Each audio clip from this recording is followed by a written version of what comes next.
Revival of wisdom. Welcome people, we're back with another video. Please make sure to hit the like, the subscribe button and turn on notifications to never miss a video. The Vatican is a giant key from a bird's eye view, and it also contains an 8-pointed star. The Anunnaki Sumerian gods also depicted this 8-pointed star. The sky god Anu from the Anunnaki also uses the 8-pointed star for his symbol, and even Freemasons depict an 8-pointed luminary with a ladder and a key. This is symbolizing the key to ascension up to the 8-pointed star, which is Polaris. Polaris is always depicted as an 8-pointed star. Polaris is the standstill star at the very center of our realm, which is perfectly aligned with the North Pole. The Earth is a giant torus field, and at the center is where the most electromagnetic energy is stored. This is why all compasses point to the north. Hence why a compass is an 8-pointed star, because it points you to Polaris, which is the North Pole, the center of this realm. The 8 points of the 8-pointed star symbolize the 8 points in space and time. So yes, Polaris is the portal which you ascend through if you outgrow this consciousness by aligning your chakras. Our earthly realm is a macrocosmic reflection of us, and we as humans are the micro reflection, with the earth containing its 7 chakras as well as us. The North Pole is the 7th chakra, which is the crown chakra. So the key to ascension is held by the Vatican, hence why it's a giant key, because they mislead the masses through their religions, which teaches the masses to look outside of themselves. As stated in the 20,000-year-old emerald tablets, written by the Egyptian god Thoth. On Earth, man is in bondage, bound by space and time to the Earth plane. Encircling each planet, a wave of vibration binds him to his plane of unfoldment. Yet within man is the key to releasement. Within man may freedom be found. So the 7 planets are associated with each 7 chakras. The lowest chakra being the root chakra, which is associated with Saturn. This is why the elites love Saturn and reflect it in all of their symbols, because the chakras are an ascension of spiritual principles, starting from the material and ascending up to the spiritual, the crown chakra. However, evil love bondage, and they are trapping souls in the physical realm by stopping and provoking the ascension process. They do this by abusing the energy of Saturn, and Saturn is associated with the lowest chakra. The lower 3 chakras are associated with survival mode, which keeps the consciousness in a constant state of fear and only aware of its surroundings. Once you start to ascend up your chakras, you become more consciously aware of spiritual deeds. And this is the process of returning back to your true spiritual form. Going back to Polaris and its connection to ascension, Kanye West symbolizes this on his music video 24. As you see him rise up into the sky, you see an 8-pointed shape around him, which symbolizes the 8-pointed star, as you see the beam of light. And even NASA symbolize this in their Space Delta logos, a bear holding a key with an arrow up to Polaris, the 8-pointed star. Here's another NASA logo of an arrow from the Earth to Polaris. The series Lock and Key on Netflix is all about portals and doorways, and they have the Kundalini energy as one of their keys. Kundalini energy is the energy which rises up the spine, the 33 vertebrae, and activates the third eye. The third eye is the spiritual gland which connects humans to other spiritual realms. We are not the body. Our spirit, our soul inhabits the body. We exist physically, spiritually, and mentally. Therefore, we are multidimensional. The intellectual and spiritual inhabit the body. Therefore, this is just an avatar within this timeline. However, within each and every one of us, we all have the key to releasement, as says in the Emerald tablets. This releasement is ascension up until higher states of consciousness. As stated in the Emerald tablets, man is in process of changing to forms that are not of this world. Grows he in time to the formless, a plane on a cycle above. And another one saying, man is a flame bound to a mountain, but we in our cycle shall ever be free. Know ye, O man, that when ye have progressed into the cycle that lengthen above, life itself will pass to the darkness, and only the essence of the soul shall remain. That's it for this video. I hope you all enjoyed. Please feel free to leave a like, subscribe, and comment any subjects you want me to talk about. God bless you all.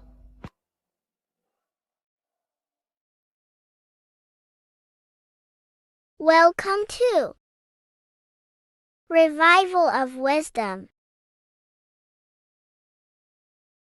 This video is going to be about the flat earth and the breakdown of the whole cosmology. I'm going to be digging very deep. I've got a lot of pictures and images to show you, and a lot of dots to connect. So let's start with the Freemasonry art. So this artwork we have here is the Freemasonic cosmology as they know and believe. So what is it symbolizing? We obviously have to start off with the 4 pillars representing the 4 corners of the earth. The 4 corners with duality. You see, there's everything on earth. There's good and evil. Good, evil, positive, negative. Good, bad. This is the checkerboard. This is what it symbolizes. Okay. Obviously, we have the sun, the moon. The sun gives you energy. It's the anode. The moon is the cathode. It's the opposite. It takes your energy.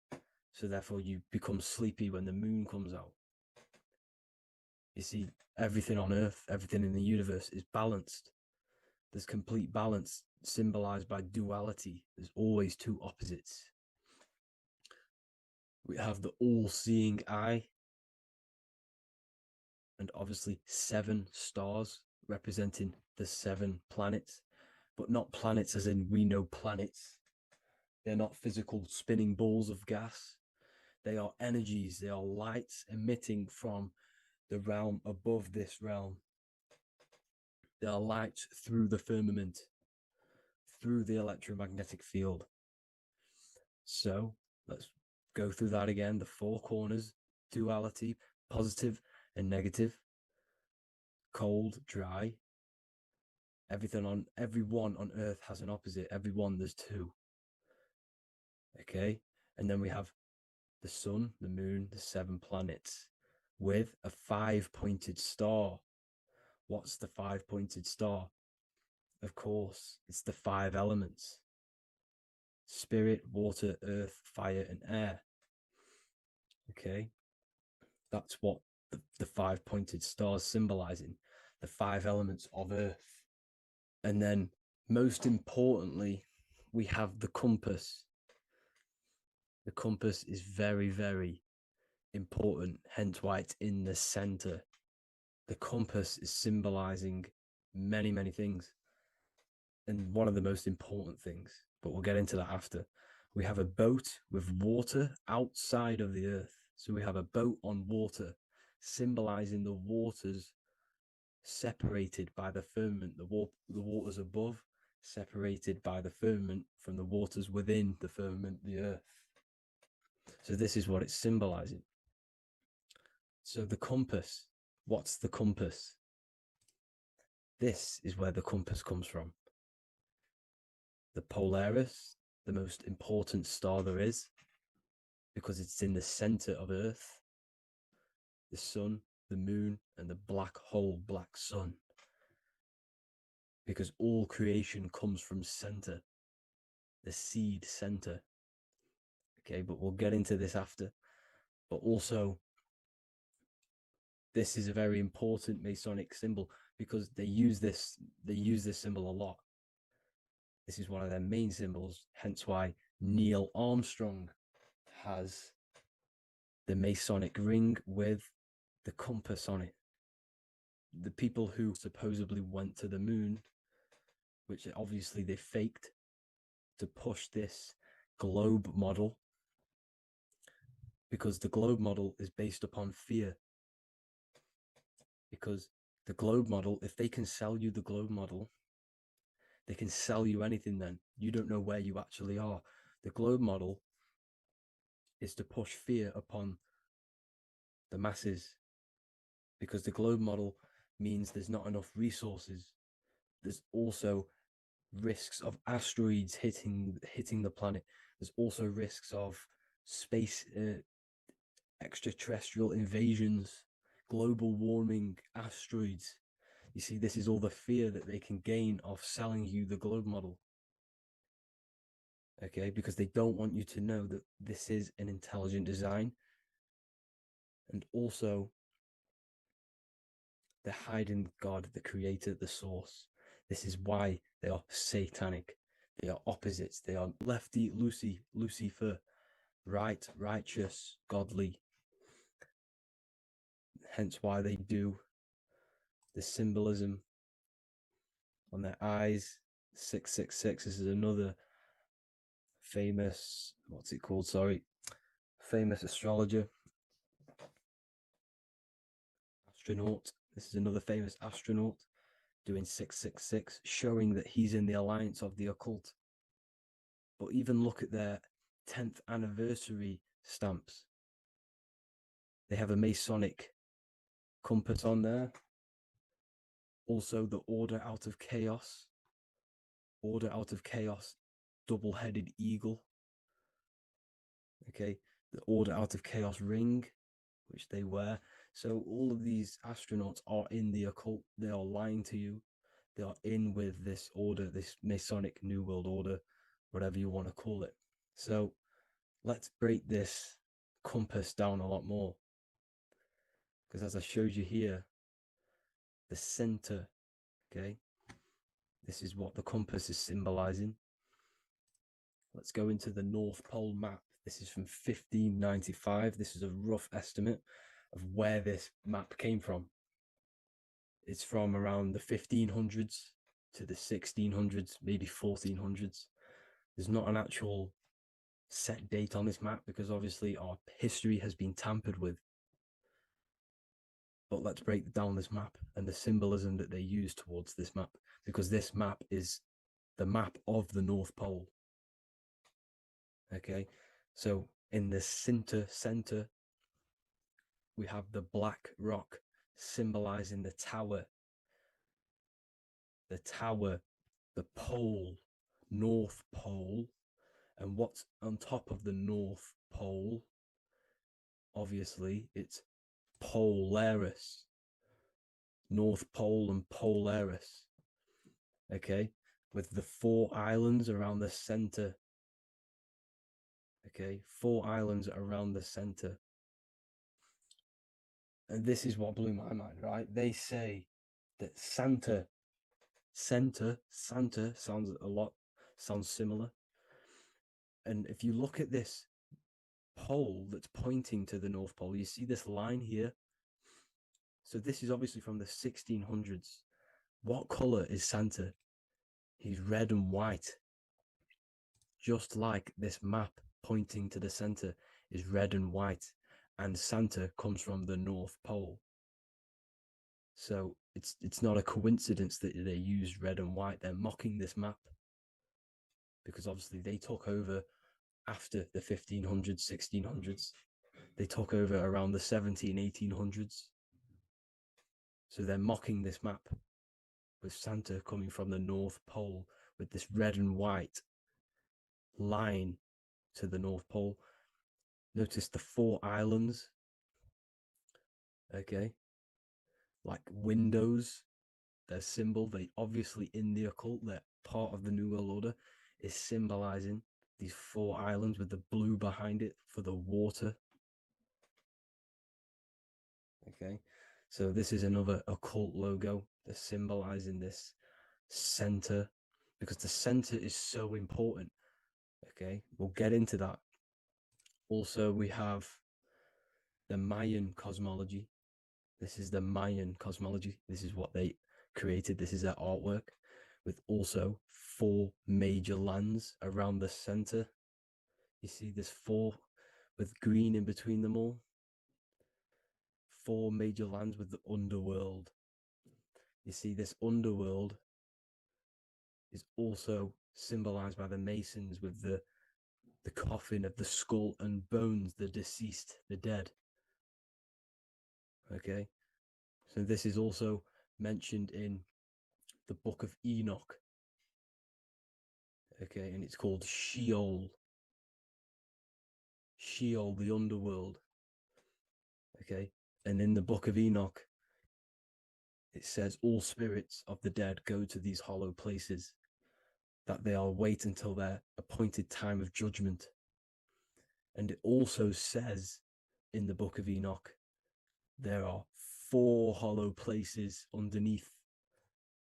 4 as above, so below, representing the 4 islands. As above, so below. That's where that could link in. Okay. The Book of Enoch is very important because it was found in a cave thousands of years ago. And has a lot of truths about this realm and about this world we live in. So let's go back to the Mayan cosmology. So the ancient cosmology, they all must have had some sort of communication. They must all be at peace with each other, because all of their cosmologies link together. See, the Greek, Babylonian, Indian, Celtic. Okay, they're all linked in together. They all knew that they were in an enclosed system with an underworld and obviously a firmament. Okay, so this is what they all knew. They all must have had some sort of communication. They were a lot more advanced than us. They knew the center of the realm. Okay, and obviously the United Nations flag also symbolizes their center. You see how it has like a grid with a circle around the center. It's symbolizing that center of the realm, because that center of Earth is so important. The United Nations flag, all have it. See, some different ones all have that circle around the center. Because the center is the seed. All things come from a center. So the torus field is so important because it is the spark of life. It's the building blocks of the universe, this creation. Because all things have a torus field. Just like an apple with what's in the center of an apple, a seed. Because the center is where the energies hold, is where the energies meet. And it creates that spark of life. Just like your heart is the center of your body. And it has an electromagnetic field. Because the center, all things come from the center. So this is why the North Pole is so important, because this is why it's so important, because This is where the creation sparked from, the center. This is where the most electromagnetic energy is stored. So this is why the northern lights come from the center. It's electromagnetic energy. This is what the northern lights are. It's being emitted from this black hole in the center. Okay? And obviously, what else is on the center? Polaris. Polaris is the center star. Okay? So the center star is what sits on top of this North Pole, Polaris, because it's a pole of electromagnetic energy, symbolized as a black rock, a black hole, pole. You see, because all creation comes from void. Light is born from darkness. Without light, darkness can't be born from light. You see, but light can be born from darkness. This is why darkness is so important. And this is why there's a black hole in the center of our realm, like the black sun. The black sun, the Polaris star, the North Star. You see, so this is this North Pole, Polaris. This is what they're talking about. And this is why compasses are an 8-pointed star, because Polaris is symbolized as an 8-pointed star. This is where a compass will point you to. It will point you to that center. So notice how a compass has this black hole in the middle, you see, and it will point you to this meeting point, the north, because in the center is the center of the torus field of the earth. This is where the most electromagnetic energy is. You see, everything gets sucked into the black hole. Okay, this whole reality is being projected from that center point, just like your eyes suck in light. It's a black hole. Your eyes suck in the light of this light being emitted from this center place, this electromagnetic energy at the center, which is the seed of everything, of everyone.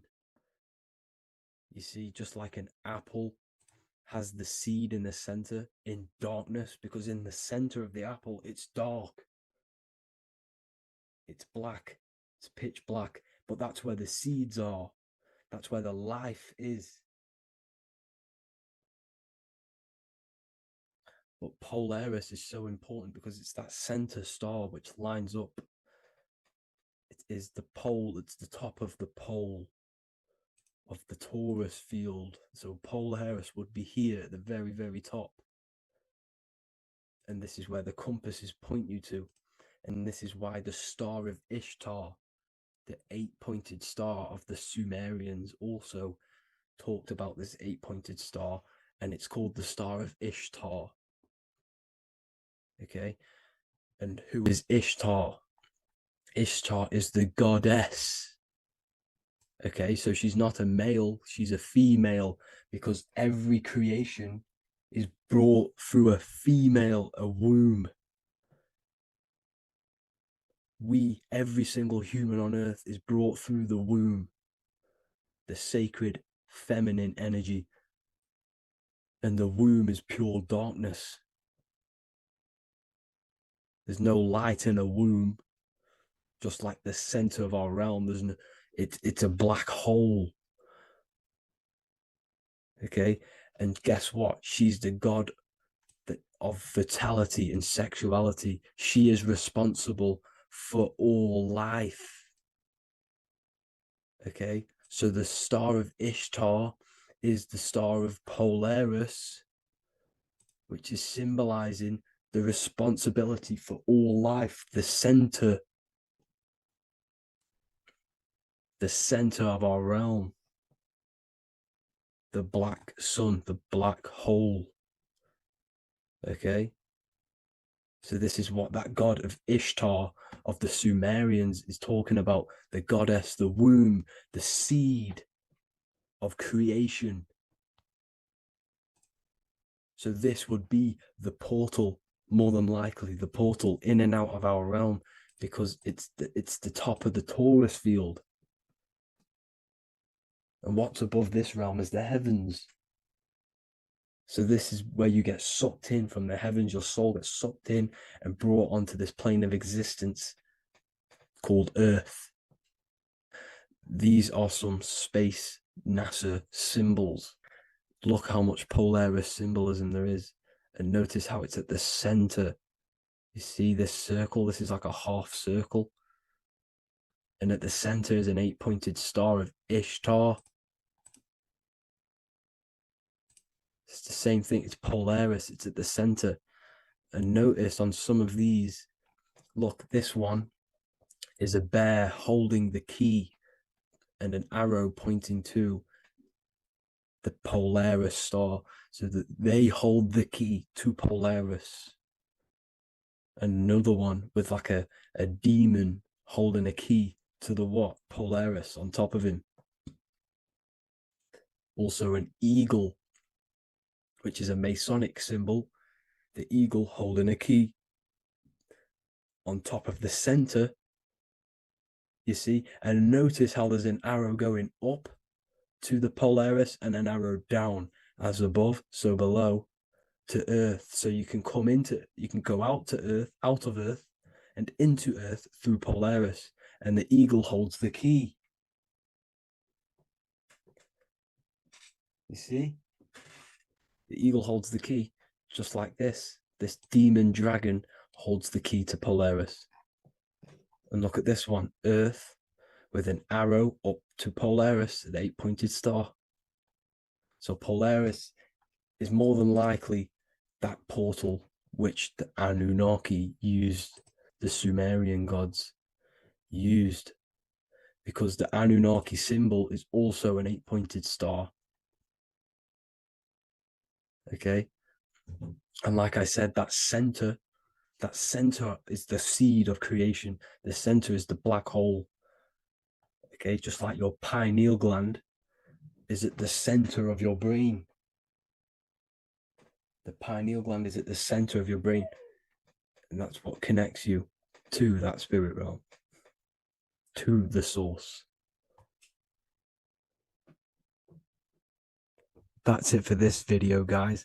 Thank you all for tuning in. I hope you all learned something today. Please leave a like, a comment, and please subscribe to the channel for more content. God bless you all. There is a secret meaning behind the number 666. 666 is 3 sixes. The number 3 in occult and esoteric numerology represents the 3 aspects of human consciousness. We see this symbolism in the all-seeing eye with the light and the triangle. The triangle is the number 3. The eye represents consciousness, observation, and the light represents the light of consciousness, because consciousness is pure light. The 3 aspects of our consciousness is thoughts, emotions, and actions. Every thought creates a feeling, and the feeling creates the action. All physical manifestation is driven from these 3 aspects of our consciousness. All physical manifestation comes from thought. Every object you see around you, this screen, the phone you're on, the laptop you're using, or the iPad, was a thought in the invisible realms of consciousness.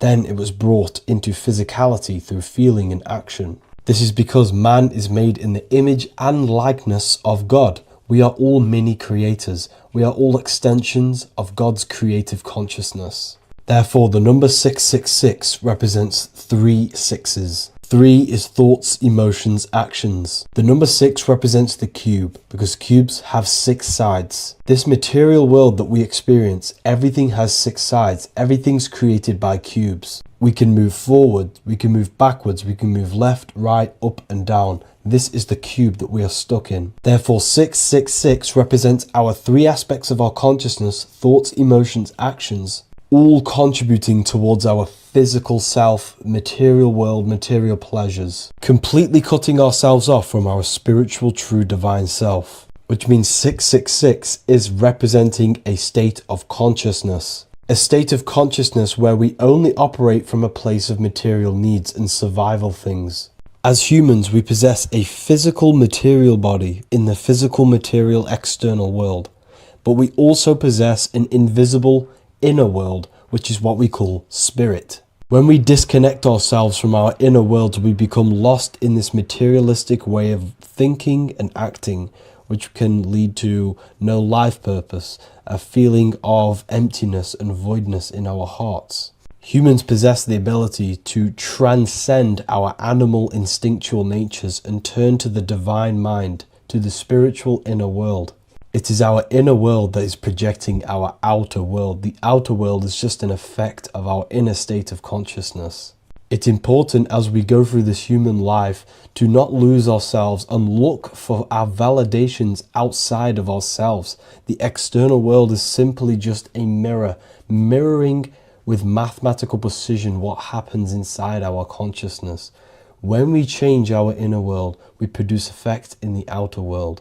To get back on track about this number, this represents when we are lost in our material self and we are completely cut off from our true divine self. The devil is always having goat horns, which represents a ground animal. This is the lower animal self of man. He's always red. The frequency of red is the lowest vibrational color, and it also represents the root chakra. This is all to do with survival mode and our physical needs and physical self. Red represents chaotic and intense emotions like hatred and anger. This is why the devil is always red, because it represents anger and an uncontrolled state of emotion and consciousness. You see, we've been taught in the church and all through religion indoctrinations that the devil is an external deity which influences humans. And in fact, this is nothing but a metaphorical story. The devil is a character which represents an aspect of the human mind, the lower aspect of the human mind, a facet of our own consciousness and psyche. The voice that we have in our head that tells us to do these negative things is not an external deity pushing us to do something bad. This is an aspect of our own mind. Jesus and Satan are just two characters which represent the two voices that we have in our own consciousness. In fact, the word devil was never present in the early Gospels. Instead, what was mentioned was a spirit of evil. A term spirit of evil was not meant to denote a specific deity or being, but rather any force of negativity, whether it manifests as a destructive thought, emotion, or action. The spirit of evil represents the darker sides of our mind, the part that leads us astray and brings forth negativity in our lives. The reason why they want you to believe in a devil is because they don't want you taking responsibility for your creations. They don't want you to realize that the external world is truly a mirror of your inner state of consciousness. Instead, when something bad happens in your life, you blame it on some external devil or Satan who tempted you. Everything is your creation in your life. When you realize this, you take full control and you begin to reshape your external world by changing your inner state of consciousness. What if I told you that you are under a spell and this spell is controlling you in every aspect of your life and you don't even realize it? Spells are not what you've been taught. They're not fantasy magic wands that are casted over you. No, no, no. Spells are much, much deeper. A spell is a belief system that is installed into your subconscious mind, which holds power over you. Okay? If I install a belief into your mind and that belief holds power over you and controls you, that is you under my spell. A spell is a belief that someone has installed into you. Okay? You have a subconscious mind. The subconscious holds power over 90% of your daily basis behavior, thought patterns, and overall emotional state. Because the subconscious is the back end of our mind, the mind that we don't really have access to. It's the shadow self, where all of our programs, all of our memories, all of our traumas, all of our everything that we've ever experienced is recorded and kept in this vast database called the subconscious. Now, the subconscious is the 90% of our mind. We are only aware of 10% of our mind, which is the conscious mind, which is what you're using now, what you're consciously aware of. But there is a subconscious mind that holds power over your conscious decisions, and you don't even realize it. For example, as a child, you had a very, very traumatic event happen. Let's say as a child, you were not loved enough by your parents. And this feeling of you not being enough for your parents and feeling alone as a child implanted this seed. And this seed was planted by your emotions, a strong emotion. And over time, as you grew older into an adult, this seed grew and grew and grew. And what this seed grew into is you being very needy, you always seeking validation from others. Okay.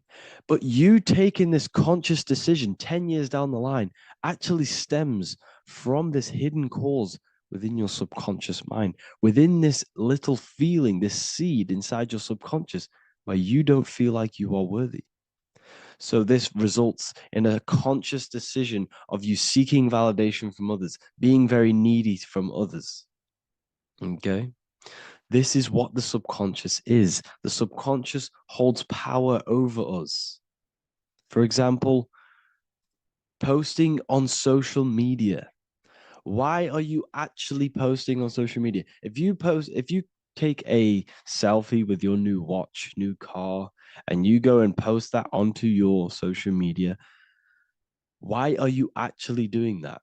On the deepest root cause, it's not because you just want to post a picture. No, it's much deeper. It comes from a subconscious belief or a subconscious emotion of you seeking external validation, whether you believe that or not.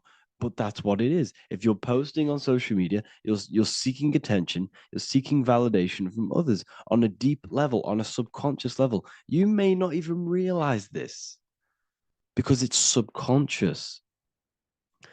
Now, this is what a spell is. Money is a type of spell. Remember, money doesn't actually exist. Money does not exist. Money is a physical object inside of the material plane. But the physical object has a belief in the mental plane. See, the mind is the highest plane. This is the root cause of reality, the mental plane. Okay? So our belief in our mind has given this piece of paper value and a meaning. But in reality, it's just a piece of paper with a belief behind it. But this subconscious belief behind this piece of paper is controlling your daily basis behavior, is controlling your emotional state and controlling your life without you even realizing it. Without you even realizing that it's all an illusion. Money does not exist. It's the belief that gives the piece of paper a power.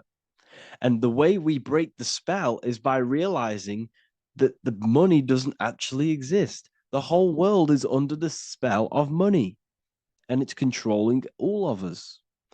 But the spell is the belief.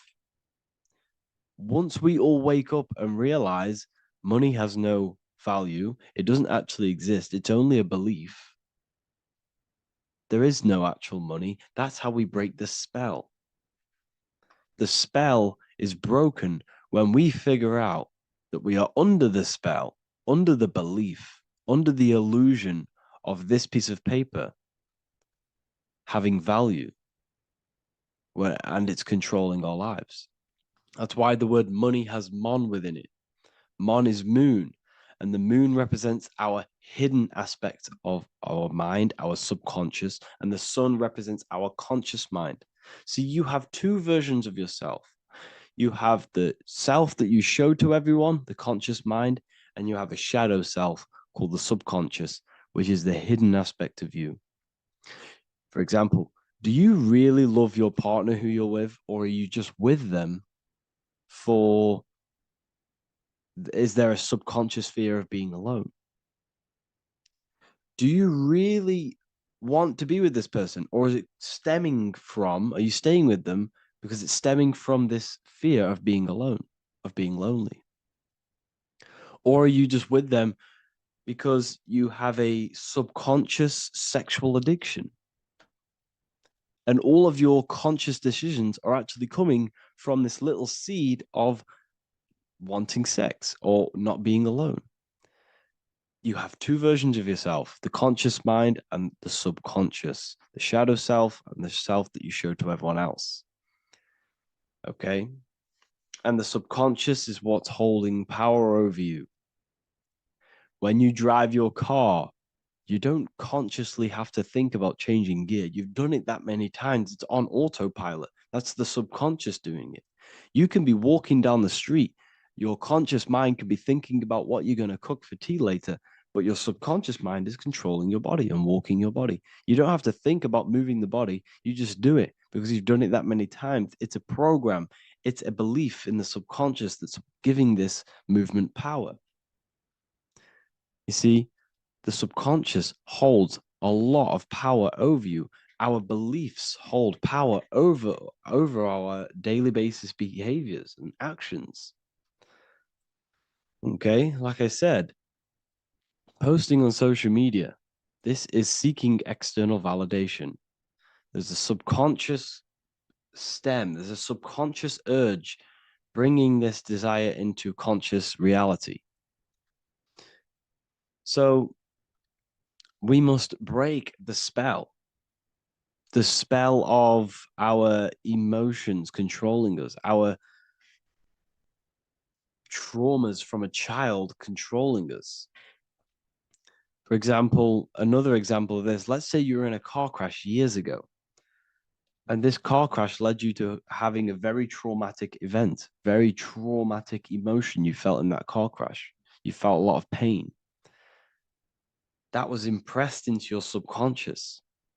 And even to this day, you're probably scared of going into trains, going onto cars, going inside of vehicles. And you might not even be aware that it's actually stemming from this event that happened 10 years ago. That's the spell. That's the spell that's holding power over you. And you don't even realize it. You realize the spell when you realize you're being controlled by this old belief, this old trauma. That's what a spell is. A spell is not something I cast over you with a wand like Harry Potter. Spell's much deeper. It's the hidden aspects of our mind that hold power over us, that control us. Okay? So how do we get rid of the spell? How do we break the spell? By installing new belief systems, by installing new programs into our subconscious. The subconscious is impressed by repetition and emotion. Everything you do on repeat, for example, tying your shoelaces, you can be looking up into the sky, closing your eyes, thinking about what you're going to create for tea while doing your shoelaces. You've done it that many times, you don't have to think about it. That's the subconscious taking over. Okay.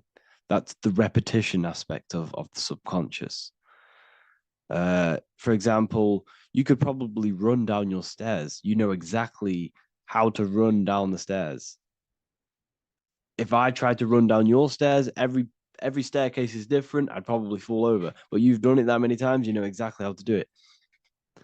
It's what we call ritual. When you have an evening ritual, when you tidy the house, you do your skincare routine, you wash your teeth, that's a ritual. This is what the ancients called ritual. When we do rituals, we're trying to implant something into our subconscious to either remove an old program, an old seed that is controlling us, for a new one that's going to grow into new light, into a new reality. So you can implant messages, implant new programs into our subconscious, which will then grow into a new reality. Okay? Because if I tell you something over and over and over again every single day, For example, if I say, you do what I say every single day I repeat this statement into your ears, about a month or 2 months in, you're going to start to believe in that statement and you're going to start to be under my spell. You're going to start to do everything that I say. So this is what spells are.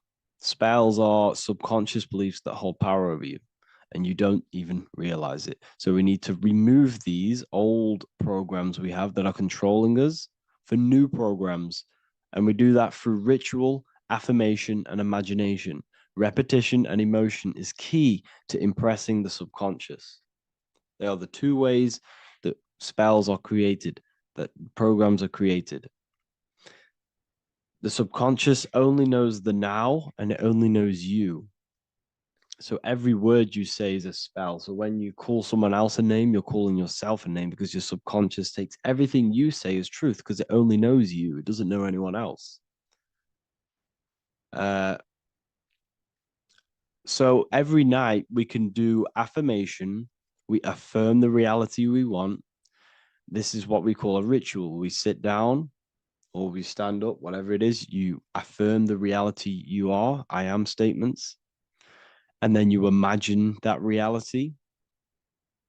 And you do this over and over again, every day, twice a day, 3 times a day, however many times.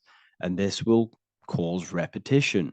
This will install a new belief system into your subconscious, which will then start to show in your external reality. It will start to put you under a spell of the new program. For example, if I install into my subconscious that I believe that I am rich, every single night I affirmate that I am rich, I am wealthy, I am free. And then I do a ritual. I start to imagine this reality. Every single night, I do these two things on repetition, and I start to feel the reality and imagine the reality. Over time, I'm going to start to believe that I am rich, that I am free, and I am wealthy without having the physical reality. And what this will do is that it'll implant a message deep within your subconscious mind. It will plant the seed of this belief. And this belief over time will grow into 90% of my thoughts, 90% of my actions, 90% of my words. My words, my thinking will change due to this new belief. I may not even realize it, but I'm looking for more opportunities to make money. I'm speaking to more people because of this belief that I've installed. This belief has triggered new ways of thinking. My mind, my conscious mind is now only operating to fulfill this belief. And my conscious mind might not even be aware of it. You won't even realize that you're manifesting this belief of being rich. And that's how it happens. You implant the belief within your subconscious. You implant the spell into your subconscious, which will then gain control over you. So we need to make sure we're removing the negative spells, the negative programs that are controlling us for new regenerated ones, for new ones that are going to create new realities, a better life. Okay? You don't want negative traumas, negative seeds controlling you and growing into your life. If you don't cut them off, they will continue to grow and grow and grow. Your anxiety will get bigger and bigger and bigger. Your depression will get bigger and bigger and bigger. But it's all actually stemming from one belief system or one trauma. Okay? So this is important.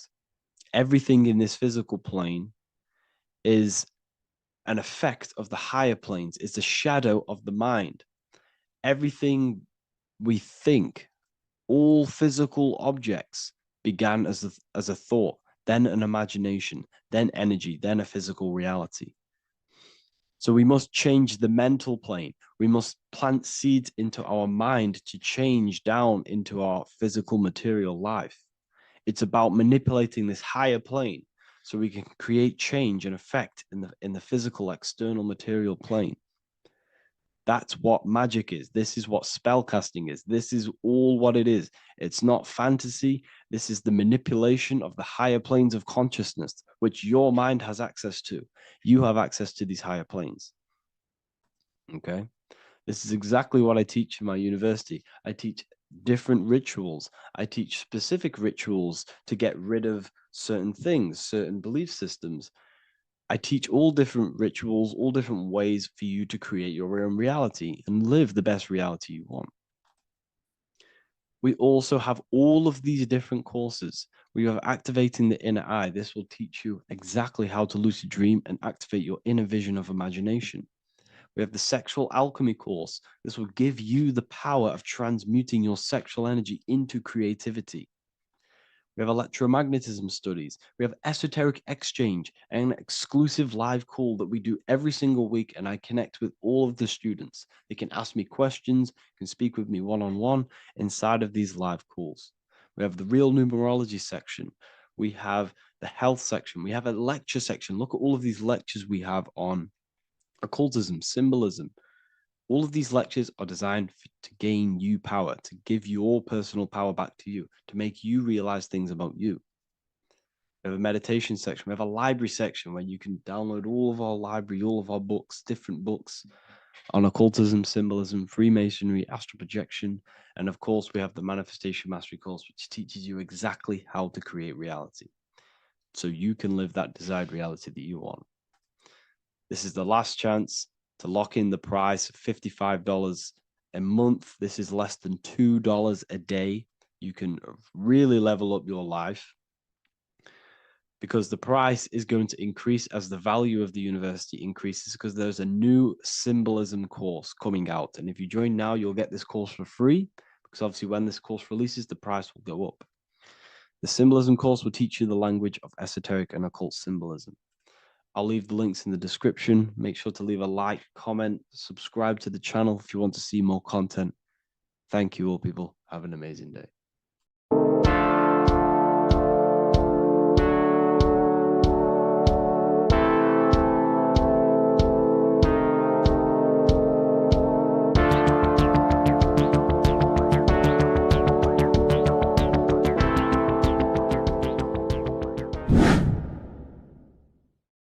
What is good, people? We're back with another video, and this is going to be talking about the connection between the micro and the macro.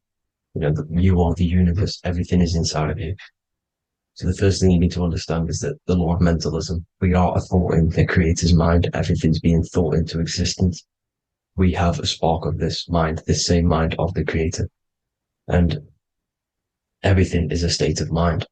Particles or atoms, whatever you want to call them, are a mental thing. They're a product of the mind. Everything's thought into existence. Thoughts influence everything. Thoughts are energetic effects which send out waves into the quantum field around you. And your consciousness is actually the universe experiencing itself, expressing itself, and viewing itself. So we are the creator, but viewing itself in separate bodies. And this is why they call the material world the world of illusions, because everything's separate here, but we all forget that we are all one.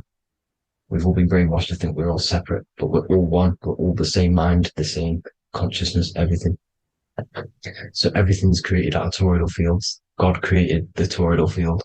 That's the only thing that exists, because the atoms are toroidal fields, and it's the basis behind all creation. As you can see it in the owl's eyes, it creates the infinity symbol.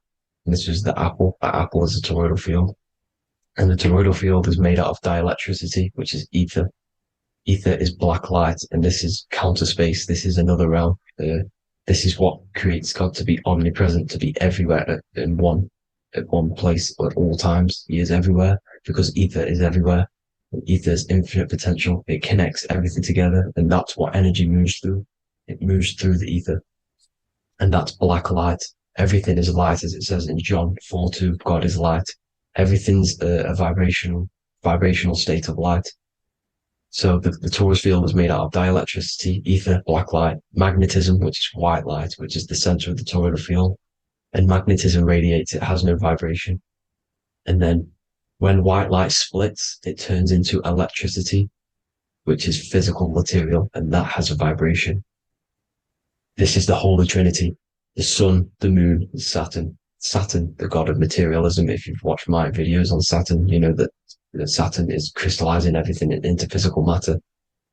And that's why his old name was El. The ancients called him El. And this is why we get L electricity. This is where L electricity comes from. Because L electricity is only a product of the physical world, which is redshift, blueshift, Adam and Eve. And this is what creates the redshift, blueshift is what is a product of magnetism. When magnetism, white light splits. And this gives us vibration. And this is what creates the toroidal field, which is the basis of all physical creation. The sine wave is created out of the magnetic wave and the electric wave. The electric wave is the blue wave, and the magnetic wave is the straight wave, which is radiation. This is vibration frequency. So the magnetic wave is straight, and then you have longitude and amplitude, which is depth, which is dimension. You see how the electric wave has depth and a dimension. This is why you get the cross. This is the cross of Earth. This is the symbol of Earth, of bondage, of physical matter, because it consists of magnetic wave and depth, which is electric wave. I mean, this is where you get the sun cross or the earth cross, whatever you want to call it. It's the cross of physical matter, and the ancients knew this. This is why they used that symbol. Redshift, blueshift, which is the toroidal field, is the basis of all creation, physical creation. And this is why you have the police siren is red and blue. The Matrix movie, red pill, blue pill. You have red blood and blue blood in your body. The Democrat and Republic, the two parties, red and blue. Like your taps on your taps, you have a red and blue tap. One's generative and one's destruction. Fire, destruction, water, generative. So this is the basis of all things. And electric wave has dimension, like I've already said, depth, material, and it's measured in hertz. It's measured in hertz because it hurts you. It decays because the electric wave has a vibration, and vibration always has to go back to a standstill point. This wave cannot go forever, but the magnetic wave will go forever. It's radiation. Magnetic is radiation. It radiates forever. It pulses, but the electric wave will at some point come back to a standstill point. And that's why it hurts, it decays. That's why our physical body decays, because we contain of electricity. This body is an electric body, and it will return back to stillness like a guitar string. If you vibrate a guitar string, you pull it, it will vibrate, make a sound, and then go back to a standstill point. It's the exact same with every single toroidal field within the body. It will decay, and this is why our bodies decay, and everything in creation decays. So we're born into sin. The sin of Eve. The sin of Eve is us biting into the tree of knowledge of good and evil, which is the systems in the body. And the sin of Eve is biting into the sine wave. We bit into the sine wave. The sun moves in a sine wave. Our DNA is a sine wave. Time is a sine wave. Everything in this creation is a sine wave. This is why the dollar bill is a sine wave. Magnetism and electric waves in one. And this is the sun doing its sine wave, which creates, when you go bowling, it kind of creates that pin that you hit over. That's the pin of the sun. The zodiac sign is a sine wave because the zodiac sign is an expression of the toroidal field, because magnetism unfolds into 12ness. And that's why you have 12 zodiac signs, 12 systems in your body, 12 cranial nerves in your head, in your brain. So if you can imagine this, see where my pointer is. Always starts with Aries. Aries is the head. It's the first thing that's created in the womb. And this is Aries, the ram. And this is why it's called a cerebrum in your brain, which is the first thing that creates when you're in the womb. And what's the element of Aries is fire. Fire is the first element. F-I-R, first, because it's the first thing on the wheel, the first expression of energy. As you can see here, my pointer, this is the center of the toroidal field. It would go Aries, Virgo, Capricorn, Pisces, Scorpio, Cancer. Then we go back to Libra. Libra would be center. But you see how the toroidal field is the expression of the 12 energies. That's what the constellations are, the energy expressions of the toroidal field. So it would go outward, starting from Aries here, all the way back to Pisces, which is beyond the bottom half. But Libra would be the center. That's why Libra is the equinox. It's the equinox. Libra is when it goes from summer over to autumn. It's the equal. It starts to transition into the winter side. Equinox, equal, which is Libra. And that's why Libra has the two scales. It's symbolized with the two scales. That's because of, the sun moving over. It's being judged. It's equal now, but then it's going to tip over into the winter. That's why Libra is here, the center of the sine wave. And like I said before, magnetic energy unfolds into 12ness. Magnesium is number 12 on the periodic table.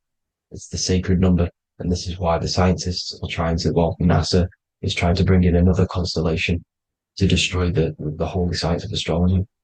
So Aries rules the head, which is Mars.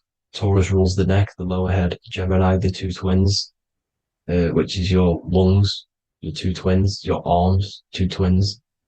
Cancer, the breasts, the chest area. Leo, the heart, which is the sun, which is fire, the center of the toroidal field. Virgo, the belly, which is the intestines. Libra, the kidneys, the two scales, the kidneys, balancing out everything. Scorpio, the sex organs. Sagittarius, hips and thighs. Capricorn, I've missed that out, which is the kneecaps. Capricorn, kneecap.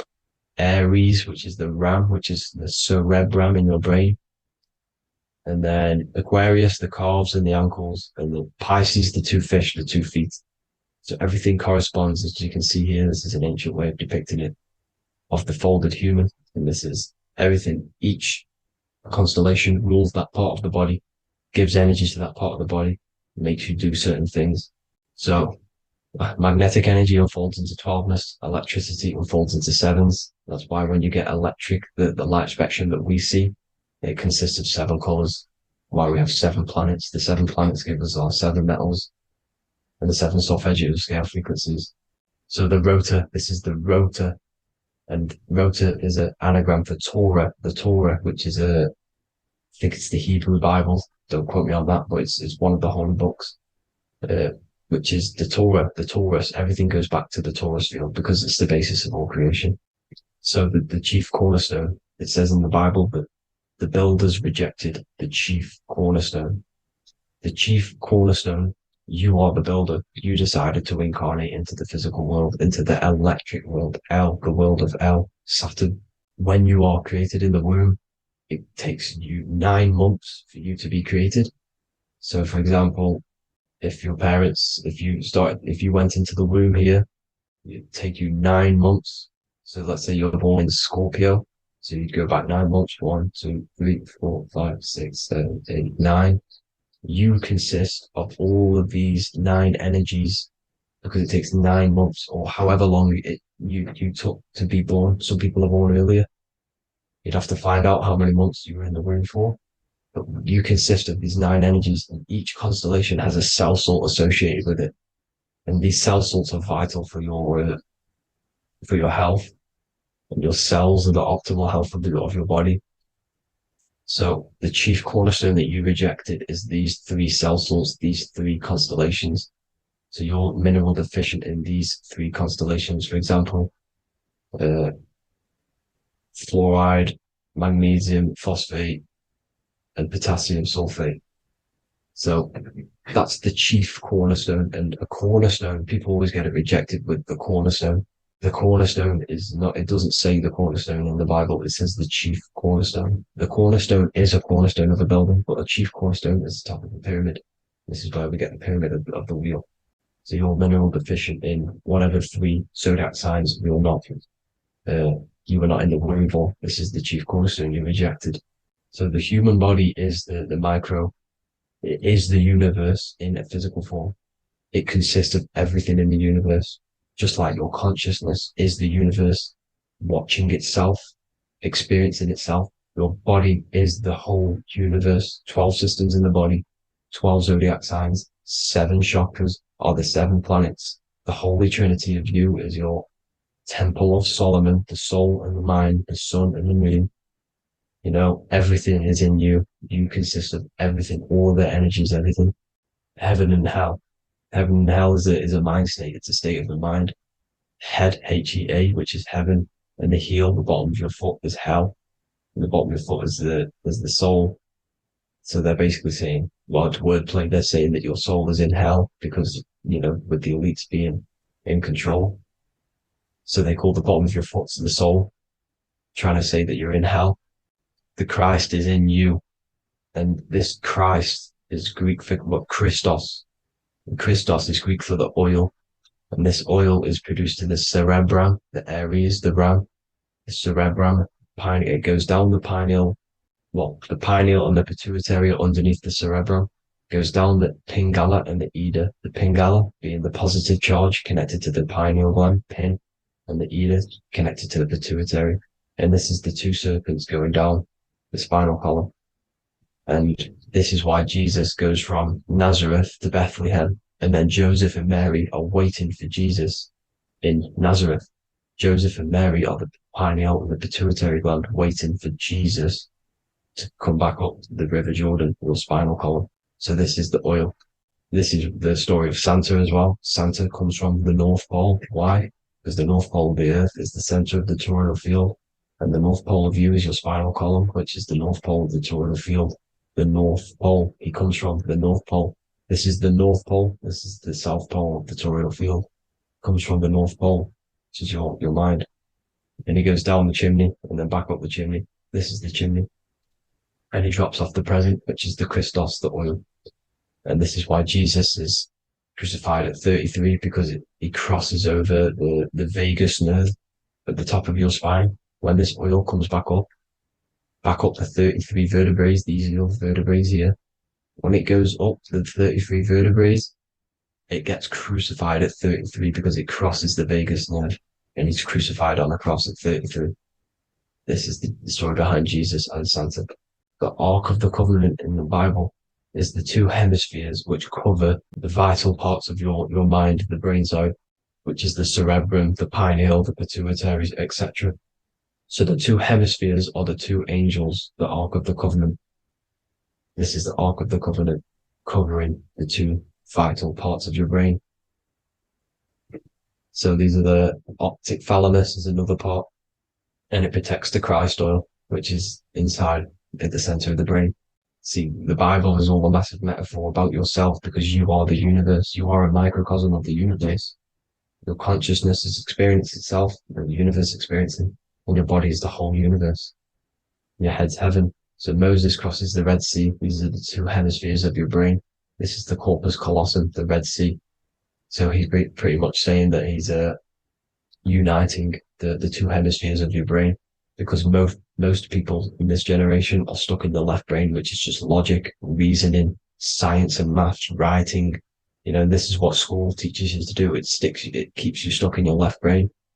And you want to cross over to you want to cross the Red Sea, which is the corpus callosum, to the right brain, which is awareness, art awareness, creativity, imagination, intuition, insight, you know, using the higher mind, creativity, imagination. If you don't have intuition, then you can't read energy, you can't pick up on bad things.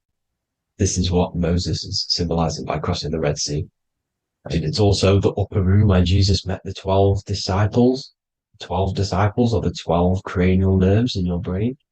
It doesn't just represent the 12 zodiac signs, the 12 disciples. It symbolizes many different things. Because like I said, energy the universe consists of 12ness. So you have 12 cranial nerves in your brain. And that's the 12 disciples as well. And they want you stuck in your left brain, which is the five senses, materialism. So they say in the Bible that Satan blinds the mind. Satan is Saturn. If you've watched my videos, Satan is Saturn.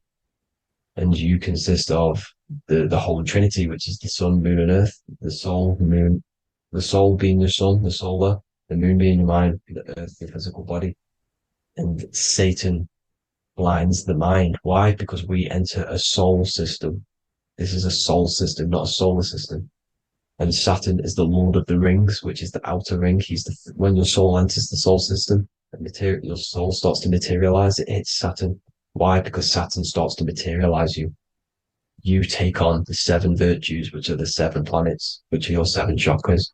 And to get out of this soul system, you must get out of your lower nature, your animal nature, which is lust, desire, greed. You know, the number of the beast 666, which is Saturn, Satan.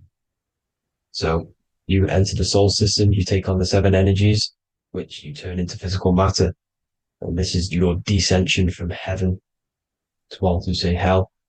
And then you must raise back up from matter to spirit. They say Satan blinds the mind. Why? Because your mind gets materialized. Your soul and mind get materialized. And when you get materialized, it's an intense experience. You lose the divinity within you. You forget the divinity. So Satan, which is the first planet, the first energy you take on, the material body, he blinds the mind. He makes you forget everything, your divinity. Then you must remember, ascend up Jacob's ladder, the 33 vertebrae, to heaven. And this is a microcosm of the macro, because you will ascend back up to heaven if you do this, when you leave your physical body, when your body decays. So when it talks about in the Bible, completely destroy them, the Hittites, the Amorites, the Canaanites, all the ites, this is what God says to the Israelites. It says completely destroy them.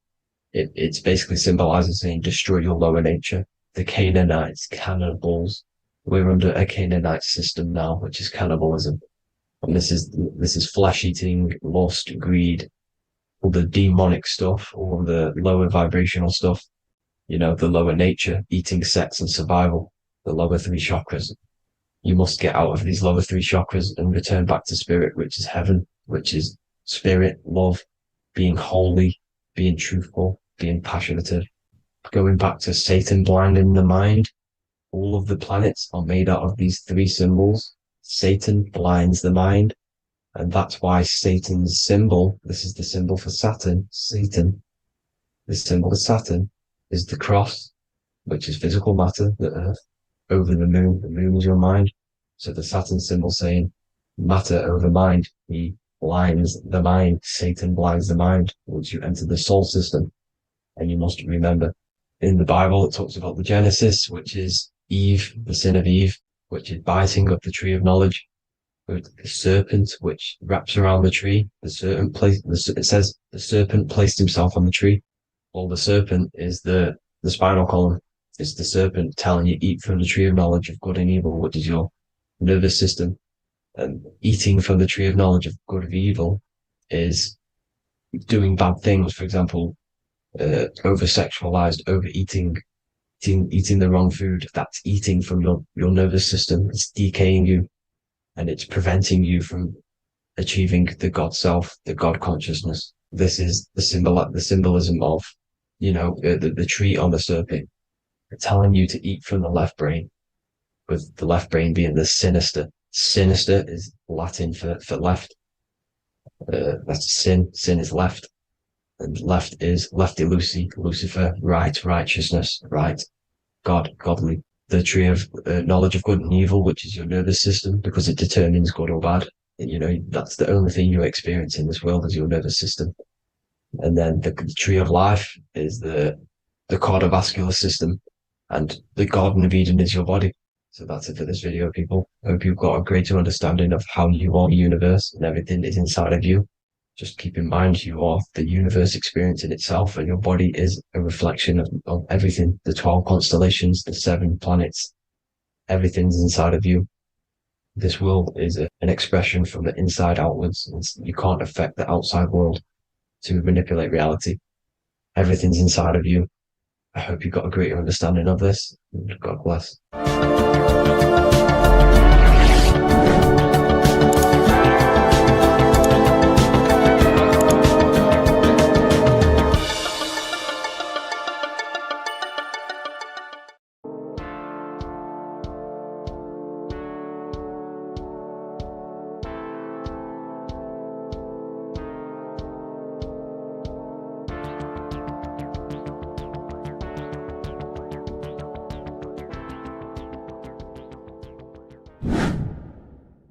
Welcome back, people, to another occult lecture by Revival of Wisdom.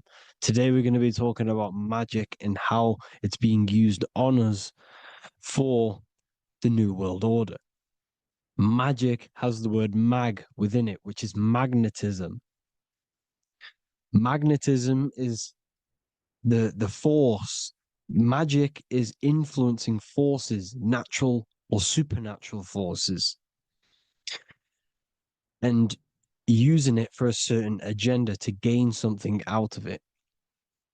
Now, magic is not what everyone's being thought. It's not some sort of fantasy thing. It's actually very common, and we all do it, whether you believe it or not. Magic is all to do with the mind. As I said, always say in my lectures, your mind is what creates matter. Your mind is what creates your external world. So it's all about manipulating and planting seeds within the mind, because your mind is a garden, and thoughts and words are seeds which are being planted in that garden. Your life, your physical life, the people you have in your life, your friends, your car you own, the job you have, is all a reflection of the thoughts that you've been thinking in the past. You are where you are in life because of the thoughts that you've been thinking. Therefore, your life is a direct reflection and manifestation of your mind, the Garden of Eden. Okay? The mind is what they are targeting. What you see, say, and hear has a direct effect on your mind. Me talking to you is influencing you. The words I'm saying is planting seeds within your mind. Now it's up to you to consciously act on these thoughts or these words, or to maintain these words. As above, so below, as within, so without. What's inside of me is outside of me. What comes into the storehouse comes out of the storehouse. You have the left, you have the right, you have the up and you have the down, as above, so below. Whatever is in your mind will be expressed in some sort of way, consciously or subconsciously, spiritually or physically. The mind is what manifests everything. And this is what we need to understand. We need to understand is that the mind is not physical. All things spiritual manifest physical. All things seen come from the unseen. The words you're thinking, that everything you have is coming from the unseen. The actions that you do come from the unseen mind. Another expression for as above, so below is you are the universe itself. You are a universe, a mini universe. But just because you are mini does not mean you are the whole thing. If I take a little piece of infinite, let's say there's an infinite light source. Let's say I take a little chunk of that infinite light source. That little chunk I took is still infinite because it's been taken from infinite. You are the universe. Your awareness, your mind is the universe. It's information. You are the universe experiencing itself. This is why we say we are all God. As above, so below. What is in me is outside of me. The sun, the physical manifestation of the sun, is your soul. The 12 constellations are manifested in the physical body. The 5 elements are manifested in the physical body. They're manifested in the 5 fingers you have. As above, so below. This is manifested, well, this is a symbolized in Freemasonry and secret societies as the 2 pillars. The mirroring reflection, the reflection of reality, the mirror, as above, so below. What happens in the mind, what happens in the astral, happens in the physical. This is Aleister Crowley. This is all symbolism. This is the two pillars with the all-seeing eye and the triangle at the top. Aleister Crowley was a master magician, very powerful dark magician, black magician. There's two types of magic. You have white and black, just like the checkerboard, the Masonic checkerboard. You have white and black, you have good and evil. White magic is influencing natural forces to gain something that will help the collective consciousness, help the collective, help the earth, help other people. Black magic is something you manipulate something so you can get something personal out of it. Doesn't matter if it's good or bad. It's still considered as black magic because you're being selfish. Everything you do should be contributing towards the collective consciousness and helping others. And this is why the ancients lived in a system where everything was in unity. We understood that I am you and you are me. What I do to you happens to me because I am you and you are me. We are the same mind substance on the inside. We're all the same mind substance being expressed in different bodies.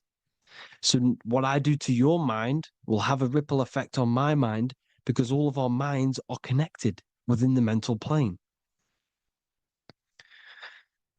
So this is why they know all this knowledge.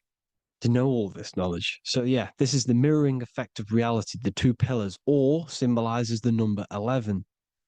The number 11. We'll go deeper into that. The technology we're using is magic. It's a form of magic.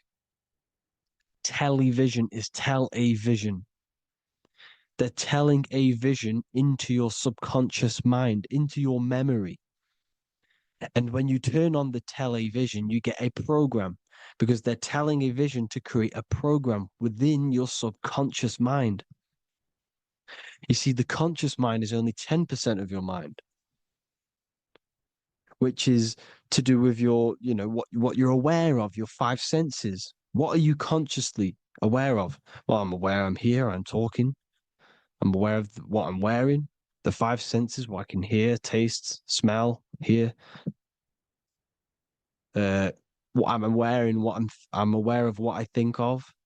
But the subconscious mind is the 90% of your mind. It's the hidden part of the mind, which is telling your heart to beat, telling your body to breathe.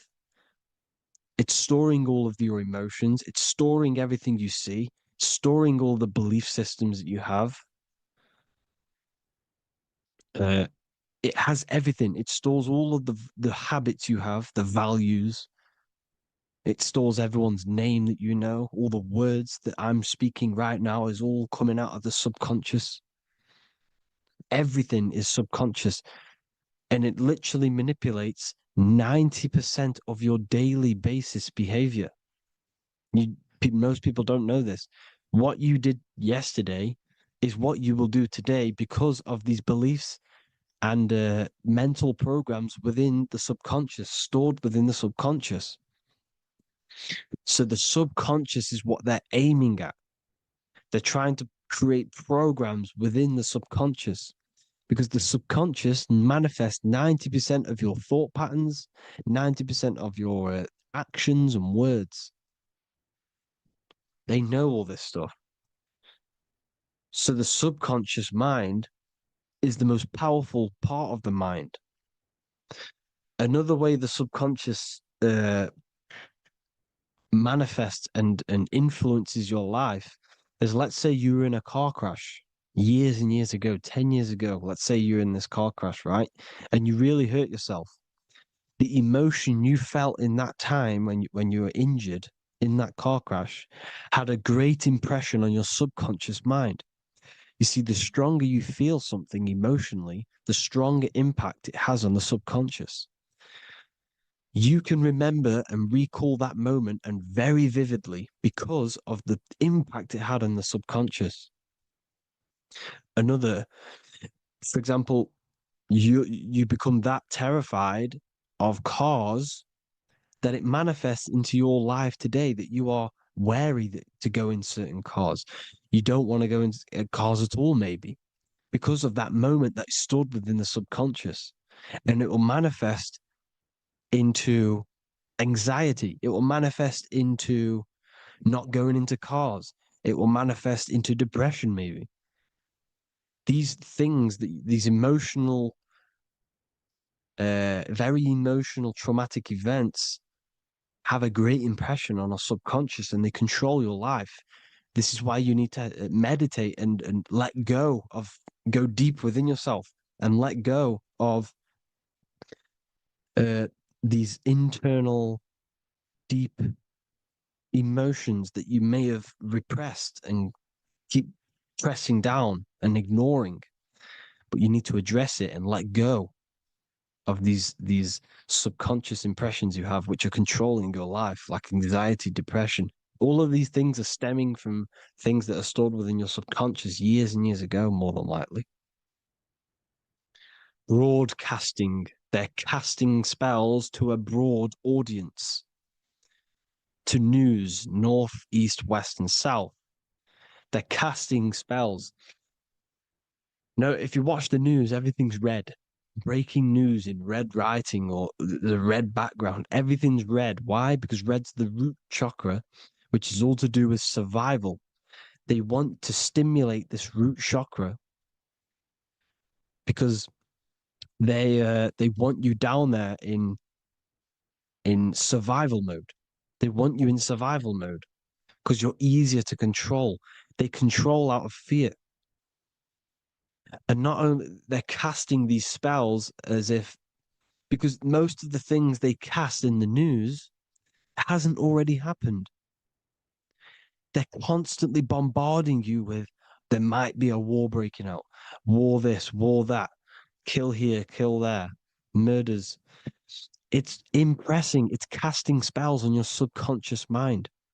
So when the event does turn up in real reality, in physical reality, you're less emotional, you're less surprised. You're not as surprised because you've already heard it before. Your subconscious has already heard it all before. If you never heard of a war and then a war broke out, you'd be going crazy. So they subtly program your subconscious mind through the words, because the words they say is impressing your mind. It has an effect on your mind, which will have an effect on your behavior, your words, your conversations you have with people. They're casting spells to north, east, west, and south on the tell a vision. They're telling a vision by broadcasting, by saying spells. This is why we call it spelling. Even the word, listen, the words we say cast spells. Bless. Oh, bless you. That's be less. The subconscious mind only picks up literal things. You see, when I say bless you, your conscious mind picks that up as, oh, thank you, you're blessing me. But your subconscious picks up as be less. You see? Because the subconscious it has no filter. It's just, it is what it is. Everything is factual in the subconscious. Therefore, if I call you an idiot, your subconscious, my subconscious will think I'm talking to myself and calling myself an idiot, and it will take that as true. That is truth. Everything is truth within the subconscious. And the subconscious manifests your behavior. The devices this is the biggest one. Black scrying mirrors, device, the devil's vice, the device. Okay? Black scrying mirrors, black screen is scrying. Black scrying mirrors were used to communicate with spirits within the astral plane in the medieval times. They're still being used now by black obsidian mirrors. And look at your phone, it's a black mirror. And there's some sort of, I'm not saying this is fact, but personally, I believe these are portals for spirits and ethereal entities to come into your life, to come into your surroundings. So this is the next big thing: the TVs, your iPhone, your iPod, all black mirrors, and mirrors are very, very powerful. Even just a normal mirror. Mirrors have an effect. Whatever you say into a mirror, what you say is energy. And when you say something into a mirror, you're saying it into yourself. It's an infinite cycle of words of energy because it's being reflected infinite times.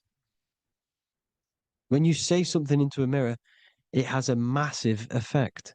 You're saying it directly into your eyes, into your mind.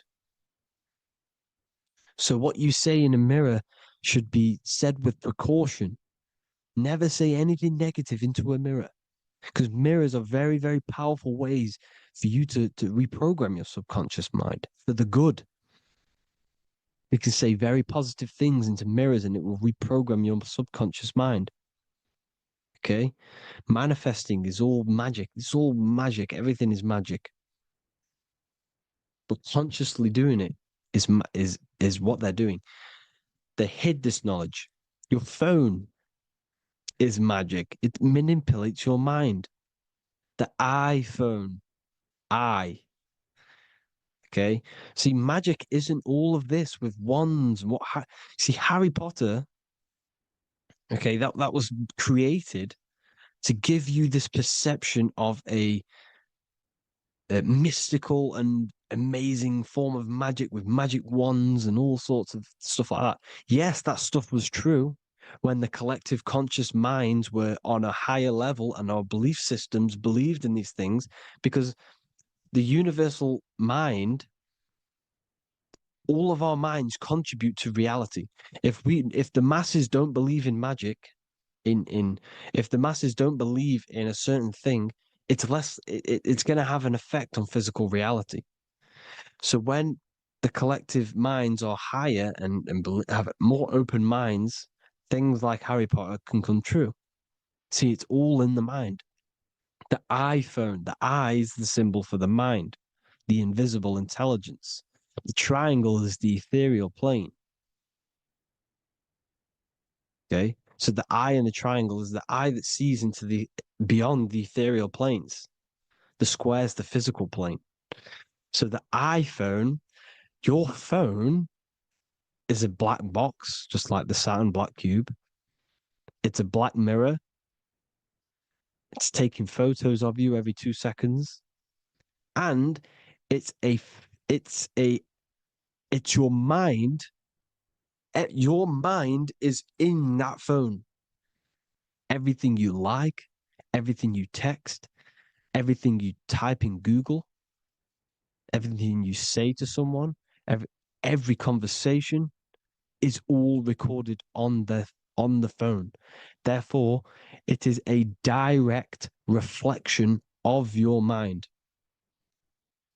Your mind is imprinted into your phone because your mind, everything you think in your mind, you're manifesting into typing, saying, taking pictures into the phone, and it's collecting it and storing it. And what they're doing, and this is for all forms of magic, it's manipulating the mind. It's all manipulating the mind. Reels, Instagram, TikTok, this is all dopamine. It's all controlling the mind. Every like you get, every follow you get, every share that you get is dopamine within your brain. They're literally targeting your brain and mind. It's all manipulating, because what they're pushing through the phones, through the media, through the news, through the televisions is visions and programs. You are the one manifesting the New World Order. They're not manifesting the New World Order. They're giving you the information so you can manifest the New World Order. Everything they say is contributing to your mind. For example, digital money and all the information they put out for you to see is contributing to your enslavement. Your mind is manifesting the New World Order. They know this. They don't manifest it. There's billions of us. We could easily run over them physically. But on a mental level, these people have the knowledge and they hide it from us and they let us manifest reality because we are the collective.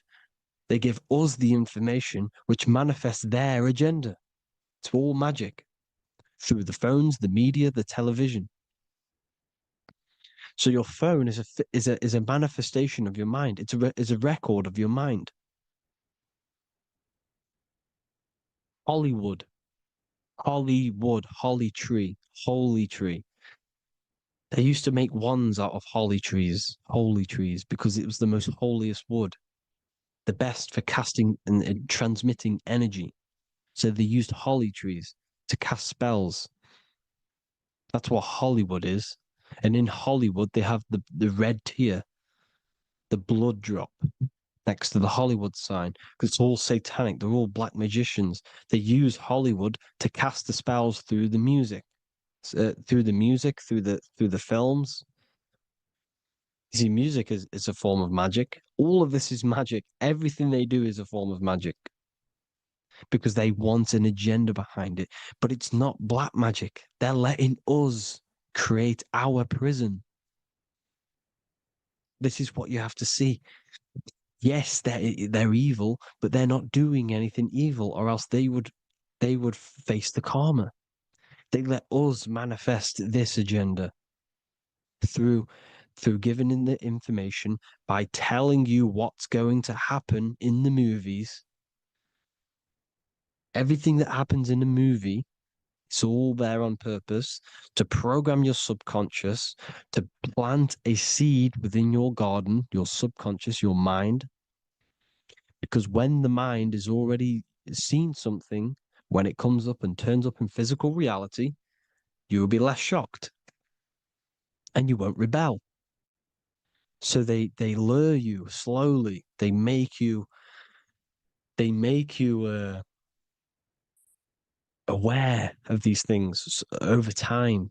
They make you gradually think it's okay. Like the technology, we never used to use these phones. How did we become so addicted and reliant on them? Well, because first they gave you a little flick phone. Well, no, sorry, they gave you a phone in your house. And then once you got used to that, they say, oh, here's the newest version of a little flick phone. You started texting your friends. Everyone was loving it in high school. They could now meet up without saying, let's meet on the weekend at this point at this time, like your parents probably did.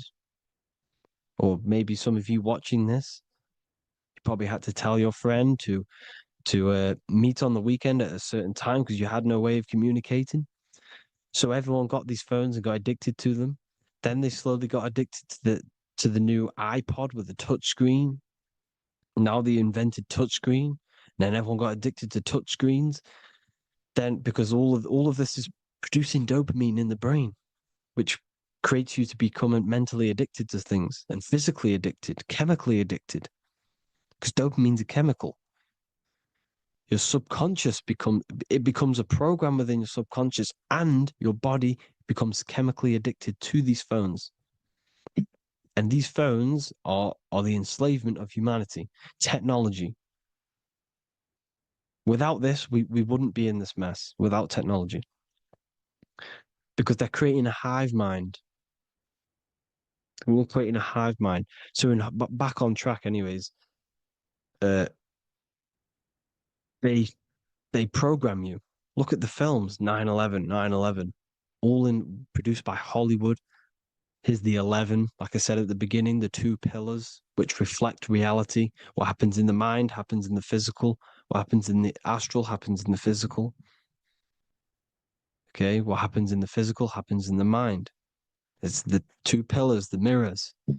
9/11. 9 plus 1 plus 1 is 11. Flight 11 was hijacked. New York is the 11th state. New York adds up to 111. This is not a coincidence. It's all a form of magic. It's a ritual, energy harvesting ritual, because your mind produces energy. Your mental attention produces energy, and they're feeding off this energy in the astral plane, these demons. Music is the most powerful. Personally, I think the music is one of the most powerful forms of magic they're using. Okay. Music is hypnosis.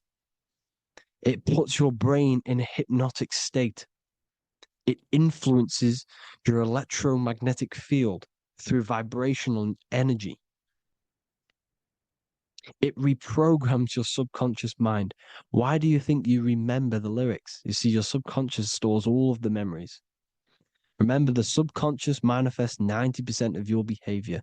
So therefore, the music you're listening to is manifesting your behavior. You wondered why some people wonder why they have drug addictions and they can't get out of violence and they can't get out of all this negative mind space. It's because the music they're listening to is creating a negative mind space. The words you listen to have plant seeds within your mind. So the reason you remember the lyrics is because that song created a program within your subconscious.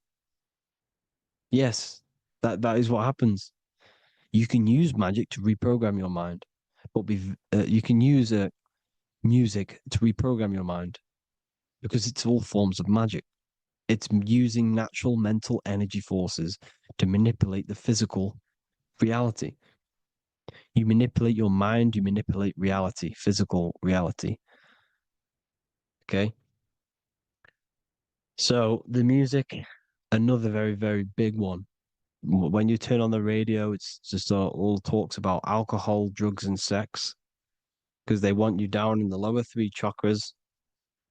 They want your mind attached to matter when it's mind over matter. Your mind's not physical. You see, the word spirituality is the new trend. It's not about your spirit. It's not about your spirit. It's about your mind.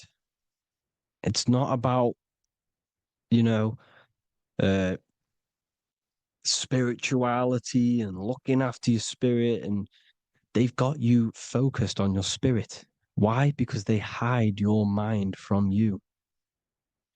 You see, a lot of people think their mind is their brain, but the mind is everything.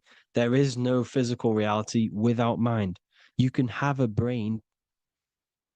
Imagine if you had no mind but a brain.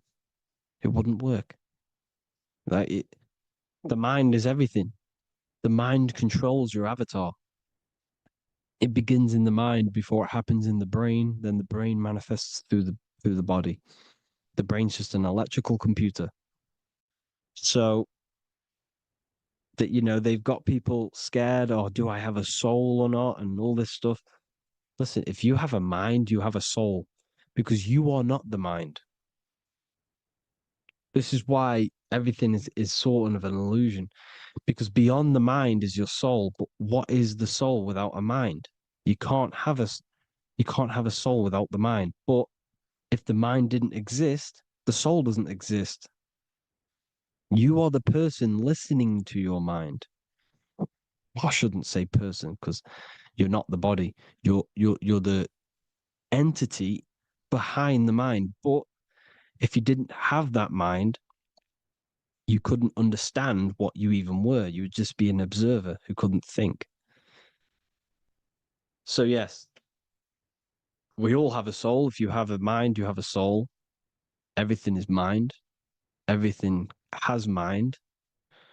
Mind creates everything. God is mind.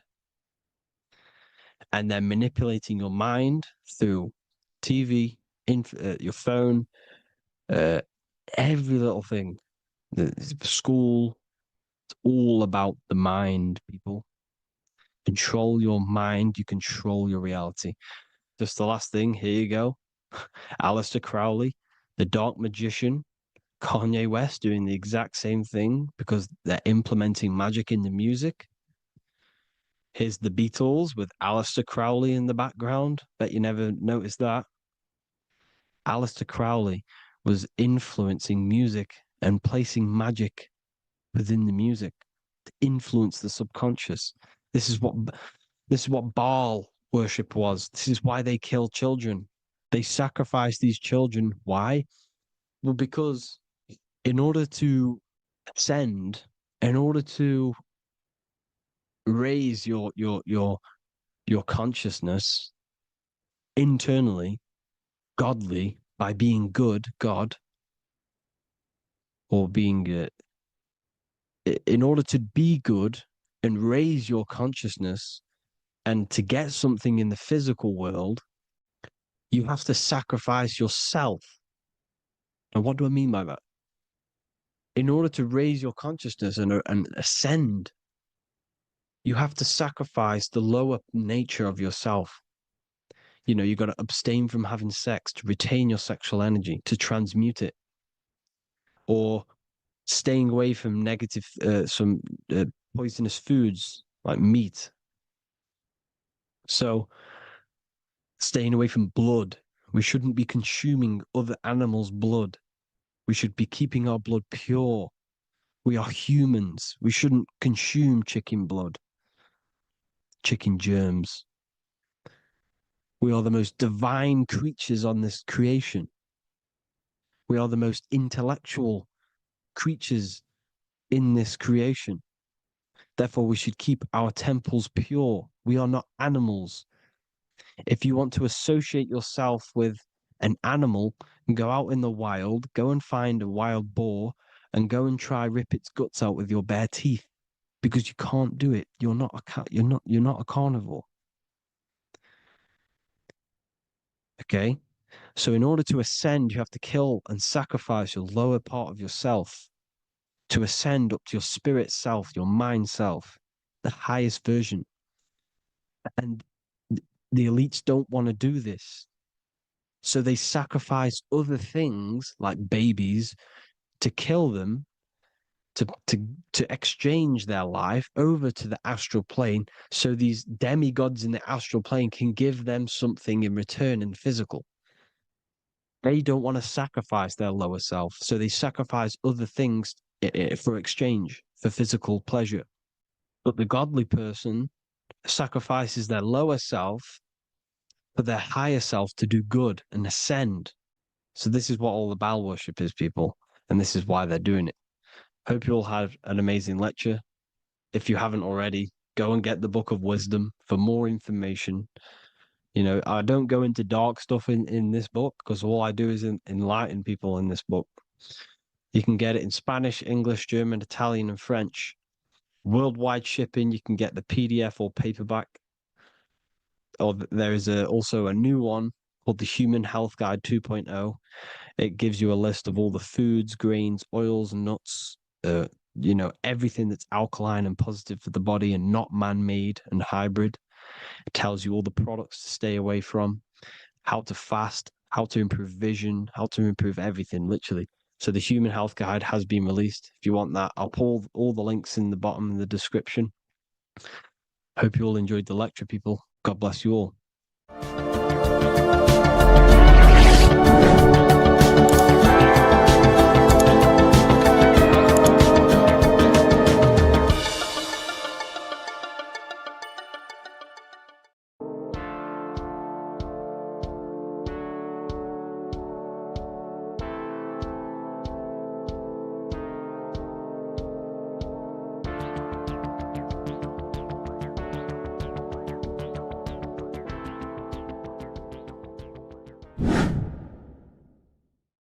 What is good, people? It's Revival of Wisdom. Today we're going to be talking about Saturn.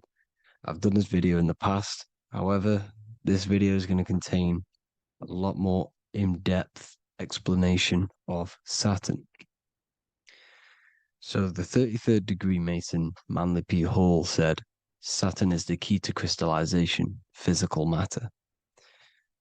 Light is matter, matter is light. They are interchangeable. Low vibrating light turns into matter, high vibrating matter turns into light. And Saturn is the god of this world, this physical world. He crystallizes light into matter. This is symbolized as the Masonic checkerboard, matter and spirit, matter and light, light and matter. He's also the god of time, destruction, justice. He creates and destroys, because all things in time die. He creates and destroys you. So, because we live in this physical world, which is the electric world, this is why we say electricity, because it comes from the root word of El, Saturn. They used to call Saturn El, E-L. This is why we used to say Elohim is God. The real God of this world is Saturn, but it's being hid. This is being hid. Jesus is Saturn. All of this is Saturn. It's all Saturn worship. It's the real God of this world, So, physical matter is a result of two opposing forces equalized on the plane of inertia, because everything is created out of electromagnetic toroidal fields. And these two poles equalize on the plane of inertia, which gives you planet Earth, plane of inertia. The plane of inertia is what Saturn is. It's the ring around the center of the plane of inertia.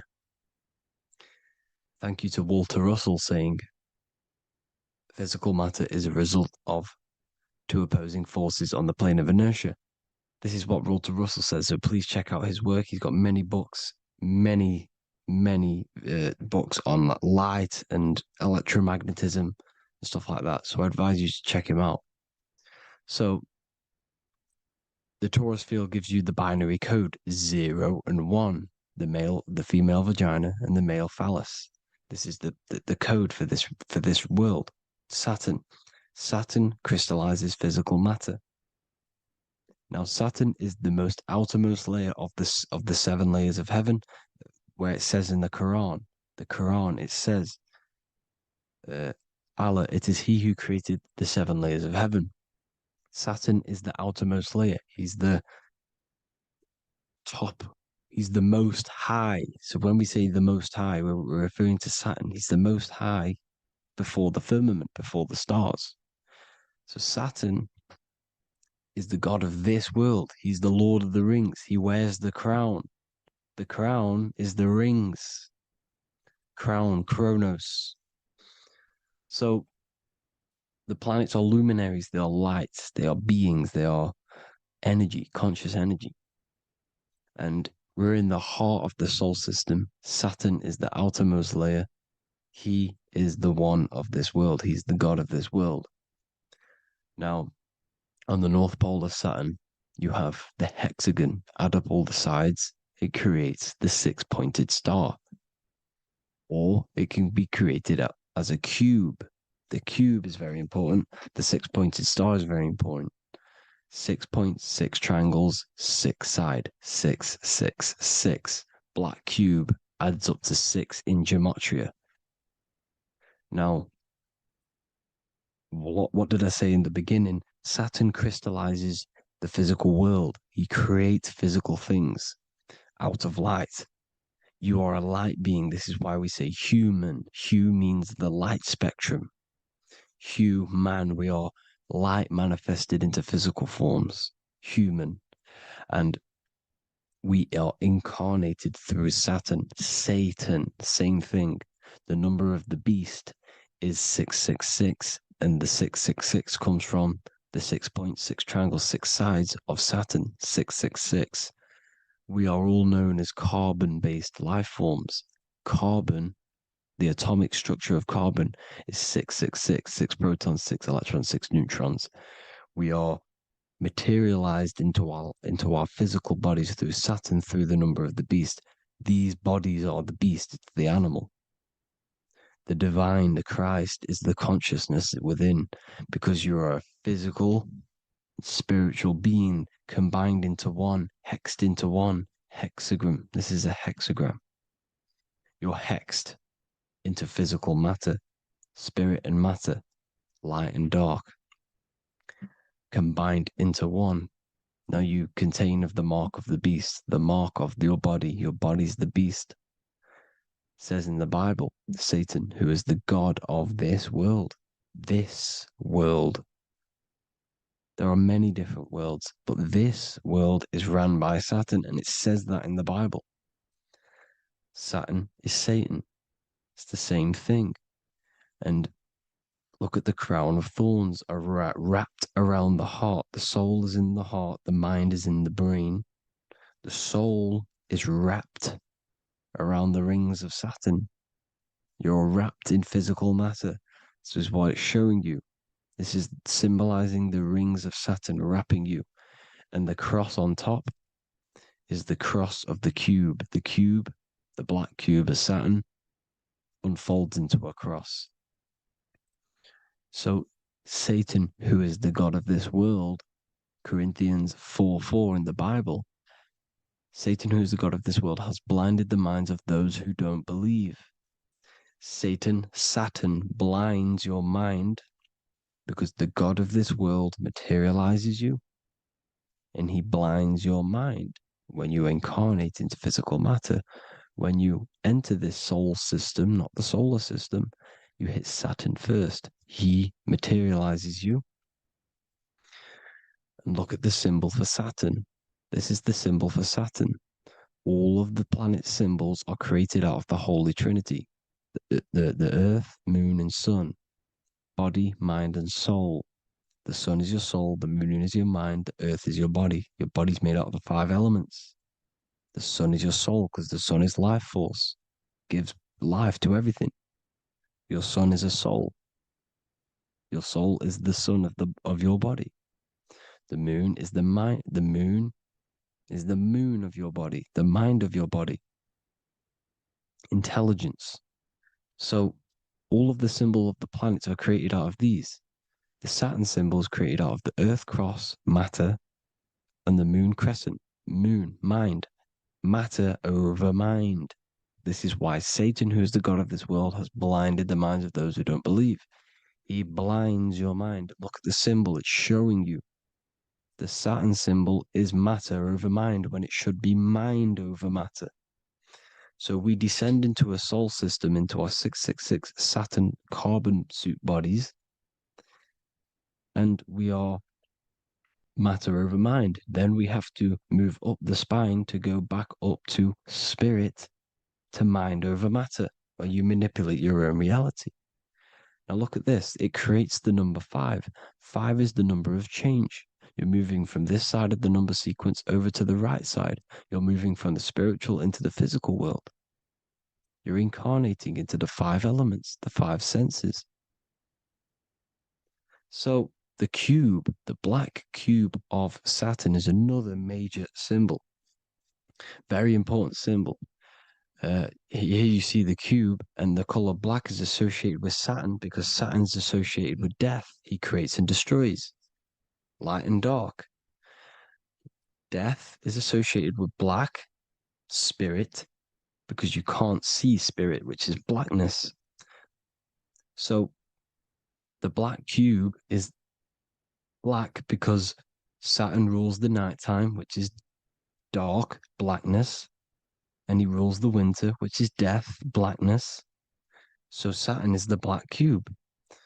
Cubes have 6 sides: up, down, right, left, back, and forward. Cubes are 6-sided. Everything is 6-sided inside of this creation because you're incarnating, you're materializing, crystallizing into the cube, the world of the cube. Everything's a cube. Everything's got 6 sides. Here's Leonardo da Vinci showing you that you're in the cube. Leonardo da Vinci did this famous painting. You're in the cube, you're hexed into physical matter, or you're incarnated into the 3rd dimension, the 3-dimensional world, which is a cube, 3D. And black cube adds up to 6 sides of the black cube. The Kabbalah means cube god in Arabic.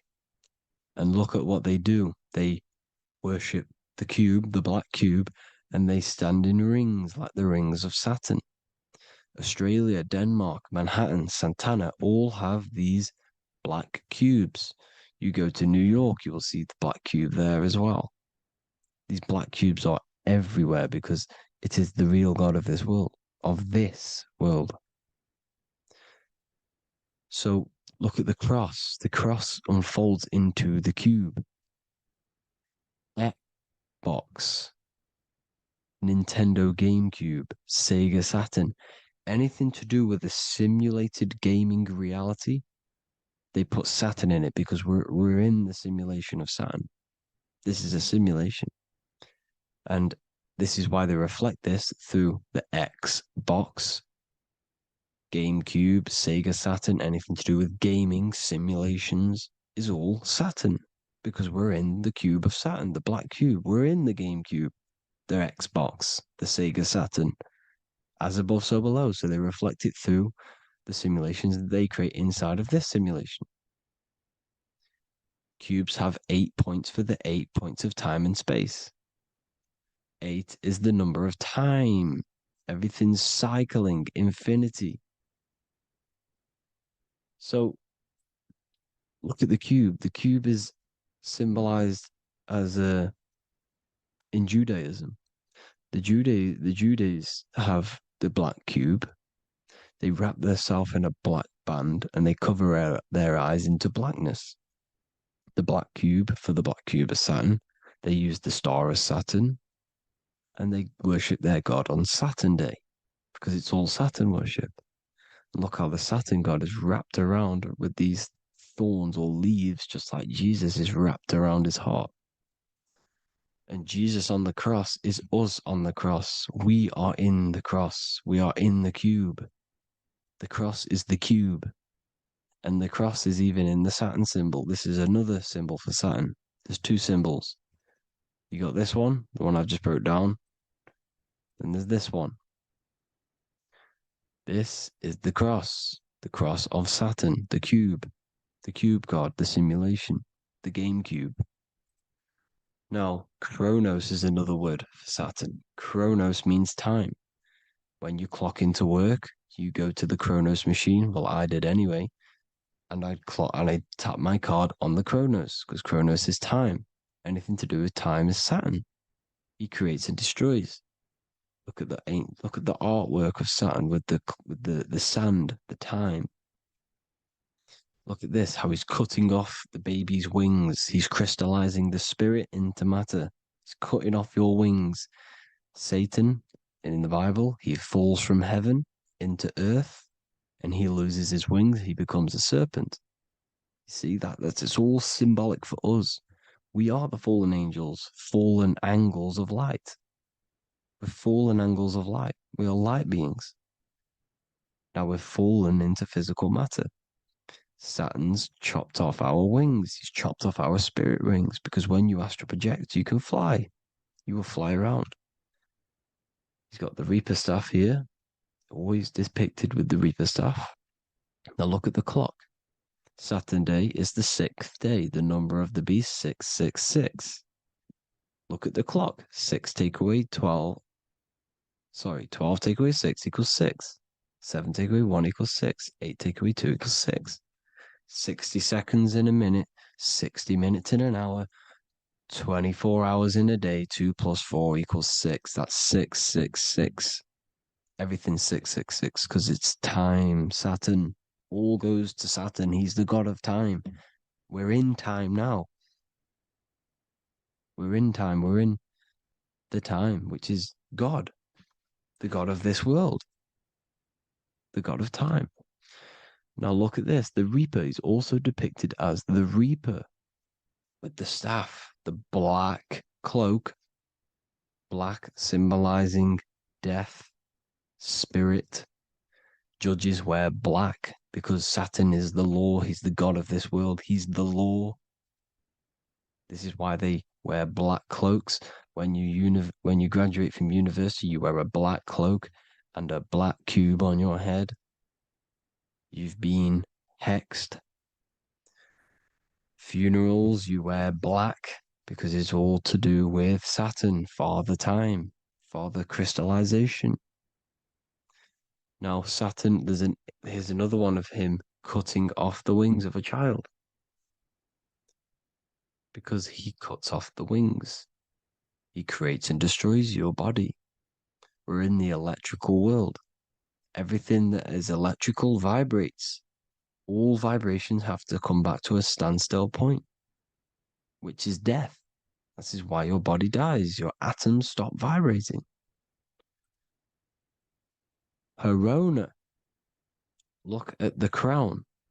The crown is the corona. Corona means crown.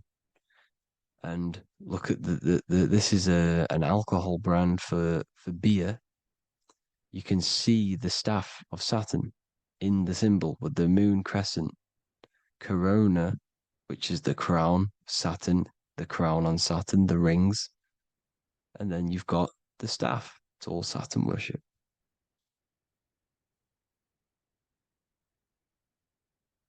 Is the black cubes of 9/11. 2 black cubes. This was a ritual for Saturn. It's all ritualistic. And look at the Star of David, the Star of Saturn. It's not the Star of David. Creates IXXI, the sigil of Saturn. IXXI means 9/11 in Roman numerals. 9/11. It's all a ritual for Saturn, and they have the 2 black cubes of Saturn.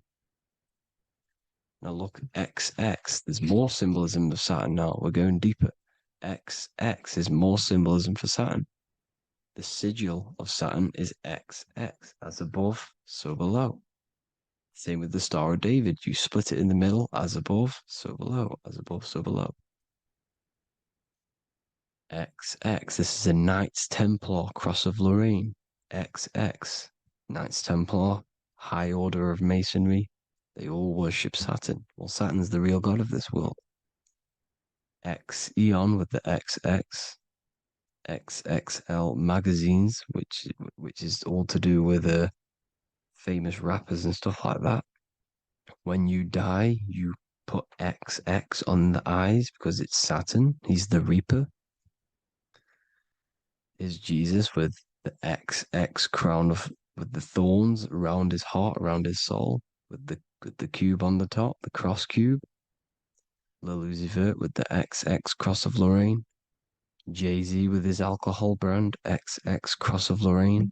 The X Factor with the rings of Saturn. All Saturn worship.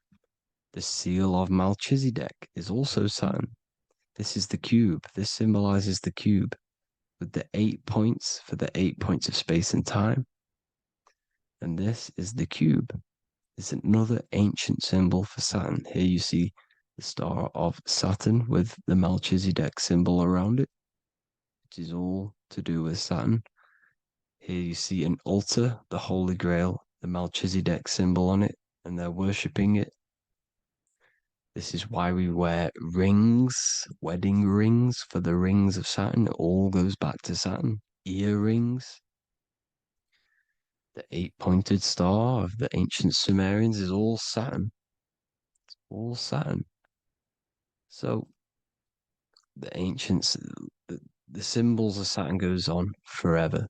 It's in all of the major corporations. You can see it everywhere, the rings of Saturn. Toyota is an obvious one. Internet, Nike, Target, Sega, Saturn. It's all Saturn worship. All Saturn worship. Because he is the real god of this world. Here's Kanye West's album with a Saturn here. Here's Michael Jackson's album saying escape. There's the X again. The escape. You have to escape this reality. Maybe that's what he's pointing at. Here you see it on the dollar bill. The star of Saturn. Here you see it again on the dollar bill. So that is it for today's people. I hope you all gain some insight on Saturn. Please like, comment, and share if you can. Subscribe if you like the channel. Please have an amazing day. God bless.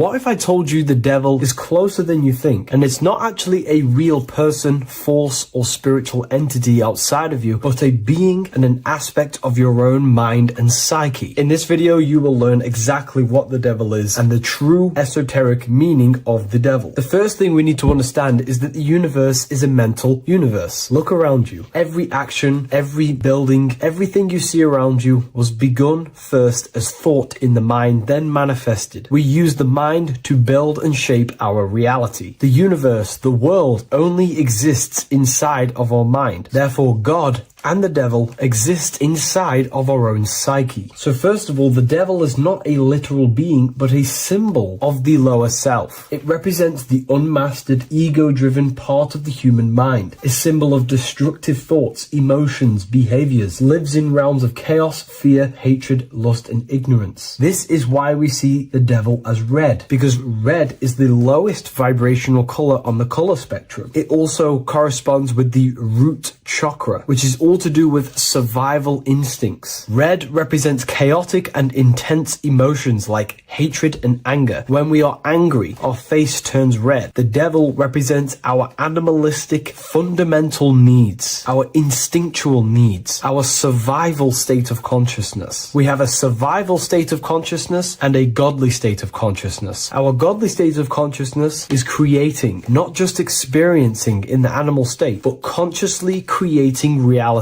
This is why we see the devil with a goat head, an animalistic head, and the head is where the brain is. The animal head represents living off instinct, the part of our mind that lives on urges, impulses, and instincts. Eating, sex, power, ego-driven actions, and ego-driven thoughts. Animals are only aware of themselves. Animals live on instinct. They have no ability to consciously create like humans. This is our lower desires for the material world. That's not to say the material world is evil. However, when our consciousness is only seeking material things, this leads us down a path of self-destruction, because nothing material can ever satisfy our soul. Everything material is temporary. Therefore, the devil represents the part of us that seeks only material desires, only material fulfillment, the ways of thinking where we only think about ourselves and ego-driven thoughts. It also represents the unchecked, unconscious self, where we have no mastery over our thoughts, over our emotional impulses, and no mastery over our actions. We're living in instinct and impulsive states, which causes chaos, selflessness, destruction, and keeps us bound to our lower material 3D state of consciousness. It's important to recognize that the word devil was never present in the earliest Gospels. Instead, what was mentioned was a spirit of evil. This distinction is crucial because it underscores that the idea of the devil, as popularly conceived, does not actually exist as an independent entity. Rather, it is a personification of the lower aspects of the human mind, a facet of our own consciousness. The term spirit of evil was not meant to denote a specific deity or being, but rather any force of negativity, whether it manifests as a destructive thought, emotion, or action. A spirit is a force, an energy, and we have three forces that create our reality: thoughts, emotions, and actions. We have full control over these three aspects, which transform and mold reality. A destructive thought, a destructive emotion, a destructive action is a spirit of evil, and it originates from the darker aspects of the human psyche. So now, because we're on the topic of the devil, we have to look at the pentagram, which is obviously connected to the devil heavily. The upright pentagram represents spirit, air, water, earth, fire. Upright, which represents spirit, the most important element on top of the earthly elements, showing spiritual principles over material principles. As spiritual beings as we are, we have to put our spirit first, our higher self first, and material things second. Why? Because material things never satisfy us long term. Seeking material fulfillment will leave us feeling unfulfilled in the long run and very unhappy, and we can lose ourselves in illusions. We have to put our spiritual principles first, seeking wisdom, knowledge, connection to the divine, and connection to our higher self itself is what gives us true fulfillment in our hearts and souls. But when we see this pentagram inverted, we now have spirit on the very bottom, which now represents earthly principles on top of the spiritual principles. We're putting our earthly elements on top of our spiritual element, which this inverted pentagram represents no longer caring about spirit, no longer caring about our invisible internal world, and only caring about this external body, food, sex, material things, cars, money, and all the things outside of us, the world outside of our mind. This is what true Satanism is. Satanism is not worshipping an external deity, but it is worshipping the self, only fulfilling the ego's desires. This is what true Satanism is, and we have all been conditioned to live in this state. Satanists want us to believe that there is an external deity called Satan or the devil, and the reason they do this is because they trick us, making us believe that we are not Satanists, while they are actually conditioning us to be self-seeking, ego-driven people, where we only care about sex, food, material things, and money, which is actually conditioning us to be Satanists. 80% of the population today are unknowingly involving themselves in Satanism, which is ego-driven thoughts, actions, and emotions, dwelling and living in this state where we only care about ourselves. When we are spiritual, we realize we are all one. We are all one consciousness family, and we need to do things that help and contribute towards our collective experience, helping others instead of seeking to serve only the self. The angel is depicted with wings, which represents elevation, higher self. The devil is represented with an animal horns, which is on the ground. A goat is on the ground, which represents the lower self. This is the elevated mind and the lower material mind. Horus, the bird, higher self. Set, the ground animal, lower self. Jesus and Satan. These are two forces, two characters that exist within the human psyche, not real entities. They are forces of our minds, and there is a battle between our higher self and lower self all the time within our own minds. There's always a part of us that's telling to do one thing and another thing, to do something bad and to do something good. There is this battle inside of our own consciousness. Here we have the human spinal column. The human spinal column is showing you the higher and the lower self. The higher self represents the head. The head is where the mind is. This is the creative essence of the universe. This is where all material things begin as a thought in the mind. We create with the skull, with the brain. This is our higher self, the heavens, connected to the heavens, the sky. And the lower end of the spinal column is where our reproductive organs are, where our gut is. Our reproductive organs and our gut is all to do with survival. The lower end of the spinal column, lower instinctual 3D based consciousness. The lower end of the spinal column is where our lower self dwells. Eating, consumption, power, and sex, lust. These are all emotional forces and instinctual based organs that are not inherently evil, but when we dwell and live off this lower end of the spinal cord, it keeps us in low states of consciousness. Our goal to raise to our higher mind is to balance this, not to overeat, not to abuse power, not to abuse sex and lust, but to master these organs and gain the ability to say no to these organs so that we can raise to our creative side of consciousness. Instead of dwelling in our instinctual nature, we can turn to our creative nature and consciously become a builder and constructor of reality. This is the true way of raising consciousness. This is the stairway to heaven, out of the animal consciousness to the higher consciousness. To wrap all of this up, it's all about gaining control over our instinctual lower nature and allowing our spirit to rule over our body and not our body ruling over our spirit or mind. The moment you let a thought become instantly an action is the moment you are an impulsive person. We are all trained to be this way. It is okay if you are in this state. The moment you let a thought turn straight into an action without questioning, that is the mind controlling you and you not controlling the mind. We need to gain control over the mind, and we do this through many different ways, through meditations,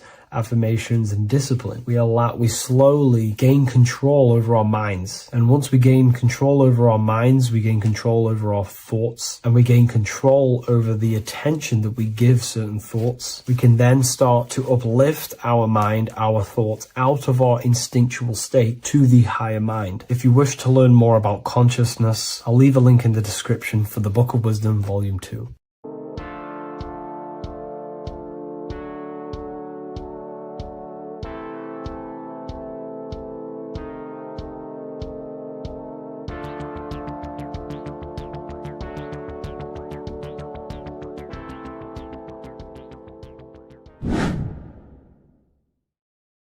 What are we all doing, people? Survival wisdom. Today we're going to be breaking down the Bible and its real, true metaphysical meaning. All of these slides within this video is taken from my book, The Book of Wisdom, so you can get all of these slides. So the Temple of Solomon, you are body, mind, and soul, which is the Holy Trinity, the moon, sun, and earth. The sun is your soul because the sun is its infinite source of energy. It is its own source of energy. And that is what your soul is. It's its own source of energy. The moon is mind. This is why you call people a lunatic. You're a lunatic. Luna means the moon. And inside of your mind, you have a specific mood. Mood is moon. And mind in German is Mond. And the word Mon means moon. And earth is your physical body because your body contains of the four elements, the four physical elements. Well, the Temple of Solomon is the temple of the soul and the mon, the soul and the mon, the soul and the mind. And it's the temple of the Holy Spirit in the Bible. Everything leads back to one singular point in the center of the brain. The brain is not the mind. It's mind over matter. Okay? The brain is the physical manifestation of the mind. The brain is the electrical computer which decodes the light waves given to it by the mind. This is why everything in the body leads back to one singular point. And we'll go over this in a minute. But this is controlling the physical body.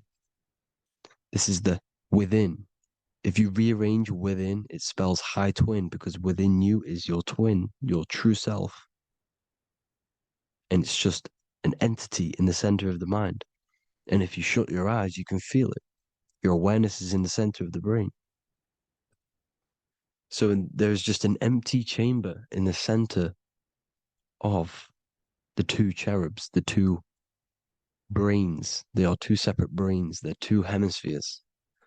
And the empty chamber, when scientists chop it up and see it's just an empty chamber, well, because you can't see in that plane of reality. You cannot see the mind. You cannot see thoughts. It is invisible to the human eyes, to the visible light spectrum, to the two eyes. The reason why we call it the third eye in the center of the brain, it's not the third eye, it's your true self. It's the mind and soul. It's an eye because it does see. It's the all-seeing eye that you always see here. There's some Masonic artwork showing the two pillars, the two cherubs, the two hemispheres of the brain, and the inner eye. This is the eye that sees all things. What do I mean by seeing all things? Not physically.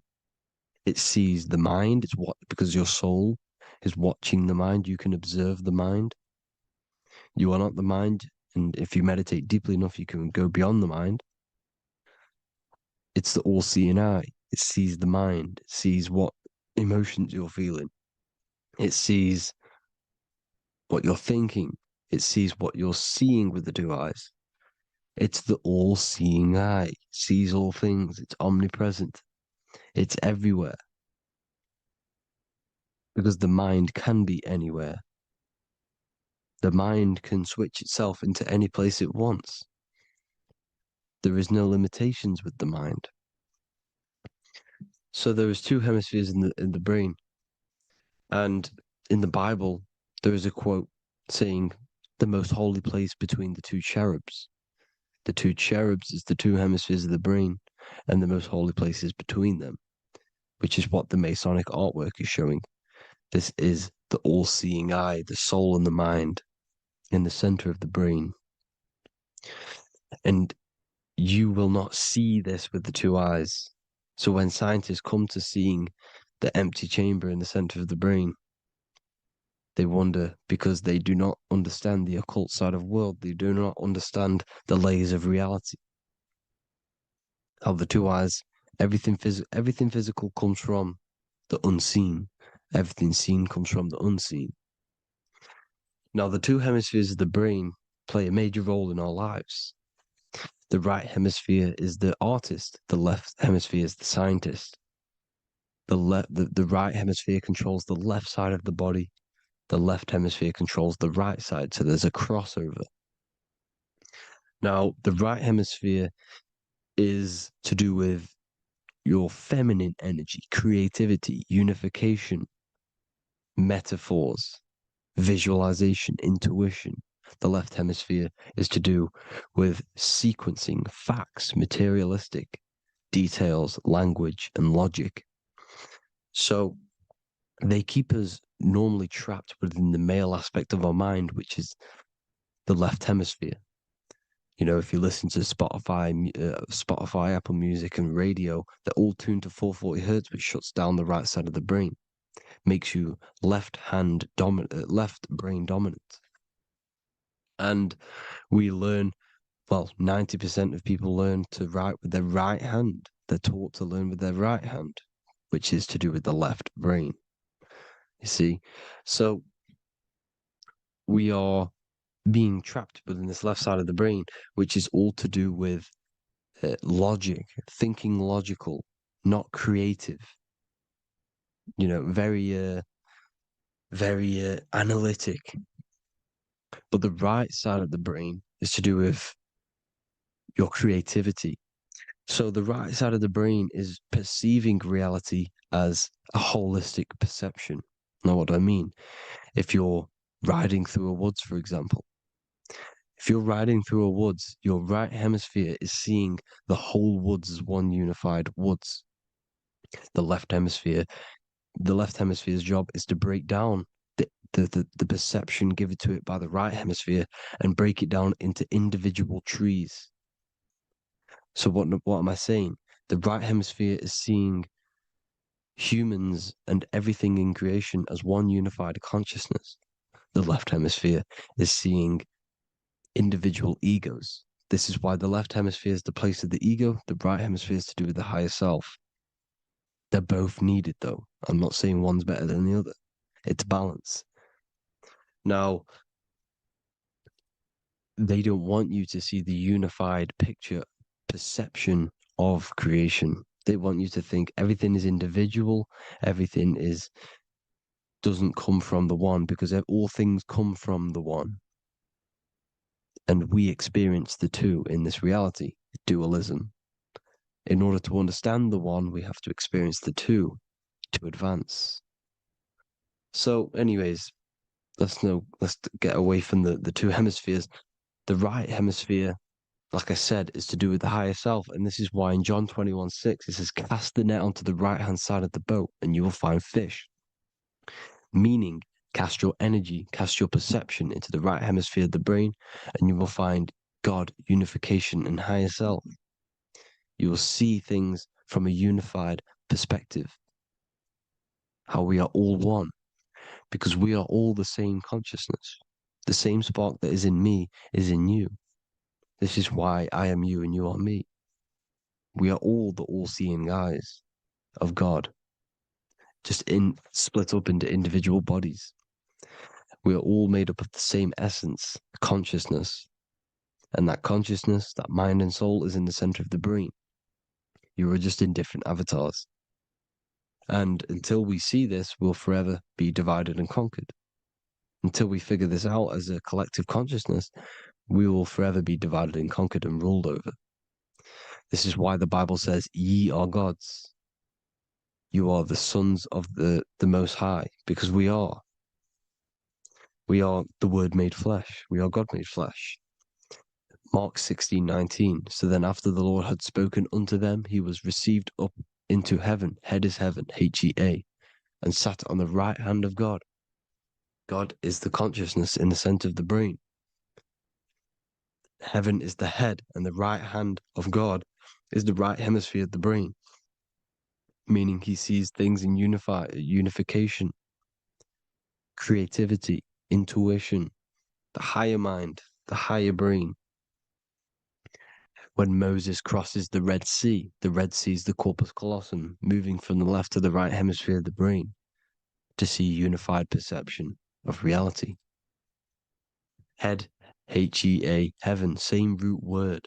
This is why the ancients always depict God in the center of the brain.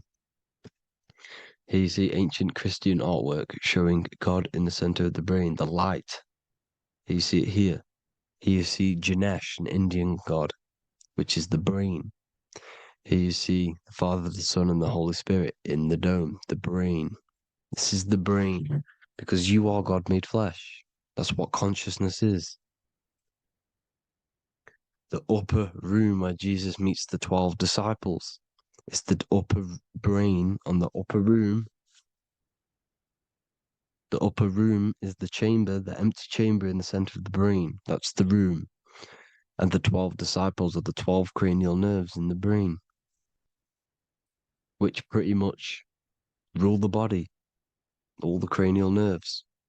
The tree of life, the cardiovascular system. This is why in Genesis it says the tree of life was in the midst of the garden. Midst meaning middle, because the middle of the body is the cardiovascular system, which is controlling all of the systems in the body. The tree of knowledge of good and evil is the nervous system. It's the spine and brain. This is what's detecting good and evil.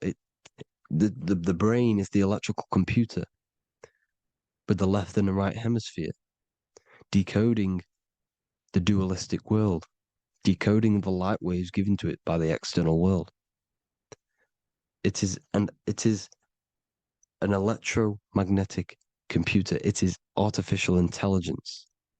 It is very intelligent, the brain and the nervous system, the human body as a whole. But the tree of knowledge of good and evil is the nervous system, because it is the tree that detects good and evil, makes you learn good and evil in this dualistic reality.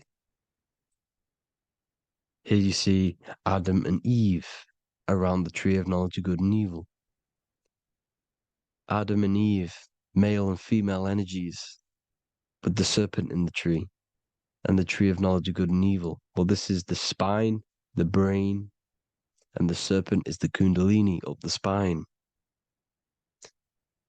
The serpent is the S. That's why S, serpent, S, the letter S is the serpent. Sex and serpents make an S noise. You know, the Bible cursed the serpent. So we don't figure out the true religion. The true religion is raising the kundalini and becoming God-man and reaching our higher states, our true God self. Because once the kundalini is saved and hits the pineal gland, it activates 100% of the brain, when we're only using around 20 to 10% as of right now without the kundalini awakening. So when you use it, you're activating 100% of the brain. You're activating all the dormant brain cells. You're regenerating the body. And this is the serpent in the tree of knowledge of good and evil. This is the spine, brain. This is Adam, Eve, the male and female energies. The light of the body is the eye. Therefore, if thine eye be single, thy whole body should be full of light. Matthew 6:22. This is the single eye in the center of the brain. It is not the pineal gland. It is what's inside the pineal gland. You have to go beyond the physical world, and there are no words to describe things that are not physical, metaphysics. And the whole body should be full of light. Well, this light is the same pyramid that you see. You are the pyramid with the all-seeing eye on top. This is why the ancients built the pyramids with the stairs in the middle symbolizing the spine, because once you open all the chakras and balance them and raise the kundalini, you activate all of the brain, which gives enlightenment. The word enlight in ment. Ment means mind, light in the mind. Enlighten the mind. And this is enlightenment. We are the temple. And Jacob called the name of the place Peniel, for I have seen God face to face. Within spells high twin. Within you is the God self, which you need to manifest into the external world. And he's seen God in Peniel, the consciousness. He's seen his true self consciousness in the pineal gland. Genesis 28:10, Jacob's ladder. Jacob, he took a rock there and laid his head on it to sleep. Jacob had a dream. He dreamed there was a ladder that was on the ground and reached up into heaven. Head is heaven. The rock he fell asleep on is the sacrum bone, because he's symbolizing the oil that comes down the spine, hits the sacrum bone and rests there, falls asleep, and it looks up and it sees the ladder to heaven. Because when you raise this oil, you become God man. You become God in heaven. You can leave the body at will. Do you not know that your body is the temple, that your body is the temple of the Holy Spirit? Corinthians 16:19-20. Or do you not know that your body is the temple of the Holy Spirit within you? Your body is the temple of the Holy Spirit, the soul and the mind within the center of the brain, the temple of Solomon, temple of the soul and the mind. Romans 8:10. Christ is in you. It's not external. When you give where attention goes, energy flows.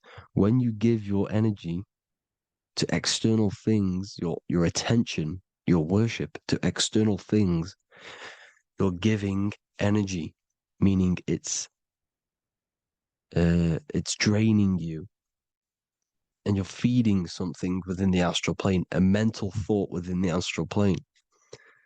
So with you realizing that the Christ is in you, that you don't have to worship anything outside of you, this means that you're internalizing your energy. You're not giving your energy, because where attention goes, energy flows, which means you become more present. You become healthier because you're not giving off all of your special electromagnetic energy that's charging you. This is why the religions run by the Vatican is all external. They're exoteric. Exoteric means external teachings. The esoteric is the internal, the hidden teachings. In Psalms 82, I have said, ye are gods, and all of you are children of the Most High, because we are the Most High, split up into individual bodies. That's what consciousness is. Consciousness is the Most High, and we have to raise ourselves to the Most High. Brahma, Vishnu, Shiva, the Father, the Son, and the Holy Spirit. Why is it always a trio? It's a trio because it symbolizes us, the soul, mind, and body. The mind is the bridge for the soul to be in the body. What is the soul? It's the life force. It's the watcher. It's the all-seeing eye. The soul sees into different realities, and it gives life to the body of every reality it goes in. This is why you always see light around the all-seeing eye, because it is the energy, the life force, the light, life, L-I. Life is light, and it's the eye because it sees into the different realities. It sees into the dream world. When you're going to sleep at night and you dream, it's not a dream. It's another reality. You're a multi-dimensional creature. We live in a multiverse. There's infinite amount of yous. And there is a version of you which is the highest self in a reality somewhere. And this eye has the ability to switch realities, which is exactly what astral travel is.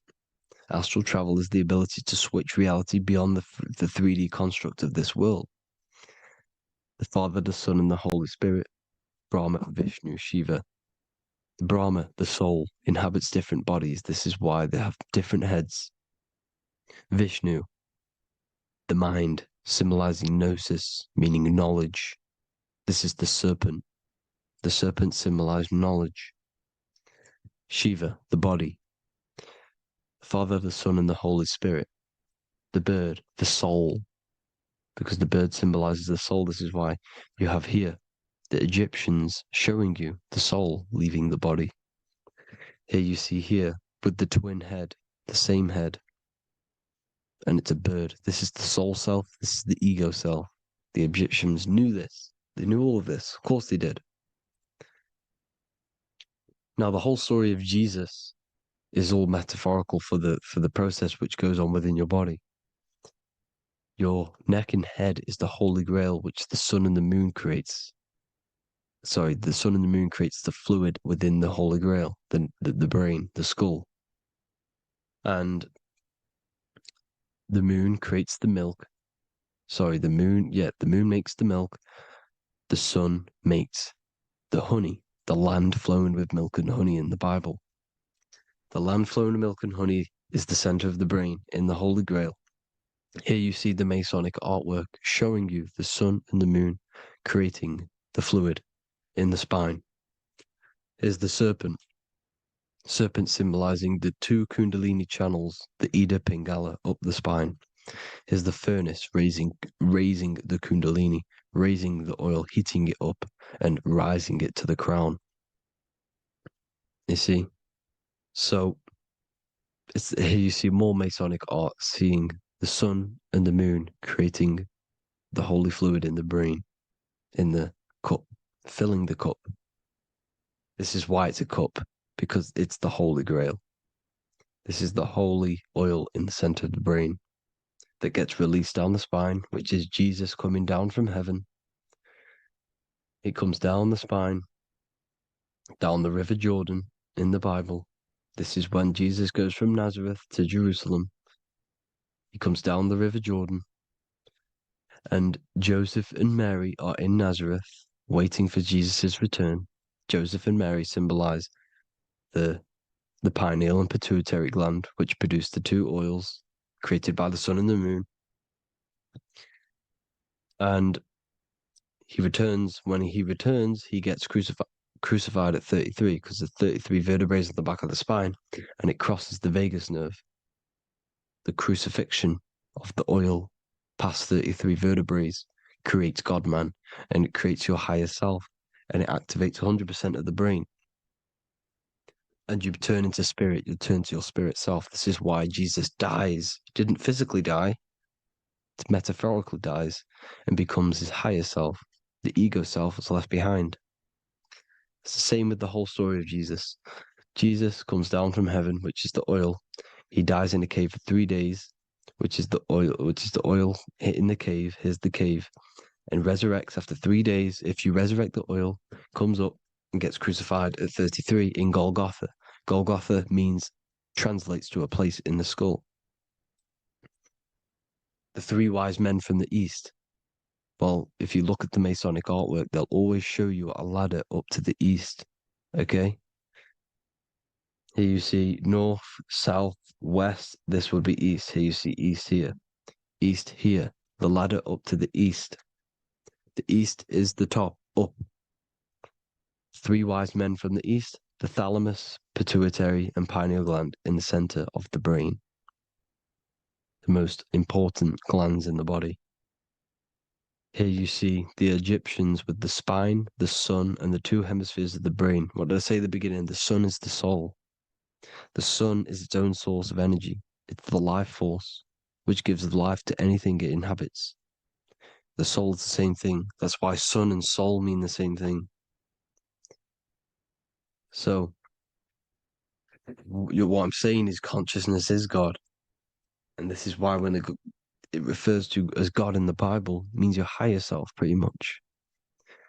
And returning back to this higher self, because God is something that you need to manifest.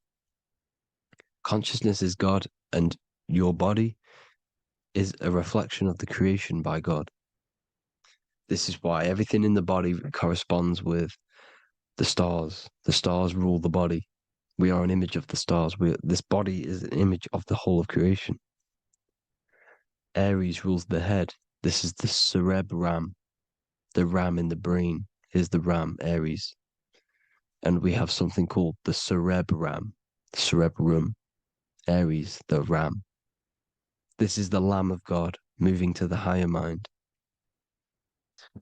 Taurus, which is the lower brain and neck, the cerebellum, the bull Taurus, the lower mind, and the cerebrum and the cerebellum, the ram and the bull, is what makes you ramble on. Ramble meaning walking. The higher mind and the lower mind working together makes the body ramble. Ramble is what makes you walk along. Thank you to Santos Bonacci. Gemini, the two twins, rules the two arms, the hands, and the lungs. These are the two twins of the body. Sagittarius, the horse, which rules the hips. Hips means hippo. Hippo means horse. Hippopotamus means water horse. Hippo means horse, and this is why we call them hips, because horses have massive hips. Capricorn, the kneecaps. Pisces, the two fish, the 2 feet. Then they make us swim. We are an image of the stars, people. Well, the body is anyway. Consciousness is God, and the body is the image of the whole of creation. It's a reflection of the whole creation, as above, so below. 12 systems in the body, 12 cranial nerves for the 12 constellations, 12 cell salts. The body's made out of 12 cell salts. So, this is where it gets kind of deep. You know, this is where we get deep.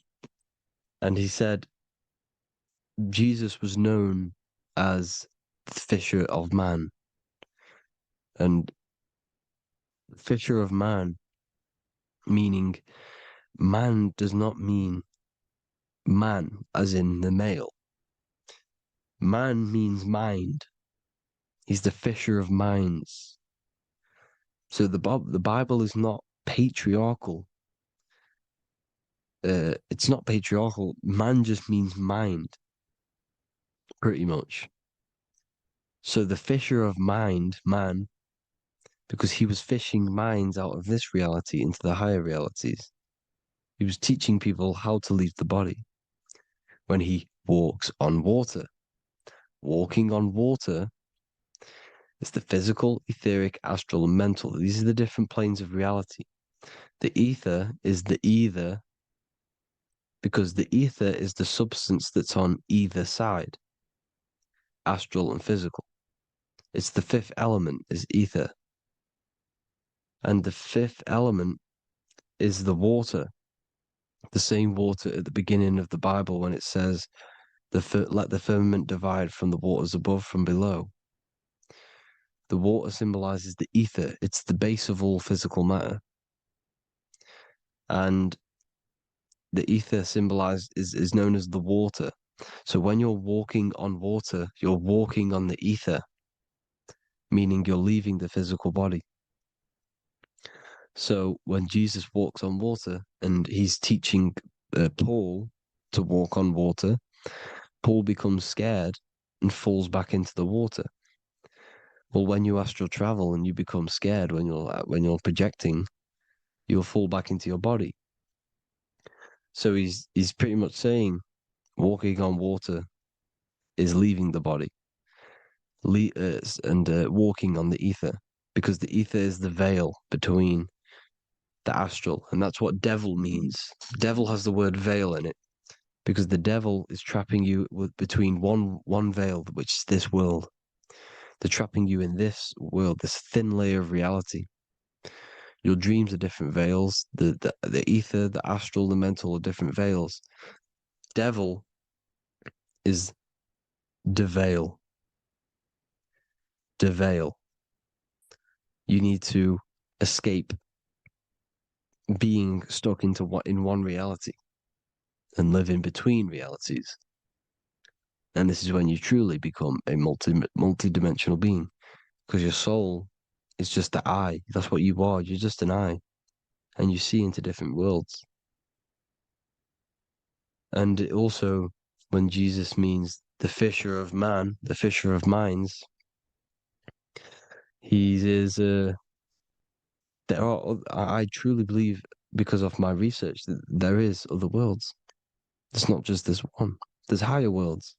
There's an infinite amount of you, and you've been in them dreams you call dreams. Them dreams are other realities that you are in. That's why when you're there, you don't feel like you're in a dream. You feel like it's 100% real, because it is real. So this is why the ancients always depicted the many different heads, because there's many different versions of you. And this I, the soul, the watcher, is switching itself into different bodies at all times. Well, when you sleep, when you astral project. And this is what the ancients were doing. They understood the multiverse, and they could switch bodies at will. And this is what the 7 seals are in the Bible, also known as the 7 chakras. These are literally portals within us to these different worlds. We're in the heart at the moment. Earth, rearranged spells heart, meaning middle. This is where good and evil exist. It's the middle point, the midpoint of realities. So, I hope you all enjoyed the video. All of this knowledge that I've give you in this video is inside of my book, the Book of Wisdom. The Book of Wisdom gets updated every single month with new pages. It's a one-time payment for a lifetime worth of research and knowledge by me. So if you do want to get it, the link will be in the description. But I hope you all gain some amazing insight. Please like, comment, and share to help the algorithm, and drop a subscription. And for more lectures, every 2 days, I drop lectures and knowledge within the Patreon. If you want to support the channel, join the Patreon. Everything's in the description, because we are not monetized on YouTube. Thank you all. Have an amazing day.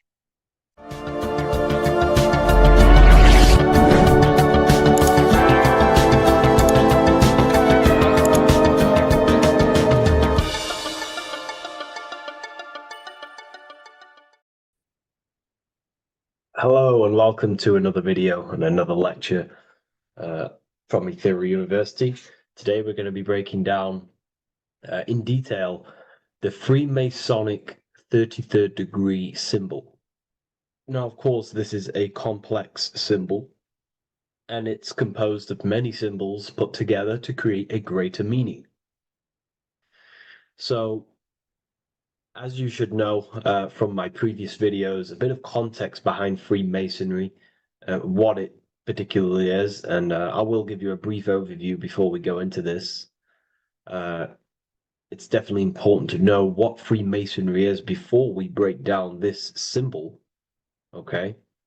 Because without the knowledge of Masonry and what it is, it's difficult to understand what the symbol truly means.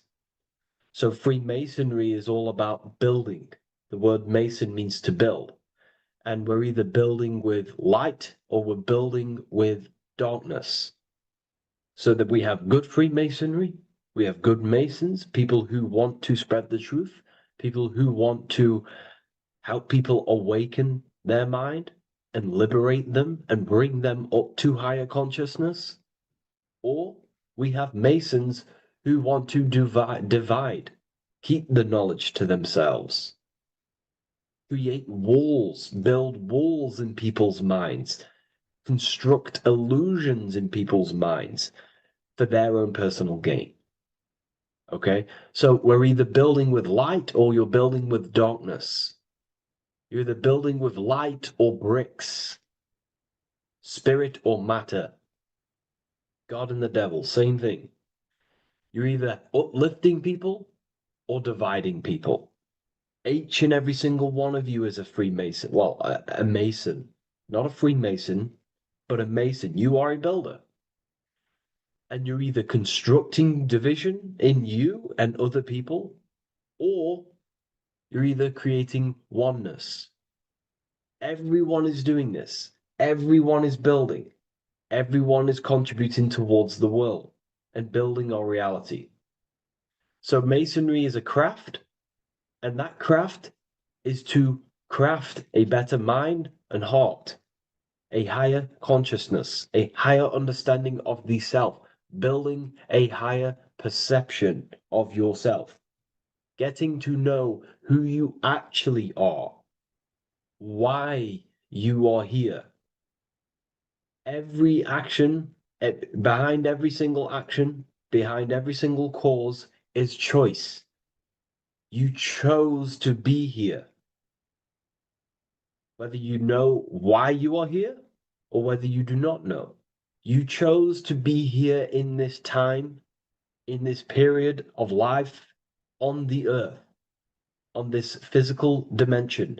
You chose, the mind of yours chose to be here in this body at this specific time. You are playing a role, you are building in this world at this specific time. So Masonry is all about getting to know the self, to know what you actually are through gnosis. Gnosis is direct knowledge obtained and extracted from direct experience. Knowledge extracted from direct experience. Knowingness. You know you have hands. You don't believe you have hands. You know you have hands. That's what knowing thyself truly means. To go within the self. To dwell in meditation for long periods of time. Not even meditation. To dwell, closing your eyes and thinking internally.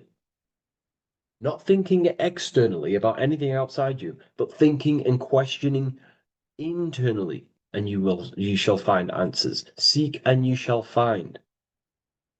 If your heart is truly set on knowing, on getting to know true knowledge and knowing yourself, then you will find it.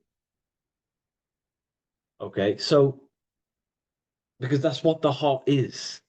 The heart is where we find our treasure. That's why it's inside of our chest. Our chest holds the treasure. What is your treasure? Your treasure is your physical manifestation. And whatever you act, whatever your heart cares about, your body follows. Your body takes action towards what you care about in life. This is why we say follow your heart, because your body follows the heart, what you care about. If you do not care about something, you do not take actions towards it. Whatever your heart loves and has that love energy for, the body follows. If you truly want to become enlightened and truly want to reach higher consciousness, then you will. You truly care for that, then you will find it. You have to go within.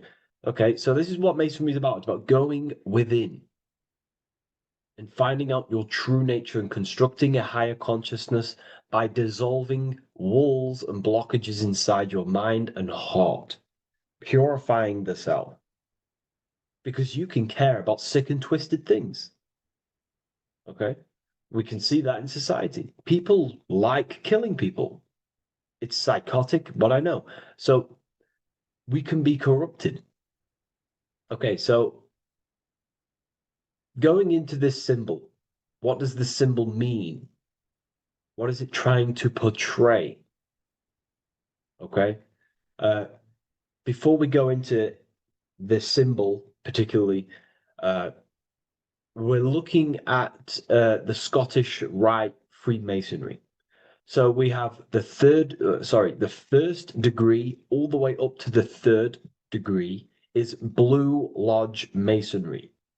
Then from the fourth degree of Freemasonry to the 32nd degree is what we call Red Lodge Freemasonry, the Red Lodge degrees. So again, That is that symbolism of that red and blue, the left and right, masculine, feminine, water, fire.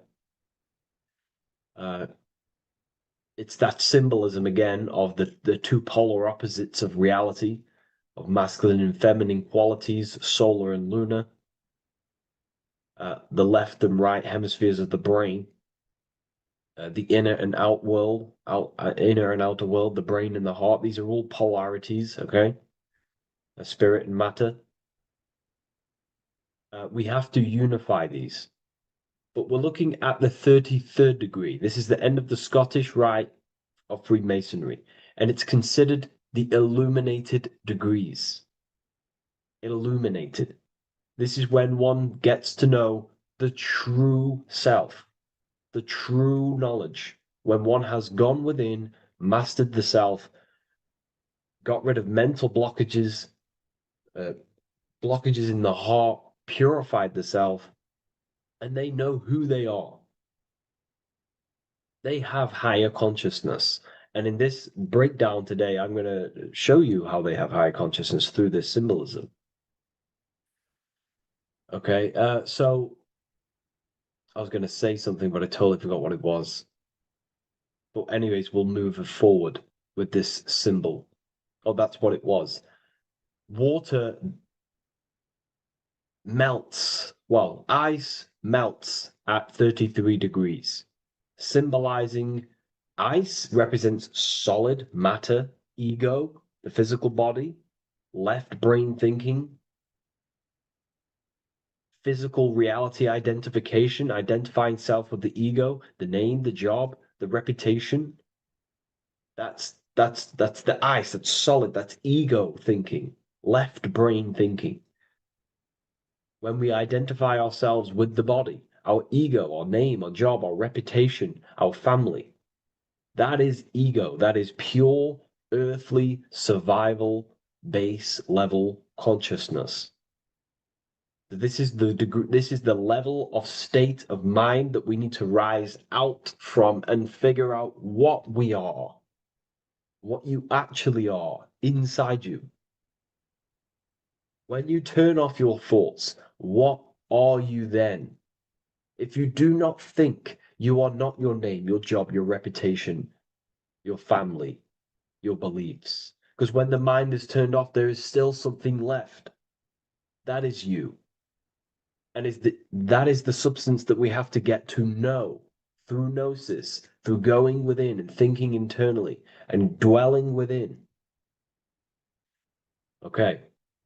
So Freemasonry is all about learning about the psyche, the true nature of consciousness, how it functions, the mechanics of consciousness, how we can integrate universal law with consciousness. We're going to be going into that. Natural law. How we can become one with God's law. We can become one with the universe and integrate universal consciousness into yourself. Okay, so the first thing I'm going to say about this symbol, straight away, the first thing you probably notice about the symbol is the eagle. The eagle is a bird. Okay, what do birds do? They are high in the air. They are above the earth, which represents rising, rising consciousness, rising the mind out of the lower mind, earth-based survival, impulsive, reactive, egotistical mind.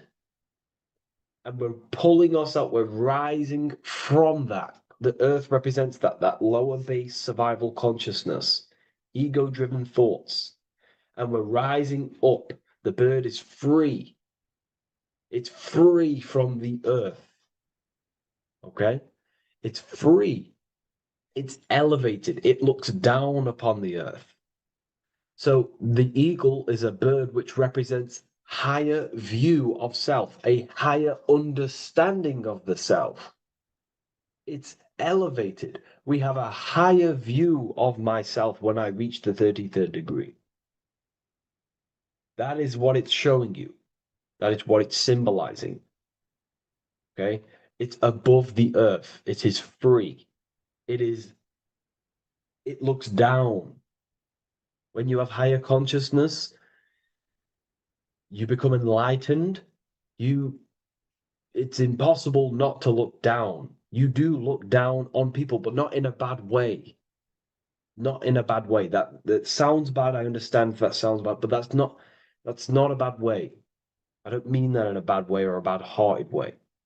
I mean that as when you have higher consciousness, you can see people who are living and dwelling in zombie mode, low level earth based consciousness. They think they're the body, they think they're their name, their job, their reputation, their family. So it represents looking down because I have higher awareness of myself. I know what I truly am. The water is flowing at the 33rd degree. The water melts at the 33rd degree, representing the flowing of consciousness, the flowing of the mind, flowing of light energy entering the body. Because when we reach higher consciousness, when you raise your consciousness, which is just an easier way of saying mastering thoughts, mastering yourself, we no longer give attention to negative thoughts because we understand what thoughts are and why would you let your own mind take away your own power? So again, Freemasonry is about gaining personal power, not in a bad way, well, it can be used for bad. Gaining mental power, a strong mind. Most people have very, very, very weak minds in this world. Very weak minds.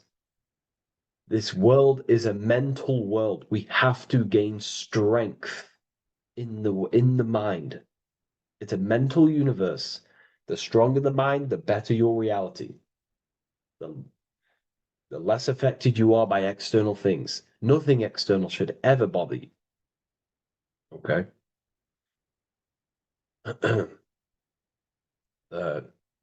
So it's about gaining mental strength, mental clarity. So again, the bird is elevated, it looks down, it has a higher awareness, it sees things from above, it sees the world for what it truly is. That's the eagle. Okay? It's the higher view. This is the illuminated degrees. So we're looking at now the sword. The bird, the eagle, the double-headed eagle is standing on the sword. Very symbolic. The sword is not above the eagle. The sword is below the eagle. The sword moves through the air. On a basic breakdown of the sword, it represents power. Power. Because if I have a sword, I hold the power over you. That's what it symbolizes. In war, you have a weapon bigger than someone else and more destructive than someone else, you hold the power. So it's a power symbol. To go even deeper on this, on its true meaning, the sword, I've already broke this down plenty of times. It moves through the air. It cuts the air. It's the mind. Air represents the mind. Water is emotion. Fire is the spirit. Earth is the body. So we're looking at the mind, the power of the mind. And the eagle is standing on top of this, representing, I am conquering my own mind. I am conquering my mind. My mind does not conquer me. My mind is truly mine. I hold the power over it.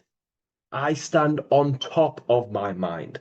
The mind does not rule me. Thoughts do not enter my mind that take away my power. I think it, I feel it, I act towards it. It's unity. My mind is the monarch. It is the command center. It is mine.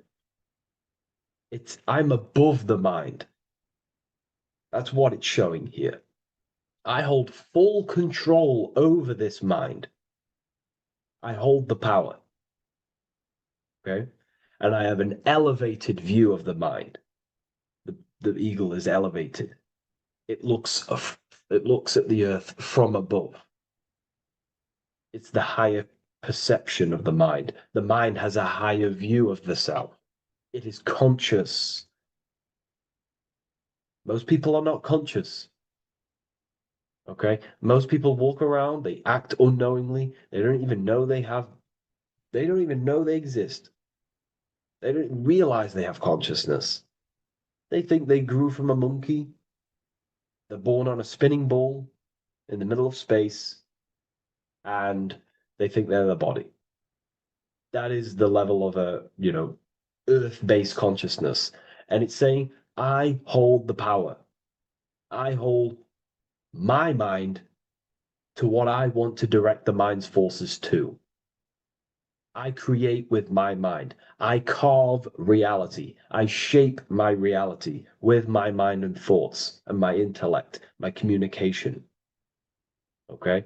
That is what we're looking at here with the sword. It's on top, meaning I control it. When you stand on top of something, you are the top. You are on top of it. You hold the power. You rule over it. When you are the boss of your business, you rule the business. That's what we're looking at here. The sword needs sharpening. It always needs sharpening. You can't use a sword forever. You need to sharpen it. The mind will not stay powerful and strong and and aligned with what you actually want unless you continuously refine the sword. The mind needs to be refined or reminded. If you stop doing affirmations, the mind will fall back to old ways of thinking. If you constantly meditate, you constantly implant the messages into your subconscious mind, you constantly visualize, you are keeping the mind sharpened with what you want in life, what you are trying to create. And the mind will continue to think with that power, with them words, with them visualizations. If you fall off, if you stop meditating, you will lose control of your own mind. Okay? This is symbolizing you have to keep on top of the mind. You have to keep control. This is what the world is. The world is like Minecraft. You ever played Minecraft? You're a builder. Okay? What do? You control the man in the world. That's what you are. You need to control this body in the world. It's all about control. You are in a game. It's like Grand Theft Auto. You don't know how to use the buttons. You're going to create chaos, and you're not going to have that much fun in the world in GTA if you don't know how to work the buttons. Same with this world. You are in a world, and you need to learn the buttons of the body, the mind, the soul, the heart.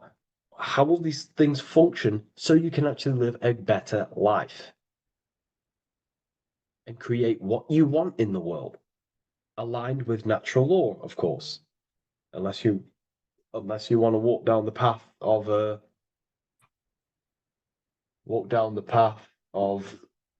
Satanism.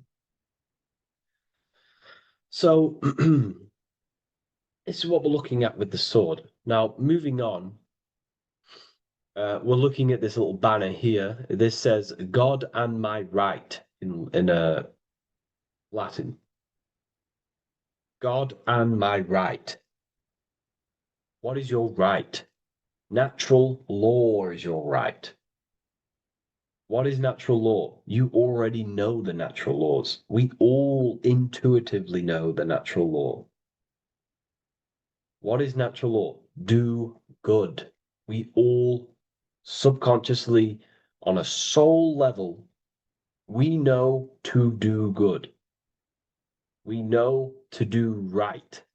It is wrong to hurt people. It is wrong to control people. What is your natural law? What are the forces that you hold power over, that you have full control over? You have full control over what you think, what you feel, what you act. Thought, emotion, action. If you start to try and control things outside of them three forces, that is now you breaking natural law. If I try to control and manipulate someone else, that is now breaking natural law.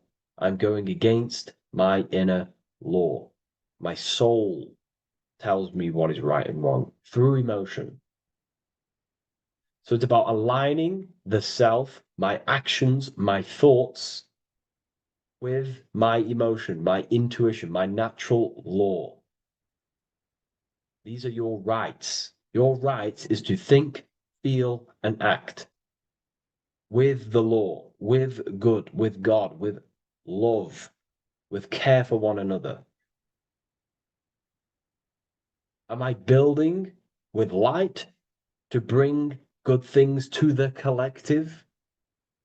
You see, most people are stuck in their left brain, and the left brain only sees me, me, ego-driven thinking. That's why they trap us in our left brain. They train us to be left brain. They tell us to write with our right hand to strengthen the left brain. They call it writing. Everything in this matrix is to activate your your left brain. Why? They need you in ego consciousness so you can be controlled and manipulated. So you do not recognize patterns. That's the right brain. The right brain recognizes patterns, symbolism, metaphors. They don't want you reading between the lines. They want you logical. They want you divided, because the right brain sees the whole. The right brain sees the woods. The left brain sees the trees. And that tree is your ego. And the woods is the collective consciousness. They want you only thinking about you. Because that way you are divided from the collective consciousness. And we're all one consciousness family. We're all God. We're all God experiencing himself. And we are all building this world.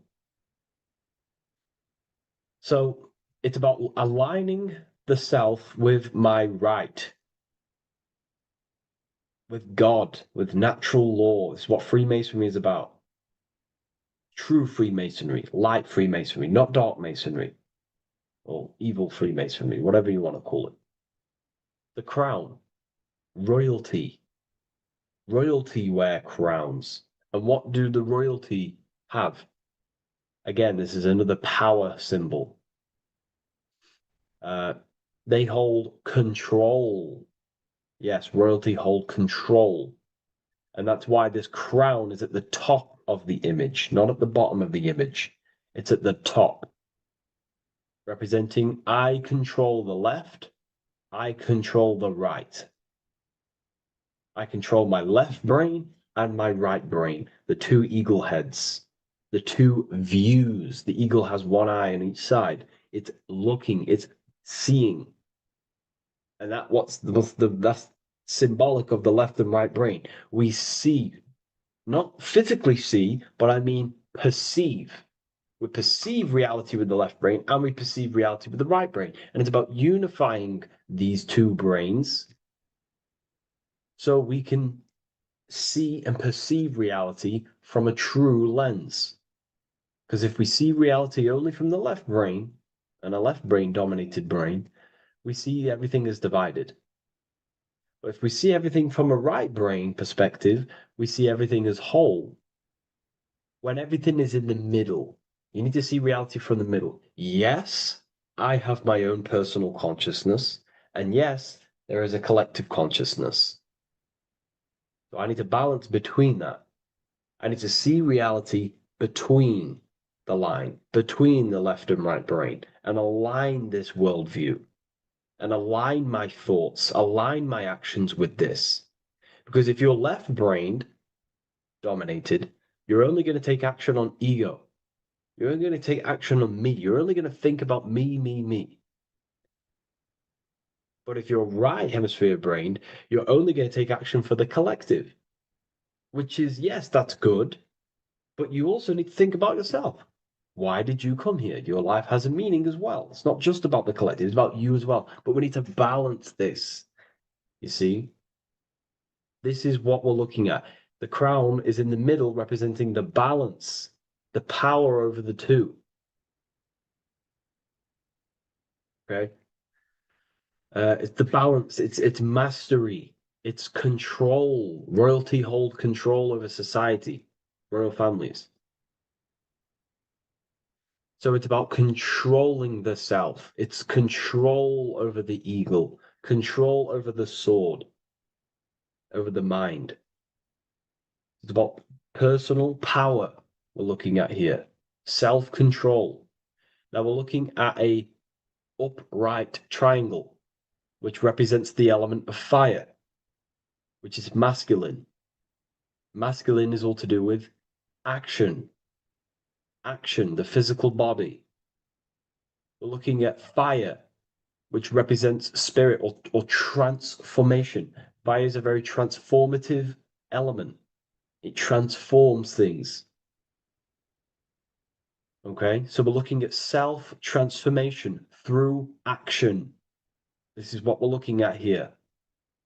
Fire is a very, very masculine force, a very penetrating and transformative force. So we're looking at transforming the self, not through knowledge, but through action. We have transformed the self, 33rd degree. I've reached the 33rd degree and I have now fully transformed. Now, there are higher degrees than 33rd degree, but we're just breaking down the symbol. That's a whole of a lecture. But this represents full transformation. 3, another, if you watch my video on numerology, you know 3 is all about what? Transformation. Thoughts, emotions, actions. These are the transformative forces that turn and create reality. Jesus dies and dies and resurrects after 3 days. Transformation from dead to the awakened. Brahma, Vishnu, Shiva. God is threefold. 3, 3, 3, 3, 3, 3. Electricity, magnetism, dielectricity. The 3 forces that pretty much create physical matter. Transformation is 3. So we're looking at transformation through action. Action is a very transformative force. There's no point learning this knowledge if you're not going to act upon the knowledge. A lot of people join the university, they learn a lot, but they leave because they don't want to take the action. They don't want to do the hard part. They don't want to act towards higher consciousness. They want to dwell in their lower mind. That's fine. That's your path. That's their path. But if you truly want to raise your consciousness, you have to act upon it. You have to actively not take the action. It's about what you do and do not do, because not doing something is also an action. If you are not participating in the low-level pleasures like sex, casual sex, masturbation, going out and getting blind drunk. These are low-level pleasures. It's going to keep you on a low-level frequency and a low-level consciousness. That is also an action, not doing that. It's about what you not do as well, which is very important. You have to act upon it to reach this degree. You will not reach this degree if you have not taken a lot of action towards reaching higher consciousness, reaching self-mastery over the mind, controlling the mind. It's what, again, it's about taking action on actually controlling the mind, controlling the self, gaining your power. Okay? Okay. This is another fascinating part about the eagle head and wings. It also represents the past, present, and future. The crown is, again, symbolic of the crown chakra. This is all to do with knowledge. So we're looking at knowledge of the past, the eagle on the left, looking behind, and the eagle on the right looking forward. So we're looking at the crown, knowledge of the past and the future. Looking at your past is very powerful. What has led you to this very point in your life? What actions have taken you to this point? And not only you, remember, there is a collective. Remember, you always have to keep that in mind. Every action you take, you have to always align it with the collective consciousness. It's not just you in the world. We have a collective. So how did you and how did the collective get to this point in life, in this present? How did we get here? How did we get into this mess?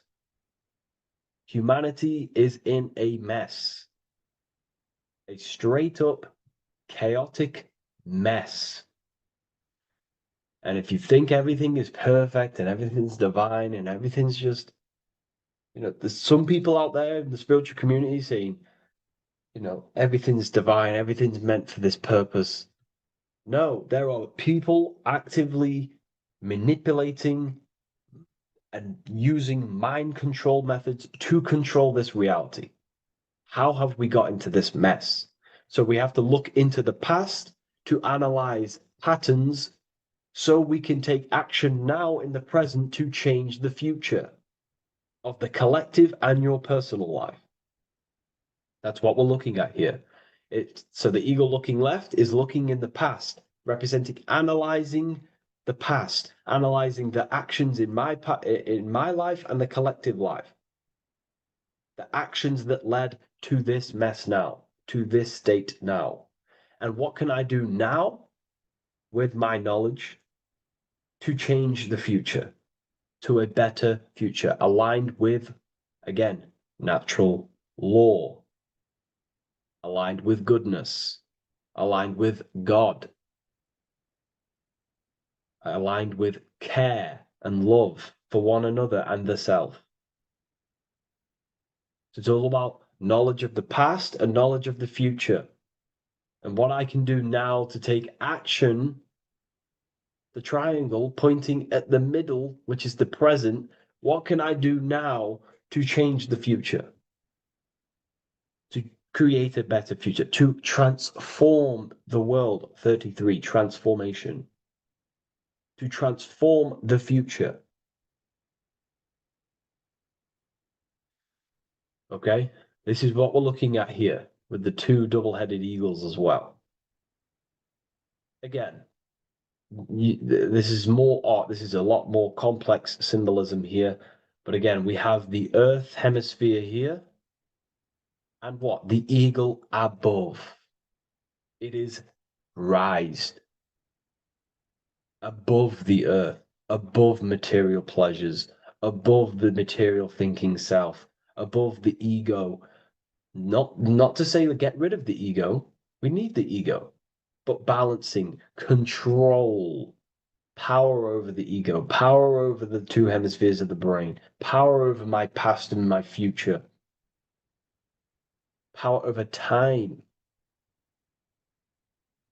What am I using my time towards? Time is your spiritual currency. Okay? It's elevated. It sees things from a higher perspective. It is higher consciousness. We're also looking at the astral body. Birds on a deeper level represent the astral body. So symbols have layers of meaning. The deeper you get into the occult. So when you join the first degree, you get, a good interpretation, and the higher degree you go, the more deeper the symbol reveals. As the more deeper you know yourself.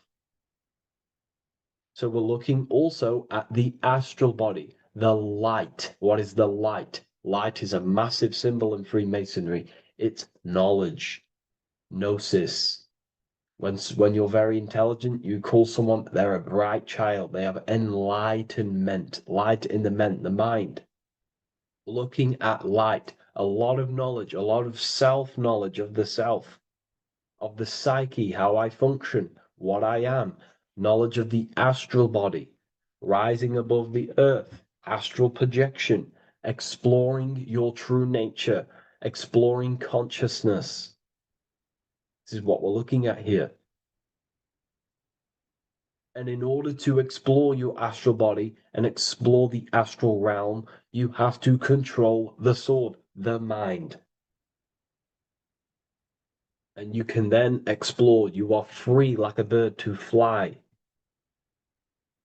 This is all symbolic of rising consciousness.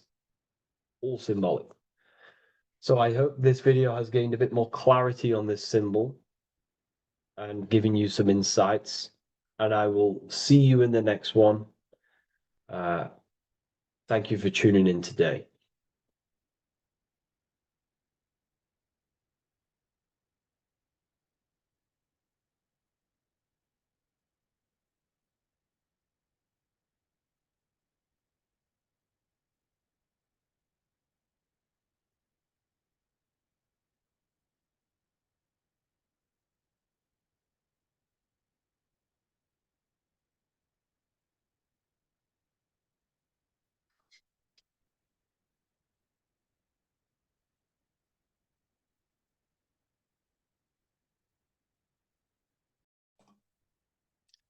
So this is known as the bag of the gods.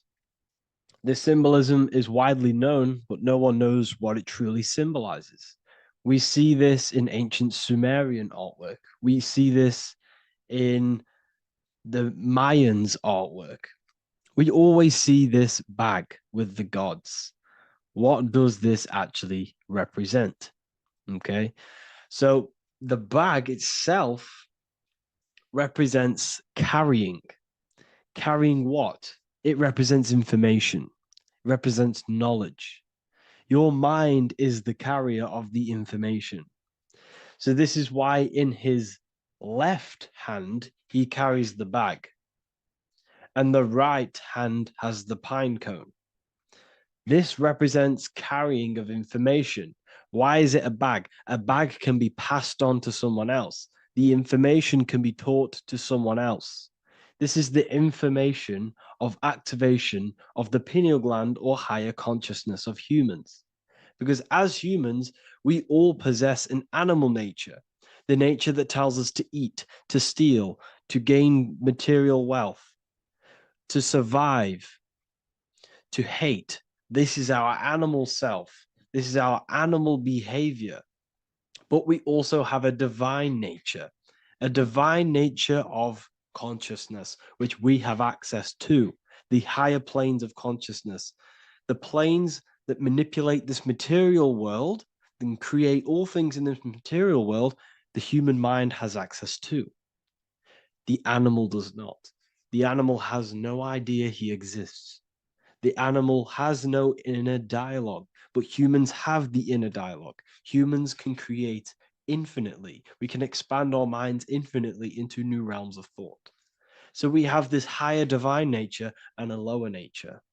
This bag of the gods is basically just representing the knowledge they possess of higher consciousness, of the higher aspect of life. Okay? Which is the activation of the pineal. The pine cone. The pine cone is in his right hand. The right represents wisdom. The left represents intellect, knowledge. Knowledge and wisdom are two separate things. Wisdom is applied knowledge. It's a feminine aspect. Knowledge is just gained information that you know, which is masculine. So in his right hand, he holds the pine cone. The pine cone can be opened and shut. The shut pine cone represents the asleep human being, the human being that exists in his lower nature, that just basically survives, lives on eating, consumption, material lust, living in chaos with his emotions, living in a place of hell. This is the animal nature. Then we have the awakened human, the one who has consciousness of himself, the one who looks within himself, the one who knows there is more to him when he looks in the mirror. He is far more than just the physical body. He is a divine spiritual being, a divine being who has limitless potential of creation into the material plane. So this represents the awakened. This represents the asleep. This is why he carries the pine cone in his right hand. It represents applied knowledge. This is the information. This is the intellect he possesses. And this is the applied knowledge of the awakening, of activation of the pineal gland. Because remember, the pineal gland is not your consciousness. The pineals, the same root word. Pine cones were always symbolizing the state of consciousness one was living in, whether he was asleep or awake. We see this at the Vatican. We see the pine cone over the two pillars. This is the two pillars of Freemasonry, and the dome. This is the Royal Arch of Freemasonry. This represents your head. This is the two pillars, the two hemispheres, and the pine cone in the middle, which is the pineal gland. What is the pineal gland? The pineal gland is not your consciousness. It is not the third eye, and it is not the mind. It's not the mind's eye. The pineal gland is a radio receiver. This is your body. Your body is an antenna. Most people think they are this body. This body is nothing but a receiver and a downloader of consciousness. Your brain does not produce consciousness. You are not this brain in your head. This brain is a downloader of consciousness. Consciousness comes from a way higher divine plane, which is what this image is showing here with the clouds. The mind is light. Consciousness is light. And this light is coming down into the material plane, and your body is basically a crystal antenna which is receiving and downloading this consciousness. So you can experience a three-dimensional reality. So God can experience himself in a divided, separate state. This is what this represents. Now, the pineal gland can be activated, okay, and stimulated because the pineal gland has phytoluminescent crystallized jagged-shaped cells on it. And obviously, these are crystals. Crystals are on your pineal gland. And what do crystals do? Radios use crystals. Your phone uses crystals. They tell you that crystals are woo-woo and pseudoscience because they don't want you to know the power of crystals. Your body is basically a giant crystal. Your pineal gland is a radio receiver for your consciousness.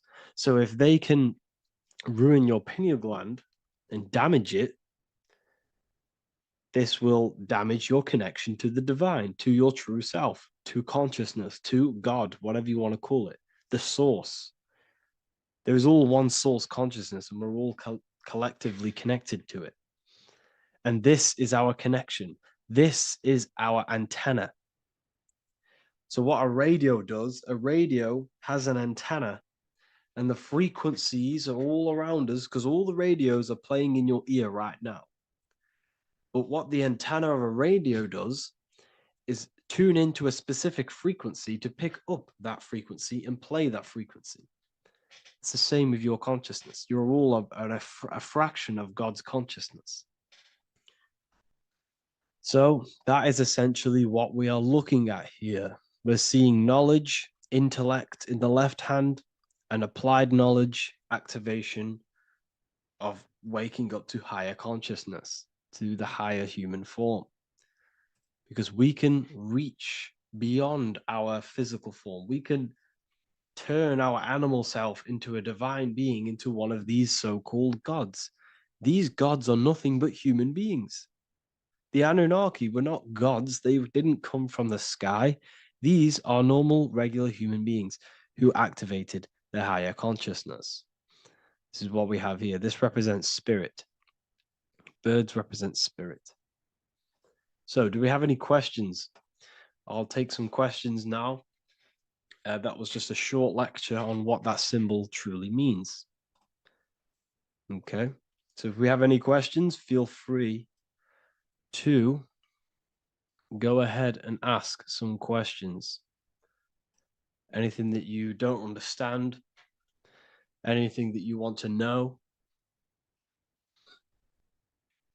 Okay.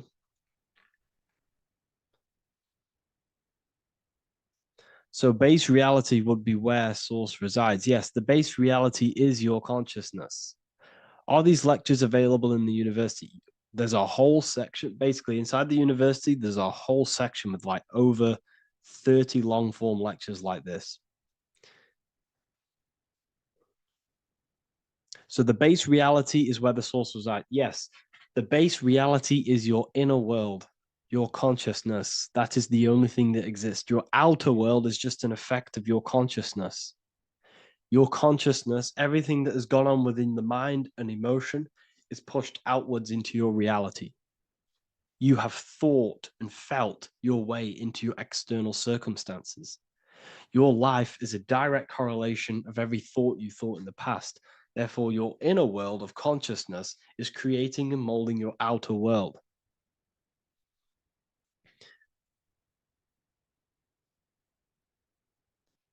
The best way to keep connection consistent, the best way to keep your connection to the divine or the higher planes of consciousness is through meditation and through imagination.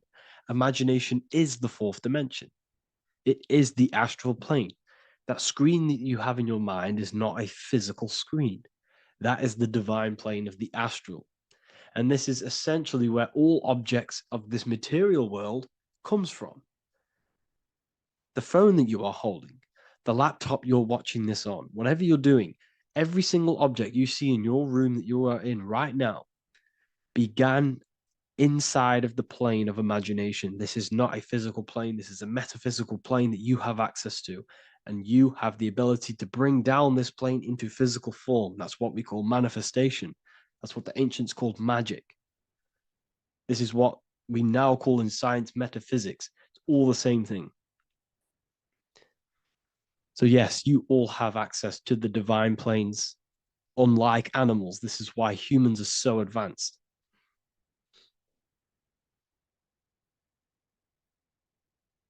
Okay. Is the pineal able to constantly activated, or is it just a temporary experience? I don't fully understand that question, unfortunately. Maybe you could word it in a different way. The real meditations on the university, legit, y'all, yes. In order to connect to consciousness, you need to sit in meditation and turn off your feelings, and the feeling of unity will come. Do I understand correctly? Yes, that is correct. So when you sit in silence and in stillness, I highlight the word stillness because stillness, when you are still, no information from your nervous system is being decoded by the brain. So when your body is still and does not move, your nervous system starts to relax and comes to a balanced state. Your brain starts to relax, it comes to a balanced state. The left and the right brain stop working, the nervous system stops working. Then, once the body, the material body is shut down, you then have access to consciousness. You can't access consciousness if the body's in such a busy state. If electricity is being fired every 2 seconds, your whole body's electrical. When you move your foot, that's electricity being fired from the brain to the foot instantly through the nervous system. Your brain, your whole body is a technological machine. So you must shut down the technological machine to access the divine that exists beyond the technological machine. Do you understand that? Did we create ourselves from the higher plane? When you say yes, you created yourself, you manifested yourself in this material form for a reason in this specific time and place. Wisdom books, are these available inside the university? Yes, they are. So anyone who joins the university, they all gain 50% off the store. So you can get anything off, anything you want inside the store for 50% off.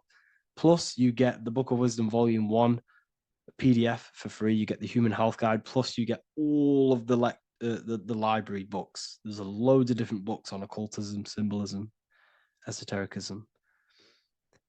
Do you need to place your attention somewhere specific during meditation? You can do. Okay? You can do. So, if you struggle, when you first start to meditate and you struggle to turn off the thoughts, think of the back of the brain, the back of your head. Don't think of it, place your attention on it. Okay? So when you place your attention on the back of the brain, this now shuts off thought because the back of the brain doesn't have any activation to do with thought. The front brain does, the neocortex. That's all to do with activation of thinking. So place your attention on either the back of the brain or your breath. What's more important, creating yourself or finding yourself? It's balance of both. So in order for you to create fully, you must have awareness of self and awareness of thought and control over the mental dialogue, the inner voice inside of you. Okay? When you control that inner voice, that is when you gain power. That inner voice is what brings commands into physical reality. Before you kick a football, there is a change in consciousness. There's a decision made in consciousness before the body takes the action. Therefore, every physical manifestation is a change of inner consciousness before it's a physical reality. You can have the reality you want through consciousness before physically having it. That's the secret to creating. But you must believe it like you know the sun is going to rise in the morning. That's how much you should know that you have that reality in consciousness through feeling and thought and imagination. And that's how you can truly create in your reality. Shrooms help with consciousness or ego. I can't really talk about that because I'm maybe uploading this to YouTube, unfortunately. But we need to clean our pineal gland first from calcification. Yes, definitely. You should go on a detox the body. Because you can't really connect with consciousness if your body is in such a dirty state. Because the brain your nervous system is in a state of fight or flight, trying to fight off all these toxins. So when you meditate, you're probably going to be having thoughts all the time because your brain's firing, your nervous system's being attacked through toxins. So you must detox to have a true connection with the divine. Your diet plays a big role in your spirituality and mentality. What is the most optimal food for pure consciousness? Fruits and vegetables. They possess consciousness. So when you place them inside of you, they're syncing with your consciousness. How to check the cleanliness of your body, your skin, your teeth, your tongue, your mouth. If your skin has spots, different colors on it, you're not clean because your skin is a reflection of your inner organs. Coffee's not the best for you. Coffee gives you fake energy. Okay. So what coffee does, that buzz you get off coffee is actually the toxic effect of the chemicals reacting with your body. If I'm inside the university and wanted to buy your book, you said it would be 50% off because we are your student. Is that automatic or we need to have a code? You will have a code. Yes, I'm going to releasing a code for all the students after this. Caffeine equals neurotoxin. Yes, it fries your brain. It fries your nervous system. It fries your dopamine receptors. Will the Q&A last week about money symbolism be posted? Oh, I didn't post that. That's my bad. I totally forgot. I will post that after this. Thank you for reminding me. How to detox the body. The best way to detox the body is going through a week cleanse of fruit. So only consume fruit, sea moss, and cayenne pepper, and lots of freshly pressed juice. Do that for a week or 2 weeks, depending on how you feel, and then start to fast. You will lose weight, but you're not losing weight. You're losing impurities. It's good to do this every couple months, to just go on a raw fruit diet, cleanse the body, push everything out, and then start to fast while, consuming sea moss and having lots of freshly squeezed juices. What is an alternative for coffee? Something with high energy levels. Okay. We're not taught the most simplest thing about the human body. It is an electromagnetic machine. It's electrical. It runs off electricity. The only energy you need is electricity, and that is found in fruits, vegetables. If you want energy, drink pure, fresh, pressed juice. That will give you more energy, more electricity than coffee. Can we cleanse ourselves through oil pulling? Do you recommend it? I do oil pulling every day with coconut oil in my mouth. Celery juice is a good one, very good one. Yes, celery juice.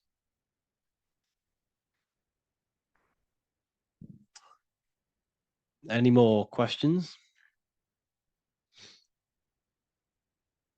What kind of music do you listen to when lifting? For me, rap, hip hop push me work harder, but I know it's terrible for my subconscious. Yes, very. At least you're aware of it. You should be definitely try and stay away from the hip hop music. Try and stay away from anything that's talking about anything negative, because it's all programming your subconscious. And your belief system is your reality, people. Your belief system is your reality. Okay? So look after your subconscious. That's what's controlling your actions. 90% of your actions on a daily basis are controlled through your subconscious beliefs. Okay? I listen to a lot of Pastel Ghost. I listen to a lot of let me get my playlist up. It's all like background music for TikTok. Do you know what I mean? Like Pastel Ghost. That's mainly what I listen to. That sort of music. I don't know what it's kind of called. I don't know what that genre is called. Does anyone know what that genre is actually called? Because there's not much words in it. The reason I listen to it is because there's not much words in it. And, it helps the subconscious. And I just love that music.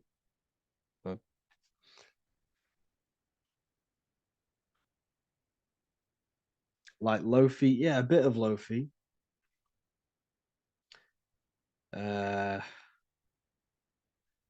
Most people won't even know this type of music.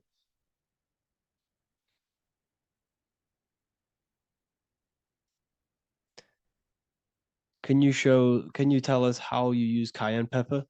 So I mix it with freshly squeezed orange juice every morning. So first thing I have, empty stomach, I have a teaspoon of cayenne pepper, mix it in and just down it every morning. And sometimes at night. The feeling you get in your stomach after putting cayenne pepper on an empty stomach is absolutely amazing. It tingles in your stomach. It kills parasites. It kills all horrible organisms.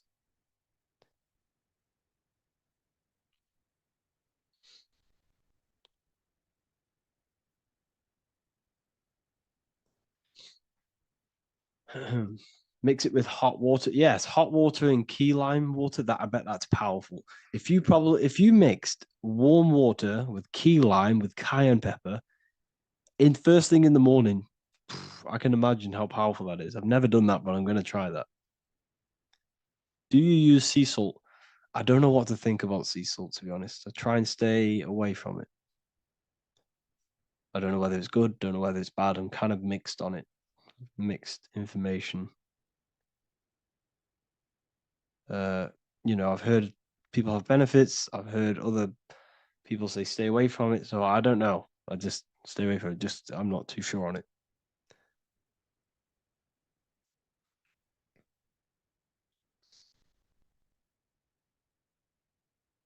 I drink fresh pressed celery juice every morning. Yeah, definitely. Is there any chance we could feel free, move to like esoteric occult questions. The only reason I say that is because I might be posting this to YouTube, so it's like I don't want them thinking I'm giving health advice, because I'm not. This is what I do. I'm not giving anyone medical advice. This is what I would do to myself. Because I can probably get in trouble for that. So the subconscious is the all-knowing. It is the all-seeing eye. The subconscious knows everything. Your conscious mind does not. Your subconscious knows every single cell in your body. Your subconscious is making your heart beat. It's talking to your heart. It's talking to every organ, every cell in your body is being connected and spoken to by your subconscious mind. It is the all-knowing. The subconscious has access to the astral plane, imagination, the fourth dimension. It has access to the mental plane, thoughts. It has access to the ethereal plane, energy. And has access to your physical body. It's the door. It's the portal. The subconscious is the portal to the divine. You must go through the subconscious in order to access the divine. Any coupon codes for book 2? Yes, inside the university, there will be a 50% off coupon code. Speaking of ancient civilizations, why did they use symbols to give us true knowledge? This is a very, very good question. Very good question indeed. The reason they use symbols is because symbols are their keys. They hide meanings. They hide things. For example, if it was written down, if all of this sacred knowledge that I'm speaking now was written down, it can be easily taken. It can be easily misused. Someone can take it, read it, and steal it and misuse it and abuse the world and create horrible things. The reason they use symbols is because they're hidden. They hide the teachings. Only the ones who possess the key, that possess the knowledge, can read the symbol. So the symbols act as a guard towards this higher wisdom, this higher knowledge, which gives you power. All of the knowledge I teach you gives you power. And you can misuse it. You can misuse your imagination. You have no clue, unless you've put this into action, how powerful your inner consciousness is. You can become a Okay, listen. If you hate your job, it's not the job that you hate. Think about it. It's not the job that you hate. The hate is coming from your inner consciousness. It's the state of consciousness that you hate. So what does that tell you? You can change that inner consciousness to another reality, the feeling of another reality. You can become that consciousness within before you actually externally have it. And by becoming and knowing that reality, that's what produces effect on shaping your outer world. When you really, truly know that reality inside of you, of being free, of being wealthy, of having abundance, your outer world has no other choice but to rearrange itself to your new inner state of consciousness. That's what magic is. It's manipulating your inner state of consciousness. It's convincing yourself that you already have it. Not believing it, knowing it. Okay? Knowing is different than believing. Believing is a lie. You should know thyself. Okay? So we can say that human overpopulation is intentional. There is no human overpopulation. We're all cramped in these cities. We're all cramped into one little place. We're not supposed to live like that. We're not supposed to live so cramped. This is why there's so many weirdos out in public. How many weird people doing weird things? This is when things start to go weird, and we shouldn't be living in this state, in this condensed state. We should be spread out. Okay. There is no overpopulation. It's just an illusion because we all lived in such. Have you ever been on a plane? Have you seen how much land there is? It's crazy. There's no overpopulation. And how many people do they say there's in the world? There's not that many people in the world that they say. I think it's like 8 billion. I think they say there's 8 billion people. There's not 8 billion people. There's probably more like 2 billion. And the reason I say that is because I have a friend who only has like 300K followers. That's a lot of followers, okay? And he gets recognized everywhere he goes. And he's into all this stuff. And he says, listen, the population is definitely not 8 billion or whatever they say. I think it's like a couple billion. It's probably more like a billion. How to properly manifest intentions. Thought, emotion, and imagination are the key. You must know that you have that reality. Don't believe it. Become that reality within your consciousness. All day long, as much as possible. Feel it. Imagine it. Say it. And have zero doubt. How to have zero doubt. You can't, well, okay, so the doubt, that little voice that will seep into your mind saying, you can't do that. You can't do this. That's your old voice of your subconscious program. Listen, the reason why most people fail in life is because they have trained their subconscious that they will fail. They have told and believed that they will fail. The reason I will succeed for the rest of my life is because I have trained my subconscious to say, I will win, I will succeed, I will solve any problem. That's my belief system. And if my belief system is that, then my external reality, my conscious mind will seek a way to fulfill that belief. It will seek to control and create that belief in my external world. It will seek to solve any problem. I've trained my subconscious mind to know that I already have the reality, to know that I'm abundant, to know that I have everything that I already need. Therefore, if any problem comes, I can sort it straight away. But most people have a different belief. It's not your fault. We've been kind of manipulated and told this, that they will fail, that they can't do anything, that it's too hard.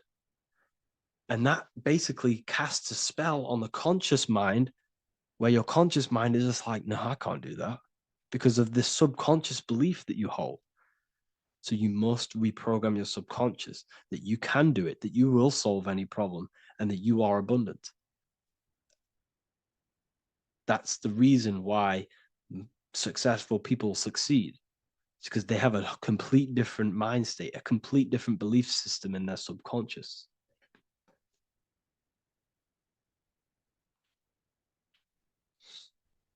Do you offer mentoring? Yes, I do offer mentoring, but it's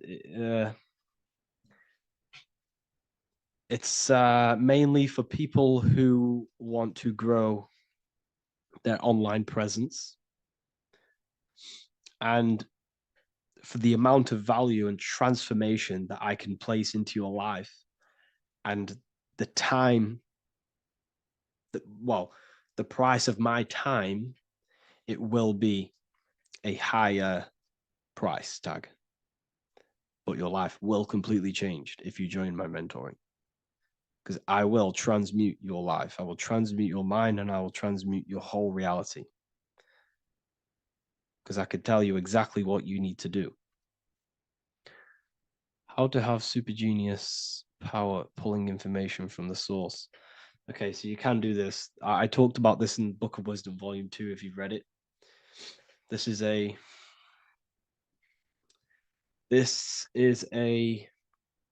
technique that Albert Einstein used. This is a technique that Thomas Edison used. This is a technique that all of the ancient geniuses have used. So you get on a chair, you place metal below you or plates, and you hold a metal ball in your hand, and you fall asleep.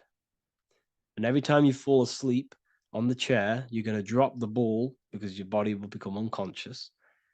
And you will basically drop the ball and it will wake you up because it's going to hit and make a loud bang on the plate. And every time you go to sleep, basically what this is actually doing is shifting your consciousness from conscious into the subconscious. So from physical into the astral. Your consciousness is shifting between these two planes. And as you do this, you can bring down great ideas from these higher planes. So when you fall asleep, have an intention. And when you fall asleep, you'll drop the ball. And when you wake back up, you'll have an idea and you just got to write it down.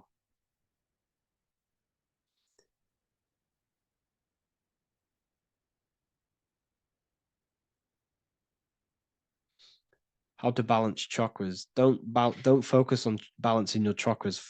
Focus on the mind. The mind is the cause of the chakras being blocked. If you have a blocked throat chakra, this is a problem in your mind, not the chakra. You see, the chakras are a result of the mind. You transmute the mind, you can transmute the chakras and cleanse them.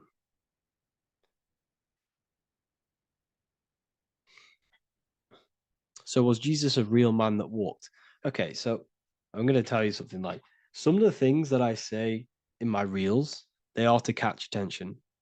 So if I say the first thing on the reel, Jesus never existed, straight away, you see that, it's going to trigger you. It's going to trigger Christians. It's going to trigger people. So yes, I do say things to catch attention. The reason I do that is because I have to in order to catch attention. Maybe there was a Jesus who walked. So in the past, I have said Jesus never existed. Yes, this is to catch attention, to boost the reels, views, and comments and stuff like that.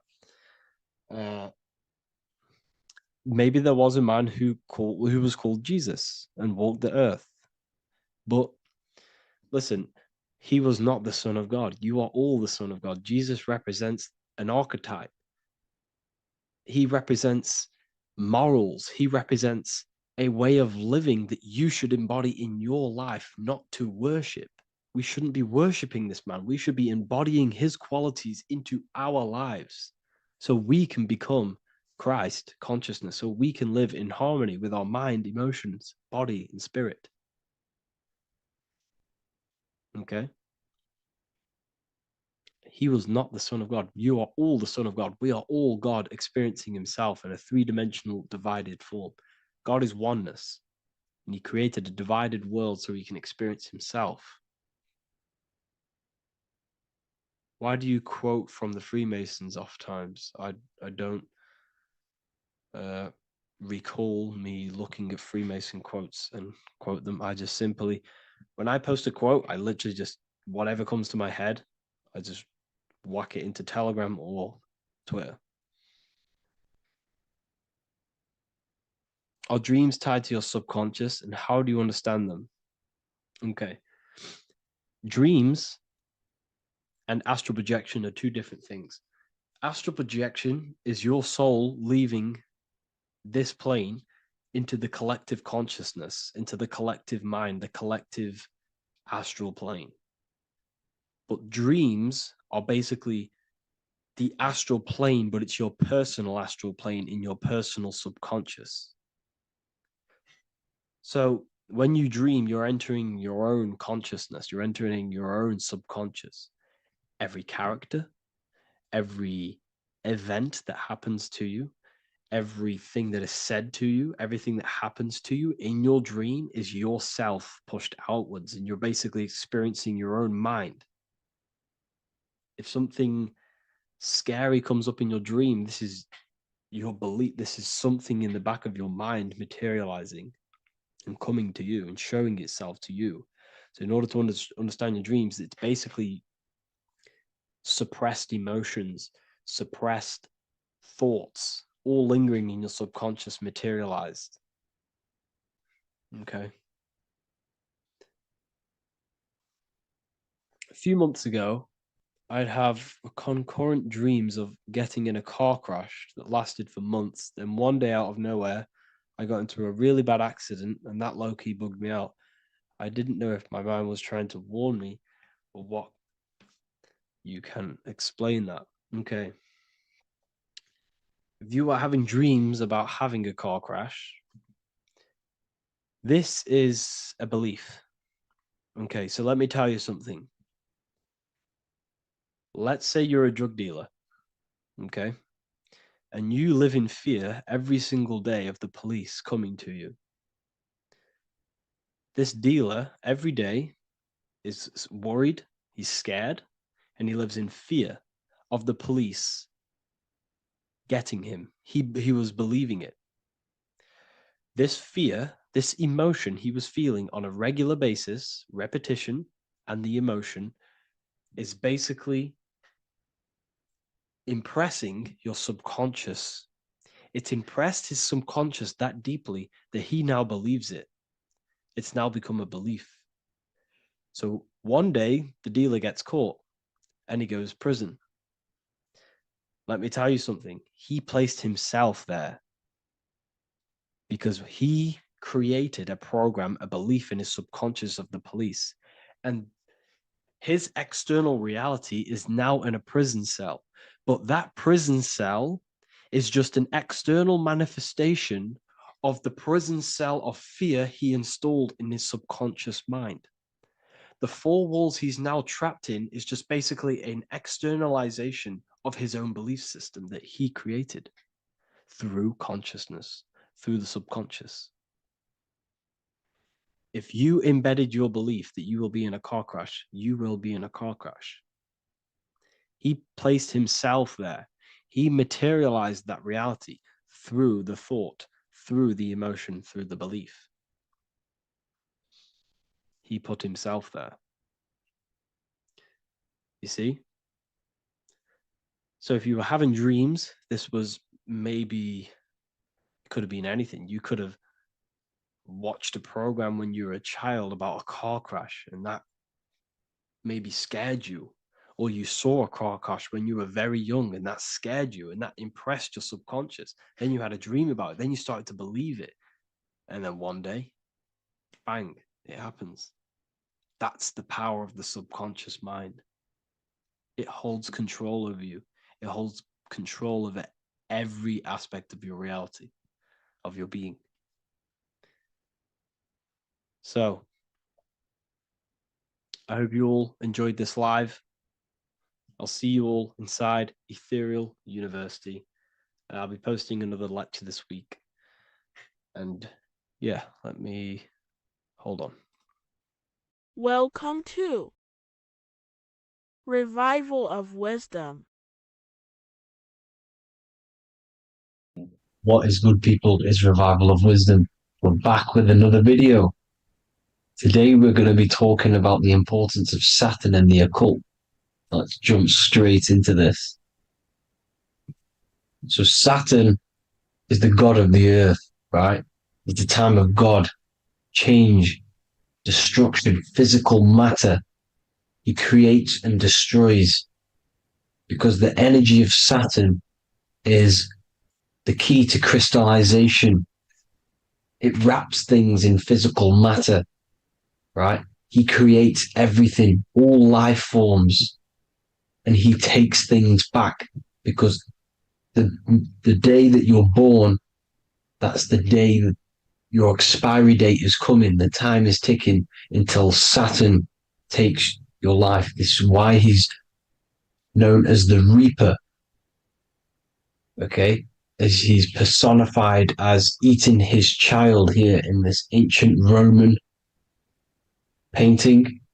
As you can see, he's eating the child. We are all children of Saturn, right? He creates physical matter, our physical bodies, right? He's the god of time because he's the slowest moving celestial body. He's the Lord of the Rings, as you can see here. He's the last one on the ring. He's the slowest one moving, okay? So he is the Lord of time, of destruction and creation. Okay? This is why his name is Satan. He's the devil. Okay, but I'm not saying Saturn's evil, guys. It's a part of life. Everything lives and dies, right? He's the key to crystallization.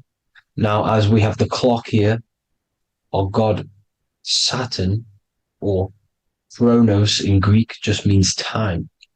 He's also the god of time, as I've already said. 60 seconds in a minute, 60 minutes in an hour, 24 hours in a day. Add 2 plus 4 equals 6. 60 seconds, 60 minutes, 2 plus 4 equals 6. That's 666. Okay? And as you see on the clock, 6 take away 12 equals 6. 7 take away 1 equals 6. 9 take away 3 equals 6. 6 is the number of Saturn. It's associated with Saturn, right? He's the god of time, of justice. Everything goes back to the Reaper in the end. Everything lives and dies. Now, the artwork of him, he's always got the Reaper staff.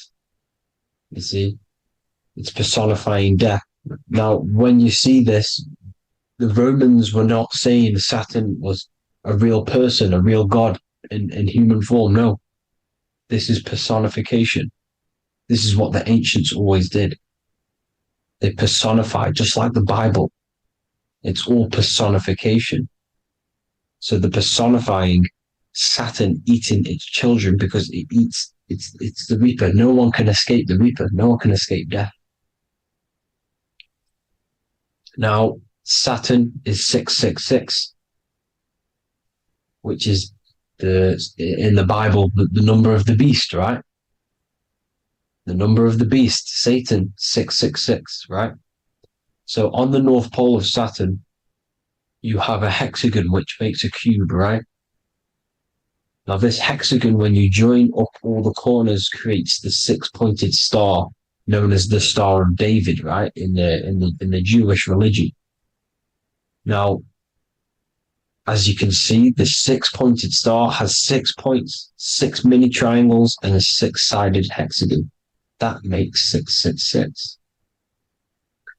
And also, you have Saturday is named after Saturn, the 6th planet, the 6th day of the week, and has a 6-sided polygon in its North Pole.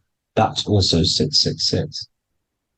Now, this Star of David, this symbol goes back thousands of years, and it originates from Saturn. It's not the Star of David, right?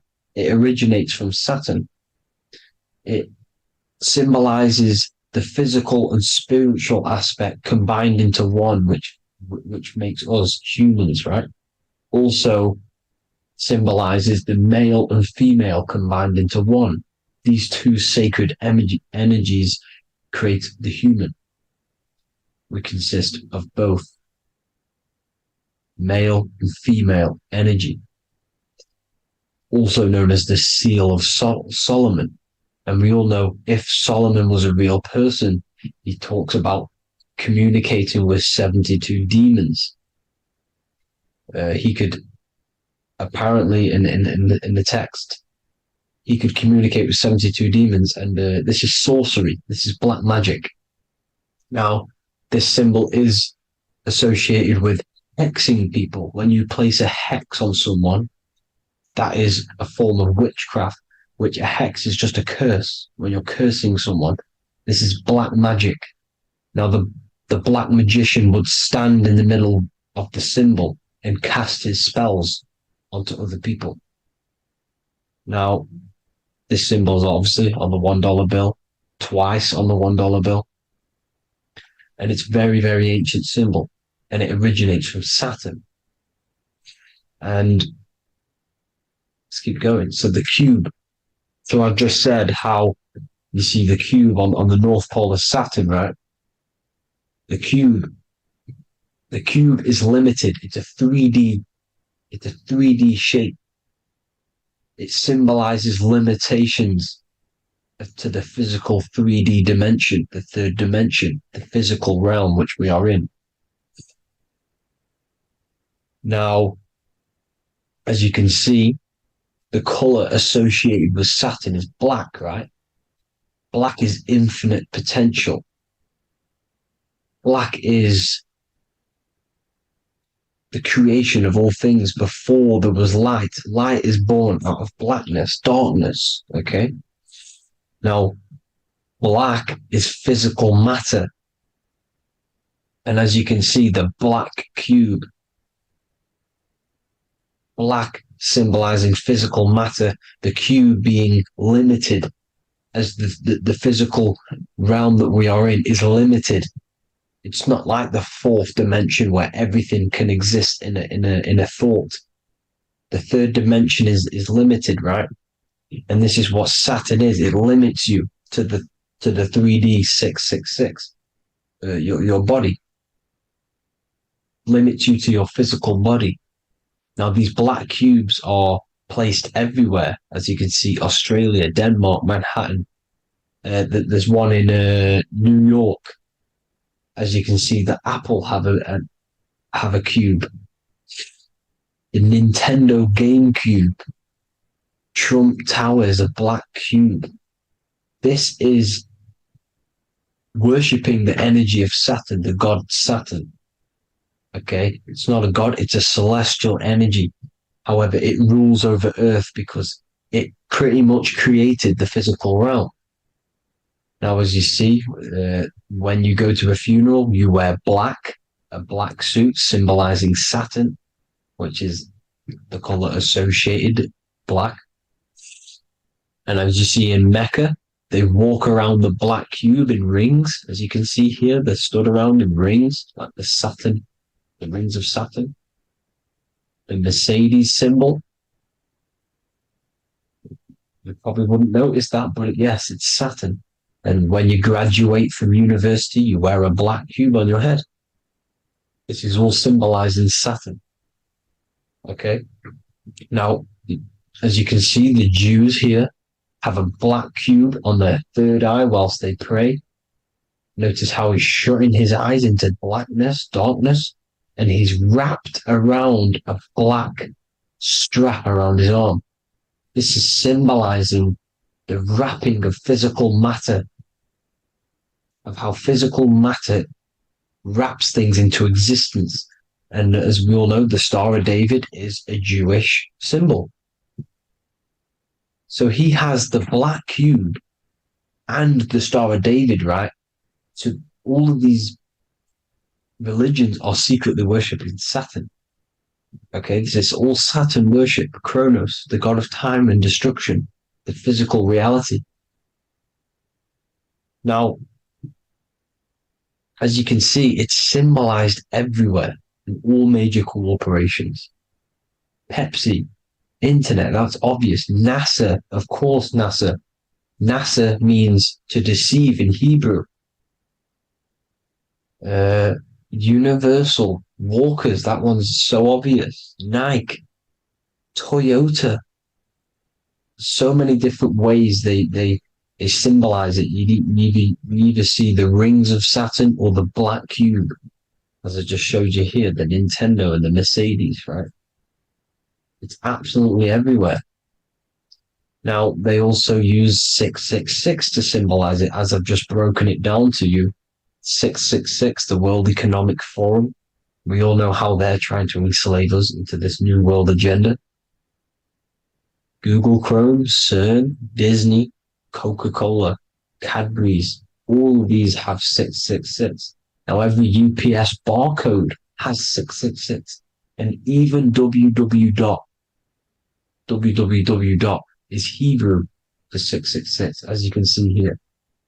Monster. It's the same Hebrew letter that means 666. Drake, 6 God. That's his God, Saturn. Why? Because they love physical realm. They love the physical dimension, the third dimension. Because they can rule here through riches. They can build an empire here. It's not like the fourth dimension. They don't want to ascend. They want to stay down here in the physical realm. Okay?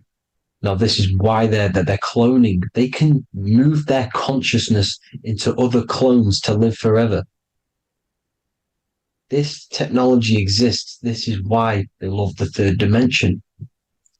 As you can see, all of these sellouts here, Drake, Leonardo DiCaprio, you know, all of these people doing 666 because this is their God.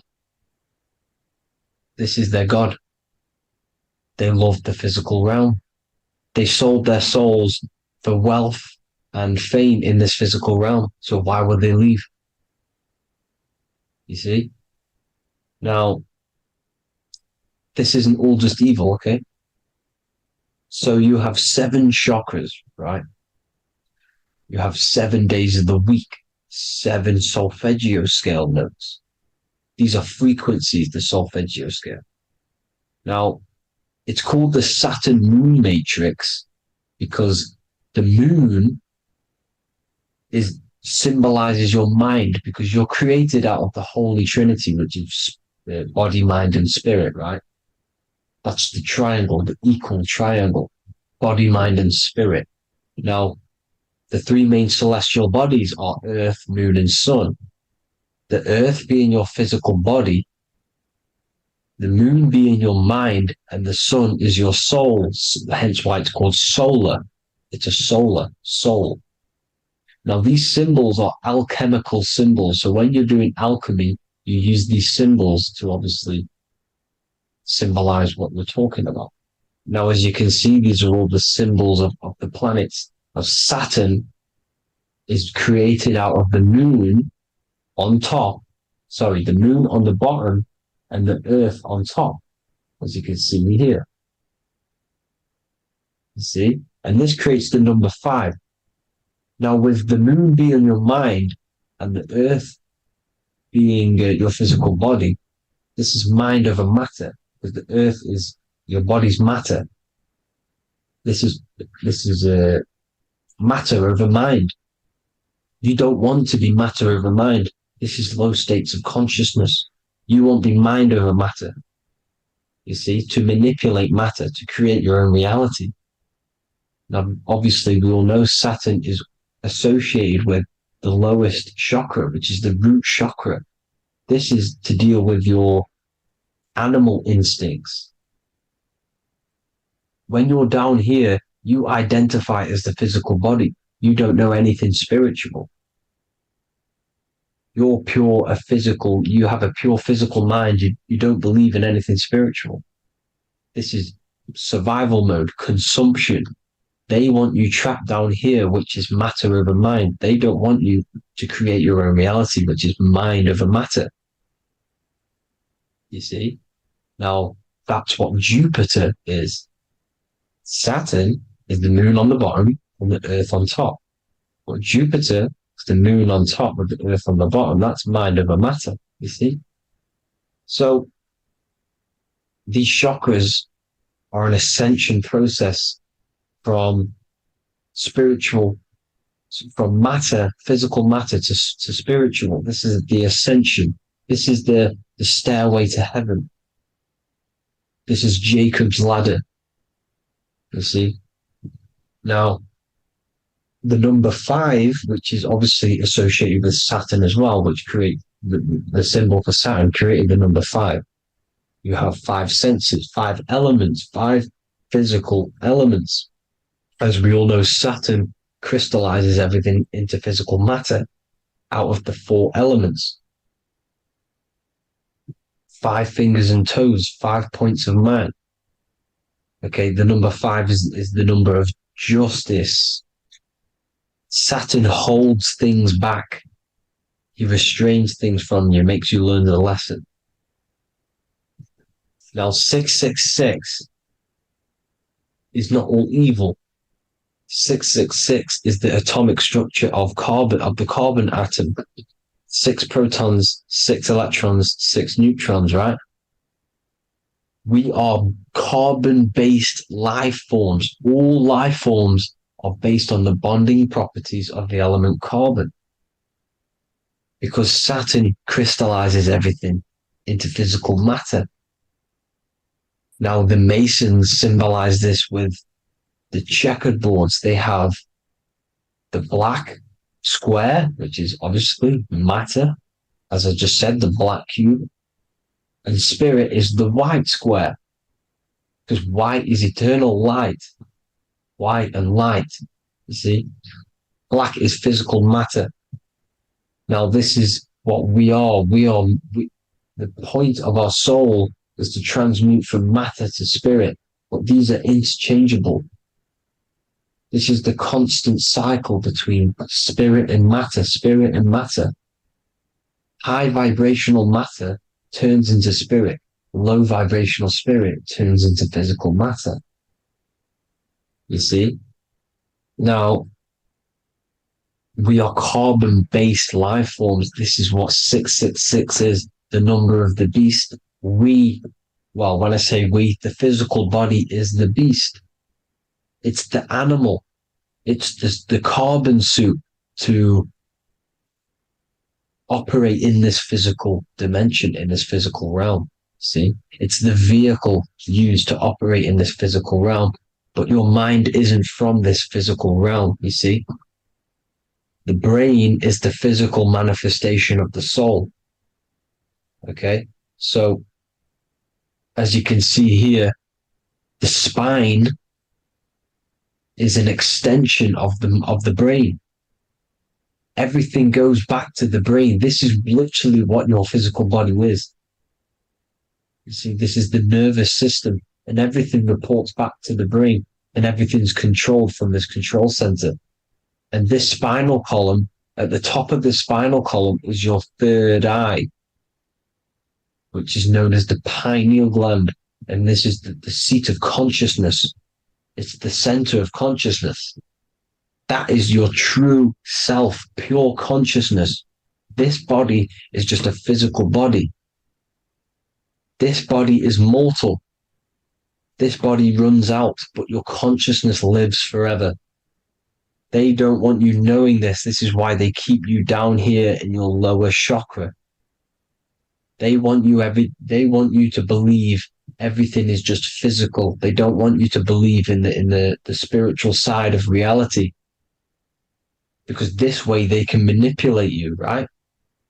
They want you matter over mind because they know your mind creates reality. They know your mind is the root cause of reality. You manifest your own reality from the inside out. So this is why they control your perception of reality. They control your information in order to manifest their new world order. You, who are ignorant to knowledge and wisdom, you who are ignorant are manifesting their agenda because you accept their information and their perception of this reality. Now, this is why they tell you the globe model, the heliocentric model, to trap you into physical matter. Now, if you understood about this true form of this realm, you'd understand that there's a spiritual side behind everything. The spiritual side, something has to exist. The root cause of reality is higher planes of existence. It happens in the mind before it happens on the physical plane. You see? They don't want you knowing this. They want you matter over mind, which is the symbol for Saturn. Moon over Earth. The Holy Trinity.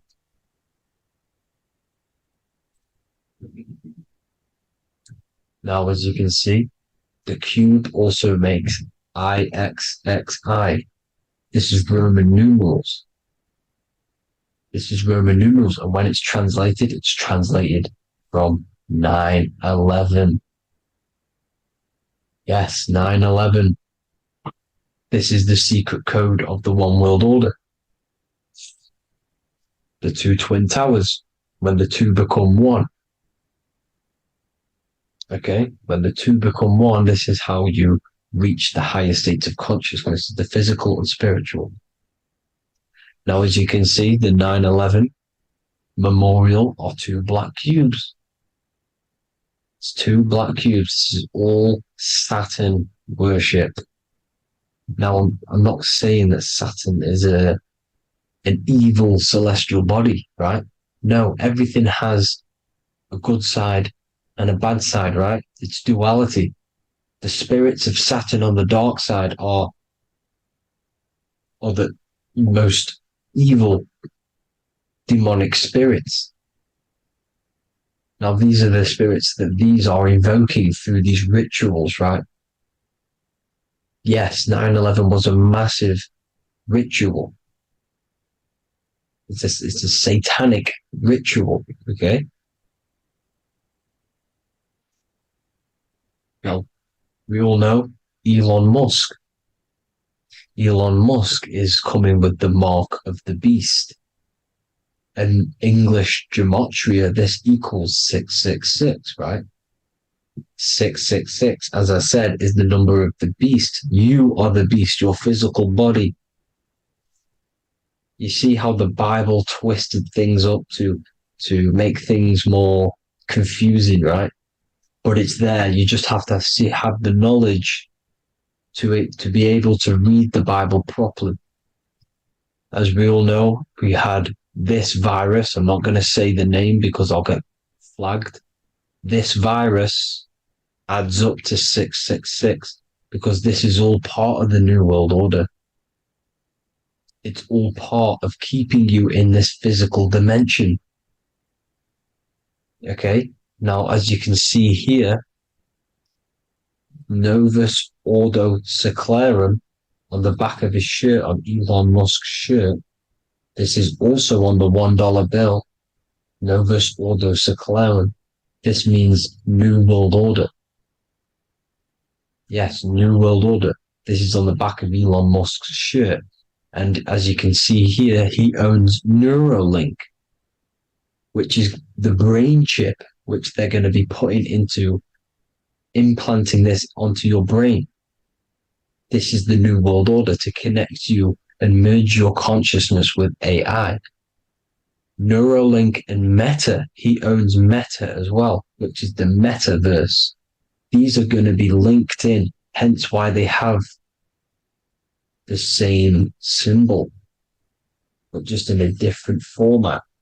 It's the infinity symbol. And the infinity symbol comes from the torus field, as you can see here, your electromagnetic field from around your body. Now, the end goal is for this New World Order is to trap your consciousness inside of an alternative reality being projected from the metaverse. Because the metaverse will be the reality, Neuralink will be the brain chip inside of your brain, projecting your consciousness into an alternative reality while they harness your energy of your physical 666 body. Now, this stuff gets real deep, people. Now, this is the end goal of the New World Order, is to connect you with AI. This is why they're trapping you and keeping you in these lower states of consciousness in the Saturn-associated root chakra, so you don't find out about the spiritual side of reality. Because if you knew the truth of this reality, you wouldn't connect to AI. You see, you have the power within you to travel to other worlds, the astral plane, for example. You travel to different worlds when you are sleeping. Okay? They want you to know it's just a dream. However, their end goal is to trap your consciousness and feed off your energy, spiritually and physically. Okay? I don't know why these people are just pure evil. As I said, evil love bondage. They love the physical dimension. They don't want to ascend to other realms. These evil love the third dimension. This is why evil spirits will inhabit bodies, exorcisms, because they miss being in the physical realm. They miss it. Evil love bondage. So this is why they're cloning and putting their consciousness in clones to stay in this third dimension, to stay as further away from the source as possible. Okay? This is why they're doing it. And this is how it's all linked in. So I hope you all enjoyed this video. Hope you gained some wisdom. Please feel free to join the Telegram. And please leave a like and a subscribe. Thank you all, people. God bless.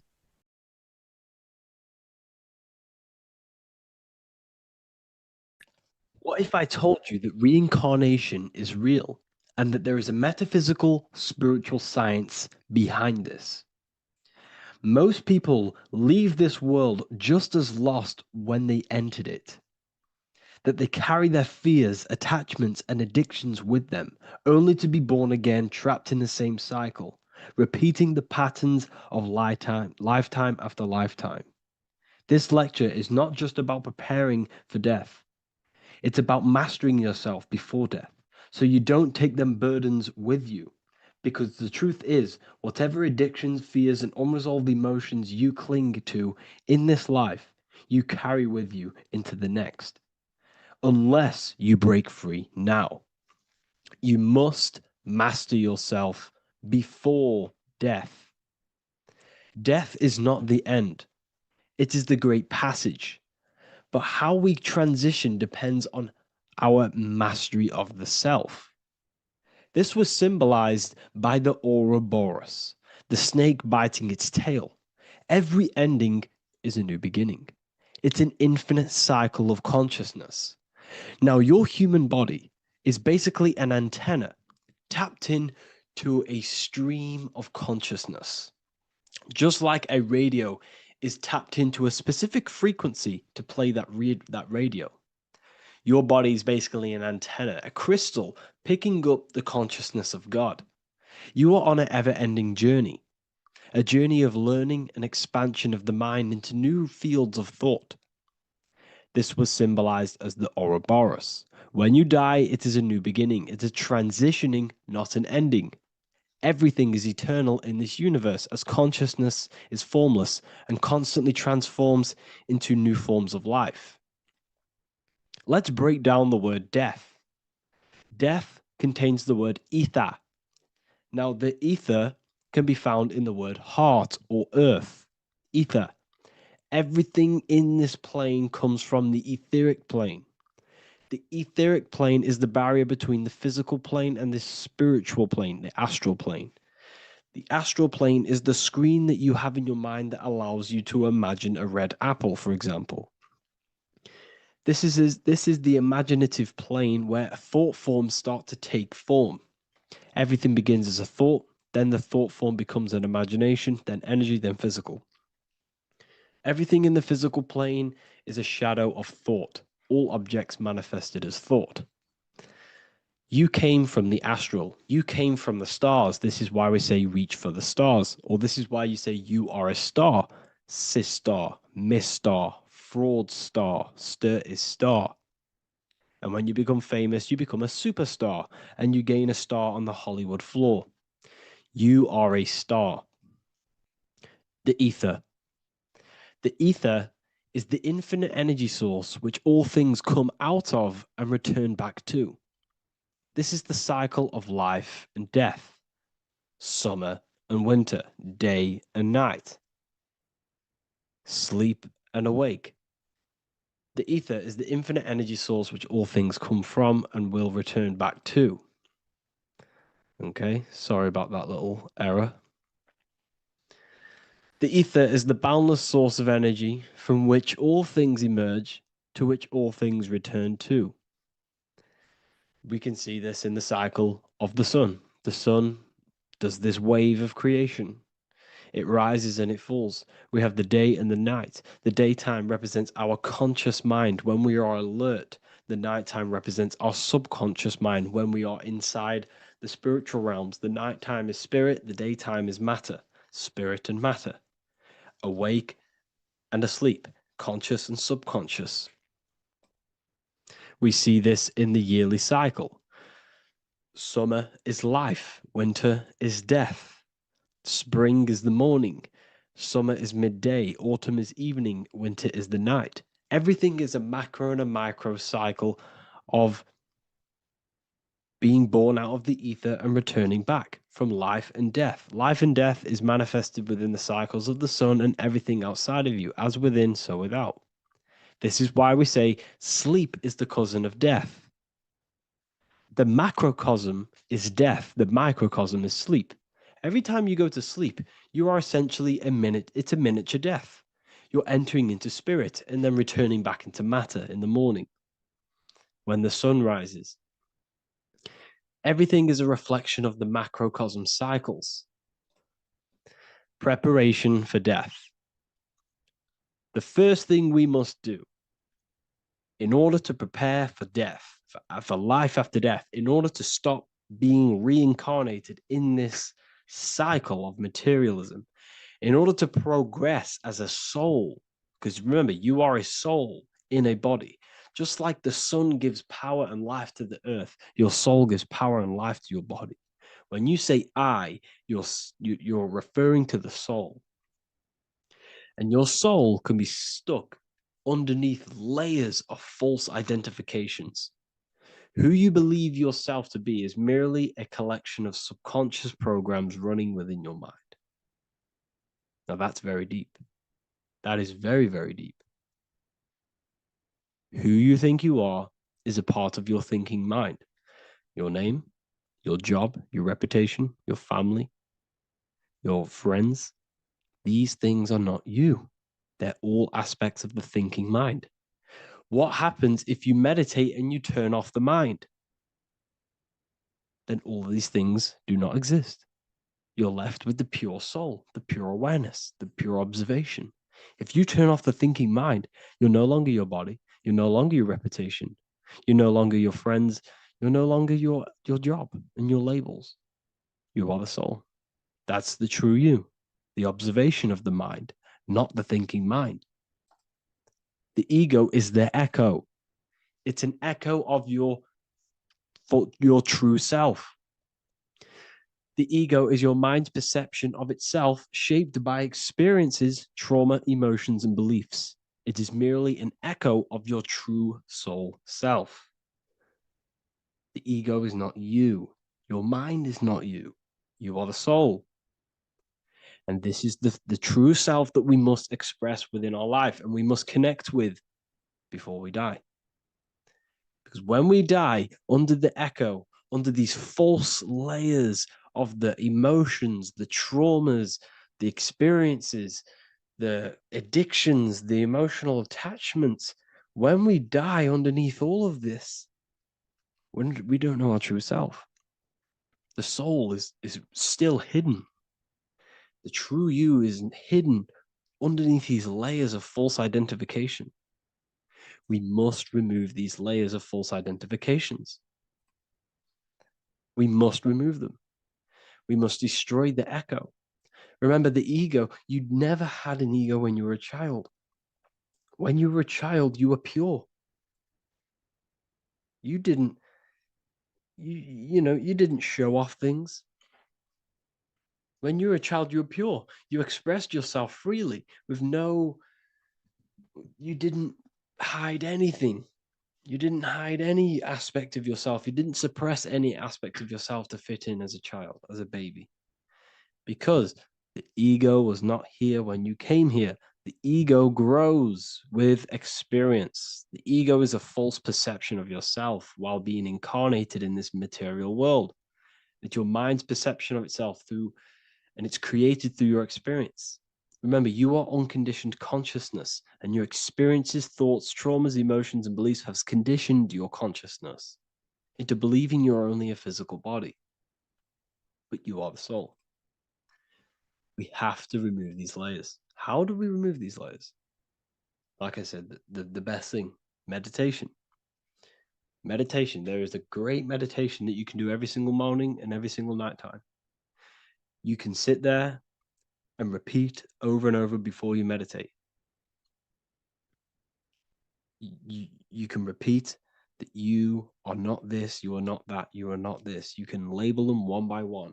Start with I am not my body, I am not my job, I am not my name. and then detach from absolutely everything until you are left with nothingness. And when you start to meditate, detach from everything. Nothing matters. I am here right now. And what will be left? The only thing that will be left is the language that your mind is using. Now, this is very deep. Not many people will tell you this, but I've lingered in meditation many times. And I can tell you from experience that the only thing left once you detach from everything is the language that your mind is attached to. So whether that's English, Italian, French. Once you detach the language of the mind that that little voice in your head's using, you're left with the soul. Once the mind is switched off, you're left with the soul, and you have detached from all of these external things. You're left with the soul. That's you. That's the power. That's the source of all creation, where everything you've ever done has come from. Every thought, every idea has come from your soul. Number two, that's meant to say number two. Sorry about that. Mental addictions and emotional addictions. Okay. These two are very important. Mental addictions, this could be thought patterns. This could be the labels that we've just been talking about. Then you have emotional attachments, which is maybe you're too attached to an external thing. Maybe you're too attached to your phone. Maybe you're too attached to family. Maybe you're too attached to loved ones. Yes, I'm not saying don't love them, but what I'm saying is do not rely on anything in this world to make you happy, to fulfill your emotional needs. Everything is found within you. You must look within, and if you're looking without, if you're trying to find yourself in the outer world, you'll never find yourself. You'll constantly be looking around in loops. Because nothing, you cannot find yourself in the outer world. Nothing will long-term give you long-term validation. Seeking validation in the outer world will leave you soulless, leave you feeling empty inside and sad and depressed. You have to find yourself within. You have to detach from everything you are relying on to give you emotional stableness. You have to detach from all. Yes, love your children. Yes, love these people, but do not rely on them. Because everything in this world is temporary. Do not conform to this world. The Bible tells you this. Everything in modern society nurtures the body, but neglects the soul. They keep you addicted to as many things as possible. Smoking, you have to detach. Drugs, you have to detach. Alcohol, detach. You cannot rely on anything. This is why this path is very, very difficult to walk. But I'm showing you the way. These are the things you must do before death. You have to detach from absolutely everything. If you die and your mind and soul is still addicted to these worldly things, then guess what? You're going to reincarnate. You're going to reincarnate because your mind is still thinking about these material earthly things. And if you are operating in that vibration, you're going to project that vibration and come back here. You have to detach. You have to master the soul and master the mind. Like I said, the matrix is designed to keep you addicted to as many things as possible. Your phone, food, smoking, drugs, alcohol, clubbing, all of these things. Everything in society is made to trap your soul and reincarnate in this world. That's why it's very, very, very difficult to walk this path. Very difficult. Matrix, matter tricks. John 2:15 to 17. Do not love this world, nor the things it offers you. For when you love the world, you will lose God. Do not love this world, nor the things it offers you. Do not conform to the pattern of this world, but be transformed by the renewing of your mind. Great quote. Do not conform to the pattern of this world, but be transformed. Let this world transform you. Learn from this, expand from this, but do not be mentally and emotionally attached. Okay? What good will it be for someone to gain the whole world yet forfeit their soul? Like I said, everything in the Bible is telling you the truth. You just got to read it correctly. This is spirituality. This is spirituality. The Bible is spiritual. It's a spiritual text. We must disconnect from everything outside of us and connect with the true soul. Here we have the Egyptians showing you the soul leaving the body. Here we have the soul here. Here we have the Masons showing you the soul coming out. The soul is real. You are the soul. And when you leave this physical plane, you will go into the astral plane. That's where you came from. You came from the astral. You came from the stars. You incarnated into this physical body. Your consciousness fell into this material form to experience limitation, to experience a 3D world. So in order to ascend properly before we die, we have to let go of all the attachments. Every addiction you have, write them down.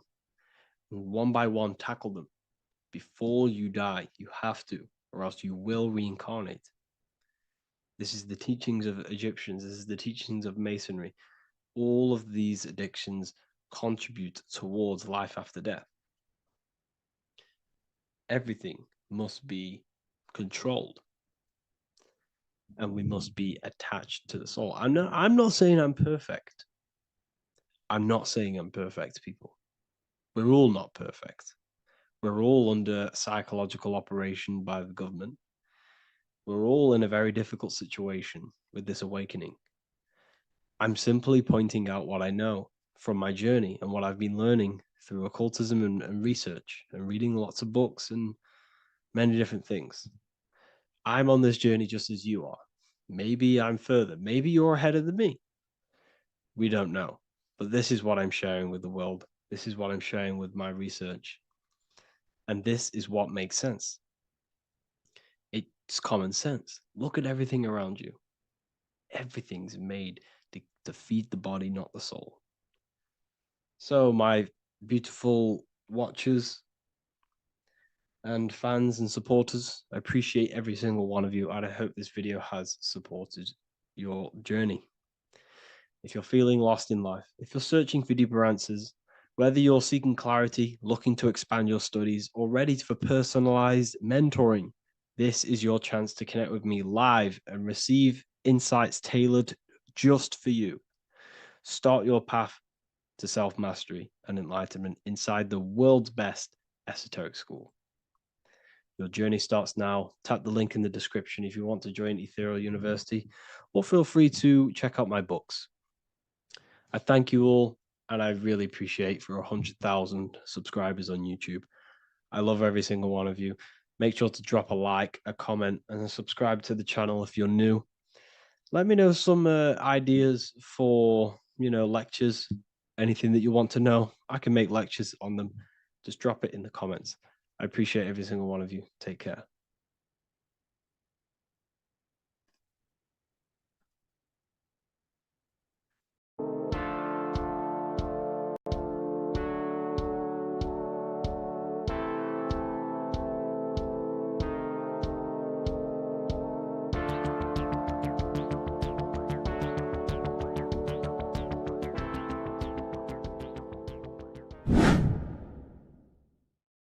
How are we doing, people? It's Revival of Wisdom. We're back today talking about sun worship. Okay? And please enjoy. Sit back and enjoy the video. First thing we need to understand is that the sun is the risen savior. It's the light of the world. Without the sun, we have nothing. Now, the sun is the Son of God. We didn't make the sun. No one owns the sun. But who created the sun? Obviously, the Creator created the sun. Therefore, it is the Son of God. And that is what Jesus is symbolizing in the Bible. The Bible is a metaphorical story. That's why it's called the greatest story ever told, because it is a story about the sun, the zodiac. It's about you, the systems in the body. It's about everything that is sacred in this creation. Now you can see the suns behind Jesus' head in all of the ancient portraits, even the ones that are more modern. You still see a sun on the back of his head because he is the sun. He's the light of the world. our risen Savior. And this is what Christians are lost because they don't realize it's a symbolic story and they think Jesus was a historical person. He's not a historical person.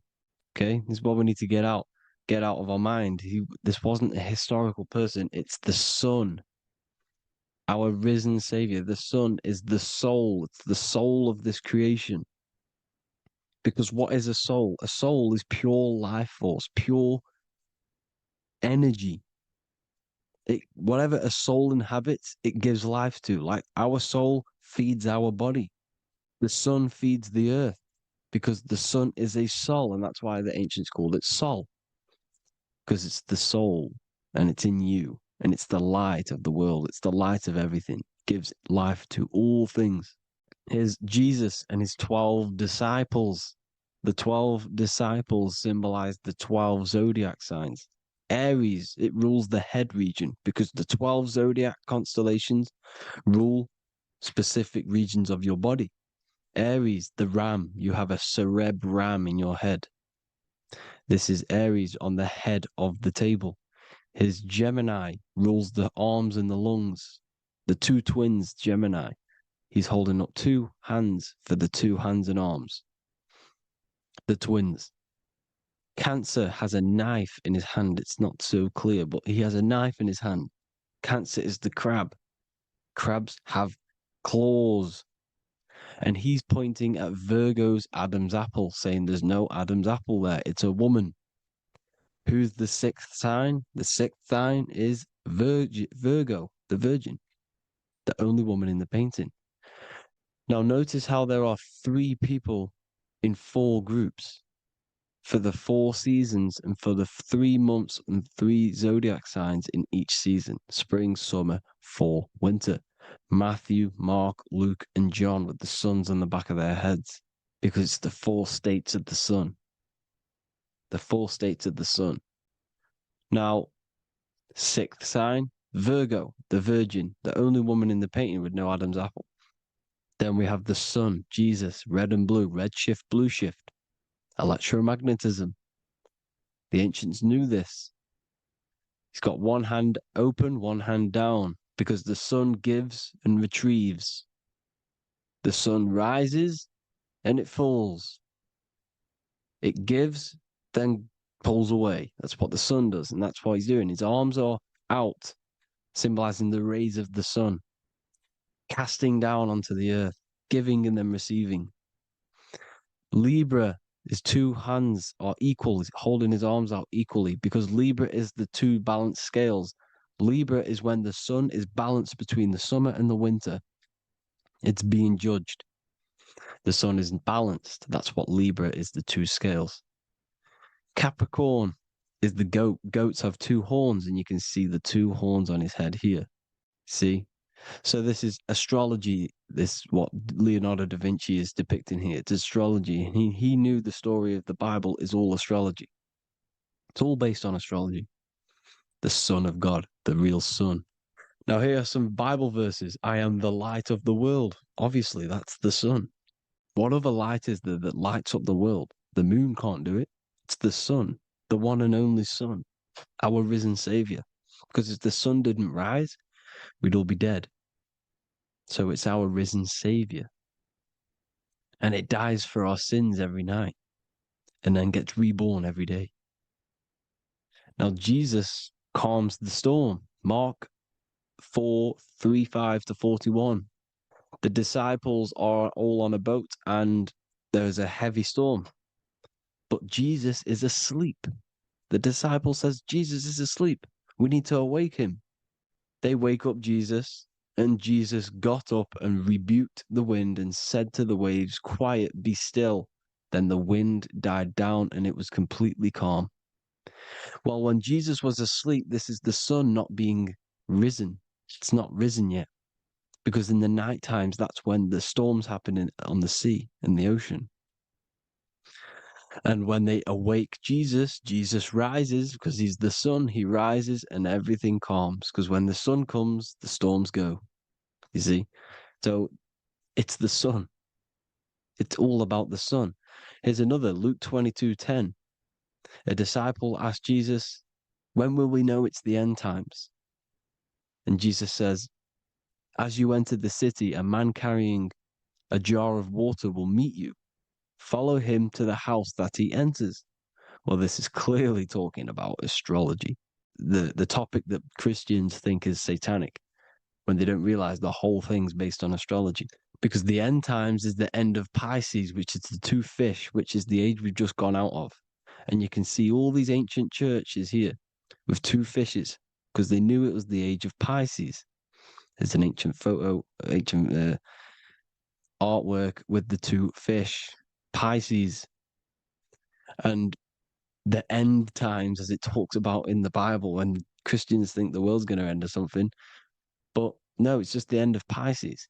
As you enter the city, a man carrying a jar will meet you.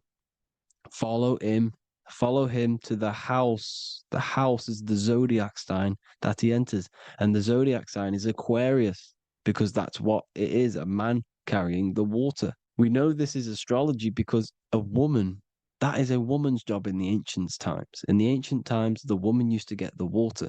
You would never see a man collecting water back then. That was the woman's job, whilst the man builds the houses, for example. You see, so we know it's talking about astrology because astrology is the man holding the bucket of water. It's the end of Pisces. Now we are in Aquarius. And of course, Luke 24:36, the risen Savior, the Son. Now, the Son is also born on the 25th of December, a virgin, just like Horus, Mithra, Buddha, Krishna, Hermes, and thousands of other gods, all born on the 25th of December. Well, it's because the sun moves 1 degree northward on the 25th of December. And on the 22nd to the 24th, it stays in the same degree because it's moving south. But then on the 22nd, it stays in the same degree on the Southern Crux constellation. And the ancients called this the sun dies on a cross, because the cross is the Crux constellation, the Southern Cross. And it stays on that same degree for 3 days on the cross. The sun dies on a cross, and then on the 25th, moves 1 degree northward, bringing back the summer, the light, the warmth, the growth of crops. And this is the sun being reborn again, a virgin, because it's pure. And here's Mithra, another sun god before Jesus was around, before Christianity. It was Mithraism, and Mithra, Ra is Ra, the sun god, Egypt. It's all about Ra, the sun. You see the crown of thorns on Jesus' head, symbolizing the rays of the sun. And here are the rays of the sun on the back of Mithra's head. Krishna, the sun. Buddha, the sun. Horus, horizon. All born virgins, all did miracles, all resurrected. Dead for 3 days. Well, here he is, dead for 3 days on the cross. And resurrected. Because it's the most ancient religion ever been on the face of the earth. The worship of the sun.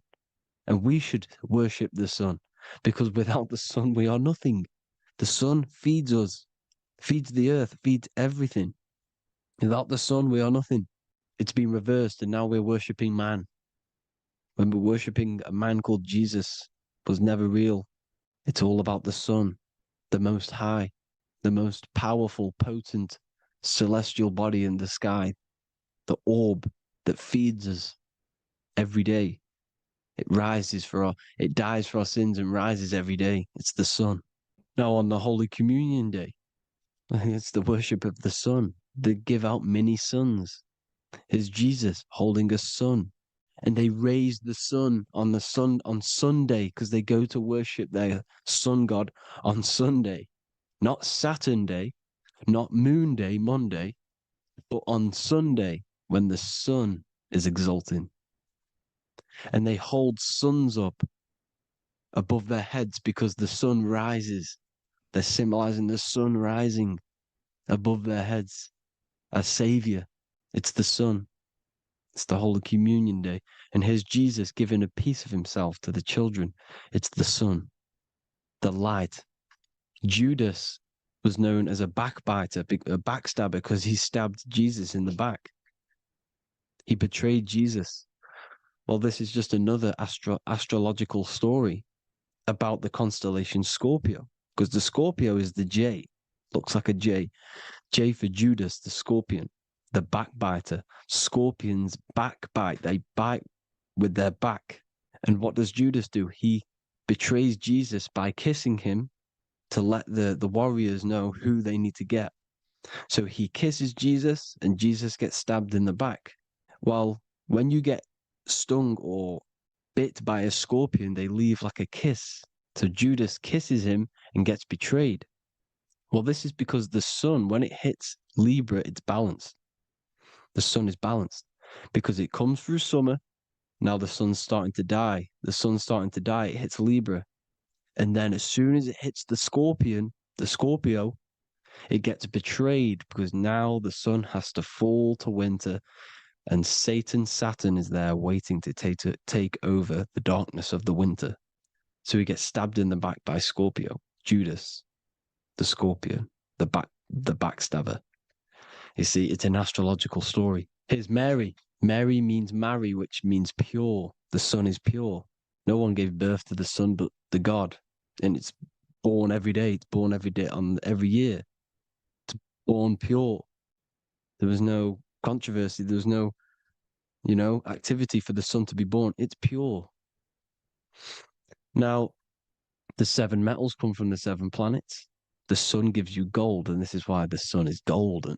It looks gold. And this is why the banks are backed by gold, because gold is the most valuable metal, because it's the sun, the most valuable celestial orb in the sky, in the heavens. Well, here's Jesus, another ancient symbol of him being crucified on the cross with the big sun, the Southern Crux constellation. The sun dies on the cross constellation. And if you go to the old etymology dictionaries, you will see sun and son is the same word. They come from the same etymology roots. You can use them for no matter what, but they've been confused today. But if you go back to the old dictionaries of etymology, they are interchangeable. You can use them. Son, sun, sol, it's all the same thing. The 12 disciples, 12 brothers of Joseph, 12 tribes of Israel, 12 breastplates on the stones, because it's all the 12 astrological signs. They could have used any other number, but there's 12. Because 12 is the mind, which is God. 7 is the number of matter, which is man. 7 energy centers in the body. 12 cranial nerves in the brain, because it's the mind. 12 is the 12ness. The zodiac is literally the mind of God, the signs of God. Now here we see here, Job 38, 31 to 33. Can you lead forth a constellation in the season?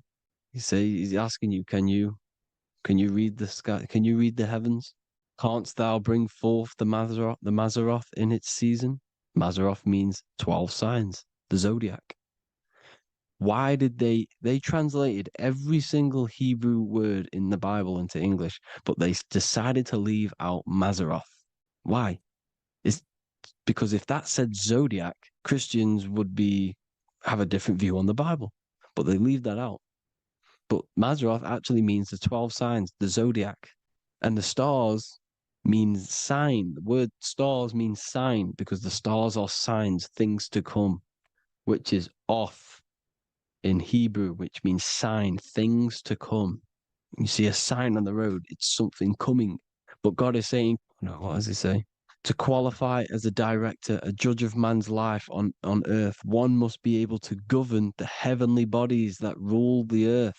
It's telling you to read the heavens. We need to read the heavens. Astrology, the 12 zodiac signs, the mind of God.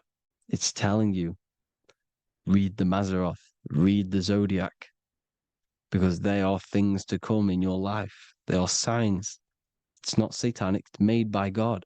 God said, let there be lights in the firmament of the heavens to divide the day from the night, and let them be for signs. Signs are things to come. The 12 zodiac signs. It's all about astrology. Here's Mary holding the sun. His son, her son. It's the sun in the sky. The one and only, the most high. The soul, the solo because it's on its own. The most powerful, Ra, radiance. Here's the Pope holding the sun. All three popes holding the sun because they're sun worshippers and they know the true meaning and origins behind Christianity. Sun worship. Here's the Vatican. The Vatican is a sundial. Yes, this is literally a clock. Your watch is a sundial. It's got 12 sections on it for the 12 zodiac signs. 12 hours, 12 Horuses. Now here you see Jesus walking on water. Well, it's the sun, and here's the beard of the sun. Here's the pyramid of the sun, the illuminated one, the all-seeing eye, the sun. Here's the Ankh.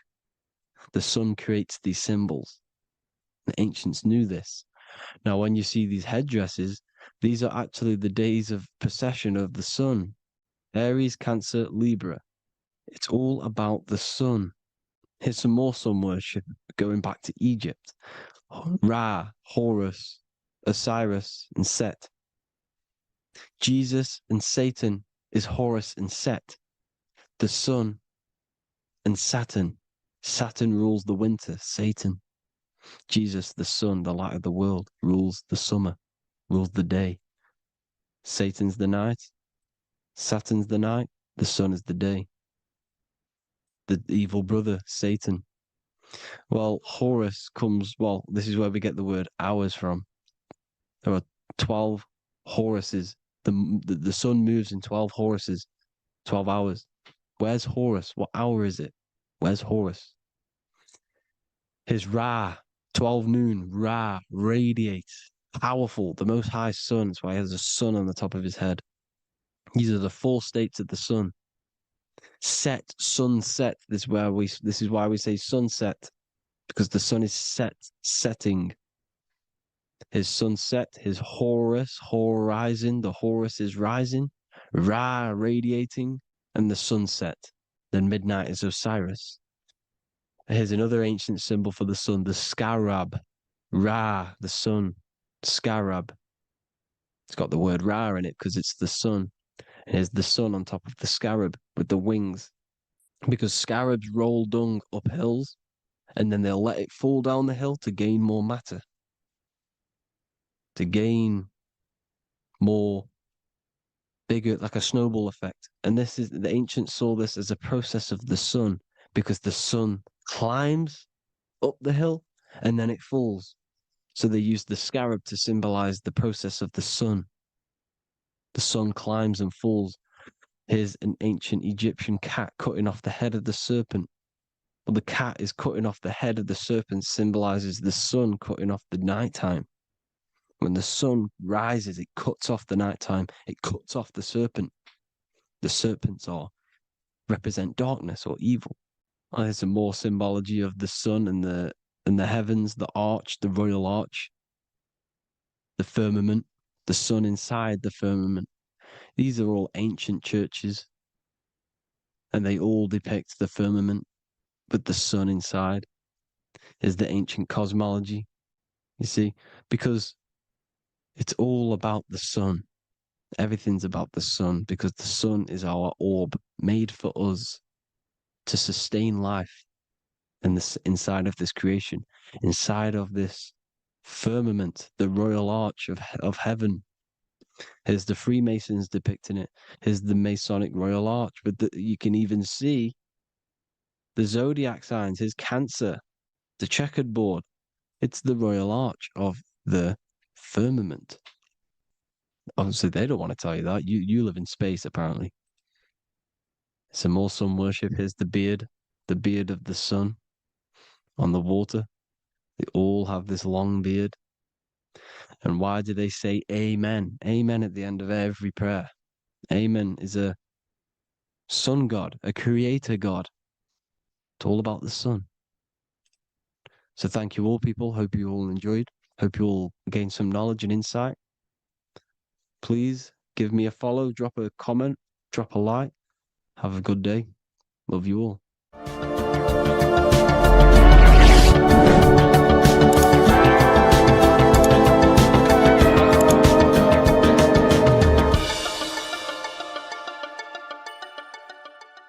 What if dreams aren't random at all, but messages from a deeper part of yourself, trying to show you things? In this video, you're going to learn exactly what dreams are from an esoteric view, how to control dreams, and how to dream more frequently. Dreams are not nonsense. They are expressions of the subconscious mind. In the daytime, we're using our conscious mind, what we are aware of. This represents the daytime, the sun, the external world. We're operating in the external, outside the body in the day. But when we go to sleep, we return inward. Everything does this breath. We breathe in through the nose and out through the nose. Everything does this in and out process in the universe. We live, we die every single day. We wake up, we express things in the external. Then at nighttime, we return back to darkness, back to the internal. This is the breath of the universe. We have summer, we have winter. This is the breath of the sun and the seasons with the earth. You have an internal world and an external world. External is physical, the internal is spiritual. Like I said, when we go to sleep, we are returning back to the internal world of your own consciousness and subconscious mind. Your subconscious mind holds everything about you,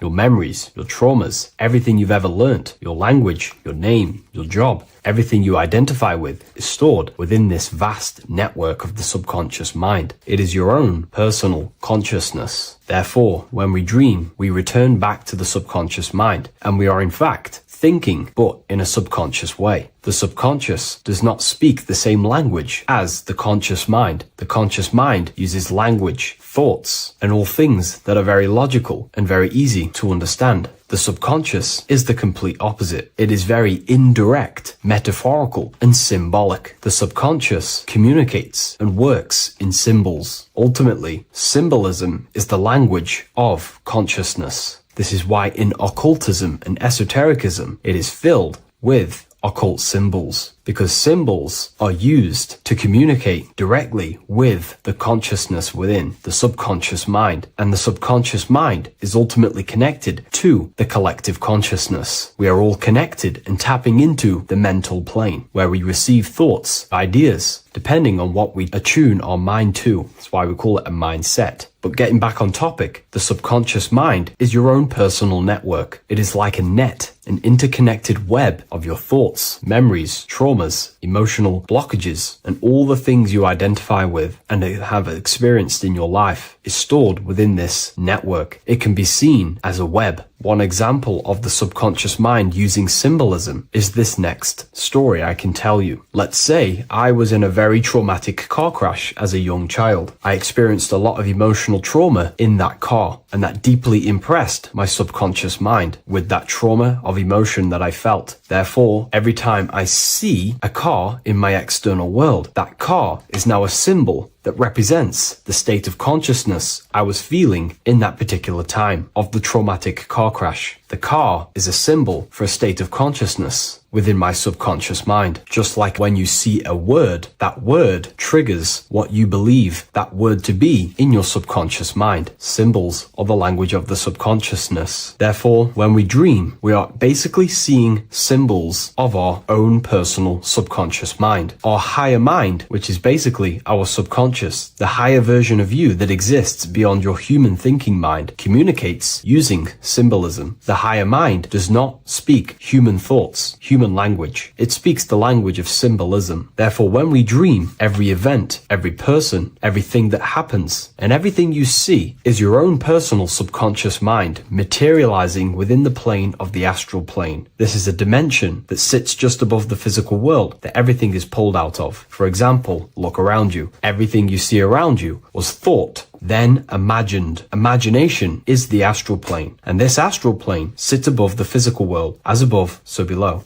These objects were thought, imagined within someone's mind, and then pulled into a physical reality. Therefore, the imagination is what you're experiencing within a dream. It is your subconscious mind thinking and materializing within the imaginative plane. For example, let's say you are a Christian, you believe in Jesus your whole life, you have lots of emotion towards Jesus. This deeply impresses your subconscious mind. You believe in him so much, you go to sleep, you have a dream that you meet Jesus. You did not meet directly with Jesus. You met with your own belief. It was your own belief materializing within the imaginative plane and revealing itself to you. Dreams are materializations of your memories, your subconscious beliefs, traumas, and anything that could be inside the subconscious mind. It is your subconsciousness revealing itself to you in a material form. Let's say you have a nightmare. There is a big dark figure chasing you and you are running away in fear, away from this dark figure chasing you. That dark figure is not an external entity. It is not a spirit or a jinn or a demon. It is in fact an aspect of your own mind. It is a symbol that represents maybe a fear, a trauma, or something you are running away from internally, inside your subconscious mind. Something that you are not addressing, but something that is fearful, something that can be controlling you on a subconscious level. Let's say you have a fear to address something in your personal life. You want to address someone who is getting on your nerves at work. You continuously put this off and you fear doing that situation. Over a long period of time, this can slowly control you subconsciously. You start to avoid the person, avoid any contact. It is subconsciously controlling you. This is not the best example, but you can see what I mean. Hidden fears and traumas in the subconscious mind can subconsciously control your actions and ultimately lead you to low states of consciousness, keep you from reaching your higher potential, and ultimately create blockages within your own consciousness. That figure in the dream is a materialization of something that you are fearing and running away from and not addressing. This is why people always have dreams of traumas that they have experienced as a child or when they were younger, or maybe from a year ago or two. It's because that emotion is deeply impressed in the subconscious, and the subconscious is always trying to reveal things to you, communicate to you that you need to change, purify, and maybe heal within your own consciousness. This is how the higher self communicates to you through the language of symbolism. Once you understand this, dreams can become a very powerful tool, not just entertainment at nighttime. Your consciousness never rests. Your consciousness is eternal. It is the very spark of the divine. Your body needs rest. Your consciousness is not physical. It does not need rest. So this is a way you can identify what your dreams are trying to show you is by writing them down. A dream journal. Every single dream that you have a book placed near your bed. Every time you wake up, first thing you should do is pick up the book and write every single detail that you can remember about the dream. The people that you met are all symbols or aspects of yourself. Maybe it is a friend you saw in your dream. That friend represents a state of consciousness that is within you and is trying to reveal something to you. It's about making the subconscious into the conscious, to become conscious of the unknown. Write down every detail, everything you saw, every event that played out, even the details of the clothes that they were wearing. Everything is symbolic within dreams. Write everything down and then analyze the dream. Don't analyze it from a logical mind. Analyze it with the right hemisphere of the brain, which allows you to see metaphors, read between the line. Try and gain the message that it's trying to show you. What does this overall mean to you? And what could this reveal about aspects of yourself that you need to heal or maybe take action in your life and world? Because your higher self is always guiding you towards awakening and fulfilling your mission in the manifested physical world. Dreams speak in symbols, not logic. Ask about your dreams. What is this trying to tell me? Don't take things literally. Look for an emotional tone and symbolic resonance. With practice, you'll begin to understand the personal language of your subconscious mind. Now that you understand that, again, please leave a like or a comment on this video. This is now a technique for lucid dreaming and dreaming more often. This is not going to happen overnight. This is not an easy method. It simply takes practice and dedication. Every morning, choose 3 time slots. For me, I choose 4:30, 5 a.m. and 6 a.m. 3 alarms that are going to go off at these 3 times, half an hour apart from each other. Each time you wake up, stay awake for 5 to 10 minutes. Turn off the alarm. Try and keep your conscious mind awake, but drift back into sleep. There's no other better way for me to explain that. It's very difficult, but try and keep the mind awake, but the body falling back asleep. More than likely, you will drift off back to sleep. Then the next alarm will go off half an hour after. This will wake you up again. Guaranteed. You will probably drift back to sleep by repeating this process. After the 3 alarms go off, each one of them times, you're either going to have a dream or a lucid dream, but definitely you will have a dream. And if it doesn't work one time, keep trying it. I've been using this method for a very long time, and I can tell you 70-80% of the time it triggers a dream, and a very vivid dream. And it's ideal for lucid dreaming because keeping the conscious mind awake while letting the body fall asleep, you can become conscious within these subconscious realms of your mind. But when you are conscious inside the dream world, you can do what you want, but you also want to let the dream naturally unfold. If you try and take too much control, then you will wake back up. If you feel any fear in your dream, you will wake back up into the material world. Another tip to dream more often is to meditate before bed. Simply close your eyes and think about nothing for 5 to 30 minutes. Detach from everything outside you, your name, your job, work, the thoughts. Mentally detach from the world and the physical pleasures and become pure awareness before you try and go to sleep. This will help you become conscious while being within the self. If you wish to learn more about consciousness yourself, the Book of Wisdom Volume 2 can definitely help you. I'll leave a link in the description. Thank you for watching this video, and I'll see you in the next one.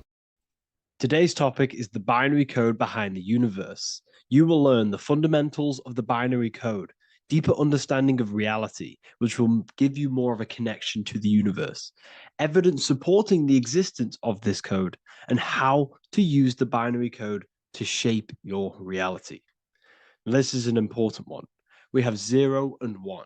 This is the binary code of the universe. It underlies everything. It is the source of all creation. The universe is binary in nature, meaning it exists as both something and nothing, on and off, male and female, light and dark. Everything has its polar opposite. At its core, all that exists is 0, representing nothingness, infinite potential, and 1, representing something, order. 0 represents the feminine, vast, formless, and infinite potential. It is the space from which all things emerge, the womb of creation, the receptive and expansive force. 1 represents the masculine, structure, form, and order. It is the active principle, the initiator, the force that defines and shapes reality. Together, they create the fundamental duality that underlines existence, the balance between chaos and order, the void and creation, yin and yang. We see this in the masculine and feminine bodies. This is deeply encoded into the fabric of reality. And once you see this, you will never unsee this. So please leave a like on this video if you love my content and you love the wisdom that I share with the world. So we see this with the masculine genital areas. Remember, this is the genital area. This is all to do with creation. These are the generative principles, the generative organs in the body that allow creation to continually outfold into new life. The genital areas are all to do with the code. The male is the 1, the action. He's the initiator. The feminine is the 0, which is the infinite potential, the womb of creation. 0 and 1. This is why we have 10 numbers. 0 and 1. Masculine and feminine. We even see this in the bodies. The feminine body is made out of curves, which is 0, curves. And the masculine body is made out of lines. So please leave a like and comment if you love this. And if you have any lecture ideas, feel free, and I can make a lecture on any suggestions that you have. So look at the word masculine. Masculine, line. Line is just one line, which represents order. 1. Feminine. 9. 1 and 9 equals 10. 0 and 1. The binary code of all creation. Why is feminine? Why the number 9 for feminine? Because the moon has to go around 9 times to create a human in the feminine's womb. And look at this image of nature. All nature is zeros and ones. Now you can tell the stick is a 1. It's a line, and here we have curves. It's curves and lines. Curves and lines create reality, creates matter. Everything is 0 and 1. We even see this with the sky. The sky represents zeros. They represent curves, the heavens, the heavenly bodies, the sun. These are circles, the moon, circles, the planets, circles. Down here is matter, representing the square. We have the Freemasonic square and compass, representing lines and circles, masculine and feminine. We see this with Leonardo da Vinci, with the circle representing the spirit, the void, the womb of creation, and matter, which is the body. This is the soul in matter, infinite potential in matter.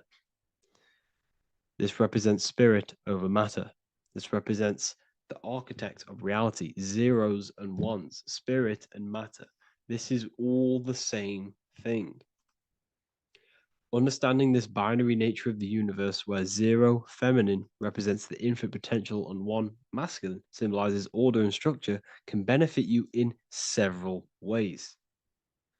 Manifestation and creation is the first way it can benefit you. Now that you understand this, you understand that everything comes out of infinite potential. 0, infinite potential. 1, action equals manifestation equals creation. So you must pull things out of infinite potential. If you have ideas but don't take action, too much 0, nothing materializes. You'll never materialize if you sit there imagining all day, visualizing all day. You have to take action. They both come hand in hand. If you only take action without tapping into intuition and creativity, too much 1, your actions may feel hollow and misdirected. Using both effectively leads to greater success in life, work, and relationships. This is the 33rd degree motto, or this is on the 33rd degree of Freemasonry Scottish Rite logo, and it's called Order ab Chaos, order out of chaos. Chaos is the 0, infinite potential. Chaos is the dimension of the imagination. This is where this all ties in now. Imagination is the dimension of infinite potential, pure potential, formless creativity, and the realm of infinite possibilities. It is the void, the unmanifested energy that contains all that could ever be. That is the imagination. The imagination is the dimension that you are connected to, and you can pull any idea out of and materialize it into a reality. Matter, on the other hand, is order brought out of the imagination, chaos. It is when raw potential is structured, defined, and crystallized into form.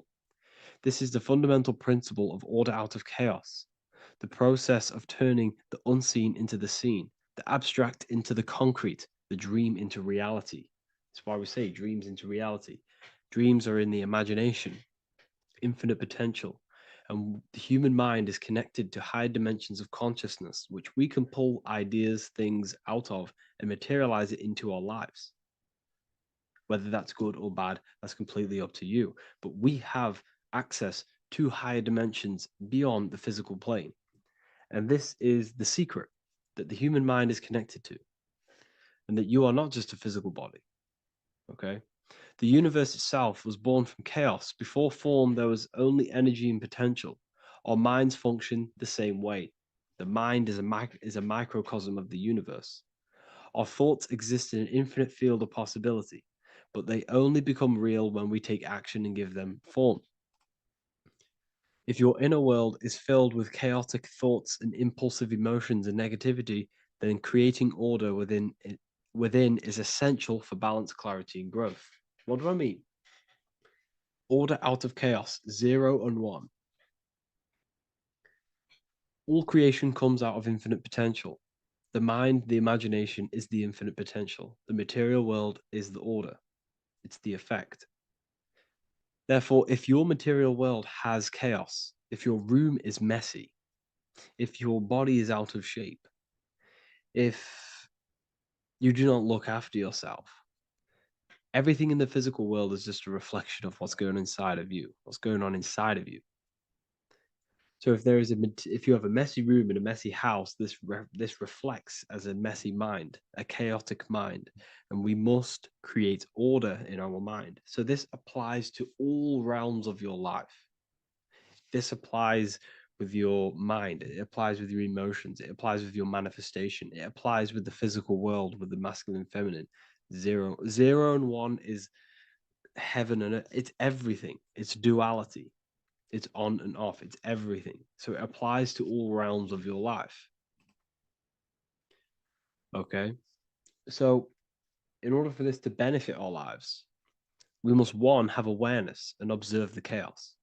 Step back and observe your thoughts and emotions without reacting to them. Recognize that you are not your thoughts, you are the observer of them. You are the soul, you are in between them. You are the midpoint between the left and the right, the 0 and the 1. You are the soul. Journaling or meditation can help you identify patterns and negativity and impulsivity. So it's important that we recognize these patterns, we recognize the chaos within us, and we transmute it. 2, implement structure, mental discipline, mindful practices, meditation, breath work, and slowing down your reactions. Cognitive reframing, replace destructive thoughts with constructive ones. This is so, so important. For every negative thought that you place attention to, place your attention onto 5 more positive. Never think about something that you don't want to manifest, because whatever you're placing attention on inside that mental field of consciousness, you're giving attention to it, which then can manifest into your action, and that will materialize into your world. Routine and ritual. Create daily habits that anchor you. Morning routines, exercise, or creative outlets bring stability. We must master the inner world of thought and emotion. We must bring chaos into order. In order to create anything in your life, you're turning chaos into order. Order out of chaos. You're turning 0 into 1. This is the binary code. All things underlie it. 0 and 1. So it's so important that we master our minds, we master our emotions, we master our inner world so we can produce effect in the outer world. We cannot create consciously and effectively if we have chaotic thoughts and impulsive emotions. So I hope this has made more clarity to you so you can implement this into your life. I know I haven't given you much strategic things to implement into your life, but now that you have a better understanding of how this world is pulled out of infinite potential, you can use that. Everything in your life is pulled out of your imagination. Every text you send, everything you think of, oh, I'm going to do this later, that is your imagination thinking about the future. So you just have to do this on a mass scale to create something big in your reality. So I hope this gives you a better understanding of how the universe works and has benefited your life. If you have any comments or any suggestions or how this video made you feel, let me know in the comment section. I would really appreciate it. And I'll see you all inside of the Symbolism Masterclass on March the 8th. Neo is plugged in on the back of the neck, which is the reptilian brain stem. The reptilian brain is all to do with survival mode, survival state. It's always scanning the environment for safety, whether that's physically, emotionally, or mentally. It does not think. It is instant. For example, do I smack the guy or run off? If something happens to you, like a car's coming really quick to you, you do not think about this. The reptilian brain is the animal instinct that will instantly move your body on the instant reactions. Hence why it's the closest brain to the rest of the body. It has instant access to the electrical nervous system to control the body at instant reactions.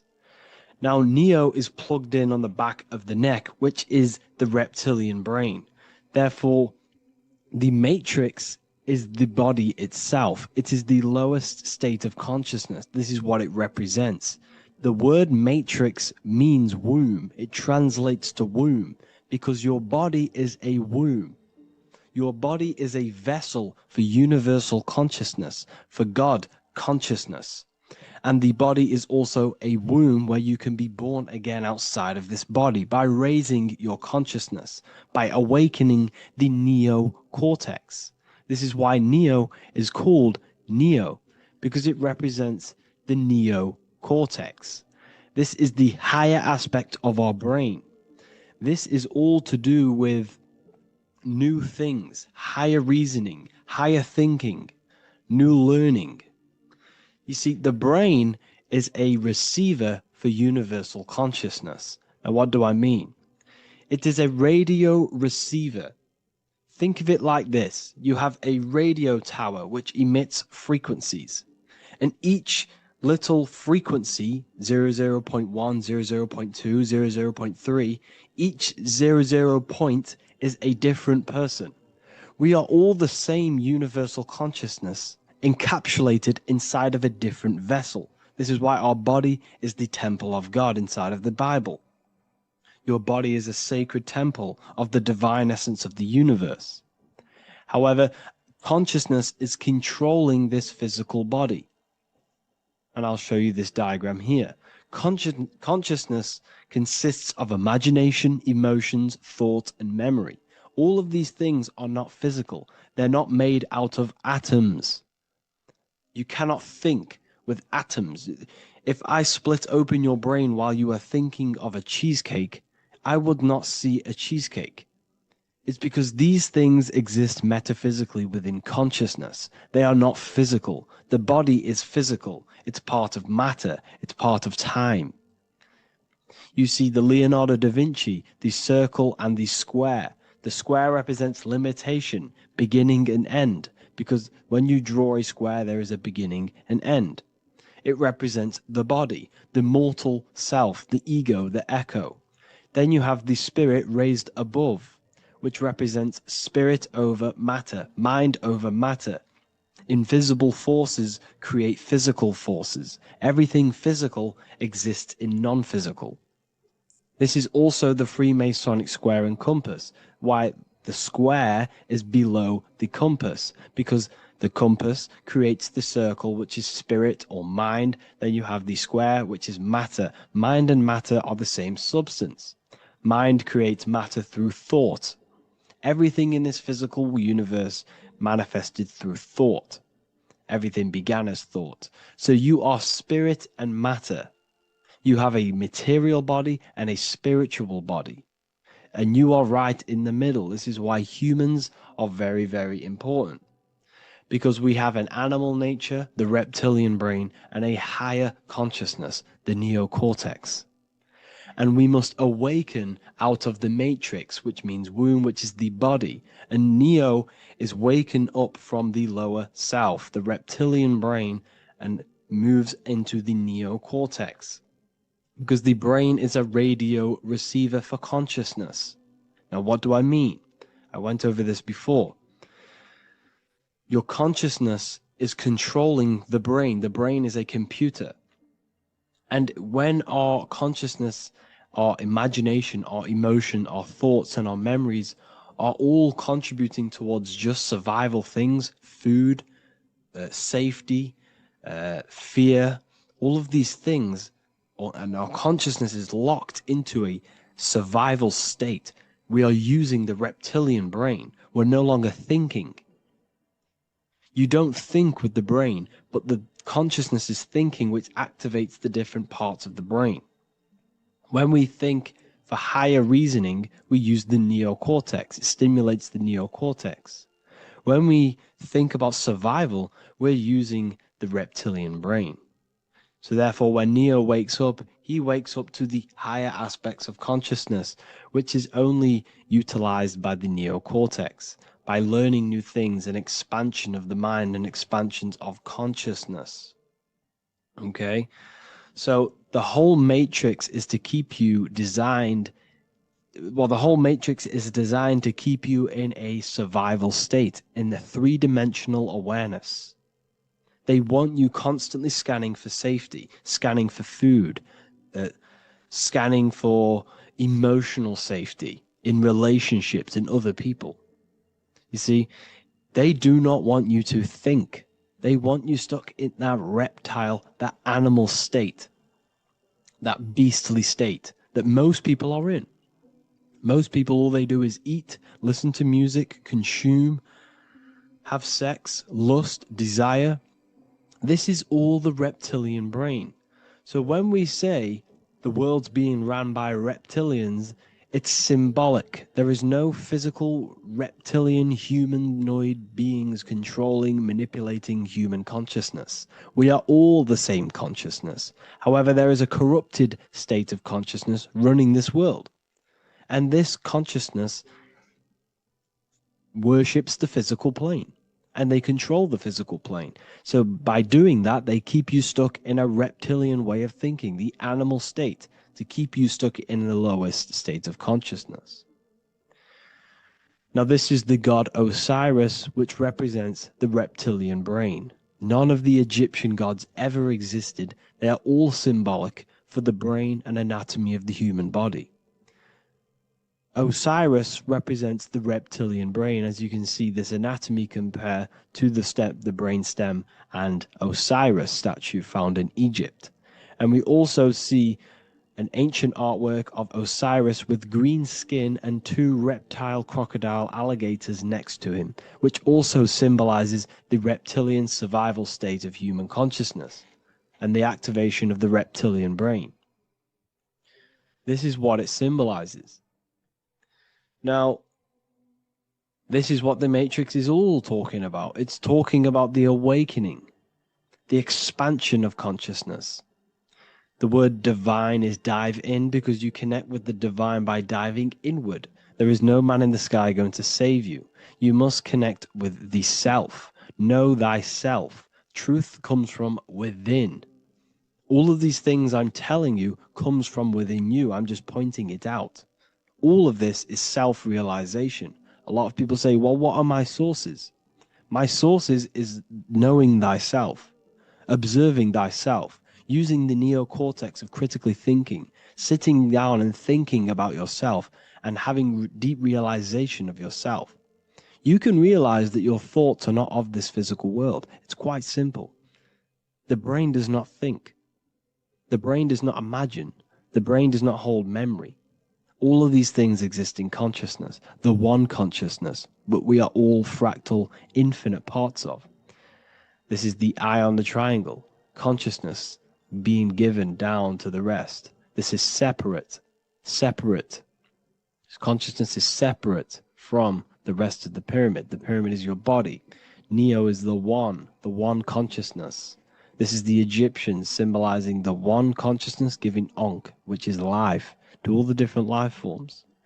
However, you can see that the central sphere is giving a big Ankh to the humans, because humans, like I said, possess the advanced consciousness, an advanced brain that allows us to turn above our reptilian animal self. For example, we can go against our reptilian lower animal nature and turn to our godly nature. Animals cannot do that. They are stuck in instinct. They are stuck in a reptilian animal way of thinking and operating. Everything they create is to survive. We can turn against our lower nature and create for amazing things like buildings, architecture, technology.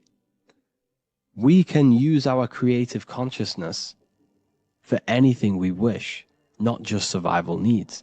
And it's the same with your spiritual journey. You can raise your consciousness beyond this animal state that they try to keep you in through fear, consumption, food, and the reptilian brain. We must awaken, start to think critically, and awaken to our divinity, because the mind, the consciousness within you has infinite potential to expand. There are infinite fields of knowledge that you can explore. The mind can never be filled. It can never ever be full of knowledge. It always expands, and that's why you are alive. That's why you are part of this universe. That's why the science always says the universe is always expanding, because the universe exists in your mind, and the mind is always expanding into new fields of thought, new fields of knowledge and information. And that is your whole sole purpose, of expansion of mind and expansion of consciousness, and the exploration of the mind of God. We are living in the mind of God. You are a thought in the mind of God. You must awaken out of this body This is why Jesus says you must be born again to see the kingdom of God. You must be born again. You must raise your consciousness beyond physical limitation and awaken to your divinity. And this is pretty much it for this video. I hope you all understand this, that this is all symbolic for consciousness.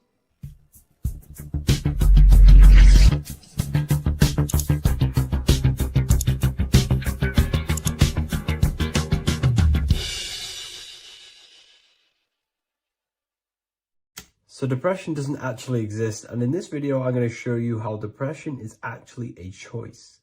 And I'm going to give you some solutions on how to deal with it.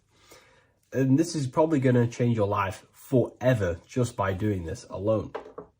Okay, so the first thing you need to understand about depression is that it exists in your conscious mind. It exists in your thinking mind. So what is inside your thinking mind? You have your body, your name, your reputation, your trauma, your memories, your family, your worries, your interests, your bills, your passion, dislikes, goals, right? Most people identify their lives with this. They identify their lives with their thinking mind. They think they're their name, their job, their reputation, their memories. But this is not who you actually are. Who you actually are is the observer of that. What happens if you stop thinking? What is left? You're left with unconditioned consciousness. You're left with the self, which is what we refer to as I. We are the consciousness, not the thinking consciousness. You are not these labels. You are not your thoughts. You are not your job, your name, your reputation. Okay? And the reason why I'm telling you this is because it's very important, is that we are something beyond this body, beyond this name, beyond our thoughts. We are the consciousness. So depression exists inside of the thinking mind, the conscious mind. Okay? So if you want to get rid of depression, you must learn how to escape the thinking mind. And not only just escape, but that's step one. In meditation, you do meditations, right? We sit still and we have to learn how to control the mind and turn off the thoughts. And when we turn off the thoughts, depression goes out the window because there's no thought present in your mental field of consciousness to be depressed. Okay? You must understand, who is the one suffering from the negative thoughts? Who is the one suffering? Your mind is not suffering because the mind is producing the thoughts. Your body's not suffering from the negative thoughts. You are suffering. And who is you? You are a soul. You are that feeling. You are that person beyond the thoughts, beyond the feelings, beyond that. You are the one experiencing. You are that. Meditation gives us the ability to turn off the thinking mind. This allows us to escape our thoughts.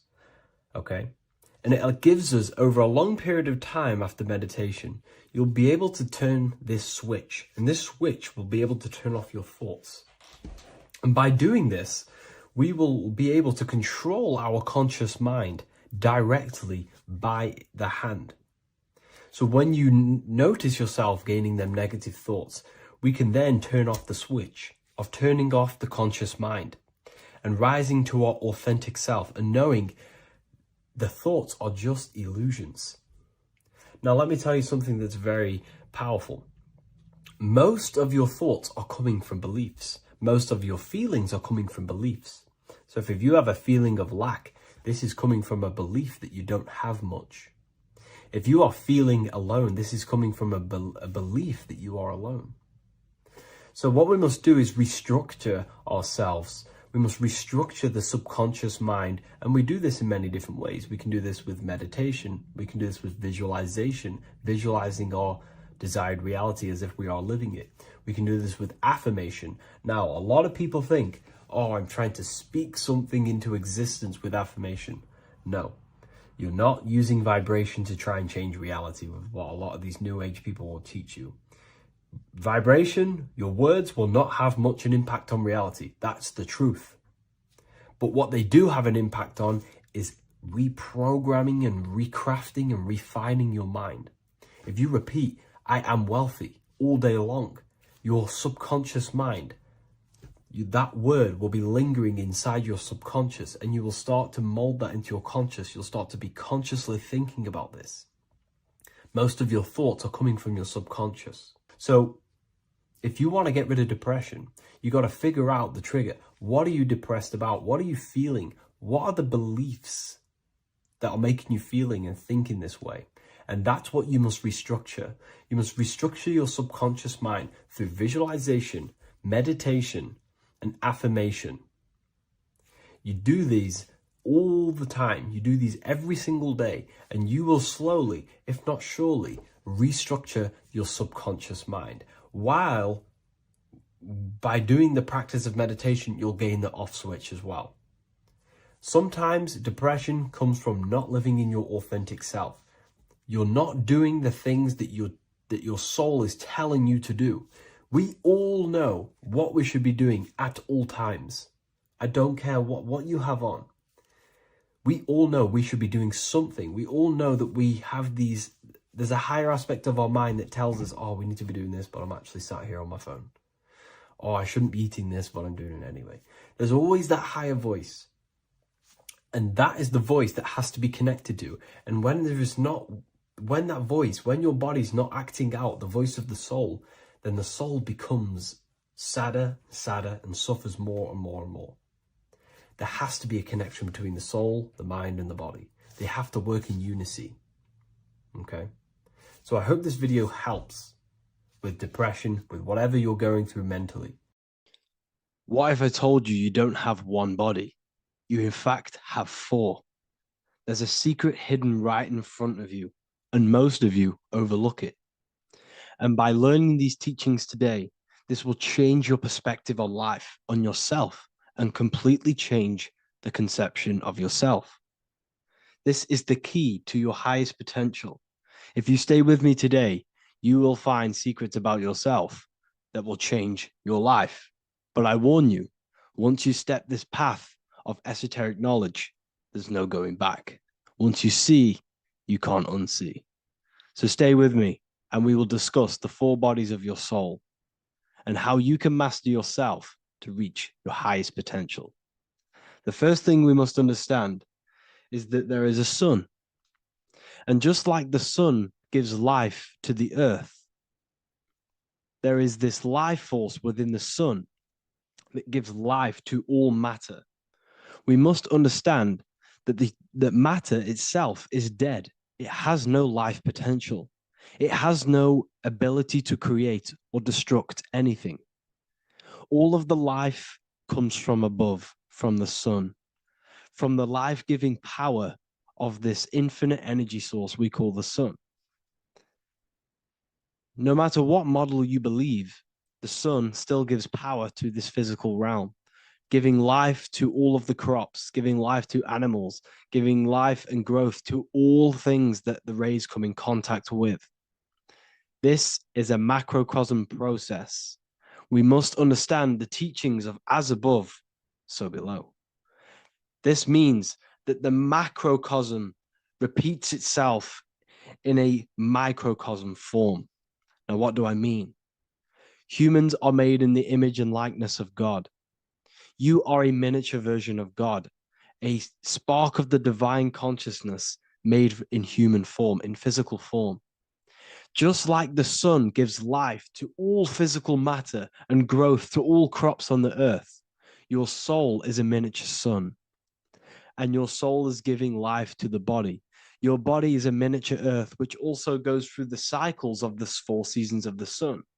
We feel different in each one of these seasons. It's because our body does not only go through these cycles externally, but these cycles happen within ourselves, within consciousness. Your soul is the sun. The sun you see in the sky is an externalization of your soul. Your soul is the life force. You are the soul, not the body. And like the sun gives power to the earth, the soul gives power to your body. So first, let's look at the etymology of the word sun. The word sun comes from it's a Latin word solis or sol. which means the sun. Sol then became soul, sun, soul. And in fact, S-O-N and S-U-N in the old etymology dictionary mean the exact same thing. They are interchangeable. So when we look at the symbol of the sun, we look at a circle and a cross, which represent the four aspects of the sun, the four seasons of the sun: summer, winter, spring, and autumn. These are the four states of the sun. Like we said, this is where we get this symbol. You have the four states of the sun, which represent the four bodies of the soul. Now, this is where we get deep. Like I said, the sun you see in the sky is a macrocosm of your soul, an externalization of your soul. Just like your sun has four seasons, the four seasons within us are the four bodies. Our soul is incarnated and split into four sections. We have a mind, we have a physical body, emotions, and spirit. These are all interchangeable and they are all linked. In ancient alchemy, we have the exact same symbolism of the four stages of alchemy. But in this case, they're symbolized as the four elements: earth, water, air, fire. In this ancient alchemical symbol, we have the pentagram with the top one representing the soul, ether. Our soul then has the four bodies with the human here. We have the man, the eagle, the bull, and the lion. We see this on the tarot card, the Wheel of Fortune. The man, the eagle, the bull, the lion. We see this in Matthew, Mark, Luke, and John. The lion, the bull, the man, and the eagle. We see this with depictions of Jesus. Jesus, the man, the bull, the lion, and the eagle. These represent the four fixed signs of the zodiac: Taurus, the bull; Scorpio, the eagle. Scorpio was symbolized as an eagle. It's an ancient symbol. Now it's been changed to a scorpion, of course. Leo, the lion; Aquarius, the man. These represent the four fixed signs, which are four different elements. Taurus is an earth sign. Scorpio, a water sign. Leo, a fire sign. Aquarius, an air sign. Taurus is the earth. As above, so below. The earth is the physical body. Leo is fire. Fire is the spirit. Scorpio is water, which is the emotions. Aquarius is the mind, which is an air symbol. Air is the mind. That's why we call people airheads. Okay? So what we're actually looking at here are the four aspects of our soul. We have the sun in the middle and the four bodies of the soul. This is what Jesus is symbolizing. Jesus represents you. God made flesh with the four aspects of the soul. The four gospels are all depicting Jesus in four different ways according to the different body of consciousness. The Wheel of Fortune are representing the four bodies of the soul. This represents the four bodies. Now, how are they four bodies? They are four dimensions of consciousness. The mind is not made of the same substance of the emotion. The emotion is not made of the same substance of the physical body. The spirit is not made of the same substance as the physical body also. They exist in four dimensions of consciousness. They are four bodies of our soul. And the most important teaching here is what I'm actually getting to, is the powerful one. This is what gives you power. Most of us live in chaos. Our mind is thinking of doing something. Our emotions are feeling something else. Our body is lusting and wanting to do something else. And our spirit's energy is completely off. Most people live in unbalance. None of these four bodies are working together. This is why we produce chaos in our lives. When these bodies are in balance, are not working together. So in alchemy, they symbolize the four elements, which are the four bodies of consciousness. These are the furnaces with the fire. They represent transmutation of each body. We have to sync these bodies. We have to sync the mind with our emotions, and our emotions with our actions, the physical body, and with our spirit. These four key bodies need to be in line in order for us to create consciously in our life. Because each one of us is a creator, a miniature version of God, creating our own earth, creating our own material reality. And in order for us to create consciously and with effect and power, we must have these bodies unified so that we can create consciously and not create chaos. So this is very, very important. And this is a secret teaching found in all ancient societies. But this is what the hidden symbolism of astrology actually is. The sun is our soul, and the 12 zodiacs are 12 aspects of our soul. And we have the 4 aspects of the 4 main bodies. This is what we're looking at. We're not looking at the sky. We're actually looking at aspects of ourselves, aspects of our soul that we must master and transmute in order to become our highest potential. So I hope this makes sense. And it may take a while for you to fully understand this, but the key knowledge in order for you to understand any of these teachings that I've gone through today is the major teaching of as above, so below. What is above is below. What is within is without.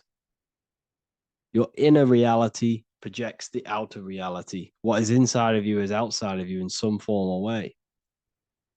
Whatever trees, whatever roots that go down will always shoot up. When you throw a bouncing ball, you shoot it down, it will go up. As above, so below. As within, so without. God did not make a creation separate from himself. We are all extensions of the divine made in physical form. And we are incarnated into 4 sections. Our soul is separated into 4 sections. These are the 4 corners of reality. These are the 4 pillars of reality that we must control. So in order to access our soul in meditation, we must turn off these 4 things. Turn off the mind, the emotion, the spirit, and the body. And then we access the soul. So I hope this video helps today. And you can learn all about this in the Book of Wisdom, Volume 2. This book is a revolution in consciousness. I do not recommend everyone reads this book. This book is only for people who are serious and want to transform their lives. This book is a book that will change the scope you see reality. It will change your perspective on yourself because you will resonate with this. This book does not just give you information. It gives you a sense of well-being. It gives you truth, and you will find your power from this information. This information is not just information, it's a key to your path of enlightenment and transformation. So you can find this book in the description of this video. And if you are part of the university, I will see you on the live calls.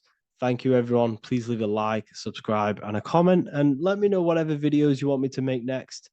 Anything that you fail to understand or have any confusion with, I can make a video on it. So let me know in the comment section any reviews or anything I should do. Thank you all, people. Have a great day.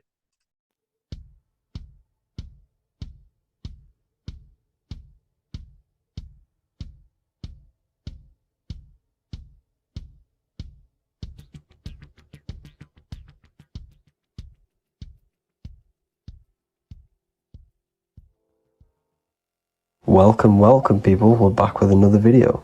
I will now be keeping track of my YouTube and trying to upload every week. In this video, we'll be talking about the chakras. The chakras are the 7 attributes of God, and they are the 7 planets. These are literally vortex portals within us that connect us to these vices and characteristics of God. Each one of these energy centers are a spinning wheel of energy which controls the cells and organs in that particular area of the body. For example, it's literally a mini brain for that area of the body. Each chakra has a vice which you need to turn to a virtue in order to climb up through the system. They work like a stairway system. You have to go through each chakra in order to unlock the one above. This process is turning matter into spirit as you descended from spirit to matter. Saturn is Satan, that's why it's the lowest chakra, and that's why the devil is red, because red is the lowest vibrational color. When you are in these lower states of consciousness, you are in your animal nature. This is your physical side of your nature, and you are mainly being driven by your animal instincts or your ego. Moving back to your higher self or your spirit self is not an easy process. It takes a while. However, with discipline, consistency, and motivation, you can achieve this, and this is what the ancients called Christ consciousness. Once you have achieved this, it is basically a state of mastery of the mind. You no longer lust for the lower animal nature things. Now, let's start with the root chakra. This is located at the base of your spine, and you can feel this chakra by tensing your anus. This energy center is in control of your survival needs, your vitality, stability, and security. Now, if this chakra is unbalanced, you will feel insecure, fear, anxiety, unstable, low self-esteem, anemia, over or underweight, and constipation. In order to balance this chakra, you need to feel grounded, embodied, stable, calm, centered, a sense of safety, and trust in yourself and the world around you. The next chakra is the sacral chakra, which is located around the belly button area. You can feel this chakra just by sucking in your belly. This chakra is to do with relationships, self-worth, creativity, empathy, and most importantly, sexuality. This is the most important one in order to start to raise your vibration overall, is giving up the over-sexualized nature. In order to balance this chakra, you need to come into harmony with all the toxic relationships that you have. Get rid of the fear, the anxiety, the isolation, and 100% get rid of the over-sexualized nature. Lust is one of the most lowest vibrations you could possibly feel. It is literally manifesting hell. In order to work on this chakra, you need to feel self-worth. You need to do creative things, empathy, healthy relationships, and 100% being confident. The next chakra is the solar plexus. This is to do with personal power, will, metabolism, eating, happiness, and your self-esteem and self-identification. You can feel this chakra just above your belly, below your ribs, and you can suck in this area. If this chakra is blocked, you will feel lack of confidence, difficulty in manifesting your desires, low self-esteem, misuse of power, misuse of dominance, weak will, and shame in yourself. Biggest one for this chakra is overeating, as it's to do with metabolism. If you are overeating, you are literally unbalancing a lot of your lower chakras, not just the solar plexus. In order to work on this chakra and balance it, you want to have a positive self-identification. You want to feel happy, a happy self-esteem, effectiveness to people, not overeating, and a strong willpower. Now for the heart chakra, one of the most important chakras. Chakra is to do with love, understanding, trust, hope, openness, compassion, balance, and forgiveness. The most important because your heart is the tree of life in the body. It is the center of the toroidal field. It is the most powerful chakra.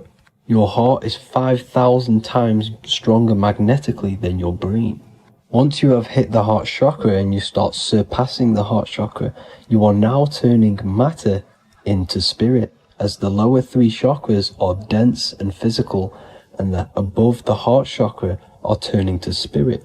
As you can see already, this is a hard and long process of working on yourself physically and internally. The symptoms of a blocked heart chakra would be lack of love or too much love, difficulty to accepting or giving love, lack of compassion, loneliness, and lack of emotional fulfillment. Finally, a lack of connection with a divine or to nature. In order to balance this chakra, the most important thing and the most powerful thing you can do is loving people, accepting and giving lots of love. Second most important thing to balance the heart chakra is balance. You need a balanced life. You need balance in all aspects of your life. Now for the throat chakra. This is a very important chakra as it's to do with communication. A symptom of this being unbalanced is a lack of self-expression and putting on a front all the time, acting with the ego. In order to balance this chakra, you need to constantly self-express yourself. You can't be putting on a front. That voice inside your head, you have to let it come outward. Don't just block it off with a wall. Self-expression will lead to you gaining friends who actually like you for being you and not these fake friends that you have to put on an ego for. In order to balance this chakra, you need to express yourself, express the word that's within you. Don't be lying to people, don't deceive or be deceptive. The next chakra is the third eye chakra. This is starting to get very advanced and you are coming very close to spirit. Just before we head on, I want to announce the PDF is now available, containing all the presentations I've ever made, all into a condensed 38-page PDF. The link will be below this video for you to access. And if you want to learn how to create reality using your mind, how to attract your desires, how to get out of the situation you are in, the link will also be there for the Manifestation Mastery course. Now for the third eye chakra. The third eye chakra controls the pineal gland, which is your first eye. It's to do with your psychic abilities, channeling, telepathy, astral travel, visions, and connection to the higher self. You need all of the chakras aligned to get the full potential out of your third eye or pineal gland chakra. For example, if you're astral traveling and you fear something, you will be instantly shot back to your body. So you need to master all of the chakras before you go on and try and do these higher spiritual activities. Symptoms of the third eye chakra being blocked is lack of imagination, lack of vision, lack of concentration, blocked or clouded intuition, can't see the big picture, and especially overly reliant on logic and intellectual thinking. A good way to work on this chakra is imagining things, vision things. Trust your intuition at all times. Always follow that inner voice. Cut out the tap water which contains fluoride. Fluoride blocks the pineal gland. And cut out all junk food because all of this is affecting your pineal gland. When in meditation, you want to focus your eyes and your attention to the center of your head between the two eyebrows. This is where the pineal gland is located. This will help and awaken the pineal gland over time when you keep doing these meditations. Finally, for the crown chakra, this is to do with universal consciousness, all-knowing, enlightenment, cosmic connections, the God source. This chakra is blocked by being cut off from spirituality, plagued by the senses, being tricked into the five senses and being tricked into thinking you are the body. In order to work on this chakra, you need to feel grounded. You need to know yourself, your real self, the voice within you. Have common sense, have specific decisions that you're making, be very direct.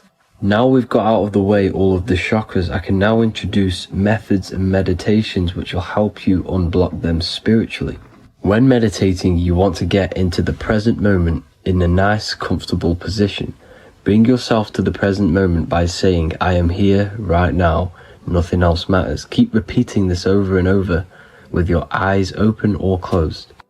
After a couple minutes of bringing your attention to the present moment, you can now start to breathe in through the nose deeply and breathe out through the mouth slower than you breathed in.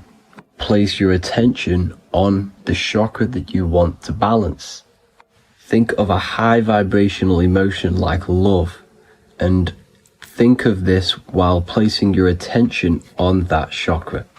You can do this exercise every day for 10 to 20 to 30 minutes.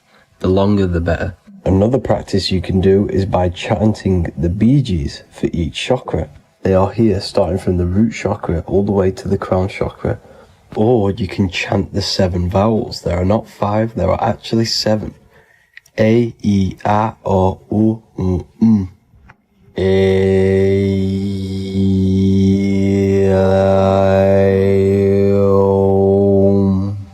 This is the proper way of pronouncing the 7 vowels. These are so powerful because these are the only things that exist. It is literally the sound of God. By pronouncing them right, you can actually create a lot of power within you and align your chakras. That's it for this video, people. I'd appreciate a comment and a like to help the algorithm. I appreciate you all. Love and light.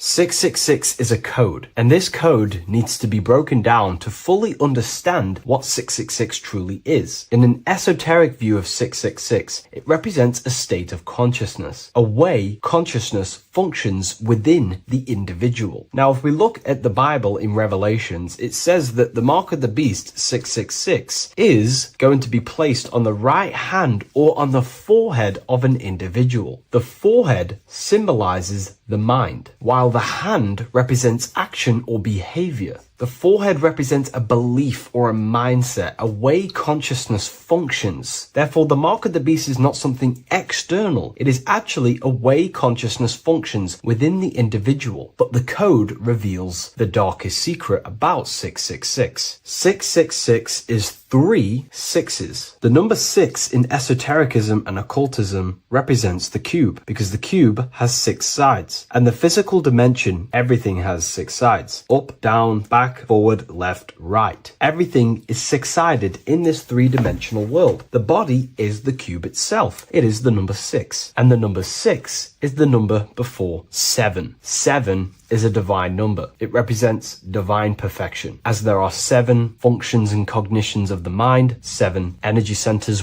along the spinal column, 7 major planets for the 7 days of the week, 7 days of creation, 7 visible light spectrums, colors. The number 6, therefore, is often understood as imperfection, as the body is imperfect. The physical form is imperfect compared to our divine spiritual nature. But let's decode the 666 code properly so you can understand this. Now you understand that the number 6 represents the material 3-dimensional world, or the physical body of consciousness. We can then look at the number 3 because there are 3 6s. The number 3 represents the 3 ways consciousness functions. Consciousness thinks, consciousness feels, consciousness acts. We have a mental body, an emotional body, and a physical body. Most people confuse these things to be all one. They think their mind is their emotions and their mind is their brain, and they interlock all of these, but these are actually 3 different bodies of consciousness. Consciousness has many vehicles or bodies it expresses itself in. So the 3 ways that we ultimately create our life, the 3 ways that shift our reality, and the 3 full things that we have full control over are our thoughts, emotions, and actions. If you try and control anything else other than these 3 aspects of life and consciousness, you are then breaking natural law. If you try and control someone else, you are then breaking their will, their natural rights. These are the 3 things you have full control over: your mind, emotions, and your body. Therefore, the number 3 represents the 3 ways that you express consciousness in this life or reality. And the number 6 represents the material body. 666 is the mark of the beast. Therefore, the mark of the beast could be a state of consciousness where your thoughts, emotions, and actions are all directed towards the physical, material 3-dimensional world, leaving no room for true spiritual connection with your higher self, no divine connection to the source or God, giving no attention to your true internal nature, to the self inside the mind. All of your thoughts, emotions, and actions are directed only for physical pleasures, for materialism, for status, for egoism, leaving no room for connection with the divine. And this is the mark of the beast. When people's minds become so obsessed with materialism, chasing desires for the material things, they disconnect themselves from their true internal nature. And we can see this today. People are becoming so obsessed with materialism, money, becoming rich, whatever it is, they're gradually losing connection with their internal self. They think that they are the body. They think that they are these five senses. But ask yourself, if I remove my thoughts, if I turn off my mind, who am I then? Because who most people think they are is a bunch of beliefs in their subconscious mind. Their name, their job, their reputation, their friends. If you remove the mind and no longer think, who are you then? The observer, the pure awareness, beyond the mind, the body, the emotions. That is your true nature. You are the internal thinker. And when that internal thinker becomes so attached to the external physical body and does everything in its power to think, feel, and act only towards the material things, you become disconnected to your true powers,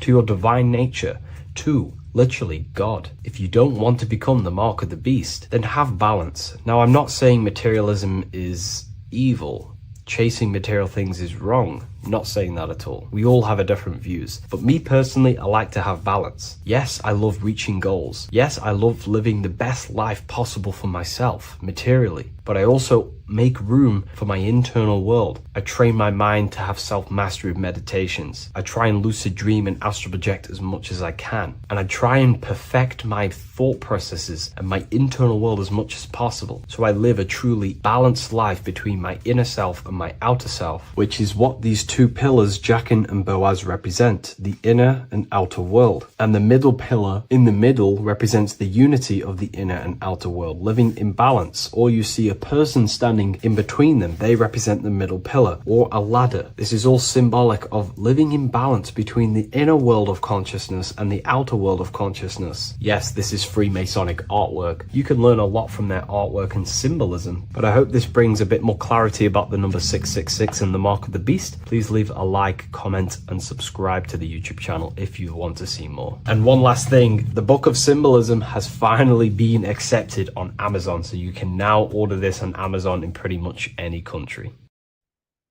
As above, so below. This is one of the most crucial teachings within esotericism, occultism, or what we like to call it today, spirituality. I don't like calling it spirituality because it's not spirituality. I teach human consciousness. I teach the science of you and your consciousness alone and your being.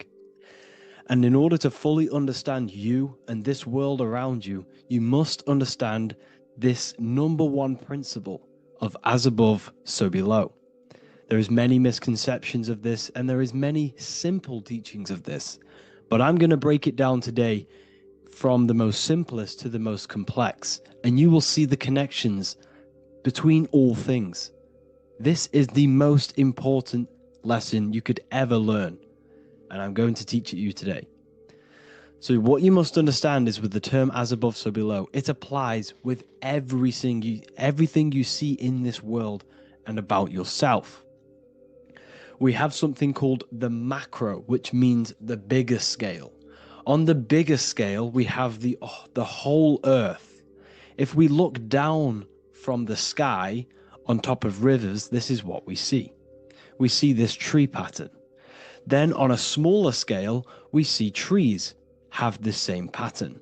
Then we look even closer. We're going smaller and smaller into the leaves of the tree. We see the same pattern. Then we go even more micro into the human brain and look at the human brain cells, and we see the same pattern. This is proof this is a fractal universe, and everything is in the micro is reflected in the macro. As above, so below. As within, so without. On the macro is a reflection of the micro. So now that you understand this, we can go a bit further. A yearly cycle of spring, summer, fall, winter is a macro. A micro is a daily cycle. So a day is a mini year. The summer is the midday. Autumn is the evening. Night is the winter. And spring is the morning. This is a macro, a reflection. We have a miniature cycle of the zodiac every single day. And this cycle is also reflecting the cycle of life and death. We live, we are born, which is the spring. We live, which is the summer. We then age, which is the autumn, and then we die, which is the winter, and then we are reborn again. This is the cycle of life and death, and you do this every single day. You see, death is a macrocosm of sleep. This is why we say sleep is the cousin of death, because you die every single night. You do this process of life and death every single day. As above, so below. What's in the micro is in the macro. So when you go to sleep, you are essentially dying. And then in the morning when you wake up, you are then born again. This is a fractal cycle that we live in. Everything in this whole world is fractal. Everything applies to as above, so below. We have the sun, we have the moon, we have the day, we have the night. We have the life, we have the death. We have the conscious, we have sleep. As above, so below. We have the conscious mind, because now we're diving into as within, so without. As above, so below more refers to the external world. As within, so without is referring to your inner world and the outer world. What you must understand is about yourself. You exist in two realms. You're an individual. The dual nature of you. You exist in two realms at once. You have an inner world of your thought, emotion. This is the inner world that no one else can see but yourself. And you have an outer world with a physical body which everyone can see. So you exist in two worlds. You have the inner voice, you have the outer physical voice, which I'm speaking to you with now. But I also have an inner voice, which no one can hear, only but me. So you exist in the light and you exist in the darkness. The sun represents your external self, your physical, conscious mind. The moon represents your shadow self, the inner self, the psyche self, the spirit self. There is an as above, so below. The sun is within you. The moon is within you. Everything is within you. Now that you understand as above, so below, what is your body? Your body is a miniature earth. Let me repeat, your body is an earth. Your body is the earth. Okay? Because like I say many times in all of my videos, you are not in the world. The world is you. You are the universe. Your brain is a computer creating this reality. What you see with your eyes is produced in the back of the brain called the visual cortex. You don't look into the world, the brain produces the world. The body produces the world. When you touch something, you're not actually touching something. This is the electrical nervous system. When you touch something, what you feel is actually electrical signals on your nervous system reporting back to your brain. Therefore, when this body dies, you leave the earth because this body is the earth. Okay? As above, so below. You have the mental plane, the astral plane, the etheric plane, and the physical plane. This is essential for understanding reality and the teaching of as above, so below. Everything in this material plane began in the thinking mind. For example, the microphone I'm speaking into, the phone you're watching this video off, or the laptop or iPad. Where did this begin? It didn't begin in the factory. The first ever place this item begun was in the mind of an individual. The invisible realms of mind is where all physical things and physical items begun. Essentially, this physical plane is the effect of the thinking mind. This world is the world of effect. It's the world of outcomes. When you see something, it is already manifest. It is already being manifested. It is an effect. And in the effect of the cause, which is the thinking mind. Therefore, the mind creates thoughts, which is the mental plane. Then after thoughts creates imagination, which is the astral plane. These two are spiritual. They are non-physical. So spirit kind of means non-physical. Then you have the physical planes, the etheric and the physical plane. As above, so below. What happens in the mind is manifest on the physical plane.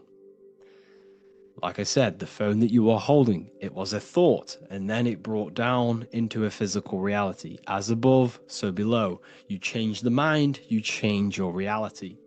Your environment, the word environment has ment in it because your environment is mental. So now that you understand this, so what is the world around you? The world around you was created by the mind of God. It was manifested through God's thought. So you are living in the mind of God. You are a thought in the mind of God. God thought you into existence. But like I said, we are all fractals. Everything is fractal. If God exists, this means that you are God, as above, so below. God created you through the thinking mind, and he gave you a thinking mind. So God created the macrocosm. God created the macro, the whole world. He designed the whole world, the sun, the stars, the moving. He designed this. But then he gave you the thinking mind to design your own life and create your own life in his world. You are a microcosm of God's macrocosm. Just like God thought you into existence and the whole world into existence, you are a microcosm thinking your world, your reality into existence. You see this now? Everything is a reflection. Everything is a mirror. Everything is fractal. So in order for you to change your reality, you must change these higher planes. Your thought and imagination are the two key aspects of creating physical reality.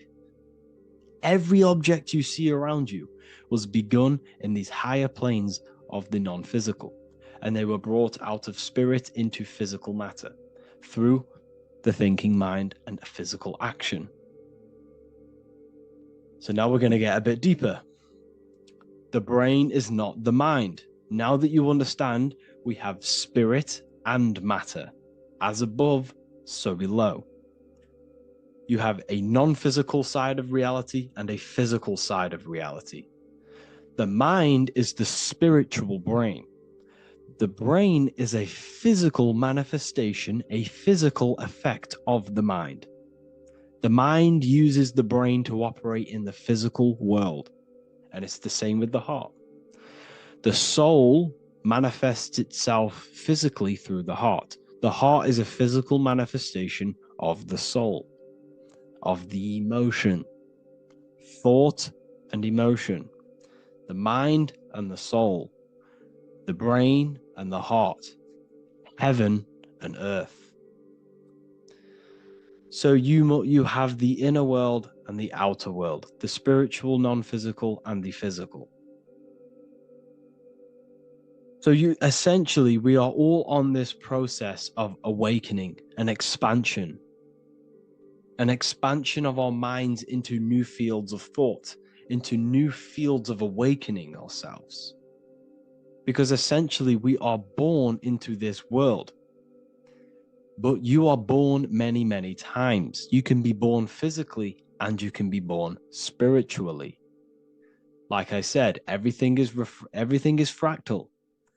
So just like when the baby finds out that there is a world outside of its mother, what does the baby do?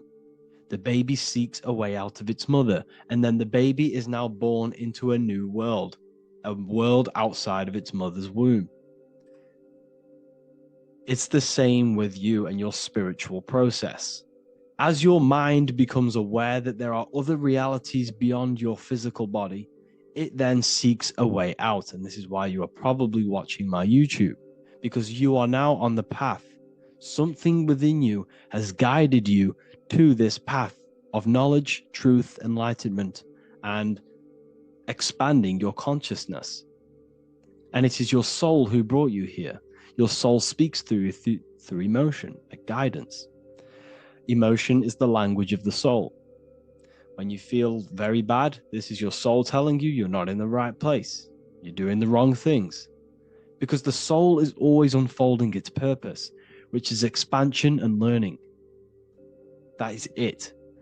The mastery of the self and the learning of the mind is the only thing that counts in the end after this life.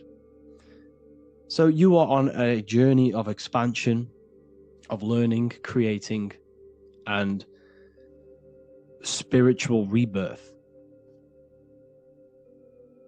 As above, so below. What does this body tell you?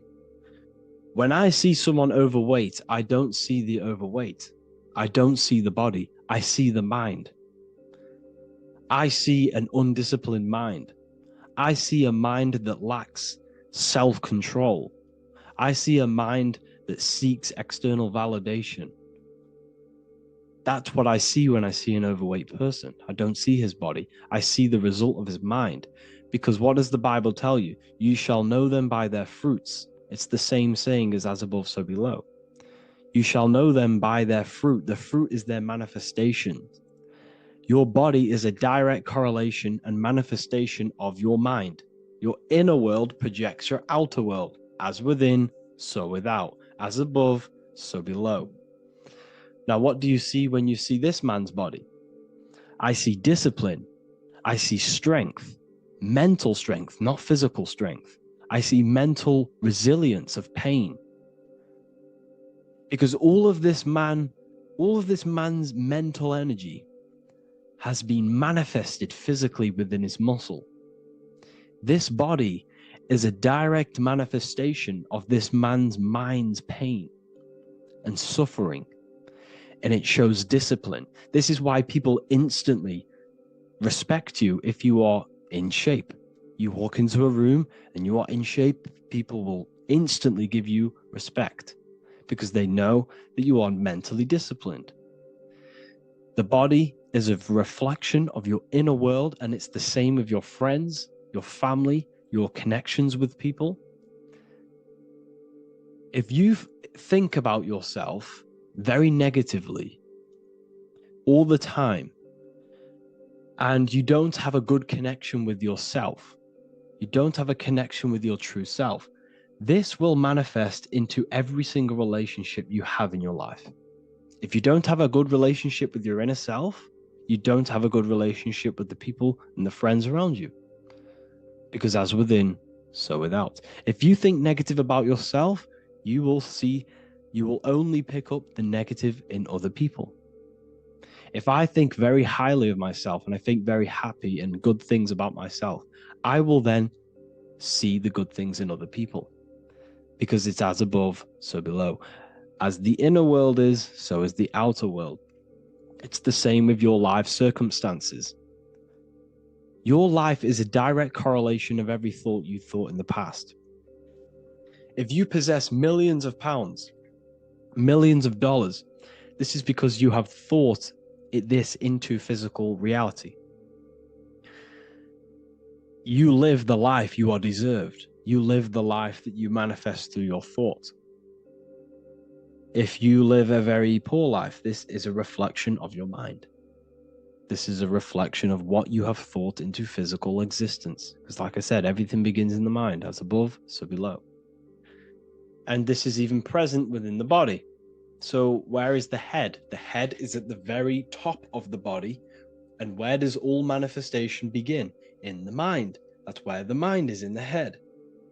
And then the thoughts we think travel down the body into the heart, which is the emotion. Every thought we think is in the emotion. Every thought we think creates an emotion. This emotion then drives the action. Where does the action come from? The feet, because the feet move our body. We move with our feet to take action. Our hands. You see, so the body is even a reflection. I can't even say it. Reflection of the order of manifestation. This blew my mind when I figured this out. You see, the head The thoughts begin here. This is the beginning of all manifestation. Then it comes down to the heart. This is the emotion. Then you take the action. The thought and emotion then sparks the action, which is taken with the hands and the feet. And where's the lowest point on the body? The feet, and that's touching the physical earth. So the head is where the thought is, the non-physical, and the lowest point on the body, which is touching the physical earth. So the head represents spirit, the feet represent matter, spirit and matter. Your room, if I walk into your room and I see a messy room, I don't see the room, I see a messy mind. The room is a reflection of the mind. If you have a messy room, this is your mind. It's an externalization of your unsorted mind, undisciplined mind. So like I said, we are all God, and we must find the God self within us. And I teach all of this inside the Book of Wisdom, Volume 2. This is not just a book, this is a revolution. This is the beginning of a new age with this book. If you have read it, I congratulate you. You should feel very proud of yourself if you have an open mind. You should feel proud of yourself for watching these videos, because not many people have an open mind. Remember this, people. You are special if you're watching these videos. You have the mind. You have the ability to see through the illusion. And I take my hat off to you. You want to take this to the next step? Read the book. Or if you want to take it to the serious levels, join the university. The university, you gain access to every piece of my material that I've ever done, all of my books, all of my lectures that are hidden from YouTube, that are hidden from everywhere else, the lectures that give you real power. And if you feel alone on this journey, we have a conscious community where you can connect with like-minded individuals, because I've been there. I've been there when you feel lonely, because you feel like no one else is thinking the way you are feeling. You can't talk to people about these things because people just think you're crazy. That's why I put together this, so we can connect, so we can unite, so you can connect with people, so you don't feel crazy about thinking about this stuff, learning about this stuff. And if you truly want to level up your life, people, and take your studies serious, this is for you. We do live calls, we do lectures.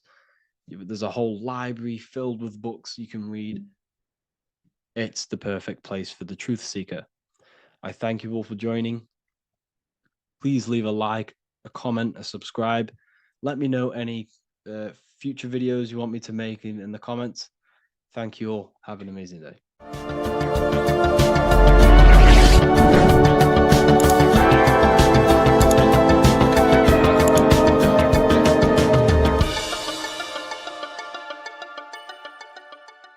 There is a massive mystery around the Freemasonic G, and in this video we're going to be discussing it. Some people call it geometry, God, gnosis, genesis, generation, but in fact it's all of these things, and all of these things relate back to one concept that links them all. And in this video, you will be discovering this secret force, which pretty much creates everything in your reality, in your life, and has done unconsciously, whether you are aware of it or not. The Freemasonic G is the 7th letter in the English alphabet. This is important because the number 7 has many mysteries inside the esoteric and occult traditions. Some people say the number 7 represents the 7 colors of light, the 7 major planets, or the 7 musical tones, 7 days of creation. The number 7 is a massive mystery. But what we have to understand is that in the context of Masonry, Freemasonry is all about building the self. Every day we wake up, we are either building our prison of our mind or freedom of our mind. Everything inside of esoteric Freemasonry is about building the self and reconstructing our consciousness, our inner dialogue, the inner voice. We're transforming the mind from low awareness to high awareness. This is why Freemasonry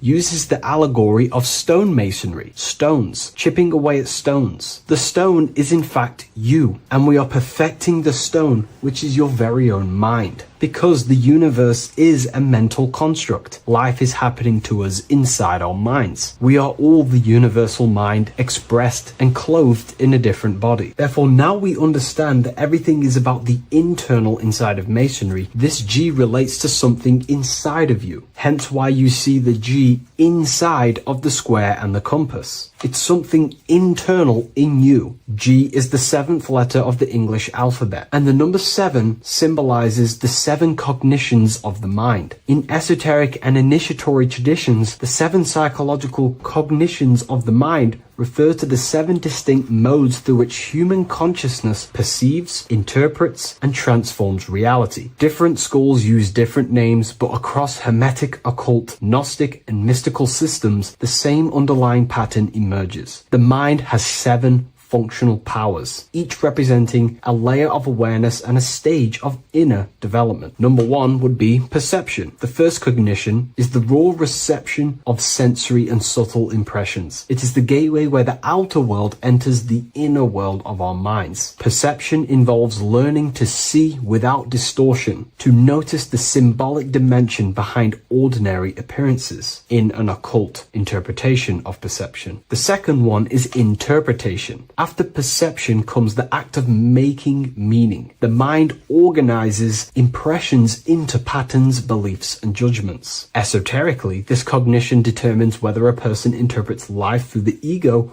or through the higher insight of their higher consciousness. The goal is to purify interpretations so that the intuition can speak through it, to clear our minds of the clutter, master it, and let our higher consciousness shine through it. Number 3 is the imagination. This is the creative faculty that produces images, symbols, and visions in the mind's eye. This is associated with the astral plane. We live in a mental universe of thought. Thought wraps itself inside of imagination. The thought alone has no true form, but then the thought wraps itself in a vehicle of consciousness, what we call imagination, and we give form to the thought. Imagination becomes active. Imagination becomes active imagination, the foundation for rituals, alchemy, meditation, and visionary insights inside of occult traditions. Working on your imagination is a key part on developing your consciousness, as it is literally the sight into the astral plane, your internal vision of the mind. The fourth cognition of the mind is emotion.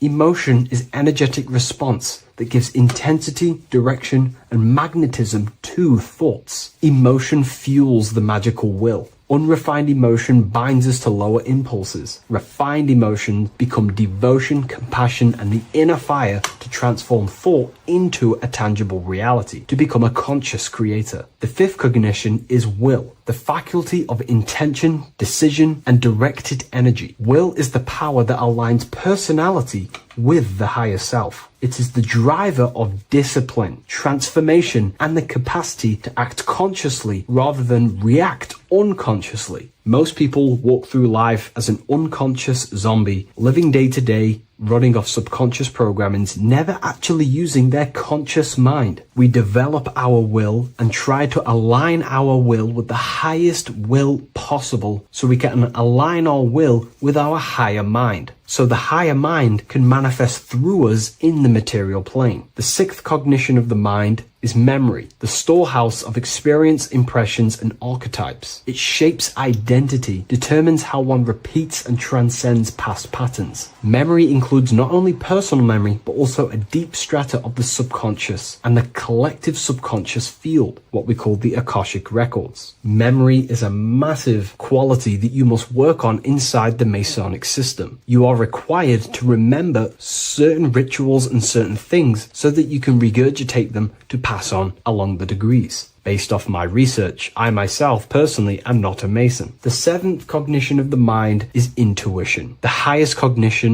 possible. It's direct knowing. It bypasses the linear reasoning and reveals truth as the inner illumination. Intuition is the voice of the soul. It is the guiding force, guiding our physical vehicle of consciousness through this physical experience, providing revelations, insights, and even sometimes gnosis and higher understandings. They are the seven principles and cognitions of the mind that we should work on. Sometimes they're symbolized as seven luminary planets, because lumen is light. The planets are light. Light is consciousness. Consciousness is light. Now moving on to the true understanding of the G, the higher understanding of the G, as I mentioned previously. This is what we call the generative principle, the care principle, the human heart principle, the female aspect of consciousness within yourself. All creation is built upon a care. All action is built upon a care. You only act on what you care about. You care about paying the bills and staying inside your house and looking after your family, for example. Therefore, you take the action to generate the reality and generate money to pay the bills. Them actions are driven by the force of care. If you care about a plant, you take the action to water the plant and it grows. If you care about your partner or relationship, you give them attention and care and love, and you grow the relationship. As soon as you stop providing care, watch the relationship crumble and the reality destroys itself. Care is the generative force of reality. This is the generative principle that generates your experience in this world. We are in a continual state of becoming. Each cause gives birth to an effect, and that effect gives birth to a new cause. The G is the generative principle that drives creation in the present moment. Reality is creating, unfolding in the present moment, and the G is the force inside of you that generates your experience. You're watching this YouTube video right now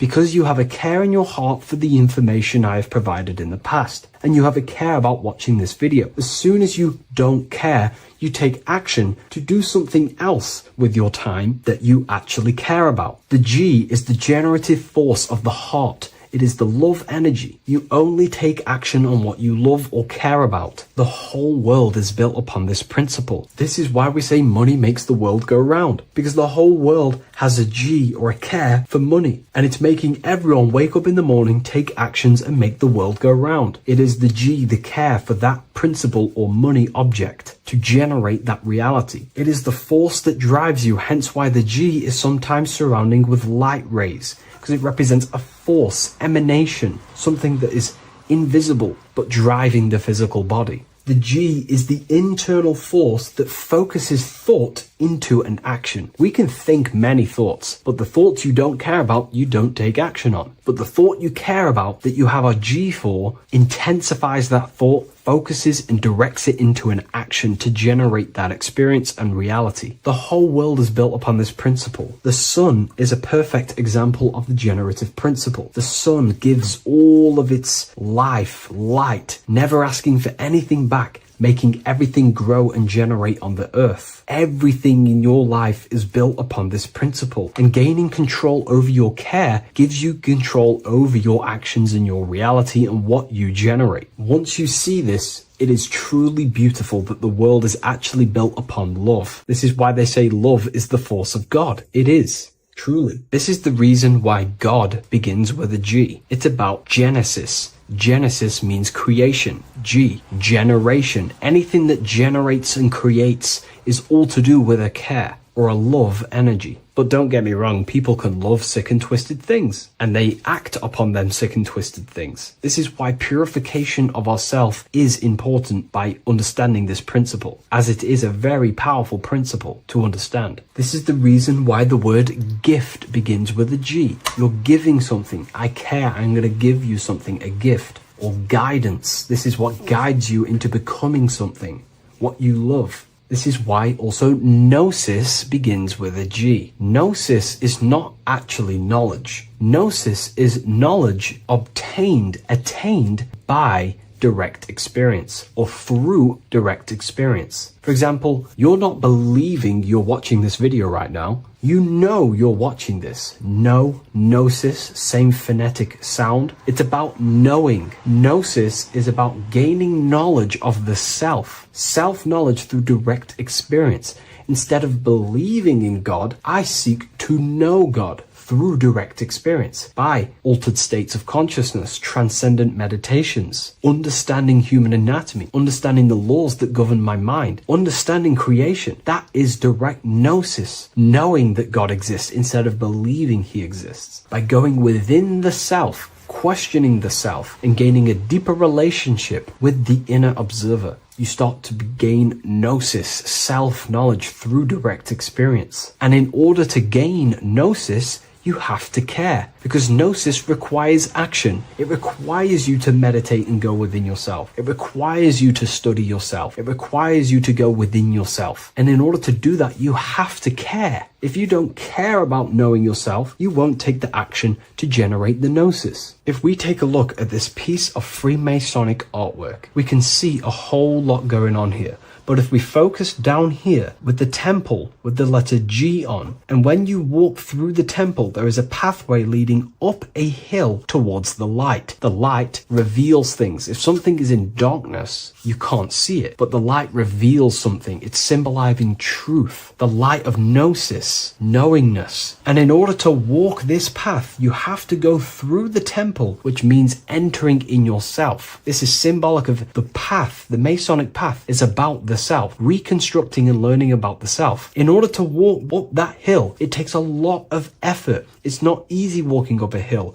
You're going to be tired. It's not easy. It's horrible. Who likes walking up a hill? I know I don't, but people like hiking and stuff. I understand that, but it's symbolizing this is hard work, working on yourself, because the labor of working on your mind is the hardest labor you will ever do. It's called the great work or the Masonic work. And in order to climb that mountain, you go through the G. You have to have the care. If you do not have the care, you will not walk up that mountain. You will not generate the gnosis. You will not get close to the light. You have to have the G to walk that path of self-mastery and working on your mind. This is very, very important. If you want to gain the light, you have to have the G inside of you. You have to have the care to generate a higher consciousness. If you want to earn more money, you have to have the care, or else you will not take the action necessary to generate that reality. This is why we have to master ourselves and write down everything you love. It could be even the bad things. It could be lust. It could be anything you're wasting your care energy on. Try and remove them one by one. Master them and become disciplined. And then you'll have more G energy, care energy to direct towards something else in your life to generate and grow that experience or reality. Again, the word grow, G. It is a growing force. What you place your love and care into grows and expands. What you have a G for is what you spend your time and attention on, your two spiritual currencies. So this is the Masonic G, and I hope you gain a deeper understanding of this. So that is pretty much everything about the Masonic G that you need to know, and hopefully this has helped you. If you wish to learn more and gain guidance through your life and understand yourself on a deeper level, the book I've used today is called The Book of Symbolism. I'll leave a link in the description.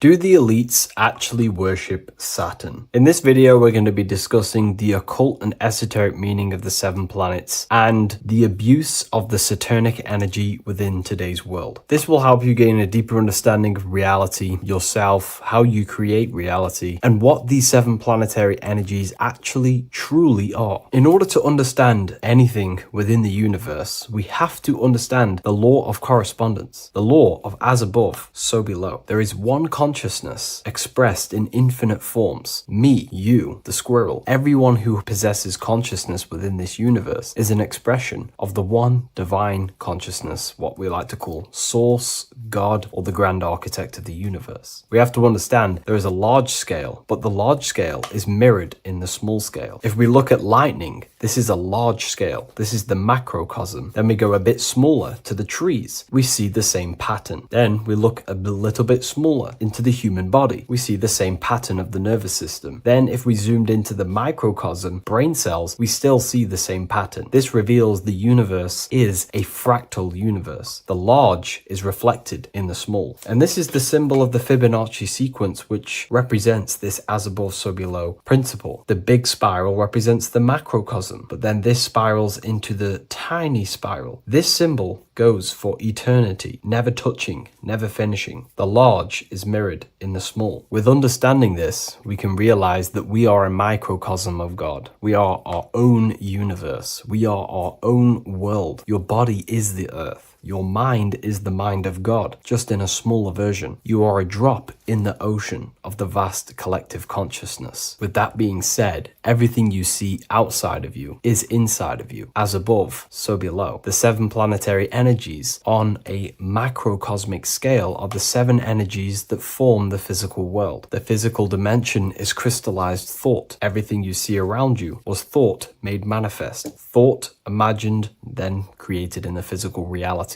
Therefore, these 7 planetary energies are 7 astral forces that create and weave the material existence. For example, if we look at a tree has 7 categories of consciousness, 7 creational forces that create the tree. This is the reason why we have 7 days of creation in the Bible. This is the reason why we have 7 days of the week for the 7 planetary energies. Monday is for the moon, Mars is for Tuesday, Mercury for Wednesday, Jupiter for Thursday, which is Thor. Thor is Jupiter. Venus for Friday, Saturn day for Saturn, Sunday for the sun. This is also the reason why we have 7 major energy centers within the body. The 7 life forces that flow through the body to give physical existence to the physical form. Man is a microcosm of the universe. With that being said, if we look at a tree is nature, and nature is the macrocosm, the creation of God's mind. And if we look at the tree, we can see 7 creational categories that go into create the tree. For example, the stem of the tree, the trunk, represents the sun. The root system, the base of the tree,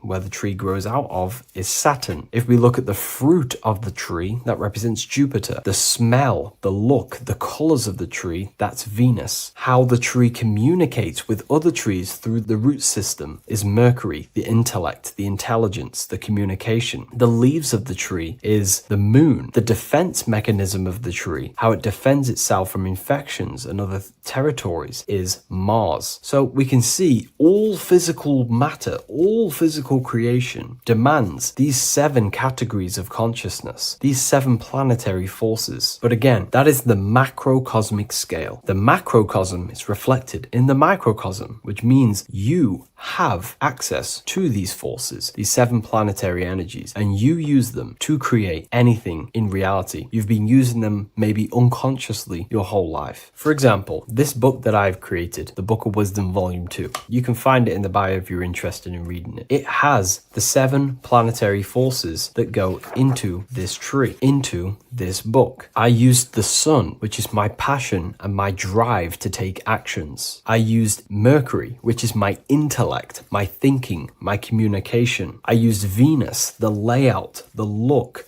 of the book. I use Mars, my defense of my work, my trademark, my copyright. I use Saturn. Saturn is my time, my discipline, my attention. I use Jupiter, which is the why, the reason why I created it. I used the moon, which is my care. My care is the generative force. Whatever you create in your reality is because you care. You care about keeping a house above your head. Therefore, you go to work and earn money. Care is the driving force to create anything in reality. What you see right now watching this video is because you care about watching this video. If you lose care about watching the video, you will turn it off and continue to do something else. All creation demands these 7 forces, hence why we have here a midsection. Sometimes we see the symbol of the earth, which is a circle and a cross in the middle, because these 7 forces create earth. But again, this video is specifically aimed to Saturn. We're going to be discussing Saturn's Saturnic energy because there is a lot of misunderstanding in today's world, and I'm going to give my perspective and my research on the energy of Saturn and how we use it and how it's being abused in today's world. Saturn externally, because remember, we have an external world, an internal world, a macro and a micro. Saturn externally in the material plane governs the foundational and enduring aspects of existence, such as the roots of plants, the bones of our body, even the insects that dwell beneath the ground. It represents the dull, hard, unyielding forces of life, symbolizing structure, limitation, and conditioning. Under Saturn's influence, things become rigid, bound by the god of time, bound by restriction and boundaries. In Roman mythology, Saturn is revered as the god of time, ruling over the cycles, beginnings, and endings. This connection with this emphasizes Saturn's role in marking the passages of life, aging,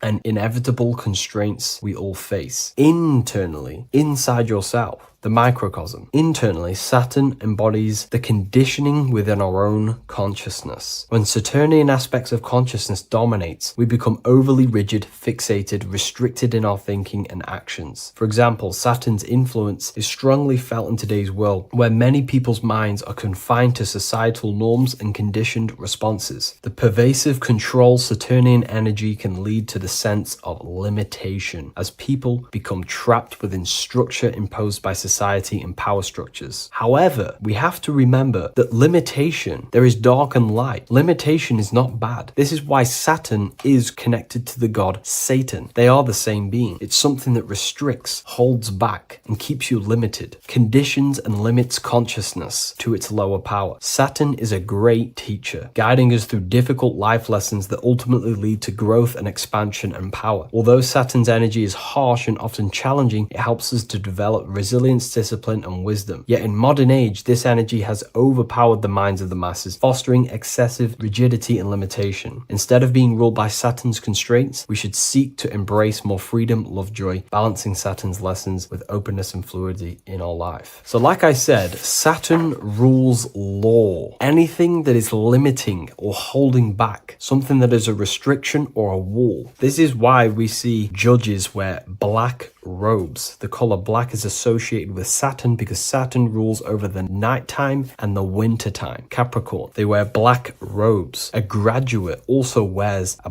black robe with a black square cap on its head because black is associated with Saturn, restriction, limitation. University graduates wear this. Personally, not to offend anyone, these educational systems that we have in today's world are not here to give you power, to find you the power of consciousness or yourself. They are simply to restrict you, to keep the mind limited in a certain belief system. That's not to say the things in university are completely useless, but what I'm saying is it is a conditioning by the educational system. And if we actually look at the top of the hat, it's a square over a circle. And in Freemasonry, we see the compass on top of the square. In Freemasonry, we see the square underneath the compass on top of the square. The square creates squares and the compass creates circles. So this is symbolizing the square, which is matter, the circle, which is spirit, matter over spirit when it needs to be spirit over matter. This is a symbol of conditioning, limiting the mind into being locked in the five senses and base consciousness. Saturn's energy is keeping people restricted. This is why there is so much Saturn symbolism in today's world, because Saturn is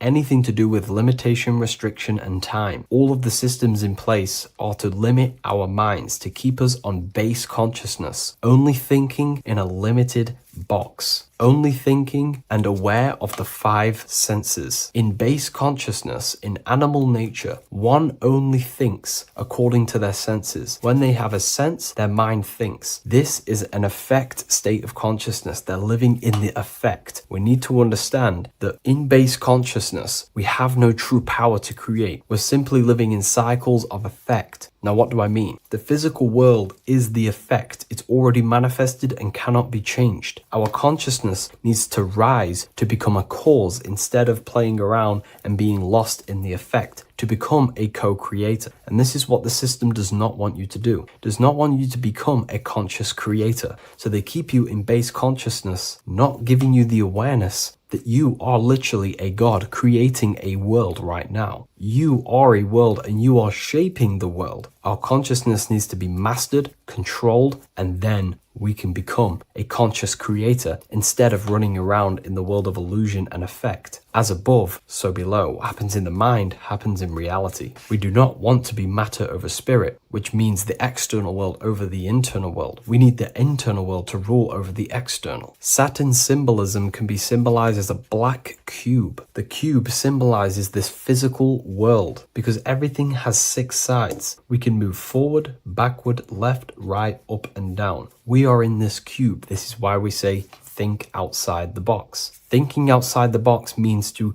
become a cause and not an effect. The mind needs to be a cause, an instruction center, and not just thoughts that are reinforcing the effect and lost in the effects of the material world. Instead of reacting, we need to become a commander. This is a symbol of conditioning and the physical plane. Black is dull, lifeless. The physical world is lifeless. It has no power to create. It has no power to do anything. It is simply a projection and an effect. You, the mind, consciousness, are the cause. You can create the effect. In today's system, Saturn's energy is heavily relied on, which is just simply man-made laws, restrictions, time wasting, and keeping people in base consciousness, only aware of the physical 5 senses. Let's get something straight about the elites. They do not worship Saturn. There is nothing to worship. They simply use the energy of Saturn to keep people limited. They're not using the planet Saturn, but they're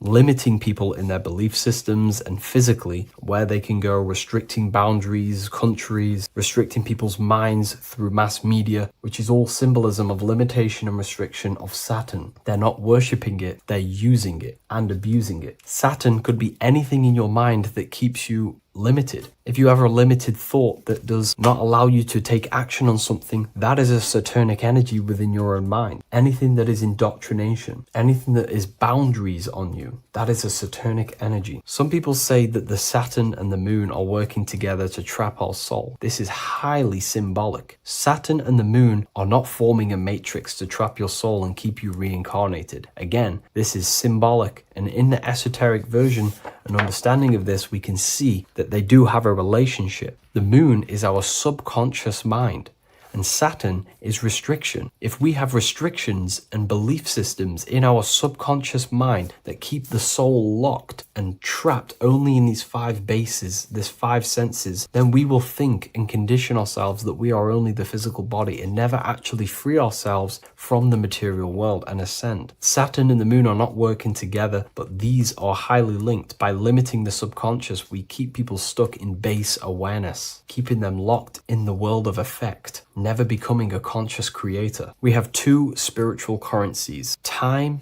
and attention. These are the 2 currencies that we spend. We spend time or pay attention. These are the 2 spiritual currencies that pretty much create our reality. And the system aims to hijack these 2 currencies from you, to limit you, to dominate you, so you do not become a conscious creator. So again, no one worships Saturn. It's simply just a symbol of limitation and restriction. Limitation has good and bad. Limitation can make us learn, overcome, become strong, disciplined, but when it's abused, it can keep people locked in base consciousness and stuck in their lower nature, never figuring out how powerful they are. You hold the power to shape a world. That's how powerful you are, to turn thoughts into physical existence. I'll see you in the next video. Please leave a like, comment, and a subscribe.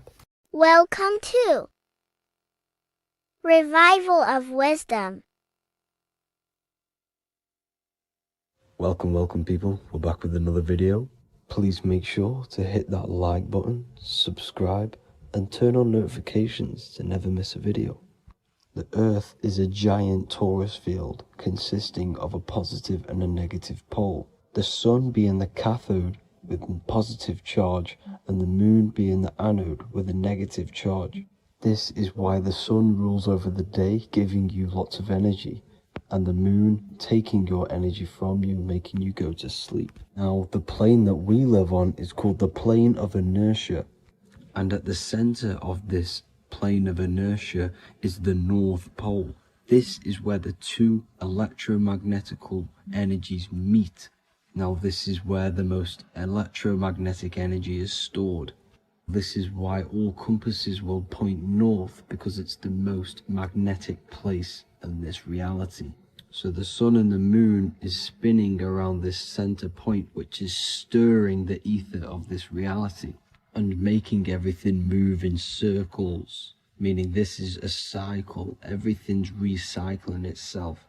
It's an organic simulation. The ancients also knew about this sacred land at the center of this reality, known as the North Pole.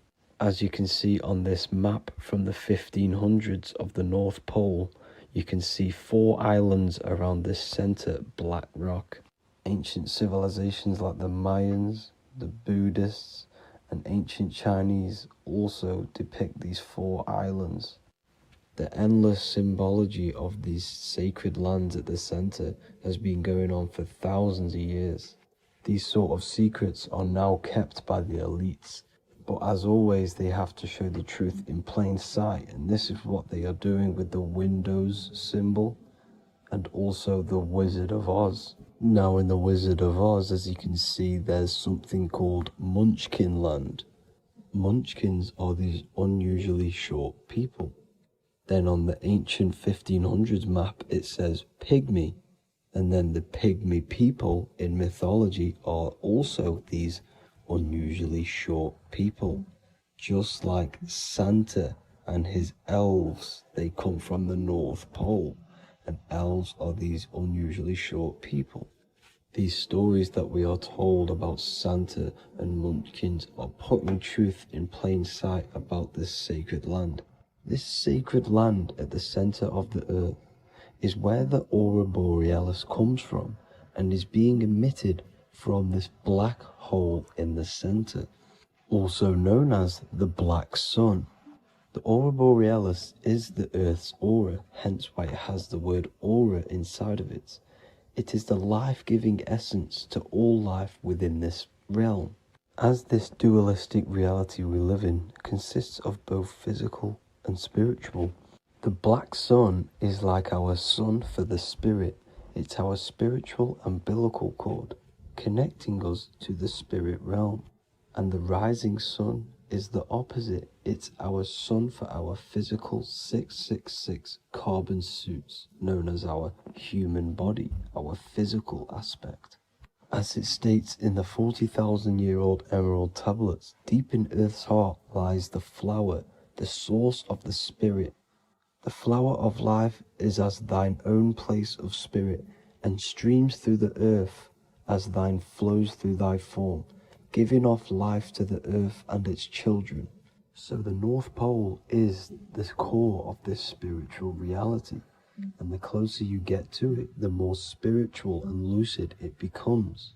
So the elites have covered this up in order for us to forget the true nature of this reality. And they did this cover up by introducing the globe model.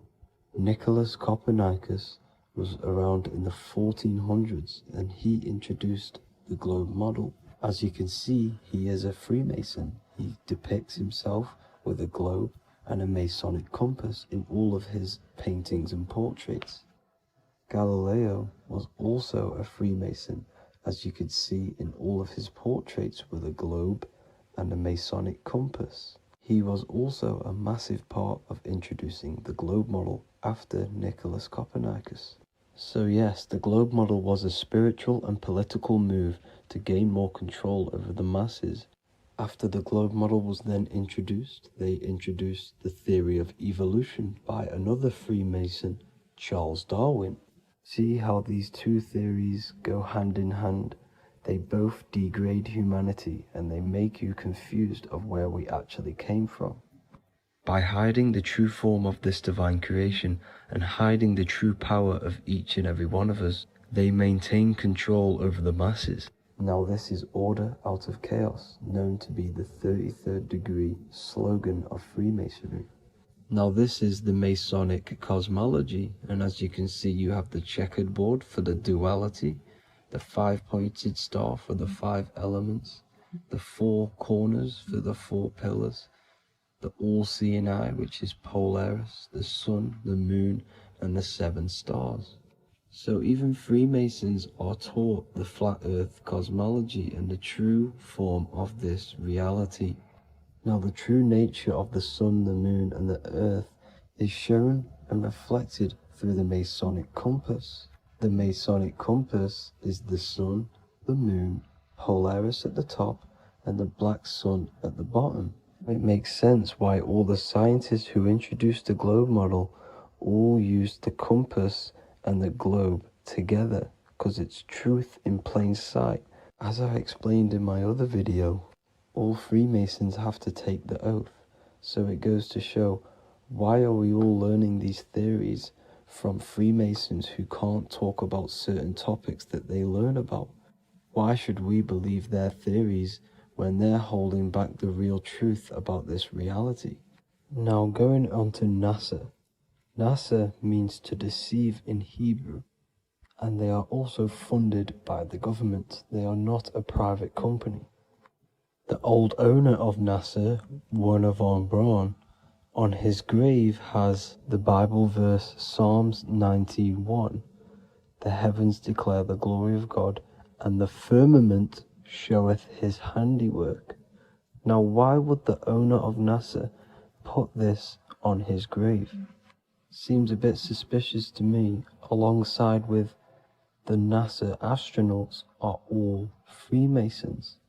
And not to mention the countless mistakes they've made on their live videos in space stations, the moon landing, and the CGI footage of the Earth, which is obviously photoshopped. Just by tricking the masses that they live on a spinning ball, the elites gain the perception of the masses. Not only does it hide the divine creation we're inside of, it hides the divine spark within you. It hides the creator, the source. And by believing in space and we live on a spinning ball, it makes people come to the interpretation of that we are a coincidence and we do not have any purpose. And of course this is false. When you come to realization that we are all a divine creation and we can create our own divine life in this reality, life becomes more sacred and you start to enjoy little things. The elites want you to believe everything exists only in the 5 senses. They want you constantly looking outside of yourself because they know that will keep you on lower states of consciousness. Now this brings me to our next point. By tricking the masses into the heliocentric model, the elites started to advertise aliens in the movies, in cartoons and magazines in the late 1940s. Now this is subconsciously programming us about aliens and extraterrestrial threats, which then they can use to their advantage. And this is something called Project Bluebeam. They are more than likely going to fake an alien invasion to push this 2040 agenda, which is for one government and one ruling currency. That's it for this video, guys and girls. Hope you all enjoyed. Please make sure to leave a like and a comment. God bless you all. What if I told you that the seasons don't just change the external world, they also change your internal world? They have a psychological and a spiritual effect on your consciousness. If you're new to esotericism, you may not really understand this, but if you have some deep understanding of as above, so below, you already know this. But today we're going to be explaining it in great detail. So tune in, take a pen and paper, maybe make some notes. So we have 4 seasons. The sun is the main source of life on the earth, and it changes the circumstances on the earth in 4 different ways. Of course, we have spring, summer, winter, and autumn. These are the 4 states of the earth due to the sun's cycle. Not only do they take place on the earth, they also take place on you, your body, your mind, your spirit, your consciousness. They change things internally and externally. The first thing we need to understand is that we have a dual nature. We have a mind, and in that mind, we have an internal self. That's what we call the spiritual self.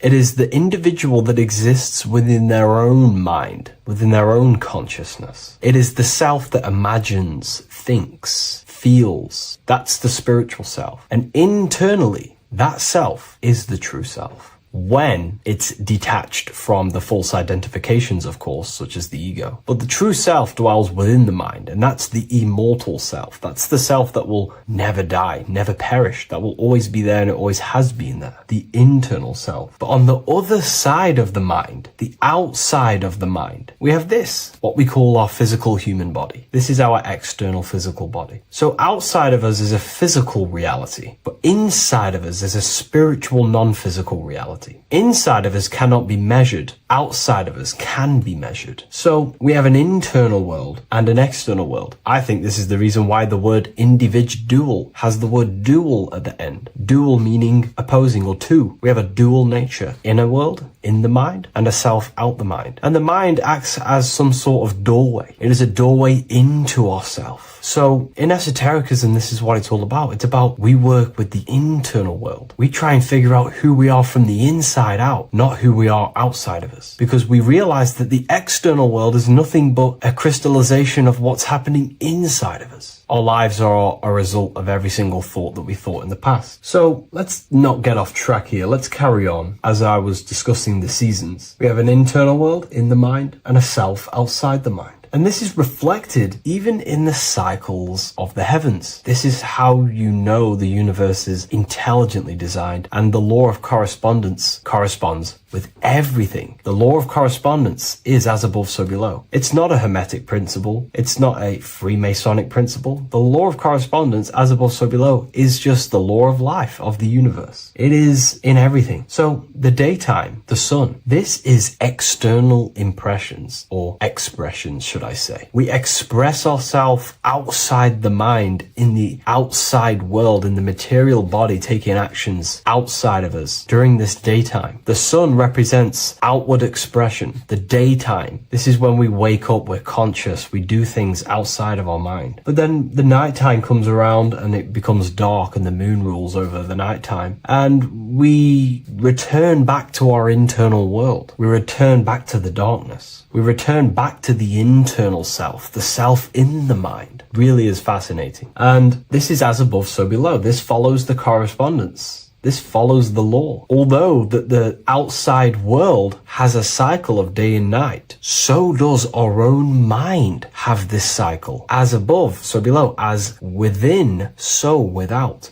What's happening outside of us is also happening inside of us. The mind is also going in a cycle. Because in the daytime, the mind wakes up and we express things externally. But when the sun goes away and the electromagnetic rays of the sun are not very strong, our brainwave decreases, our body activity decreases. It slows down and we return to the internal self. The body switches off and we return to the internal self in the mind. We enter in the doorway of the mind and return to the internal, the spiritual self. And when the body is less active, this is when we are more connected to the internal world, our spiritual true self. So as above, so below corresponds with the day and night, the sun and the moon. The moon represents our internal world, the world inside our mind, the self inside the mind. And the sun represents the external self in the external world. So not only are these cycles happening in nature, the darkness outside of us when the sun goes away is the same darkness that we go within ourselves when we go to sleep. It's the same cycle. Our bodies are in the cycle of the external world also, as above, so below. But then we can even take this even further. This fractals down even further. If we look at the cycle of the yearly cycle of the sun, which is what we call the 12 zodiac signs, we notice that these 4 seasons also take place in every single cycle of the day. So a yearly cycle can be seen as a big version of a daily cycle, or a daily cycle can be seen as a smaller version of a yearly cycle. For example, we look at Aries, which is spring. This is when the sun springs everything back to life in the spring. This is when the crops start to spring up and start to grow again. But we could see that at 6 a.m. in the morning, when the sun rises and just cracks over the horizon and starts to bring light into our day. Aries is associated with the morning time also as spring. Morning time is a smaller version of spring. Then we look at the summertime. The summertime is midday, when the sun is at the top of the middle of the sky. This is when the sun is most powerful, most radiant in our day. This could be seen as the summertime. Then when the sun starts to set, this is associated with autumn. Autumn time is the sunset. Then the winter time is associated with the nighttime, the midnight, when everything's very dark. So a daily cycle is basically a smaller version of a yearly cycle. And just how I explained how the cycle of the sun outside of us also happens inside of us with our consciousness falling asleep when the sun goes away, is also happening to us on a yearly cycle also. So the daytime is associated with the summer and the nighttime is associated with the winter. The winter is like the inhale. The summer is like the exhale. It's the breath of the universe, just like how we breathe in and out of our lungs. Everything takes this rhythm and polarity, okay? So winter is associated with the self and the world inside of ourselves, inside of our mind, the spiritual self, the internal. Because the winter is when the sun's rays, electromagnetic rays, are not very powerful. And this decreases brainwave activity, making us more connected to our internal world, inside the mind. But the summer's the complete opposite. The summer is when the sun is very, very powerful. And the sun's powerful electromagnetic rays increase brain activity, making us more actionable in the physical world outside of our mind, in the external world. So summer is the daytime and winter is a big version of the nighttime. Vice versa. Just like how in the winter, we're more in the house. We're inside buildings because it's very cold outside. Animals hibernate. They go inside. They go into little places. They collect all their food and prepare for the winter. They go inside. They go in darkness to hibernate. So does our consciousness, our spirit, the self inside of our mind. We can use these cycles to our advantage, to evolve spiritually, to connect and be more balanced. You know, I've mentioned a lot of this inside the university to my members, to the family inside of there. We discussed this. We had a great discussion about this. And, you know, the live calls we have are priceless. The conversations you can have with someone when they're awake, you never forget them. You always have deep, meaningful conversations. And we discussed this deeply, and we were going into some interesting things about how we can use these types of changes in the seasons for our spiritual growth. We even discussed about spring and autumn and how they're associated with the different spiritual bodies that we have. But anyways, let's not get off track. Lucid dreaming, dreaming itself, and astral projections, I find are more easily accessible during the winter and the night times. Like I said, because the brain activity is decreased due to the sun being not powerful, we are more reconnected with the self inside the mind, the spiritual self, the immortal self. Wintertime is a great time to work on yourself, to start to gaining discipline, to meditating, to really working on the subconscious. Because spiritual work is harder than any physical labor. You really got to dig deep within yourself and be honest and true with yourselves. I think this is the reason why, you know, a lot of people convert to spirituality from religion. They come into spirituality and then they go back to religion because they realize spirituality is it's difficult. You have to be honest with yourself. You have to really face the traumas, the negative aspects of yourself, the dark side of yourself, and bring it to light and transform it. And that sort of work is a lot more difficult to do than any physical labor. So the winter time is the time that we go inside ourselves. We reflect a lot more. We need to work on ourselves, on our mind, on our negative habits, on our dark traits, on our things that we have been pushing away and not controlling. The winter time is that time we can really start to connect with the internal self, work on our imagination, work on our mental willpower, work on all of these things like lucid dreaming, astral projections, and purifying ourselves, removing any mental barriers, any negative belief systems that may be subconsciously holding us back. It's easier to access the subconscious in the nighttime and in the winter, especially the winter. That's why I made this video, because we're in autumn now. We're transitioning into the winter. So I thought I'd share this with you all. And it's important to understand that you are a microcosm of God. Like I said, the law of correspondence associates with everything in the universe, people. Everything. And that's the best thing with the law of correspondence. And I've been using this for the past 3 to 4 years, right? The law of correspondence has determined and filtered out so many lies that was given to me, that's given to you, that's given to everyone in the world. The law of correspondence is like a filter. If someone gives you a piece of information, for example, gravity, and it does not apply with the law of correspondence, then you know it's a lie, because it's a universal thing. What happens inside of me also happens outside of me. What happens in my astral world happens in my material world, more than likely. As above, so below corresponds with everything. The same structure in my veins, in my nervous system. It's the same structure in the trees, in galaxies, in everything. As above, so below, the universe is a fractal universe. Therefore, the point that I was getting at is that you are a microcosm of God. The same mind that God manifested things through thinking. He thought the stars, the earth, nature, the human body, designed everything with the God mind. He thought everything into existence. And that mind, them powers that God used to manifest everything into physical existence through the power of thought, is the same mind that you possess, but on a smaller scale. God manifested the macrocosm through thought, as the universe is a mental universe. Everything you see around you was thought, then manifested into physical reality. God manifested the macrocosm, the world, through thought, and that same force of thought you use to create the microcosm, to create your own world. You think your life into reality, your world into reality. Your body is a microcosm, a miniature universe. Every thought you think commands 50 trillion cells in your body, and your cells religiously execute on every command that you give it. You're in charge of 50 trillion cells. You're literally commanding a whole civilization inside your body.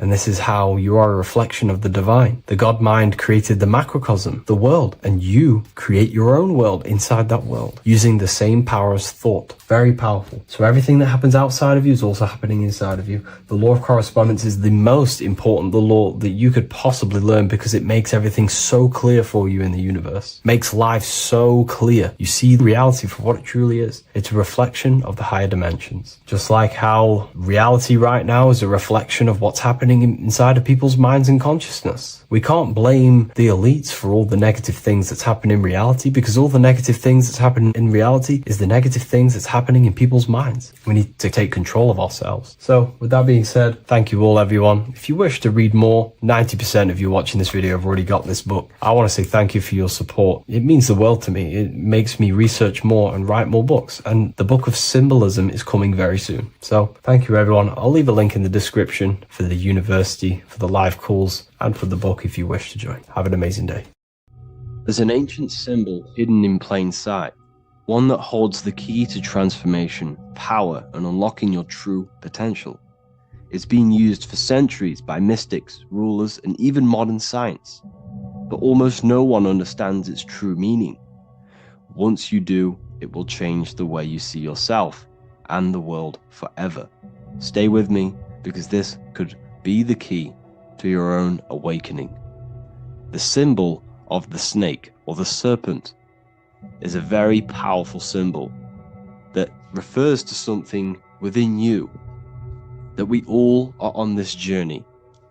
So first of all, we see this symbol in ancient Egypt on the top of the pharaoh's head. We also see this with Buddha, with the snake on top of the Buddha's head and below. We also see this in Rome, with the Roman god Mercury holding the staff with the snake. We see this in Adam and Eve's story, with the snake tempting Eve.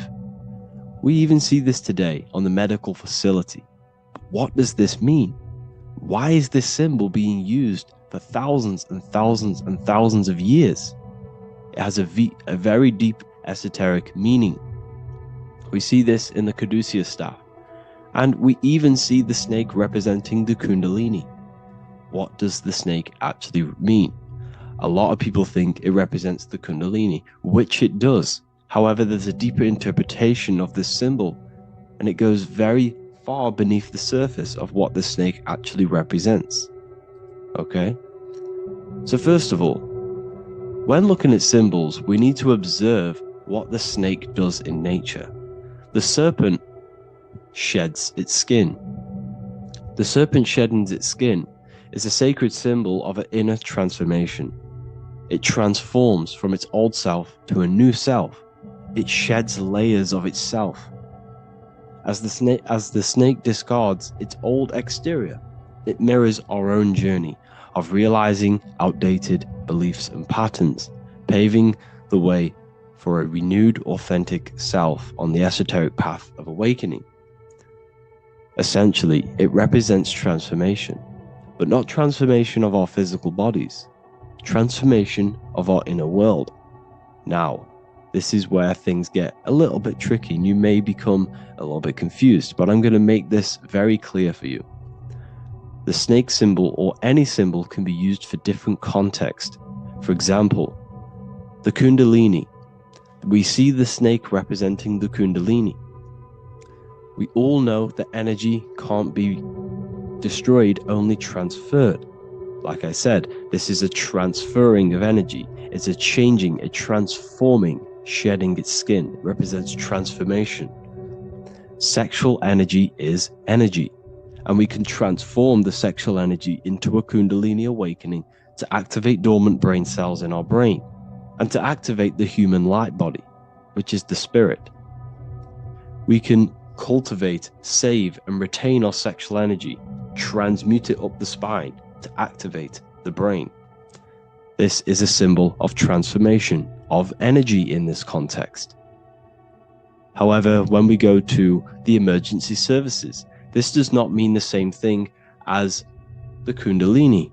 The snake in this context represents transformation of health. When we are picked up by the emergency services, we are looking for a transformation. We are unwell and now we need to transform to well-being. This is why they use this symbol. It represents transformation, especially with the pole and the snake climbing.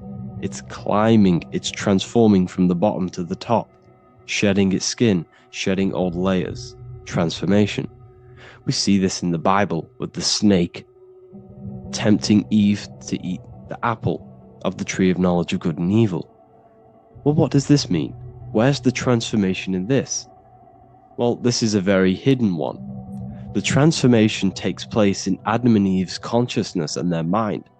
They go from a pure, whole state of consciousness, from being tempted by the snake, and they eat it and they transform into knowing the good and evil, into the dualistic ways of thinking and the dualistic meaning of this world. Let me rephrase that. They understand the dualism of this world, and they now understand the two good and bad ways of thinking. They know the knowledge of good and evil, of duality.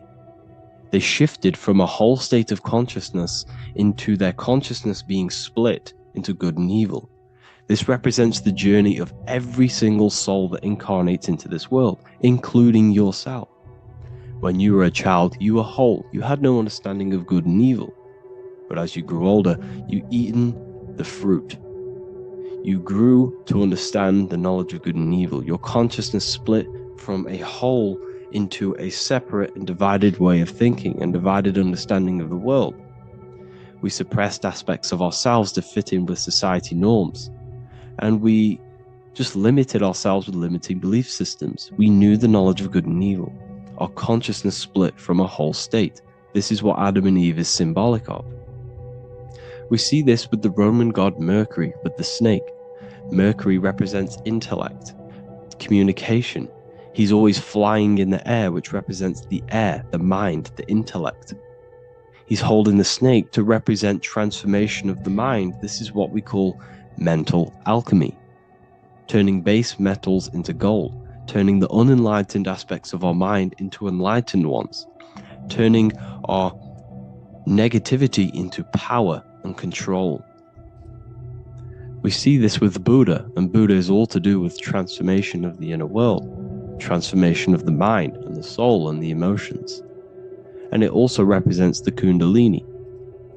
We see this in ancient Egypt. We always see the snake on the head, representing the place where the third eye is, representing the intellect or the mind, the mind's eye, the third eye, whatever you want to call it.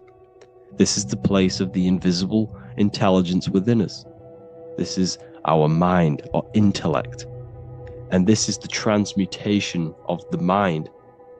This is why the snake is on the head, representing the transformation of the mind, going from the unenlightened into the enlightened, going from the uncontrolled to the controlled mind, so that we can control the very fabric of reality. I've kind of just given that away. Why is this important? Humans are creators. We're the architects of creation. endowed with the divine power to channel the fourth dimension, which is the imagination, into reality. Each thought and intention is a seed. When nurtured with focus and clarity, transforms the unseen into the tangible experience. This creative process bridges the gap between the ethereal and the material. Humans are creators. It's impossible for you not to create. Whether you're doing this consciously or subconsciously, you've been creating your whole life, turning non-physical thought into physical reality. We are creators. However, the mind cannot create in a state of chaos. The mind cannot create with limiting beliefs. The mind cannot create with thoughts that come and destruct our minds.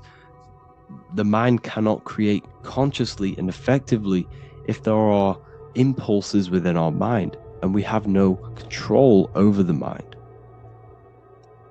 So this is where self-transformation comes within. This is where the snake comes in. The snake represents the transmutation of our mind from the uncontrolled to the controlled.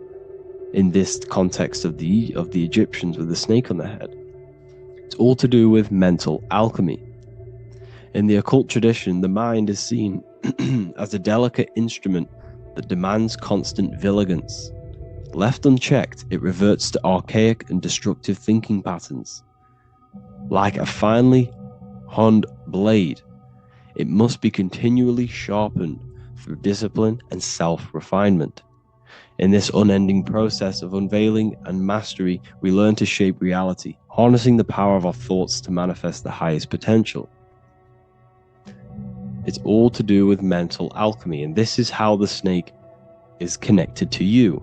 And what the snake represents to you, it represents the transmutation, the changing of ourselves, of our consciousness, so we can gain control in this 3D world. If we lack control, then we'll constantly be manifesting chaos. Now, there are 3 ways that we can transform our world, and we can slowly transform our mind. Now, this is not an overnight process. It takes periods of time of purification. And number 1 is affirmation. Let's say we have this dirty cup of water and we have a tap of water. And in this tap, it's pouring in more water, clear water. Over time, if I keep pouring clear water into this cup, it's going to slowly purify this cup. And then in the end, it will look like the cup on the right. It's the same with your mind. The cup represents the limiting beliefs, the negative thoughts, the negative mind, the uncontrolled mind. But if we keep repeating affirmations over and over and over again, such as I am disciplined, I am powerful, I am limitless, over time this can purify our subconscious and we can gain control over the mind, and we will become conscious of the thoughts that we are giving attention to. The second way is meditation. Meditation allows one to develop an off switch for the mind, providing a sense of control over it. Over time, we gain the ability to filter our thoughts and become more conscious of the ones we choose to engage with. Meditation, over a period of time, will give you this button that allows you to filter out negative thoughts. If you have a negative thought in your mind, you'll be able to become conscious of this and redirect your mind's attention. This is all about self-control, because remember, we become what we think about. The snake represents the transmutation of the self. And another way is visualization. Visualization allows your subconscious mind to experience the reality you desire, accepting it as truth. As the subconscious becomes more immersed in this imagined reality, it works to manifest it into your conscious experience. Your visual eye, visual eye. You're using the mind's eye to see and mold your future. That's what imagination is for, to create in your future. You can become your future now in your imagination. And this can slowly purify your consciousness, slowly purify your mind, which will then, if you do all 3 of these over periods of time, you will see great transformation from the inside out. And your outer world will start to mirror your inner transformation, because it's as within, so without. You change your inner world of consciousness, of thought and emotion, you'll change your external reality and your circumstances. So I hope this lesson has gave you a great understanding of what the snake actually represents. And now that you see it, you will see this everywhere. Every time you see a snake, you know it represents the transformation. So please, if you can, leave a like, comment, and subscribe, and turn on the alerts to make sure you never miss a video. And if you have any video suggestions, feel free to make a comment and I can make a lecture on it. I appreciate you all watching this video today, and I'll see you all inside my university if you're inside, and I'll see you all in my Telegram if you join, and I'll see you in the next video, of course. Thank you and take care. What if the word Yahweh is proof that God is embedded in our very own being? Stay with me, because what I'm about to show you might change the way you see yourself forever. Today's topic is decoding the mystery name of Yahweh, the sacred name of God from the Hebrews. By the end of this video, you'll uncover the true meaning of the word Yahweh and how your connection to it unlocks your own personal power. When we look at the word Yahweh in Hebrew, we flip it on its side. We're actually looking at the human body. These are the legs, this is the torso, here are the arms, and here's the head. So if we actually switch this on its side, we see the human body. The Hebrew name Yahweh often translates to I am, the I am. Now, what is the I am? The I am, when you say I, you're referring to your highest self. Everything with the letter I in the beginning, most of them words are referring to our inner self, inside, intelligence, internal, in. The I represents the inside self, the invisible self. You cannot see the I am because this is the spirit, this is our consciousness. It's the intelligence controlling the human body. When you say I, you're not referring to your name, your job, your reputation, your ego, or your thoughts. You're referring to the observer who is beyond the thoughts, the one who's observing the thoughts. That's the soul. Look at the word Yahweh, Yahweh, the sacred name of God. Yahweh can be observed in the natural rhythm of the human breath. When inhaling, we subtly hear Yah. When exhaling, we hear Way. Do this yourself. Breathe in through your nose, you'll hear Yah. Breathe out, you'll hear Way. And in fact, the letter H, H, when it's pronounced, it carries the soft sound of wind or breath, a gentle exhale that mirrors the very essence of life, giving air. Breath is the spirit of life. It's what connects us with consciousness. If we stop breathing, we lose consciousness. The body shuts down. We're breathing the spirit of breath. We're breathing in the spirit of life. It's the very essence that gives us physical existence, and we're constantly staying connected to this breath at all times. Now let's look at Yahweh. 1, 2, 3, 4. There are 4 letters. The Tetragrammaton is the 4-letter Hebrew name for God. Okay? Tetra meaning 4. We have 4 gospels of Jesus. Jesus is depicted with a cross with 4 sections. Jesus has the 4 sacred animals around the side of him, always depicted with these 4. A bull or an ox, an eagle, a man, and a lion. These are the 4 fixed signs of the zodiac. Aquarius, the man, Scorpio, the eagle, Leo, the lion, Taurus, the bull or the ox, which are related to the elements. Leo is a fire sign. Aquarius is an air sign. Taurus is an earth sign. Scorpio is a water sign. These are the 4 elements. And the 4 elements correspond to the 4 bodies of consciousness, as we see here. This is fire. This is air. This is water. This is earth. So we are made out of the 4 elements, which represent the 4 bodies of consciousness: mind, emotion, spirit, and body. The soul is incarnated into 4 sections. Hence why Jesus has 4 gospels. Hence why Yahweh is a four-named word, because we are tetraform. We have 4 bodies of consciousness. There are 4 pillars to reality: the mind, emotion, spirit, and the body. So what we're actually looking at here is the name of the very essence of the self. Yahweh represents the universal consciousness that we're all tapped into, because the body is like a radio. The body is basically a radio antenna, which is picking up the stream of consciousness, and we're all the same consciousness, just experiencing it in a different body. And Yahweh is the name for this intelligence that we're all acting out, that we're all manifestations of. So now let's look at the word Yahweh, where we read it this way in Hebrew, which is 10565. 10565 in the Hebrew letters and the numerical values. And the DNA is made up of 4 bases. These 4 things which create the DNA.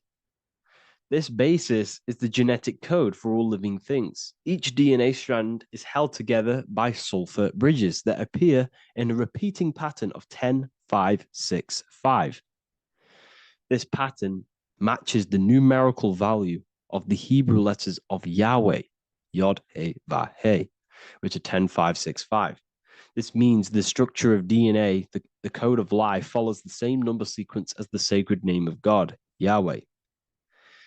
This is a factual observation. So we're looking at 10565. So let's look over this one more time. Yahweh represents the breath, Yahweh, inhale, exhale. It translates to I am. It's written in our DNA. The word Yahweh on its side looks like the human body. Now, this is where things get a little bit deeper. 10565 adds up to 26. The number God, well, the word God adds up to 26. Allah adds up to 26. There are 206 bones in the human body, 26. 26 adds up to 8. 8 is the number of infinity. We are all the infinite consciousness. Consciousness will never die. It's immortal. It's infinite. We are all infinite. We are not these skeletal structures. We are Yahweh, the universal consciousness. The creator of all things is our essence. We're all God with individual identities, but the highest versions of ourselves is God. The ego is our own personal experience of God. Does this make sense? So in conclusion, Yahweh is not the name of a separate God from us, but rather the reflection of the divine consciousness manifesting through the human form.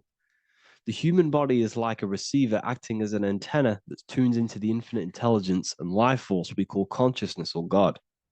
This means that rather than being external, the divine presence is within us, expressed through our very existence. It's very interesting when we look into this, and what religion has done is flipped all of this knowledge. All of this sacred knowledge has been externalized. They've externalized God so that we worship God and we view God as something separate from the human experience. They do this so that we don't find the God within us, so that we don't find that we have the power of creation. The mind is the creative force of God. The body is the will to act out that thought. They don't want us to figure out that we are creators and we're all creating our own earthly experience. We're all projecting this reality. And they don't want us connecting with the divine intelligence within us because they want to be the creators. They want to keep this knowledge. They don't want the masses to wake up to this powerful knowledge. So what they've done is that they've taken the scriptures, they've externalized it so that we start worshiping and giving away our power to these external things. And when God is external, we start to fear God because we start to think that God has power over us. He can send us to hell or heaven. So this is what's going on. They've been externalizing this for thousands of years to keep us in a suppressed state. Okay. Humans are very advanced because we possess self-awareness. We possess the ability to move our awareness and our thoughts outside of the instinctual nature. For example, a cat or a dog. These things can only live in their instinct. They live based on instinct. They smell, they eat. That's pretty much what they do. But humans, we have the ability to rise above that nature and turn to our infinite selves, our higher selves. We can move beyond our instinctual nature and create very advanced things. That's why humans are made in the image of Yahweh. We are literally God in human form. So this is what we all need to realize. And I hope this video has helped. Please leave a like, a comment on inside of the description. I'll have some links to my books and my university. The people who have read them have just absolutely changed their lives. You could probably see that in the comment sections if someone leaves a review of the book. We also have Trustpilot. But yeah, I thank you all. And I'll see you in the next one.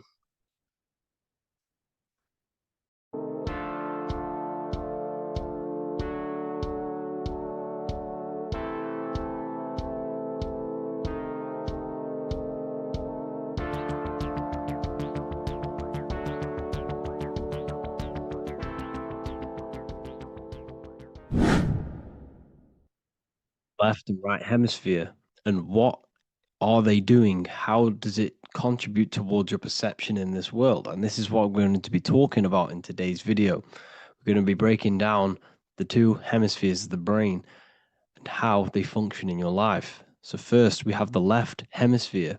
This is the logical hemisphere. This is the analytical, divided, scientific, or verbal hemisphere. The right hemisphere is creative, wholeness, artistic, symbolic, and metaphorical. The right hemisphere does with non-verbal things. It produces a holistic perception. It is more to do with creativity. Because what you must understand is that we are not in the external world. The world is produced by our brain. We see with our brain. Our eyes are a part of the brain. What we touch is the brain's interpretation of electrical signals on the nervous system. What we smell is the brain's interpretation of smell through the nose. What you taste is your brain's interpretation of chemical reactions on your taste buds. So what you are experiencing is the brain. The brain is a computer creating a simulation. And you have two hemispheres which breaks down this reality. So essentially, the brain is the perception creator. It creates perception. So if the brain is creating this, who is the one experiencing the brain? Well, that is you, the consciousness, the mind, the all-seeing eye. You are the all-seeing eye experiencing the brain, the observer behind the brain, behind reality, behind the emotions. So if you're walking through a woods, this left brain sees individual trees. The right brain sees the whole woods. It sees the biome. It sees the bigger picture. So when you are walking through this woods, the right brain picks up a holistic perception of reality. It creates the woods as one unified woods. The left brain's job is to break this down and analyze it so that we can see individual things. And this is also necessary for humans to have the ability to break things down and manipulate things in this world. So without this left hemisphere, we could not manipulate things and break things down. So this right hemisphere is important because it sees the whole woods. It sees humanity as one unified consciousness. However, the left hemisphere sees individual egos. So the left hemisphere is the place of the ego because it only understands it sees the world very divided. Okay, so for example, here's another example of the left and right hemisphere. If someone pulls out in front of you in traffic, your left brain is going to start going crazy and analyzing them, calling them names. The right hemisphere, however, sees the bigger picture. Maybe he didn't see you. Maybe it's just a mistake. Maybe he's in a rush. You see how the two brains are very different. They do the same thing, but they function in different ways. The right hemisphere is feminine, the left hemisphere is masculine. So, like I said, this person pulls out in front of you, you start to think with the left. If you start to perceive that in the left brain, you're going to start analyzing them, you're going to start going crazy and calling them names because you're analyzing it. You're not seeing the bigger picture behind it. You're not seeing it from his perspective. So there is a crossover. So the left hemisphere of the brain controls the right side of the body, the right ear, the right eye. Everything to do with the right side of the body is connected to the left hemisphere, and the right hemisphere controls everything on the left side of the body, including your eyes, your arms, your legs. So everything is crossed over, and even your visual field is crossed over. So this is your visual field, as you can see here, and even the left side of your visual field goes to the right brain. There's a crossover. No one really knows. There's not really a reason for this. However, this is how the human body is designed. As we all know, the human body is the most advanced piece of technology on the face of the earth. They cannot replicate the human body. And they tell you it has no creator. This is crazy. People are that brainwashed, they can't even understand that their body is the most advanced piece of technology. Your body is so advanced, the computers that you use are mimicked of the body. Everything they create is mimicking nature, but they don't show you how intelligent nature is because they don't want you to understand you're in an intelligent design. So anyways, let's get back on track. There is a crossover in the brain, and this is why they teach you to write with your right hand. And I was speaking to someone who's in a nunnery, or whatever you want to call it. They were a nun, or they knew someone who was who was a nun, and they forced these people, these nuns, to write with their right hand. You had to write with your right hand.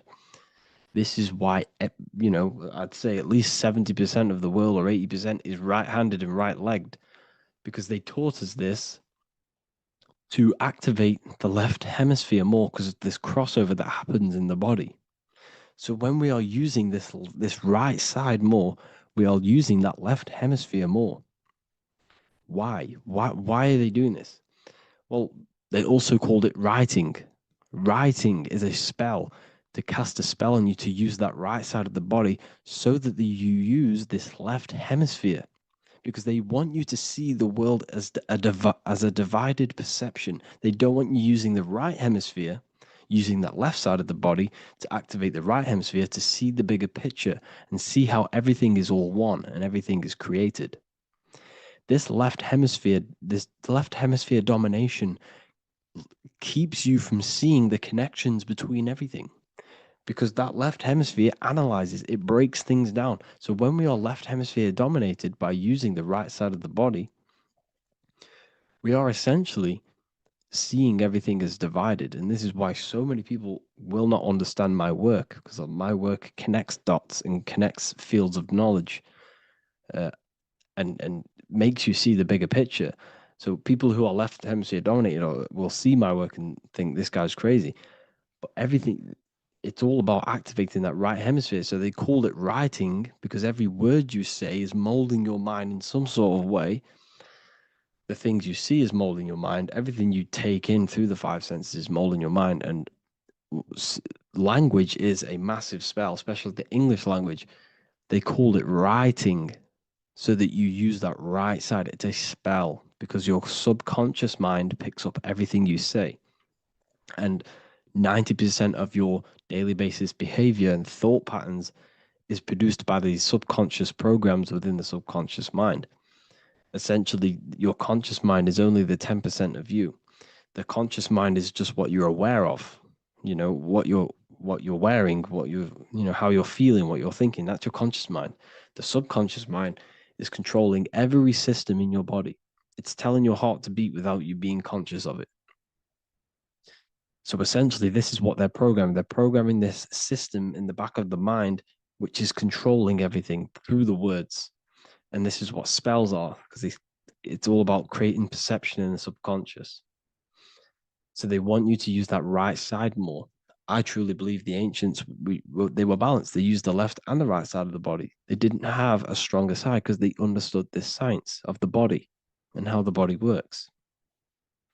So this is actually called phonetics. It's not etymology. Etymology is the study of root words. Phonetics is the study of how words sound similar. The way words are spoken. So phonetics, phone is why we call them a phone, because you speak into a phone. So this is write and writing, to use that right side to activate the left hemisphere more. So your hands are a manifestation of your brain. The left hand is the right brain, the right hand is the left brain. And as a child, we were always taught that when you place your hands together like this is the size of your brain, which is true because your hands are a part of your brain. They're an extension of your brain. Every part of your body other than your brain is an extension of the brain. Everything's working and feeding back information to the brain because you're experiencing the brain. So another trick that you can do, or another exercise, is looking in the mirror and closing one eye at a time. If you close your right eye, if you take your top off, for example, you'll analyze your body if you close your right eye because you're using that left hemisphere. Sorry, other way around. If you look at yourself through your right eye, you'll use that left hemisphere, which will analyze yourself. You'll see individual body parts. If you close the right eye and use the left eye, you'll see your body as a whole. You won't really analyze it. This is how you can analyze yourself using these two hemispheres. So this whole system is created to keep you thinking logically and to restrict you from creating and restrict you from understanding symbolism, allegories, metaphors, and teamwork. They want you stuck in a logical way of thinking and a logical way of seeing the world. This is why when you go to school, you are told exactly what to do. You're told to think this way and no other way. You're told to do orders, do this. It's a very left-brained system because if we all started to open up this right hemisphere, we'd all see, wow, everything is all one, everything's all connected. And this is what my work is doing. I'm showing you everything is one. The physical world is an illusion of duality, but everything comes from the one source, the one mind. The universe is a giant mind. I am mind, you express mind. We all possess mind. Behind the physical body is the same mind consciousness. And we are all expressions and fractals of this infinite consciousness called mind. And this is what they don't want us to figure out, is that we are all just one consciousness expressed. It's an infinite consciousness. It's even in the squirrel, it's in the dog. All of these different animals, they're just different bodies, but behind the bodies is the same consciousness, which is mind. That's what the pineal gland is. The pineal gland is not the mind, and it's not the third eye. The third eye is your mind. If you have a closed third eye, it just means you have a closed mind. If you have an open third eye, it just means your mind has expanded from beyond physical things through astral projection and mystical experiences. This is how you gain an open third eye. It's just an open mind. A mind that has astral traveled, that has explored the realities within the mind. So everything they do is to keep us in a divided state. Divide and conquer, right? That's their motto. All to keep you thinking how everything is divided. Everything they've done is division. Postcodes, countries, everything is divided. Like football teams and all this stuff. It's also a natural process when you grow up, because as you grow up, your brain is constantly analyzing the world. So this is sort of a natural process of how you become more left hemisphere dominated, because your brain is always analyzing. And unless something awakens you, you can awaken that right hemisphere where you can start to see the bigger picture. Even the music, all tuned to 440 hertz, shuts down the right hemisphere of the brain. 440 hertz, Spotify, Apple Music, the radio. Every time you turn on the radio, it's tuned to 440 hertz. This was specifically tuned. It never used to be tuned to this. It was in the 1950s. It was changed. The standard music tuning was changed to 440 hertz because it shuts down that right hemisphere of the brain. They don't want you thinking seeing the world in this way and perceiving things as one. And I'm going to show you. It tells you this in the Bible. Cast the net onto the right-hand side of the boat and you will find the fish. What was Jesus saying? This is, you see, people read the Bible and they don't understand it. If the Bible is not talking about you, then it has no meaning. The Bible, everything you read in the Bible is about you and how it can better your life. It occurs to you. So if Jesus says, cast the net onto the right-hand side of the boat, this is an allegory. The boat is your body. Cast the net. It's the awareness, the perception onto the right hemisphere of the brain, and you will find the fish. What's fish? What do fish do? They swim deep in the ocean. It represents the knowledge, deep knowledge. Cast the net onto the right-hand side of the boat and you will find fish. You will find the wisdom. You'll gain understanding when you cast that your awareness into that right hemisphere. You will see that I am you and you are me. We are all one consciousness. You will see everything. You'll see that the trees are the same patterns as the nerves in your body. You'll see everything is connected. Everything is a fractal of the one infinite consciousness. And how many fish did they catch? 153. That adds up to 9. This is now numerology. The Bible's filled with numerology. Adds up to 9. What's 9? Human consciousness. It represents consciousness. You're in the womb for 9 months. Feminine. It's all about consciousness. And in Revelation 14, and I looked and behold, the Lamb standing on Mount Zion. That's the spines, the mountain. With him, 144,000. 144 adds up to 9. It represents consciousness on top of the spine. You see? And he had his name the name of his Father written on the forehead. What's the Father? The higher mind, the higher consciousness within you. Where is that? In the forehead, the pineal gland. The pineal gland is the radio receiver for the higher consciousness. Because every body part of the body has consciousness. Your heart has consciousness. Your gut has consciousness. You are thinking with these different consciousnesses. You think with the gut. You think with your penis. You are thinking with all these consciousness. And it's about raising your consciousness to the higher consciousness, which is the Father, the mind in the head. Don't think with the lower parts of the body because that is your animal nature. Think with the higher parts of the body. It's all representing consciousness. How to activate the right hemisphere of the brain? Well, it's all to do with non-verbal things. So music will activate the right hemisphere. Make sure it's tuned to the right frequency though, 432 hertz, 528 hertz. Any frequency that adds up to 3, 6, or 9 is good for you. Meditation, turning off the thoughts, and you raise yourself to the higher brain. Symbolism. Symbolism is all right hemisphered. Reading between lines, metaphors, determining the Bible, it's all right hemisphered.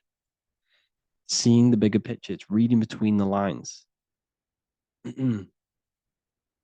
So tithing in the Bible. These people in the churches are giving 10% of their money to the church. It's nothing but a scam. What these people have done is they have externalized the Bible. They have taken the Bible and literalized it so that they can make a business out of it. So what they're doing is 1/10 of the produce of what it says in the Bible, 1/10 of the produce of the land, whether grain or fruit, is the Lord's and is holy. So what's that saying? The 10th of it's basically saying give the 10% to the Lord, to God. What does that mean? Well, what's the land and the fruit? This represents physical things, the physical things that you have. The 10th of the physical things that you have. What's that? That's your ego. All the physical things that you have is all to do with your ego. That's the lower self.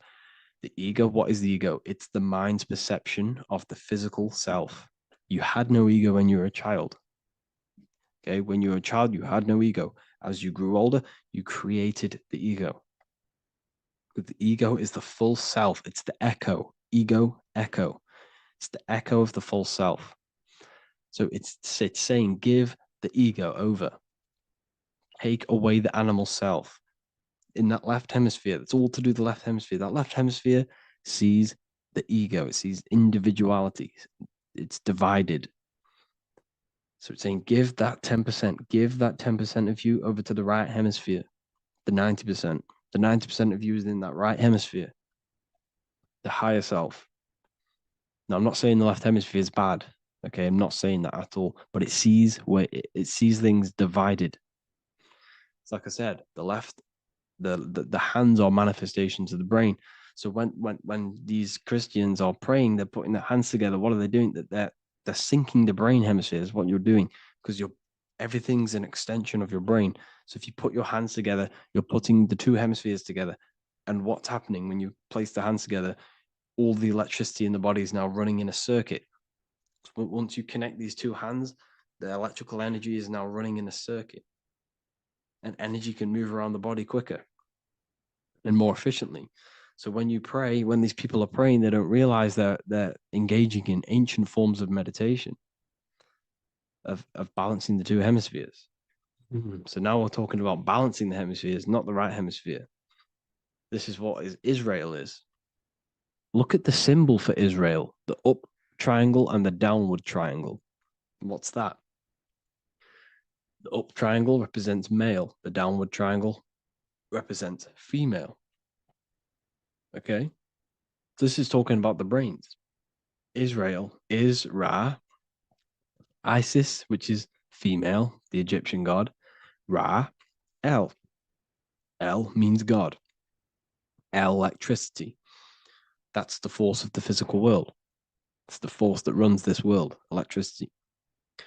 It's the force of God. El, consciousness. It means God. Is Ra, El.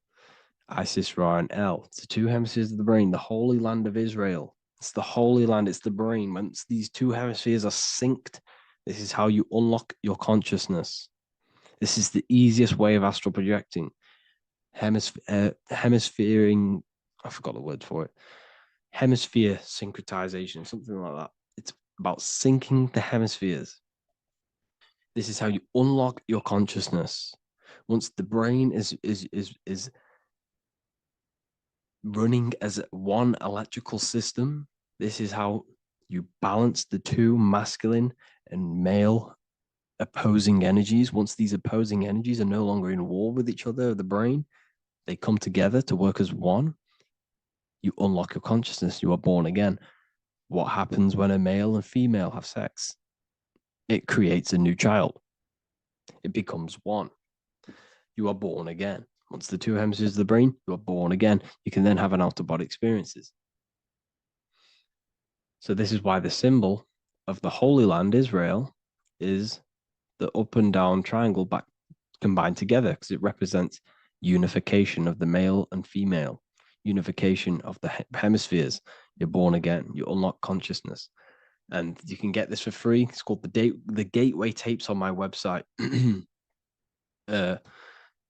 Basically, it's a audio track from the government, and they did this in the Gateway Experience. It's a CIA document, and what they do is there are different forms of meditations you go through. I think there's about 5 waves of meditations you do, half an hour each one, and it will teach you. It will sync your hemisphere, because what does it do? They understood that playing one frequency into one ear and another frequency into the other, they understood that the right ear is connected to the left hemisphere, the left ear is connected to the right hemisphere. So when you play 2 different frequencies into both ears, what happens? The brain picks this up, the 2 hemispheres of the brain picks this up, and it syncs it. It syncs these 2 hemispheres, these 2 frequencies together. So now the brain is working as one to sync this frequency. So this is how you can sync your hemispheres, through listening to these frequencies. Okay, you can get them for free and do the meditations yourself. This will definitely help you. This is an easy way to astral project. So it's all about syncing the hemisphere and seeing reality from a unified perception. We should all aim to get out of that left hemisphere. I'm not saying don't use it, but we should now start to see, we should now start to read between the lines of the Bible, read between the lines of the symbolism they're showing. Study symbolism, study allegories and myths. What are they trying to tell us through these allegories? And, you know, this is how we start seeing things in a better way. Once we understand that we are all microcosms of an infinite consciousness, we can all come to one, because love is the unifying force of this infinite consciousness. We are all divided. We are all disconnected from our hearts. Once we all connect with our hearts and see that everything is one, we can all start to love and come together as one, because love is the unifying force of consciousness. So if you haven't already seen, I now have launched the Ethereal University. I will be doing lectures like this one, but even better, deeper, and even releasing knowledge that I can't talk about online as they are censored. I'll be doing lectures every single week. I'll be doing live calls every single week. You also gain access to my library, which is filled with over 45 occult books, filled with knowledge.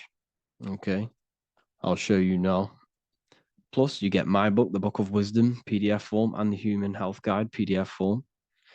You also get all of this stuff, the health section, Q&As, Ethereal meditations.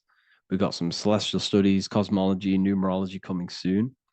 You also get the brand new Manifestation Mastery course, plus the library. And there'll be new books, new lectures, new live calls every single week. Or you can get the Book of Wisdom, use the code WISDOM in all capital letters to gain 40% off. This sale will be ending very, very soon. So if you're watching this, be very quick to get yourself a physical version or a PDF of my book. You can get it in all these languages. Hope you enjoyed this video, people. I'll see you inside the Ethereal University, the real university. Have an amazing day.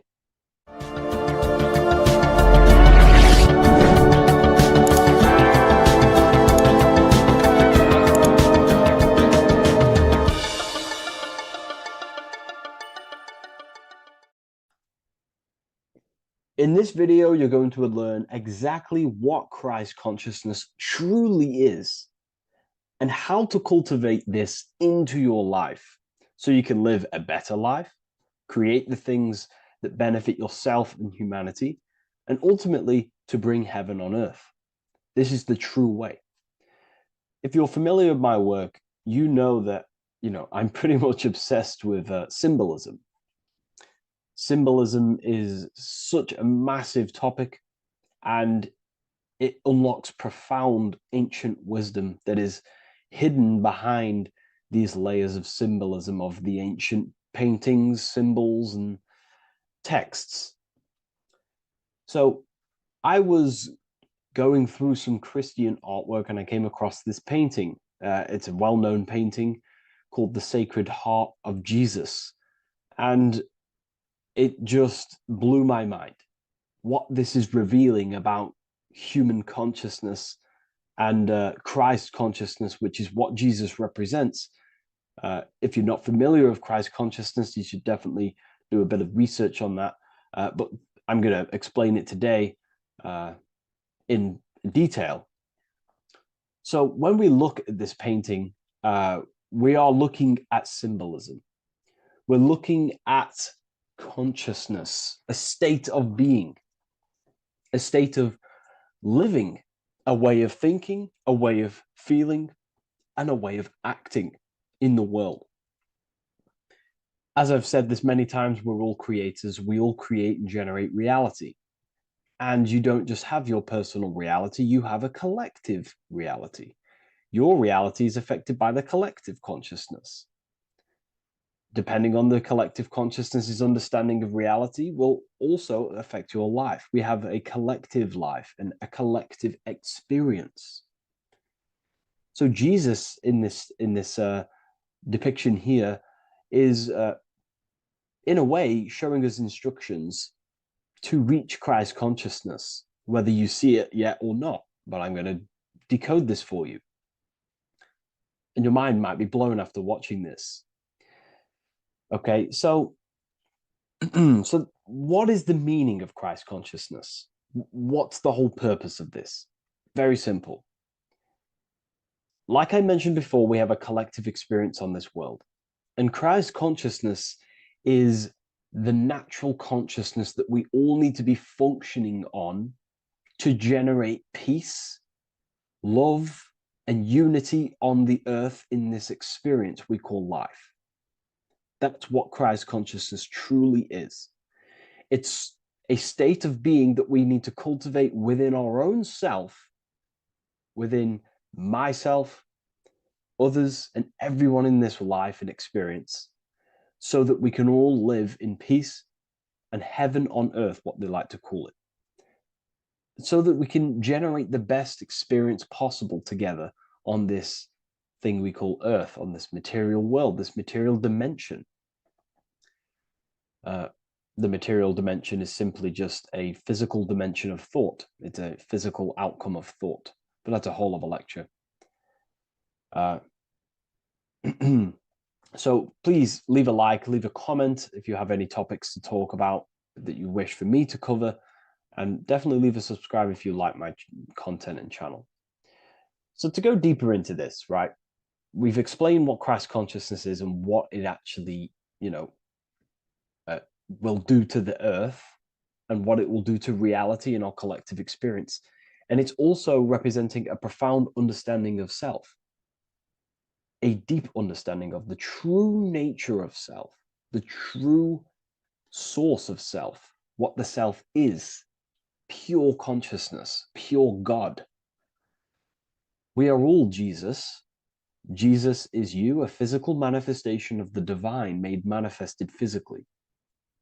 A physical manifestation of consciousness, okay, of spirit descended into matter. However, Jesus is a symbol that should not be worshipped, but something that we need to cultivate, maybe look up to, and cultivate within our own mind and hearts and actions. So he is someone that we should embody into our own very own being. We need to reach a level of intellect, the mind, a level of emotional understanding, and ultimately this creates Christ consciousness. Okay, and now I know that was very, very vague what I just said, but I'm going to explain it a bit more. I don't want to give it fully away yet because you need some more information, more keys. So let's observe the top end of this painting. Jesus with this circular light emanating around his head is symbolic of the mind, of the our thinking aspects of consciousness, the way we generate thoughts, ideas. The mind is also good at also ruling communication. It also rules what we give attention to. Okay, so this is symbolizing the mind of every human being. The mind is a very powerful center of consciousness located in the head, of course. This is why Jesus is the head at the top with the circle around it, representing the mind.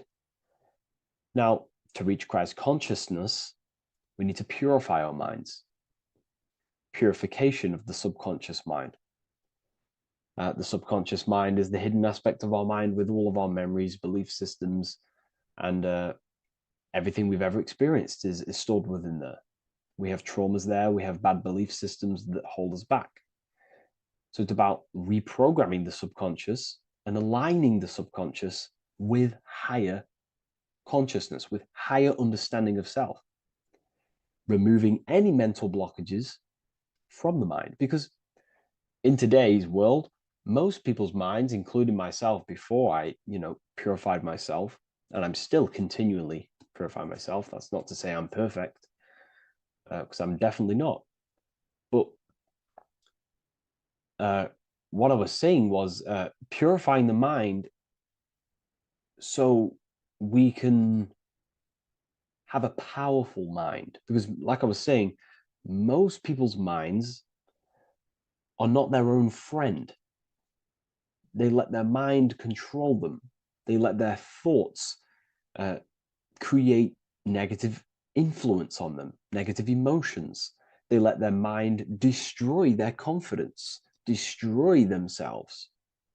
We do not want a mind like this. We need a mind that is our best friend, that receives powerful thoughts, that gives someone power. We do not want our mind taking away our power. Okay, so in this specific image here of Jesus, this represents a light mind, a powerful mind, enlightenment.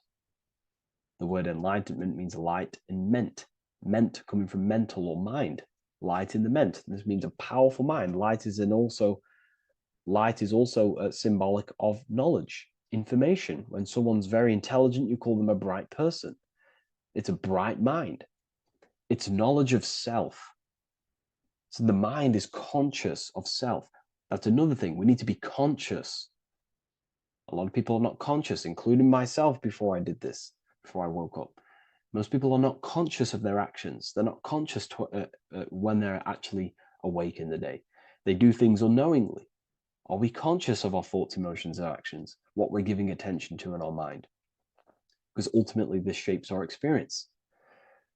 There's a great quote, I think it's Julius Caesar or one of the Roman emperors, who says the quality of your life is dependent on the quality of your thoughts. Something along them lines. I don't know if I'm 100% correct there, but it's very true. Our thoughts dictate our happiness. So to cultivate Christ consciousness, we need to be conscious of our actions, conscious of our thoughts that we're giving attention to. There is a level of mastery that we can achieve within ourselves where we become conscious of every single thought that enters our mind. That sounds easy, but it's definitely not. But that's a high level of mastery that we can achieve and cultivate within ourselves. So we're looking at a powerful mind here from Jesus, a powerful mind, a purified mind. And we purify the mind through, affirmations, meditations, ritual work. Rituals are things we do every single day with an intent in our mind and an emotion in our heart to impress that state of consciousness into our subconscious, so it can slowly rewrite our consciousness and align our consciousness and sync it with higher thoughts and higher emotions with love. We can sync our consciousness with love, which is ultimately what Christ consciousness truly is. Well, now we're going to go on to that now. So we've gone over the mind. Now we go over the heart. Now notice, before we go into the heart, Jesus is revealing. He's pulling back the robe, symbolizing opening the heart, revealing the heart, revealing the soul, the light of the heart. Our authentic self lies in the heart. Our pure intentions, our love, our soul needs to be shining through our heart. And our soul is unconditional love. Now, that's not to say that we can get corrupted hearts. We surely can have corrupted hearts, for sure. We can love sick and twisted things, and that's evident in today's world. People love killing people. People love hurting people, manipulating people. People love power. Now, that's obviously an inversion of the natural state of consciousness for humans. When we're born with a natural state of love, of unconditional love for the self, for everyone else, for animals, insects, the earth. We love everything as a child. And not only do we love everything, we actually act upon this. As a child, we do not act on anything we know is not good. And I'm talking early stages of being a child, before we're indoctrinated, before the mind and heart become corrupted. We are pure.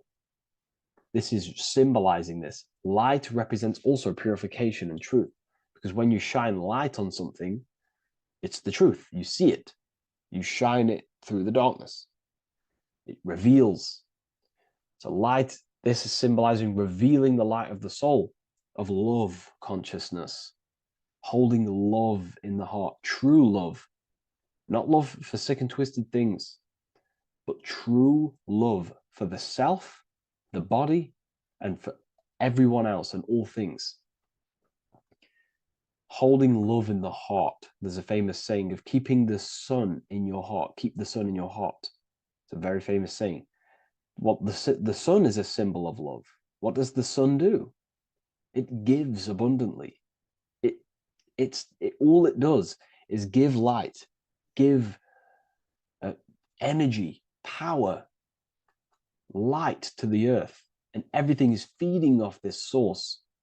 The sun expects nothing back. It just abundantly gives. It's a symbol of love. This is the love principle of creation. Now, the heart is also governing our actions. What we think about, okay, in our mental field of consciousness is directly corresponded and observed in our hearts. What we think about directly corresponds with what's going on and what we feel in our hearts. Okay? Thoughts produce emotions. So if we give attention to negative thoughts, there's no wonder we're having negative emotions in our hearts. So purification of the mind is also having an effect in purification on the heart. Because when we purify our thoughts and only give attention to powerful thoughts and positive thoughts that uplift yourself and humanity, then we're going to also see this change in the heart, see this emotional change in our consciousness. Okay, so this represents the purification of, a purified heart, the light emanating around the heart. Love for the self, love for one another. And you're revealing this, you're shining the heart on others. This represents, revealing your true self to everyone without suppressing aspects of self. Revealing the light, not holding back the light. Because people in darkness will look at people who are spiritual and say, oh, he's into the woo-woo stuff. It's about revealing that and not caring about others. Because when you shine a light, you're also planting seeds in other people. Now, I'm going to tie this together with the hand gesture. Now, what we're looking at here, we're looking at a hand gesture with two fingers up. We have the middle finger and the index finger upwards. And notice how they're crossed over. They're crossed. They're not separate. They're crossed, representing unification. Unification here. This is a unified two fingers. Two represents division. Crossed over represents oneness. It's the unification of the mind and the heart. A lot of people talk about this, but not many people go into detail about it because, for many reasons. But this is the unification of thought with emotion.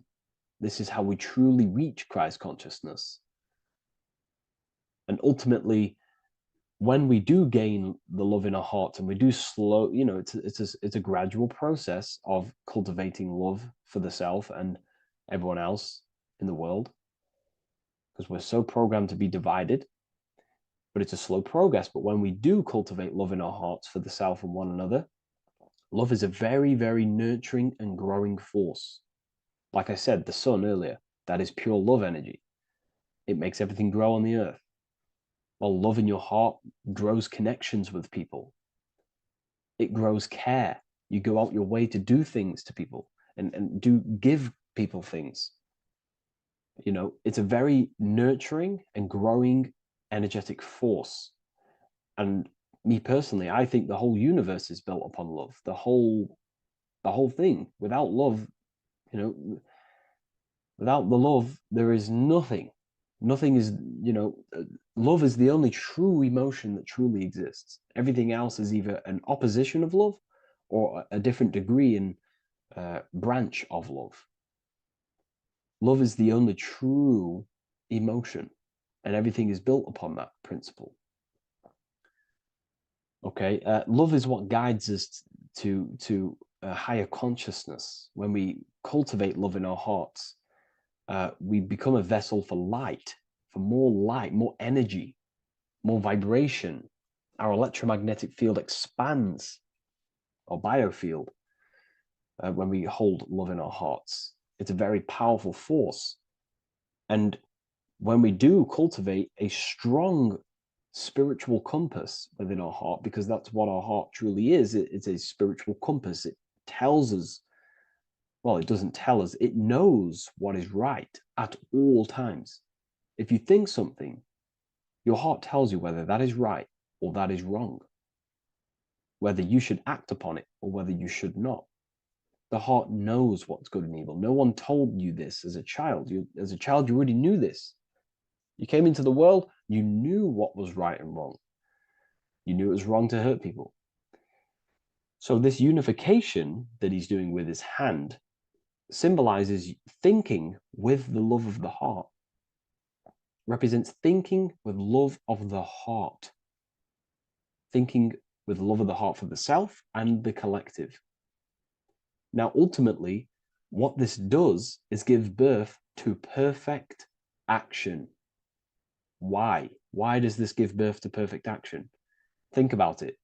Every time you've taken an action, why did you take the action? You probably, well, you would have thought about it, you had a feeling towards it, a care energy, and you took action. Why do we go to work?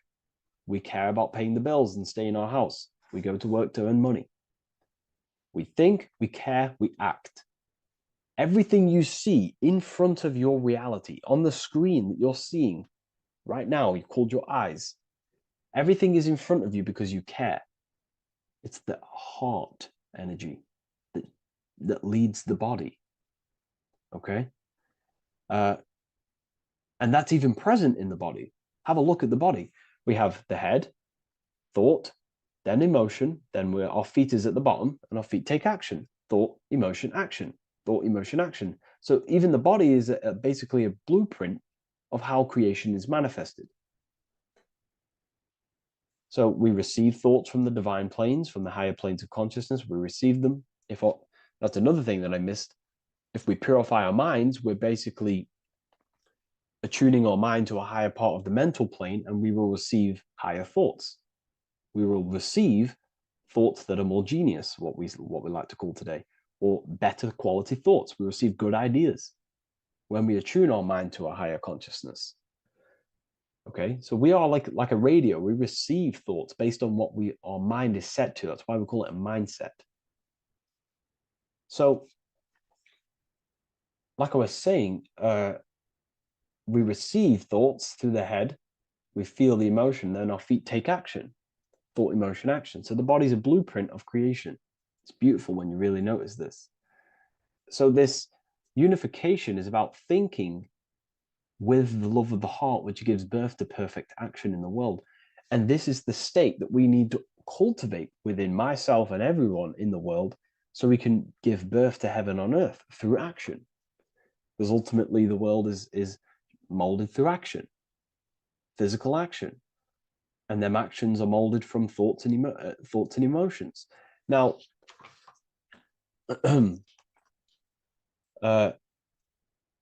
just to have a little announcement, I am now opening 10 more spaces inside my symbolism masterclass. With 10 more spaces, you're going to learn about a lot more about symbolism. It's very affordable. I'll leave the link in the description if you wish, if you care about gaining more information and learning the ability to read symbols. So what is the inversion of this? What is the inversion of this consciousness? Well, that's what we call satanic consciousness. Satanism. Satanism on its true level is the opposite, the opposing the natural state of consciousness that we are born into. It's about thinking with no emotion, thinking and acting. This is what the Skull and Bones represents here. So the Skull and Bones Secret Society, this is their main logo. Again, we have the skull, which represents thought, and the bones, which represent action. The bones take action in the physical body. We're looking at thought and action with no emotion, no empathy, no love for one another, only love for the self, the inverted love. Okay?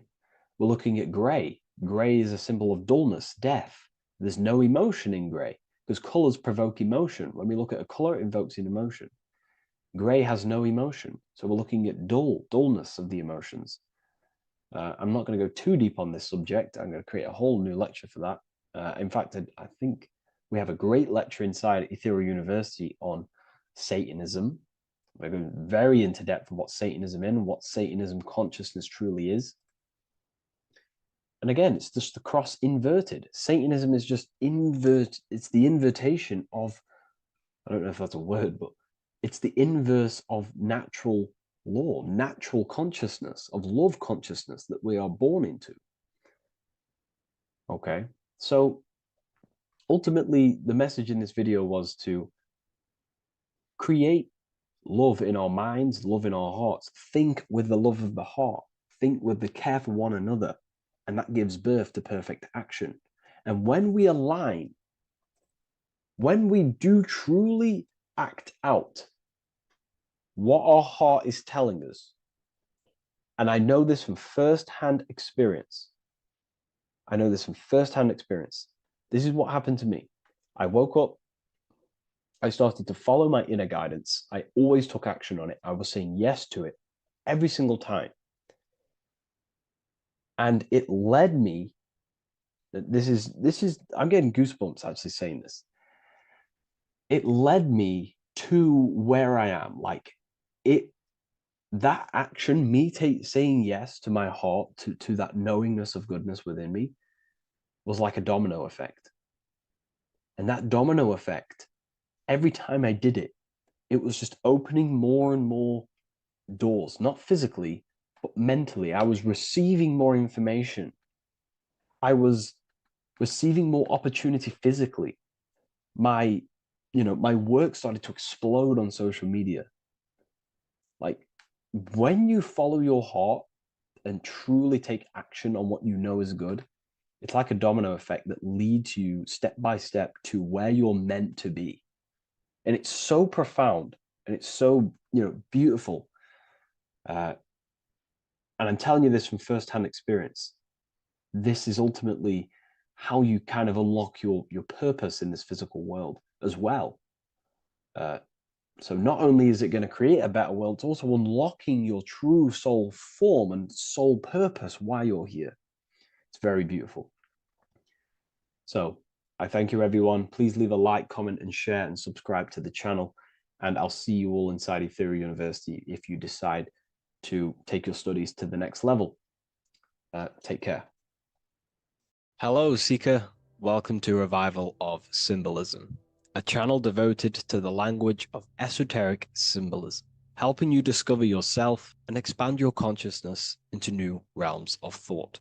I'm Harry B. Joseph, also known as Revival of Wisdom. In this video, we're going to be breaking down the occult and esoteric meaning of the tarot card, the Magician. This contains many layers of symbolism.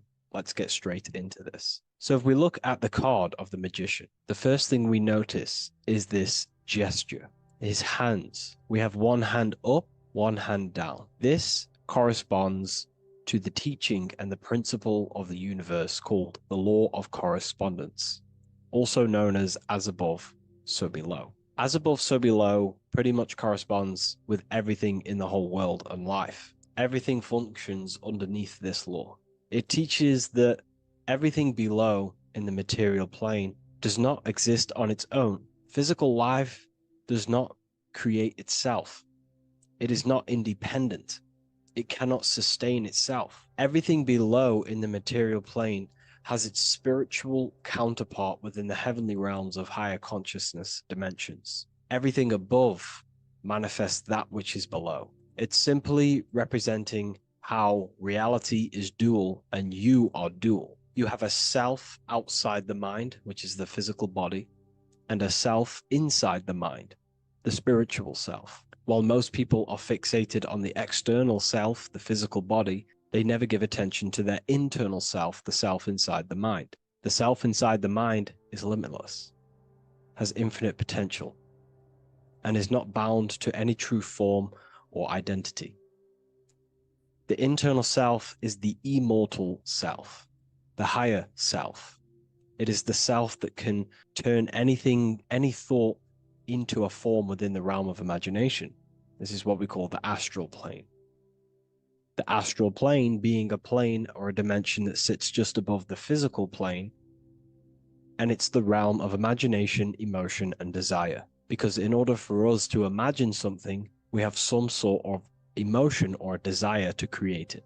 Therefore, it is the astral energy, the desire and the imagination of something above in the higher realms and dimensions of consciousness that make it possible and physically created within the material realm. It is the astral forces of desire manifesting the actions of the physical body, because the physical body only moves to what we care about or we have a passion or desire. These forces, what we call passion and desire, are not just chemical reactions in your body. They are astral forces directly coming from your astral body. We think with thought. This is the beginning of all creation. We think, we imagine, we desire, then we act. It is the higher realms first, then the external realm, the material. Higher dimensions over the lower dimensions. This fits in perfect with the magician, because a magician is not someone, like Harry Potter shows you with wands casting spells. This is fantasy. The real magic is about changing consciousness at will, because consciousness above creates that which is below, the material, as within, so without. Reality is created from the inside out. So the magician understands that by changing consciousness, we change our external circumstances. You see this reflected in your life, and I've seen this reflected in my life. When you change your consciousness, for example, you start to spiritually awaken. You start to think differently, see the world differently. What happens to your external reality? Notice your friends start to say you've changed. You may not fit in with your current friendship circle. Your friends will change and you will outgrow them, and you will have to seek to find new friends that fit with your new internal state of consciousness. This is teaching that the internal world rearranges the external world. While most people stay in a cycle of trying to change the external world, not realizing that they must first change the internal. This is what magic is about. Magic is about changing consciousness at will. Because when a magician holds the ability to direct all forces of their consciousness to a specific reality within them, to create that form and reality within the internal self, they can actually start to produce change in the external reality. We have masculine forces of consciousness, feminine forces of consciousness. The feminine forces of consciousness are imagination, intuition, emotion. The active masculine forces of consciousness are willpower, actions, and intellect, thinking.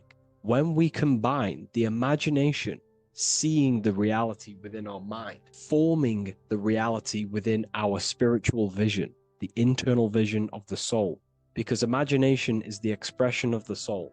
It is creating with astral light, astral vision. Freemasons, occultists call imagination spirit vision. When we see that reality with our spiritual vision, this is why we have to increase our ability to vividly see within our imagination or the astral plane. If we do not develop these faculties of consciousness, we will struggle. This is what the esoteric is about. We have to increase and develop every part of our consciousness to develop spiritually, to try and reconnect with the internal world, while our whole past life we've been focusing on the external. When we combine the soul's vision of imagination with a feeling and a desire of creating that reality, that's then the internal world pretty much sorted. Then we have to combine that with willpower and actions. The masculine and feminine come together to give birth to a child. The masculine and feminine come together in your consciousness to give birth to a reality. It's about changing what's inside the self to produce change below. This is what true magic is. Look at the word magic, magi, and the word imagination, imagination. Imagination is about working with the forces of the soul and the forces of consciousness, producing change in consciousness at will to produce change in the external. This is what this represents. Changing above so we can change below. No point trying to change the external world, because the external world is already formed. It is a form, it is an effect. So to produce true change in the external world that lasts long term, we must first gain control over ourselves. We produce change internally. This is why the magician is called to gain mastery in every element of their being. They have to gain control over every aspect of consciousness and develop every faculty of the soul. This includes developing strong imagination, developing a very strong willpower. We can do this through exercises such as imagination exercises, holding one specific vision for a long period of time, meditation, thinking on one specific thing for a very long period of time. This will increase the willpower. It's also about gaining control over the subconscious impulses, the subconscious thinking patterns that seek to control us. It's about gaining control over every aspect of our consciousness. This is what a true magician is. And this is what the true spiritual path is. Developing every faculty of consciousness. It's a never-ending journey of self-mastery. If we look at the magician, we see this infinity symbol rising just above his head, symbolizing the mind being filled with higher knowledge, the mind aware of higher dimensions. You see, the mind is the cause, physical reality is the effect. We need to raise our consciousness from effect consciousness to causal consciousness, to truly become a magician and a master of our reality. What do I mean by effect consciousness? Most people live in the realm of effect and reaction. Their consciousness, their mind, emotions, and imaginations are constantly thinking, feeling, and imagining the things that have happened to them. Instead of doing this, we need to change this state. Instead of reacting, we need to become the cause. Instead of thinking and imagining and feeling the realities that's already gone past and things that have happened to us, we need to change this so we use the powers of the soul, the powers of consciousness as imagination, emotion, the intellect, as causes and not reactions. This is how we truly become a magician and apply this principle of as above, so below. We need to think, feel, act, imagine, and use all the faculties of consciousness and the creative powers of the soul to cause things, to create a better future, to imagine a better outcome, instead of dwelling in reactivity, because reactivity will create a constant cycle of negative manifestations. If we sit around and moan, complain, think, imagine, feel the things that have happened to us in the past, the mind is the cause. And if the mind is in that state of reactivity, it's just going to constantly create more negativity in your external reality. This is what it's all about, as above, so below. You can see the sword here. The sword cuts through the air. The air is one of the 4 physical elements. Fire represents the spiritual body of consciousness. Water represents the emotional body of consciousness. Earth represents the physical body of consciousness. Air corresponds to the mental body of consciousness. So this sword is a symbol of a sharp mind. The mind needs to become very sharp and very disciplined and very controlled, both consciously and subconsciously. What does this mean? We have to gain control over the mind. We have to become more conscious of the thoughts that are happening inside our mental field, because the mental field of consciousness is pretty much the birth of all creation. We think, imagine, feel, then act. So we must gain a sharp intellect, a sharp mind, a sharp, powerful mind. The sword is also a symbol of power. So this is a symbol of a powerful mind, a mastered mind. This is your sword. This is your tool to create, because you are a co-creator. As above, so below literally tells you that you are God itself. The same powers God used to think everything into existence, such as nature, the stars, the human body, the macrocosm, the world. God thought the world into existence. We live in a mental universe. All creation is first thought, then manifested physically.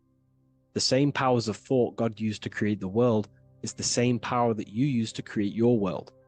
You are cut of the same fabric of God. You are a microcosm, as above, so below. God is the macro, you are the micro. What is the wand? The wand is not real. This is not a real wand you cast spells with, but a symbol. The symbol of the wand represents direction of consciousness, willpower, and attention. We have two spiritual currencies which pretty much create our experience and reality: time and attention. That's why we say we spend time and I pay attention. These are your currencies. These are how you create and generate reality.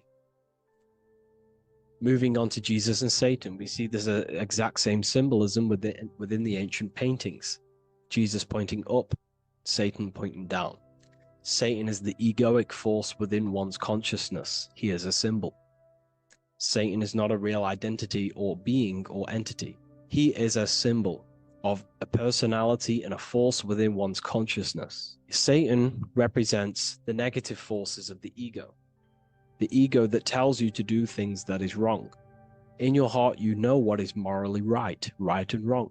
Let's say you're thinking, you get a random thought of stealing an old lady's purse. You, in your heart, know that is wrong.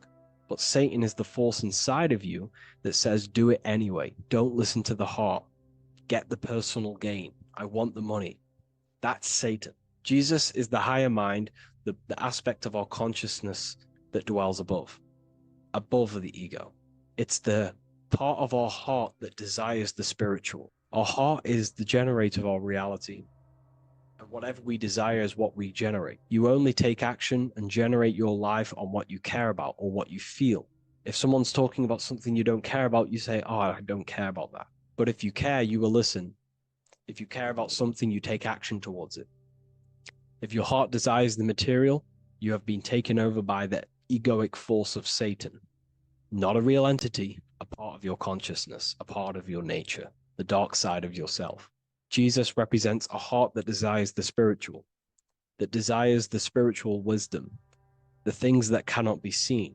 The heart must desire the things that can't be seen, because this is what gives true satisfaction to ourselves. We feel void when we chase material things because nothing material can satisfy our hearts. So this is as above, so below.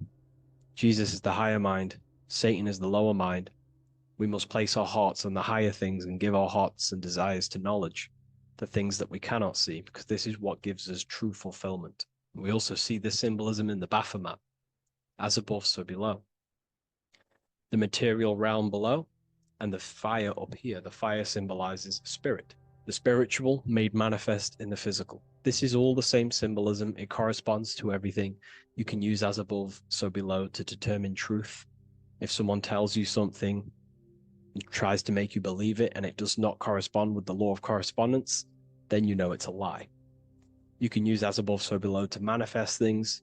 You can use as above, so below to see the world as a reflection of God. We are in God's kingdom.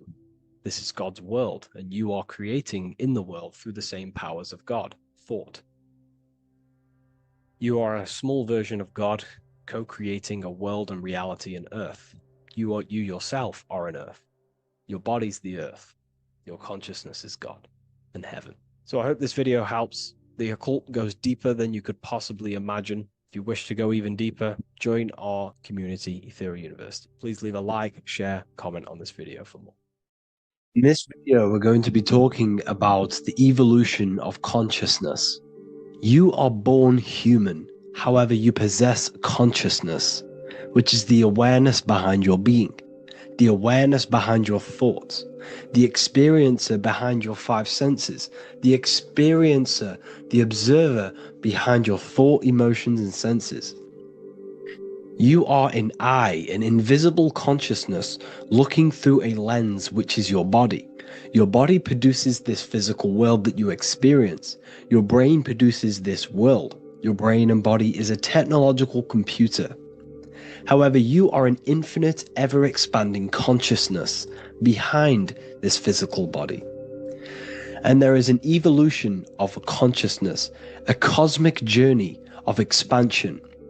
And this is why we see so much pyramid symbolism in the occult and esoteric world, and especially within Freemasonry. Because the pyramid represents climbing, a climbing, an evolution, a raising state of consciousness, a journey. Steps symbolize a journey upwards. This is the raising and the evolution of consciousness, our inner world, the transmutation of our inner selves, of our souls and consciousness and our minds. So when we see this pyramid, we're seeing a evolution, a way up to source consciousness. And the eye in the pyramid represents your source consciousness. It represents illumination. It represents divine guidance through this evolution of consciousness. This is why we see the ladder. Consciousness is ever expanding on an infinite journey of evolution. Each individual is a part of this cosmic process, contributing towards the ongoing expansion of both mind and awareness. As we evolve, we collectively explore deeper levels of existence, expanding the boundaries of thought and consciousness. The mind has the ability to expand infinitely into new realms of thought, into new dimensions of mind. The mind cannot be filled up. It is not a physical substance. The body can be filled up because it is a physical thing, but you cannot fill the mind. Therefore, the mind is constantly expanding, ever expanding into new fields of thought. So what we see in Freemasonry, the ladder, is again a journey, an elevation of consciousness.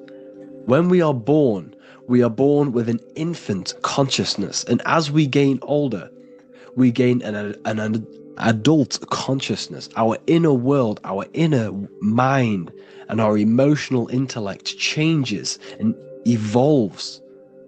We are significantly different from when we were very young as an infant. It's because our consciousness evolutes, it changes, it alters like water. So, just like this evolution of your own consciousness as growing up, there is consciousness of beings existing in cycles beyond our own. And their consciousness is unimaginably different from ours. They operate on a higher level of understanding and knowing, experiencing reality in ways that transcend our current comprehension. Our minds right now cannot comprehend the highest states of consciousness. There are entities, there are beings beyond our own, existing in higher dimensions of consciousness that we cannot comprehend because they have expanded. They are on a further way up the ladder of consciousness. However, we are all on the same journey. None of us can take the same journey.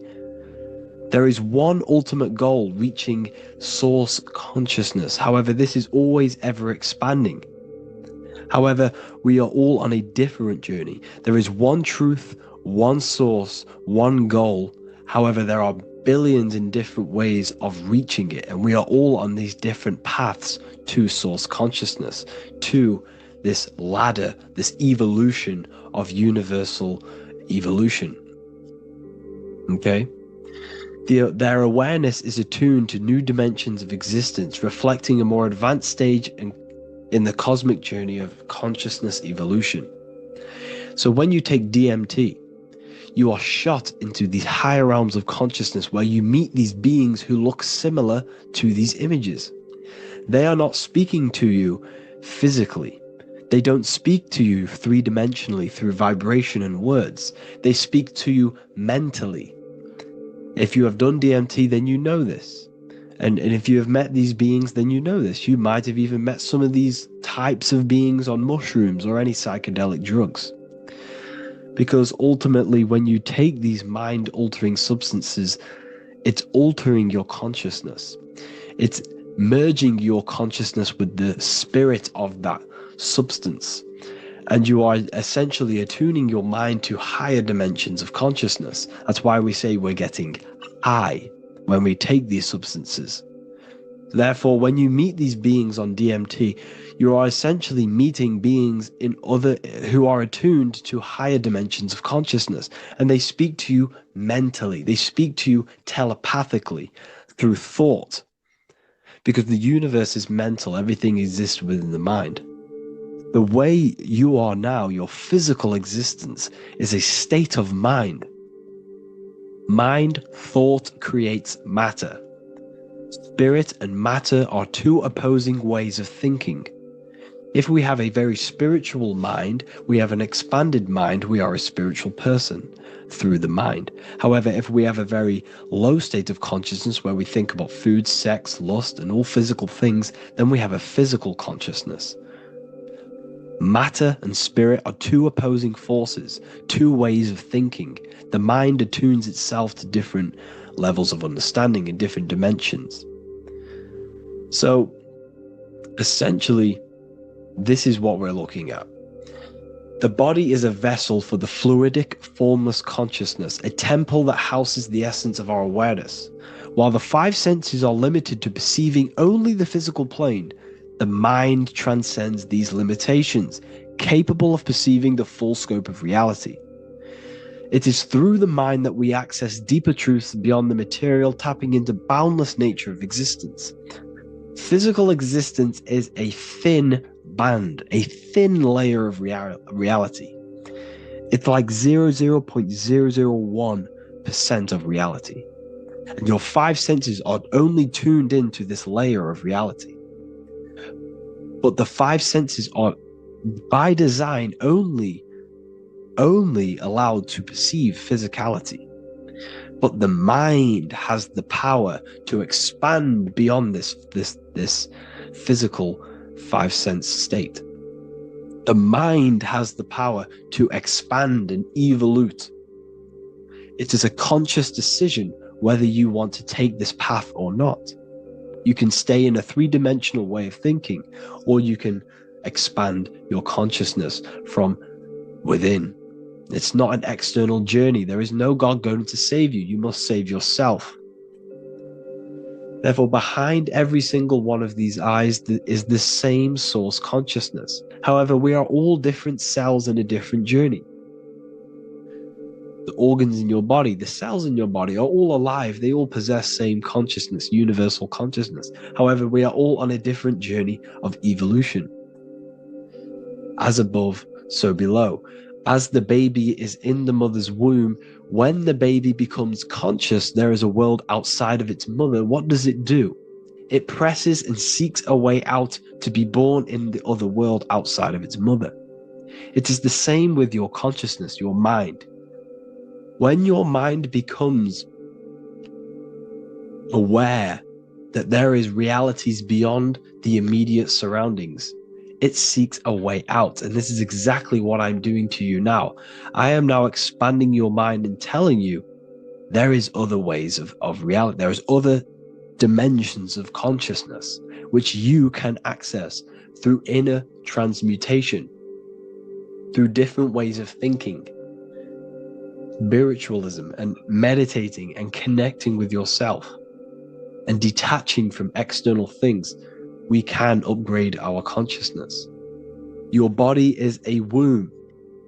Why Jesus says you must be born again to see the kingdom of God, because you are born physically and then you must be born again spiritually, awakening your inner consciousness. So like I said, as the baby is in the womb, it's the same principle. As above, so below. You were a baby. You were in your mother's womb and you figured out there is a world outside of your mother. So you seek to weigh out your mother to be born in another world. It's the same now. You must do this now. This is your spiritual evolution. This is the evolution of consciousness. It's ever expanding. When you die, this is a transition. You must learn to not fear death. This is another part of your spiritual journey. You must master death. Therefore, like I said before, the mind has limitless capacity to expand into new realms of thought, continuously exploring uncharted ideas and concepts without boundaries. The mind can ever expand. It can never be filled. It can never ever know everything. There is infinite fields of knowledge, infinite fields of thought. Your current state is just one stage on an infinite pathway. You won't remain human forever. The human experience is a crucial phase where we learn to balance polarities, master the fundamental laws of the cosmos. It is a period of growth and transformation, preparing us for the next stages in our cosmic evolution. The goal is to strive for perfection, yet the true perfection is unattainable. It's like a tunnel, and there is a light at the end of the tunnel. And as you walk through this tunnel, the light is ever moving backwards. You should forever seek to meet that light, but you will never meet that light because consciousness is ever expanding.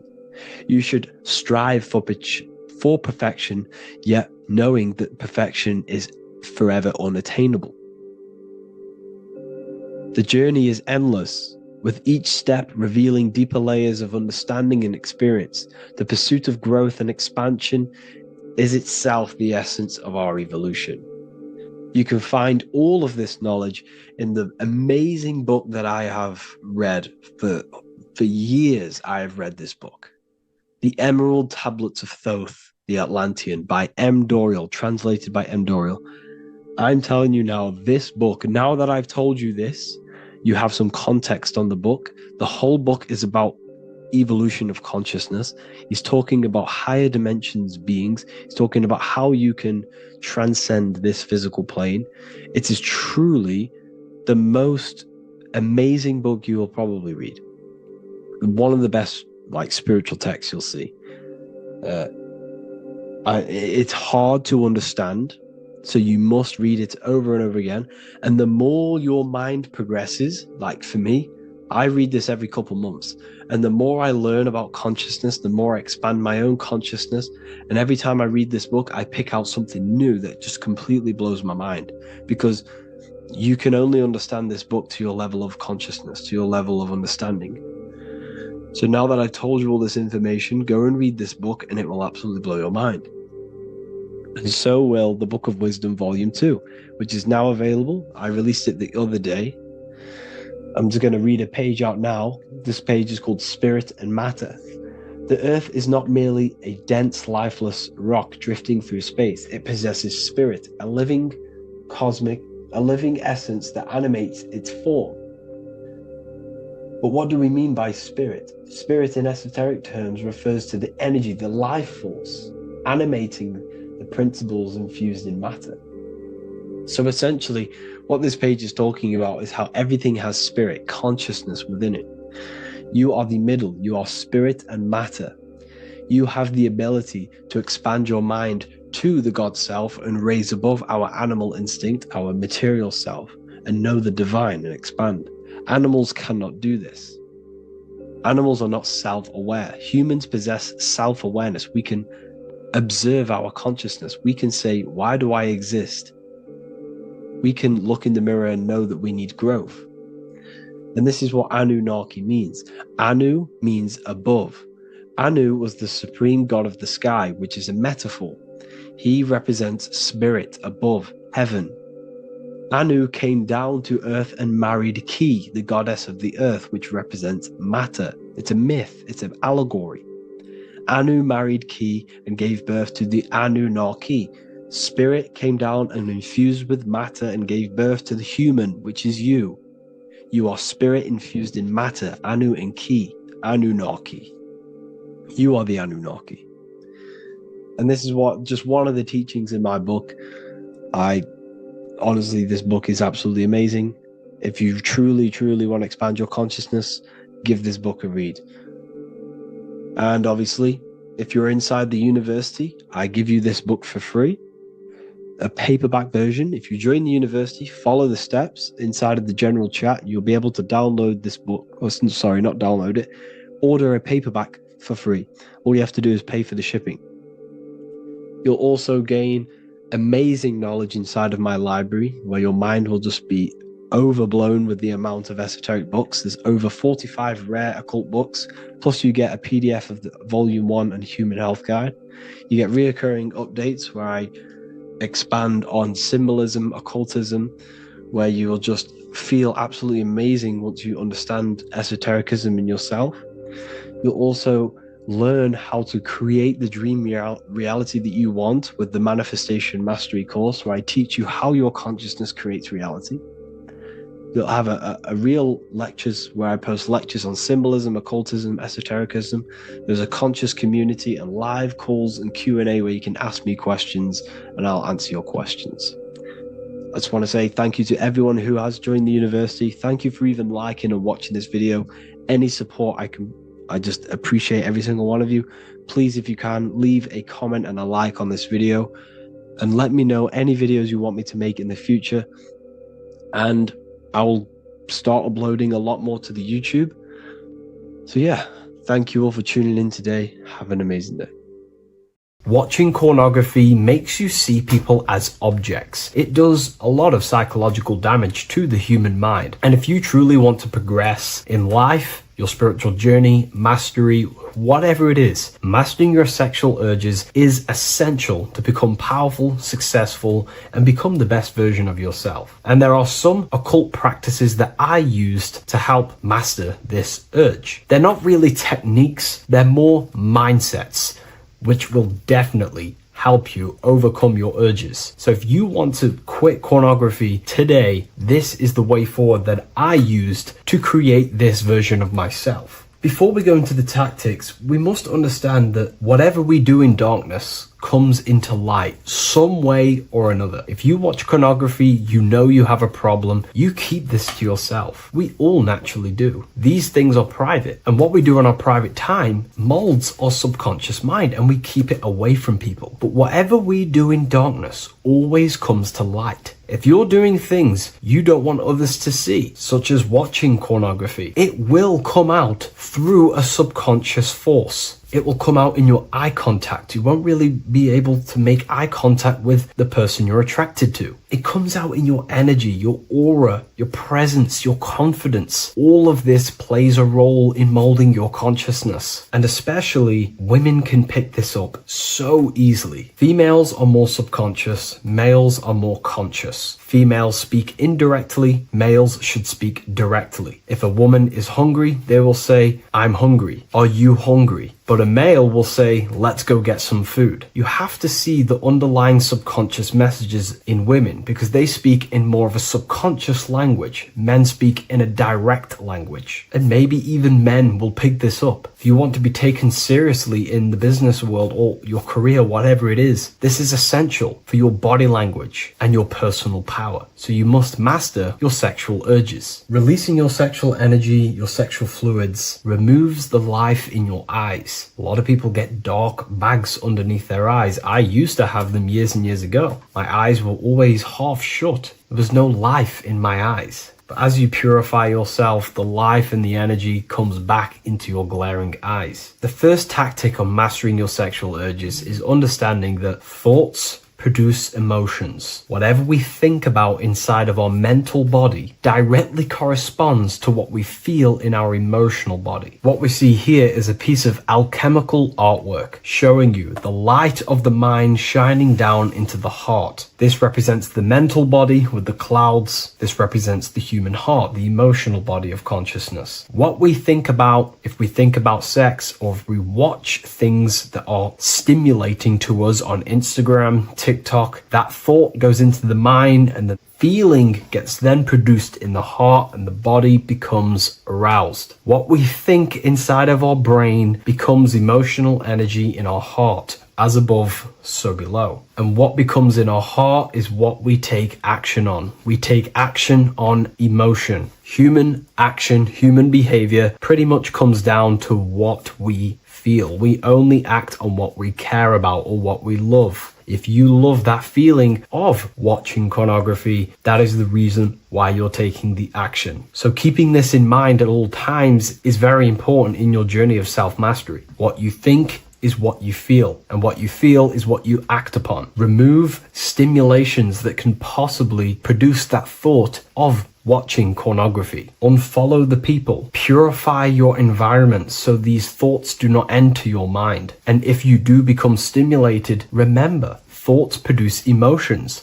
change your thoughts. Think about something else instantly. The more you think about it, the more you feel, and the easier it is to take action upon it. And the second tactic that I say to myself is that it's all mental. World, the universe, life is all mental. For example, unfortunately, my brother passed away recently. I've never gone through something like this in my life. It's tough. It's horrible. It's not nice losing a loved one. However, if I sit around and focus just on the negative side of that, yes, of course, I'm going to have my moments. But if I just sit there and focus on the negative, it will destroy my life. It will pull me down. The only thing that I can do to benefit from this situation is to become a better family person out of this. Become more loving. Spend more time with the people who mean a lot to you. You can always change and transmute the mindset of every situation in your reality. There's a famous saying I like to say, if you can change it, change it. But if you cannot change it, change the mental attitude towards it. Never just sit there focusing on the negative side of reality. This helped me with mastering myself watching pornography. It's all mental. You hold the power over the mind. And the next tactic is probably the best one ever. And I still use this today in everything in my life. Before I make any decision in life, I always say to myself, what is the effect of this cause? Is that effect going to push me towards who I want to be? Or is that effect going to pull me away of who I want to be and become and where I want to go in life? If the effect is not pushing me towards who I want to be, I will not take the action which is the cause. Consciousness cannot escape the law of cause and effect. It is an immutable,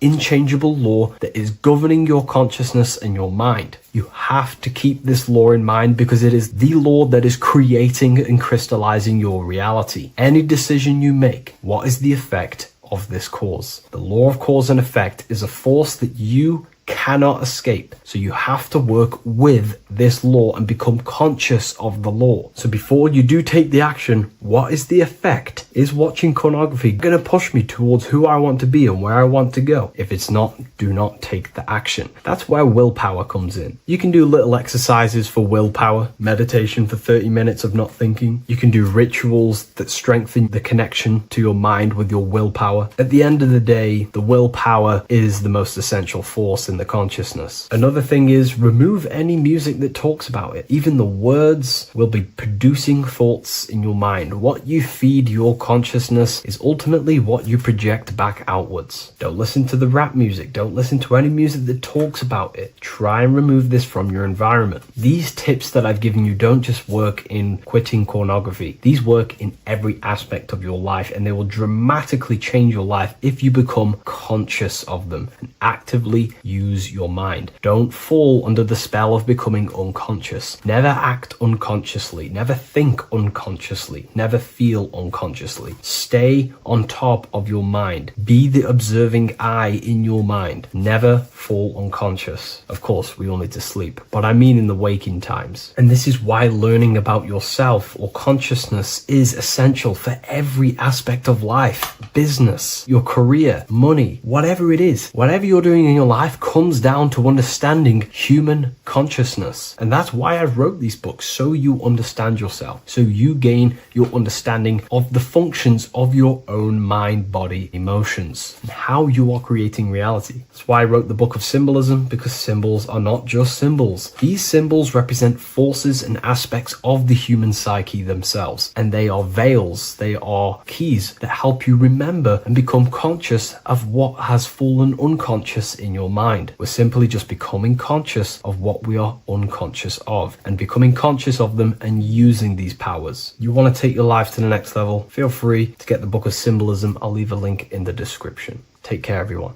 Creation demands destruction. Every time you release your sexual fluids, you're destroying a part of yourself to create an extension of yourself. For example, if you want to create a business, you have to destroy your time, attention, and energy in order to create the effect of the business. All creation demands some sort of sacrifice or destruction. This falls under the law of polarity in the universe. It's the same with your sexual fluids. Your sexual fluids, especially as a man, contains minerals, all the minerals in your body. It contains your vitality. It contains your DNA. It contains the blueprint of you, and it can create a whole new human being. You are literally playing with the power of creation if you are releasing your sexual fluids too much. Sexual fluids also extend beyond the physical plane. They contain astral forces because all physical creation is a mental creation. We live in a mental universe. Everything begins as a thought in the mind, then the thought takes the form and the body of imagination, which is an astral force. Imagination turns into etheric emotional energy. Then the etheric emotional energy turns into the physical action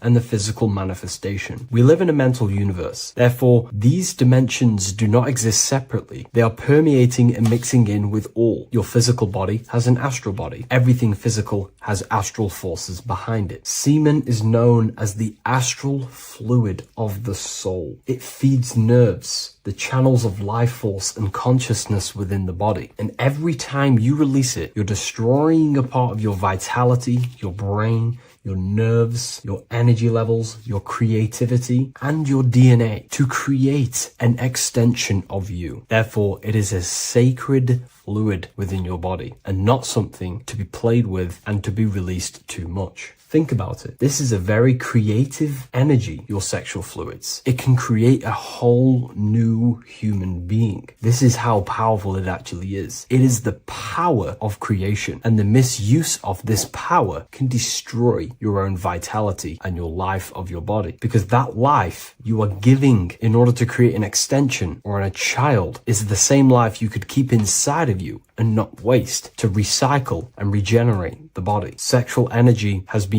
for thousands of years associated with regenerating the body, longevity of life, and maintaining youth. Not only that, every time you release your sexual energy, it floods the brain with dopamine. Dopamine is the brain's reward system, created within the middle of the brain. It releases every time you've achieved something. However, sex or an orgasm is the most powerful feeling you can feel. It's the most amazing, intense feeling and release of dopamine you can possibly feel as a human. Therefore, if you flood your brain with this high amount of dopamine every single day, you are getting the epitome of human feelings every single day. Therefore, you will become numb to everything else in reality. You won't be able to enjoy the small things in life. And I know this firsthand because I experienced this myself. As soon as I stopped, this is when I started to enjoy the little things in life, seeing family, and I actually gained more energy, more ideas. We'll get into this a bit later. It is a creative energy. It creates a whole new human being. Therefore, if we maintain this energy, we can maintain our creative power within us, because that's what we are. We are all creative beings, moving energy from higher dimensions of consciousness, the mind, into lower dimensions of consciousness, the physical world. You hold the power to create. You are not in a world. The world is working through you. You do not possess a life. Life is working through you. You are not in a universe. You are the universe. It's moving through you. There is no past, present, and future. The present moment is you. When we release every single day or frequently throughout the week, like I said, we're triggering the brain's reward system, dopamine, which makes you feel as if you have already achieved something. And if your brain is telling you you have already achieved something by overusing your sexual fluids, then you will not have the motivation to achieve other things in your life. I know this firsthand. I became very lazy. I didn't want to work. I didn't want to do anything because subconsciously my brain felt as if I've already achieved. If we look at the symbol of the Baphomet, we notice the Baphomet has horns and a goat head. Now we look at the word horny. When you become sexually aroused, it's known as horny, which is the horns, representing the lower mind. The lower mind is the mind we use for our animal instincts. We have two parts of our mind. A higher mind, which is contained of higher thought, which chases spiritual things such as love, wisdom, knowledge, and God. Then we have a lower mind, which chases the things of the material world closely associated with the ego, chasing chases validation, material gain, status, and physical sensation, physical pleasures. It is these physical pleasures that can keep you in an endless loop, making you feeling empty inside, because nothing material can ever satisfy our internal world. Nothing. You can achieve millions of dollars. You can achieve your dream house, your dream car, your dream watch. And if that is the only thing you are chasing, you will feel empty inside when you achieve it, because nothing of this material plane can satisfy you. Nothing of the lower mind can ever satisfy you. This is why we must sacrifice the lower mind and overcome the lower mind and the lower instincts. One thing I found amazing when I mastered my sexual urges and my lust is that my mind became a lot more clear. The thoughts and the time and the attention that I used in my mind to go towards lust, sex, and chasing these things was taking up a lot of mental space, time, and energy. But as soon as I removed it and mastered it, my mind became an open vessel for higher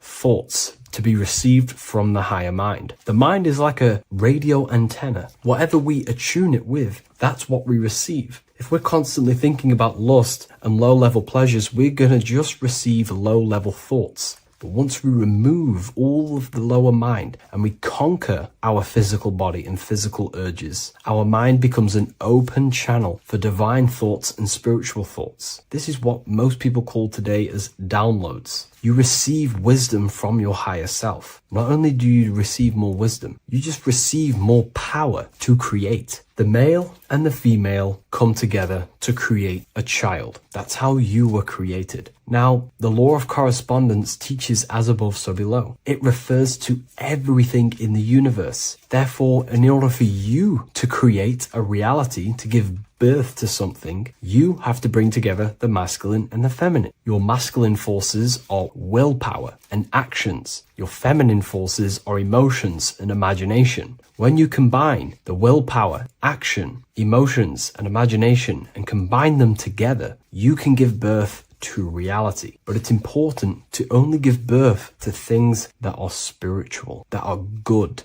that are for the benefit of yourself and humanity, and not for the ego and the lower mind. Killing our lower mind is essential for spiritual ascension when we die. The thoughts that we give the most attention and energy to when we die are pretty much the same thoughts that we're going to think when we die. When you die, your physical body and external world is stripped and you're left with your internal world of consciousness, more than likely be resonating within the lower astral plane before you move on to any higher dimensions of the astral. It's important that we kill any addictions such as sex, food attachments, emotional attachments to people, any desire for material things before we physically die. The Hindus taught this, Buddhism taught this, the ancient Egyptians taught this. We have to remove the desires in our heart for material and things before we physically die, because when we die, we cannot fulfill physical pleasure. Therefore, we will create our own suffering within the astral dimension. So sex is the biggest part of this. We have to remove the desire for sex or releasing any of our sexual fluids before we physically die to master ourselves. And not only that, it's going to benefit the way you feel, the way you think, the way you act towards people once you have mastered this. Porn psychologically damages you. You are quite literally the person in the corner of a room watching two other people give pleasure to each other. Psychologically, that is not good. And what happens in darkness is always revealed in light. What you do in your alone times will show in your confidence, in your eye contact, in your presence, in your aura, your energy. You cannot hide things that you do in the dark, because they always reveal themselves in a subconscious way, whether physically or through an energetic spiritual way. Sex can be known as sacred energy exchange. You are exchanging energy, bioelectrical energy. It's a scientific fact that when you hold hands with another person, your brain waves of each individual become synced. Your emotions sync. And you exchange electromagnetic energy because you are an electromagnetic being. But when you have sex with someone, you are literally exchanging emotional energy. Your aura is not just an electromagnetic field. It is literally a manifestation of your internal consciousness. Your consciousness contains your thoughts, your beliefs, your traumas, your emotional state.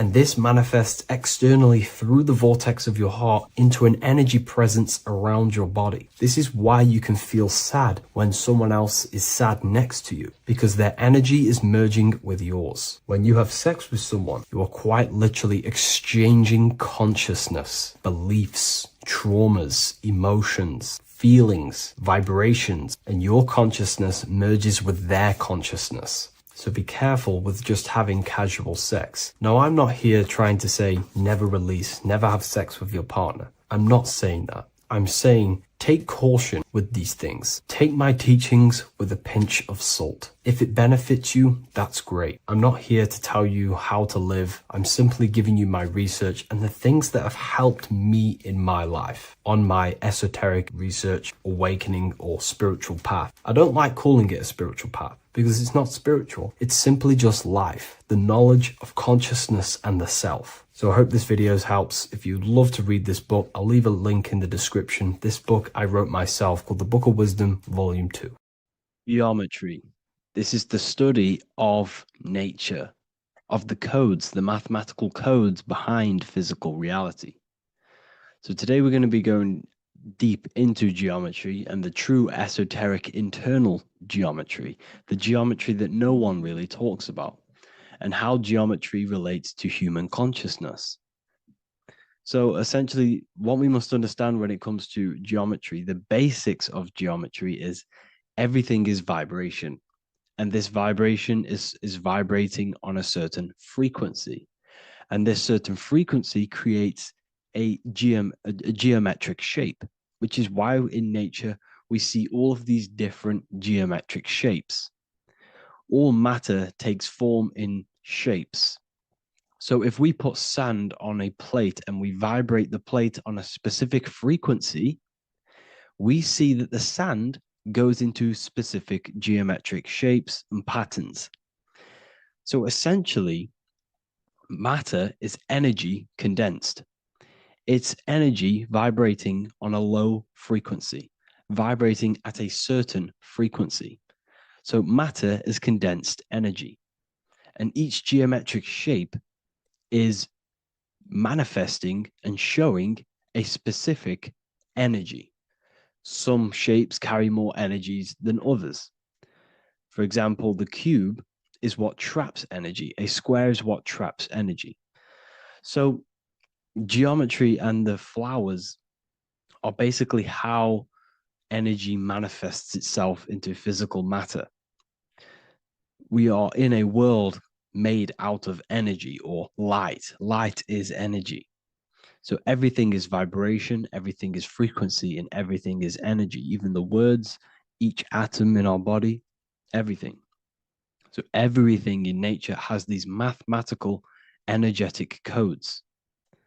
So geometry is basically the study of nature and the shapes that are in nature and their energetic principles. Because like I said, matter is energy. So this is what we call cymatics, when we place water in a petri dish and we shine light on top and we vibrate the water. And we can capture, this creates certain patterns. Each frequency, like you see here, has its own pattern. So what we are seeing here in the physical plane is essentially energy condensed into physical reality. We see it in the turtle. We see it in every single form in nature. Now, external geometry and normal geometry, we normally get taught that this is God's way of creating physical reality, which is essentially true. However, it's far more deeper than that. Far, far, far more deeper. Okay, so what geometry truly is, it's not God's codes to reality. What we must understand is what the brain truly is. And what we must understand is that we are not in the world. We are not in the universe. The universe is us ourselves. And the world is produced by our brain itself. Okay? So the way you must understand how the brain works, so what you visually see, so geometry is to do with what we visually see. And what we visually see is heavily connected with our eyes, which are an extension of the brain.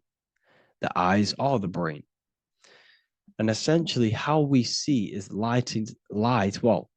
energy enters the eyes, and each eye goes to the optic nerve. And this energy is transferred into electricity, which travels to the back of the brain, to the visual cortex of our brain.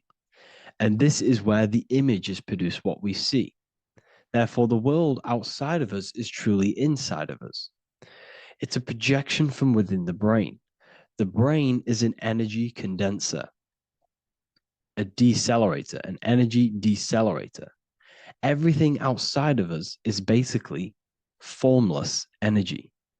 It is formless energy vibrating at a certain frequency. So what the brain is, it's sucking in this energy, this light, and turning that frequency, that code, that light code, into a physical reality.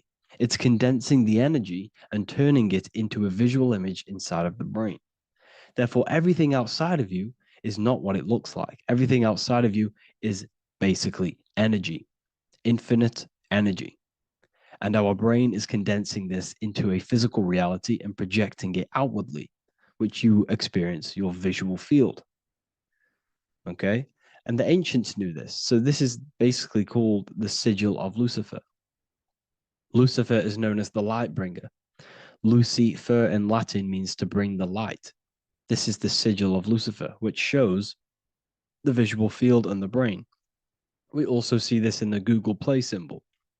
It's a powerful symbol showing you the visual field, which is basically a symbol that tells you that reality is inside of the brain. The brain is what produces reality, but consciousness is not produced in the brain. The brain is essentially a consciousness downloader. It's a computer, and it's a reality simulator. The body is a simulation of physical reality. You are inside of the body experiencing the body simulation. The body produces this reality. It's a piece of technology. So Lucifer is to bring the light. Lucifer is the light being produced in our brains. Okay?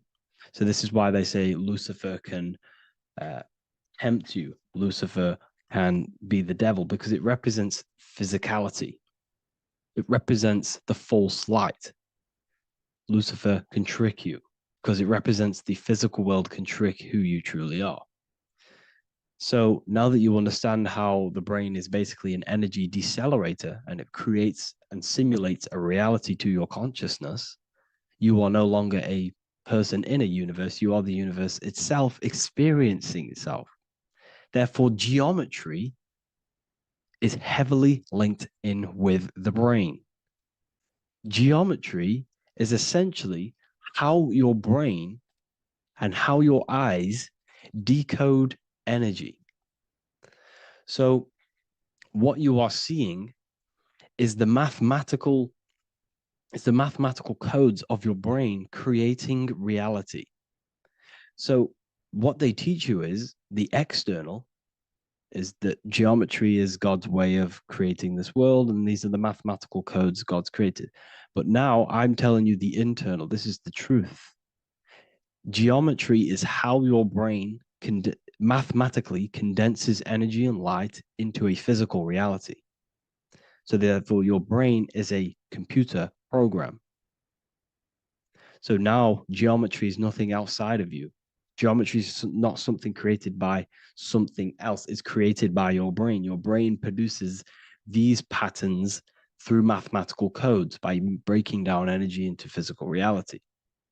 And this is why you see geometry in everything around you. This completely changes your view on geometry. It's in your ear, it's in your face, it's in everything. Geometry is everything. Okay? So now that you understand this, now, as we were talking about the visual field earlier, the ancients knew about this. The ancient Egyptians knew about this. We can see this symbolism inside of the casket, the Egyptian casket. See, this crossover represents the visual field. This represents the back of the brain. This is the left hemisphere, the right hemisphere. And now some of the most simplest teachings in geometry is that straight lines are masculine and curved lines are feminine. And we even see this in the human body. The feminine human body is curvy and the masculine human body is liney. And even with the genital reproductive area, we have a line and a curve, 0 and 1, the binary code of all creation, 0 and 1, because that's basically all that exists. Nothingness and one, nothingness and God, nothingness and consciousness. That's all that exists. Now that I've told you that, the basics of geometry and the line and the curve and the feminine and the masculine, what do we have here? You see this stick here? This is a curve. And what's the right hemisphere? The right hemisphere is the feminine, the feminine energy, the feminine aspect of our brain. Then we have a straight line. This is straight lines. Now this represents the left brain. So the Egyptians are showing you the left masculine brain and the right feminine brain because of the curve and the straight line. And this is the visual field, the crossover. So there's a crossover in the brain. The left eye is connected to the right brain. The right eye is connected to the left brain. Okay, so the left eye is connected to the right brain. The right eye is connected to the left brain. The solar and the lunar. So, like I said, everything outside of you is basically energy. Your body is basically a holographic avatar, condensed energy produced by your brain. There's nothing actually outside of you. Your 5 senses are electrical threads of light. And when you touch something, this is basically electrical signals in your nervous system, which are reporting back to the brain. Therefore, what you touch is actually, you're not touching. The feeling that you feel when you touch something is not the true feeling. That's your nervous system you're feeling. You're feeling your nervous system in the brain. It's electrical signals to your brain. So the 5 senses do not decode, well, what you're experiencing as the 5 senses is not outside of you. This is your brain interpreting electrical signals. You don't experience the world, you experience your nervous system and your brain. The nervous system is an extension of the brain. So this is the truth. This is not woo-woo spirituality. This is true consciousness science that I'm teaching you here. Okay? So nothing is truly outside of you. It is a universe. You yourself are the universe, the fabric of the universe itself. The only thing that exists outside of you is essentially energy. That is it. And your body and your brain condenses this energy into reality. So when we look into architecture, why is architecture, the ancient architecture, so important? Because what did I tell you at the beginning? Shapes and physical matter is condensed energy. Each shape holds specific energy.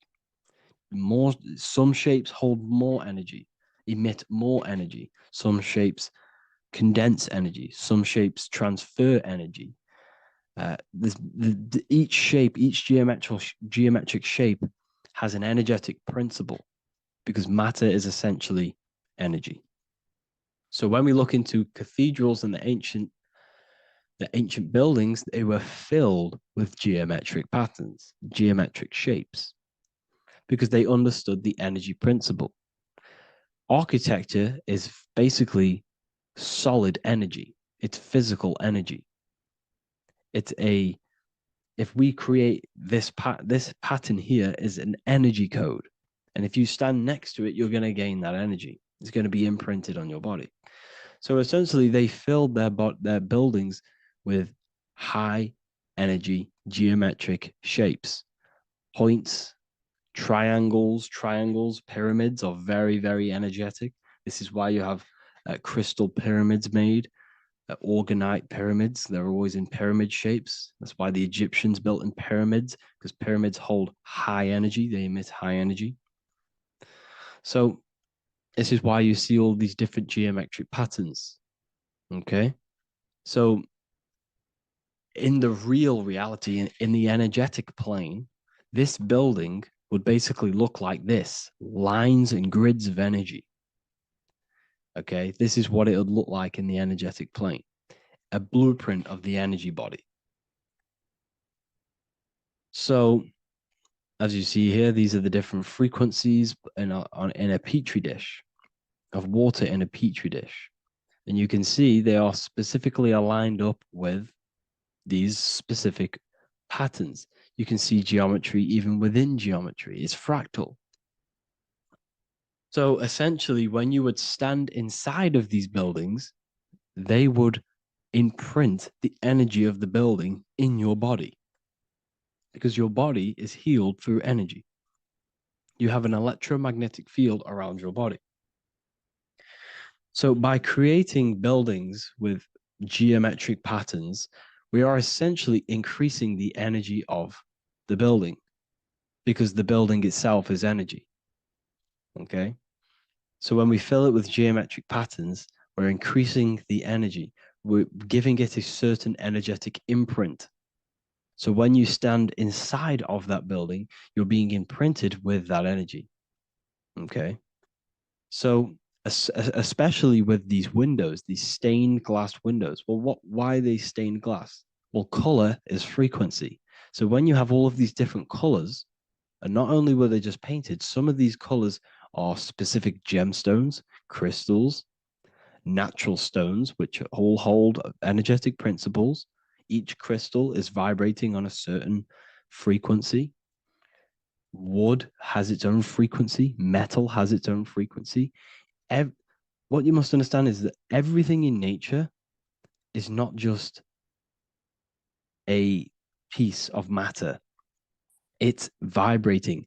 The atoms of wood are vibrating on a certain level, which give it a certain energetic principle. Each crystal is vibrating. The atoms of the crystal are vibrating on a certain frequency, which give it a certain energetic principle, quality.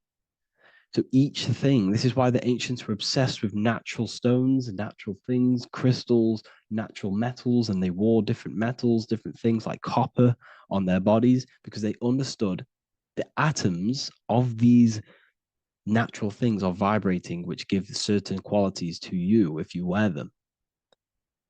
So you're not wearing it, you're basically putting that frequency onto your body, because they understood this is energy. If I put copper on my body, I'm not putting copper on the body. I'm putting the frequency and the energy of the atoms onto my skin. And that frequency of them atoms are going to vibrate my skin, that frequency, and heal my body. So this is why this is so important.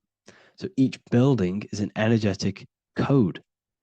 Okay. So when you stand in these buildings, it can heal your body. This is why when people walk into these ancient churches, they feel like they've met God. They feel a certain way. They feel so amazing when they enter these churches. They feel holy, for example.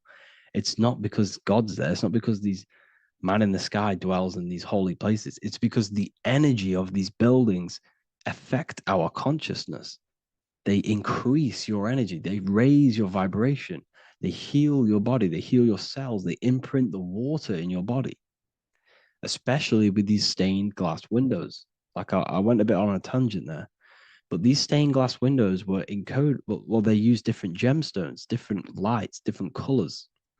And when the sun would shine through this window, well, what's the sun? The sun is light. Light is energy. The sun's light would go through this filter of the window of the crystals and the different gemstones and the different colors, and the sun's light would be encoded, imprinted with these crystals, with these colors and these natural glasses, which have healing energetic principles.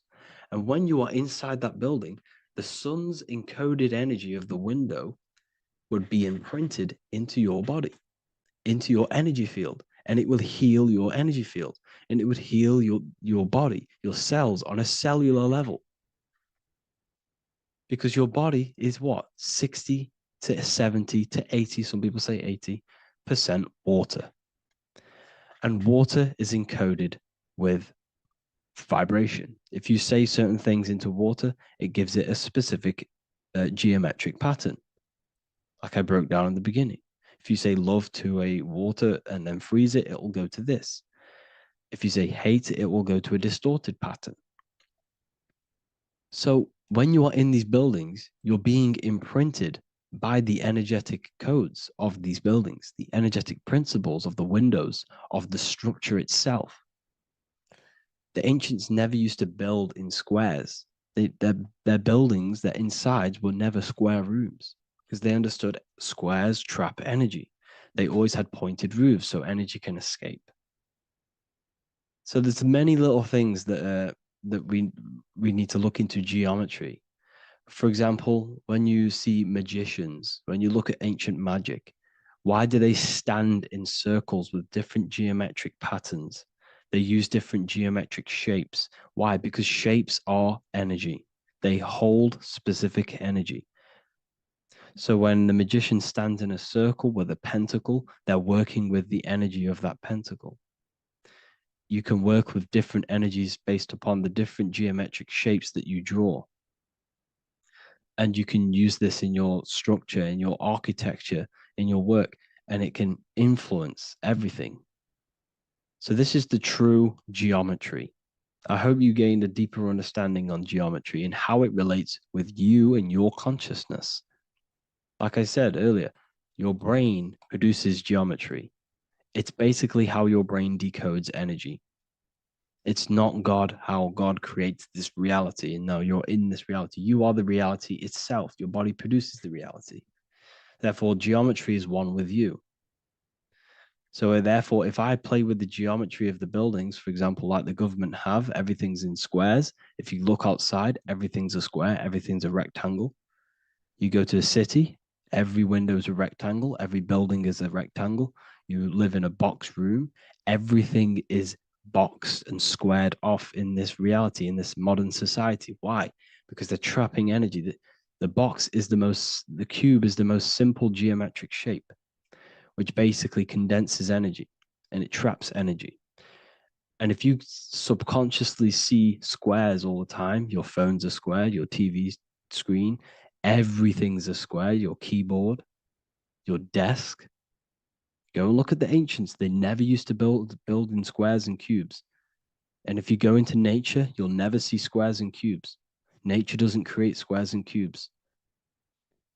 Everything in the modern society is squares and cubes to simple your consciousness down, to dumb your brain down. So the ancients built very, very complex structures. Why? Because they understood what we see affects our brains, because our brains decodes reality and creates reality. If you see a sophisticated building, this is going to give you a sophisticated mind and raise your IQ levels over time, subconsciously. I'm not saying if you look at this building, you're going to become smart. I'm saying if every single building in your environment, ment is mind, mental, every single building in your environment was this complex and complicated, it would increase your IQ on a subconscious level. It'd make you more complex, make you more intelligent. So they've dumbed everything down. They've dulled everything down. Look at everything. Everything is being dulled down. So anyways, I hope you all gained a better understanding on this. If you want to gain more occult knowledge and esoteric knowledge, make sure to read the Book of Wisdom, Volume 2. If you're inside the university, you can get this book for free. Go to the general chat area and follow the instructions and you can order yours for free. Truly life-changing stuff. Because the issue is with the world is that no one really understands who they are, what they are, and why we are here. That is the issue for people's depression, for people's wrongdoings. They don't understand who they are, what their emotions are, what their mind is, what their body is, what reality is. This book gives you that. This book gives you the sense of understanding, the sense of well-being that will give you a better life because you understand life and what life is. And if you truly want to take your studies to the next level, we have the Ethereal University. This is the place for truth seekers where you can connect with like-minded people so you don't have to feel insane because not many people think this way. I've been there. I've been there when you wake up and not many people around you are thinking the same way and you start to feel a bit insane and you can't really talk to people about these things. That's why I created this. So you can connect with people and learn at the same time and become the best version of yourself by understanding truth and knowledge. We do. If you join, you'll gain access to free live calls every single week, every single Saturday morning. We do live calls. You can ask me questions and all sorts. So make sure to leave a like and a comment. And thank you all for tapping in.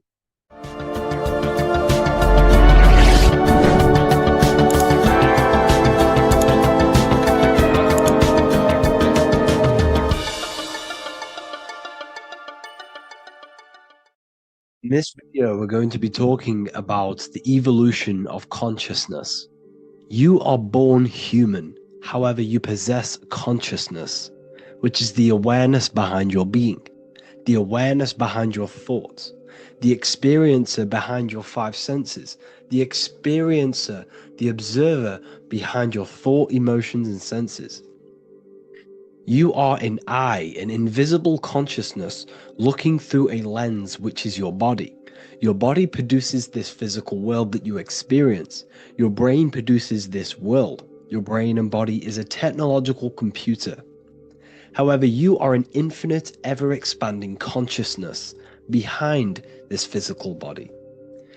And there is an evolution of consciousness, a cosmic journey of expansion. And this is why we see so much pyramid symbolism in the occult and esoteric world, and especially within Freemasonry. Because the pyramid represents climbing, an evolution, a raising state of consciousness, a journey. Steps symbolize a journey upwards. This is the raising and the evolution of consciousness, our inner world. The transmutation of our inner selves, of our souls and consciousness and our minds. So when we see this pyramid, we're seeing a evolution, a way up to source consciousness.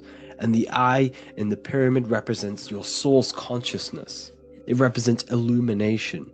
It represents divine guidance through this evolution of consciousness. This is why we see the ladder. Consciousness is ever expanding on an infinite journey of evolution. Each individual is a part of this cosmic process, contributing towards the ongoing expansion of both mind and awareness. As we evolve, we collectively explore deeper levels of existence, expanding the boundaries of thought and consciousness. The mind has the ability to expand infinitely into new realms of thought, into new dimensions of mind. The mind cannot be filled up. It is not a physical substance. The body can be filled up because it is a physical thing, but you cannot fill the mind. Therefore, the mind is constantly expanding, ever expanding into new fields of thought. So what we see in Freemasonry, the ladder, is again a journey, an elevation of consciousness.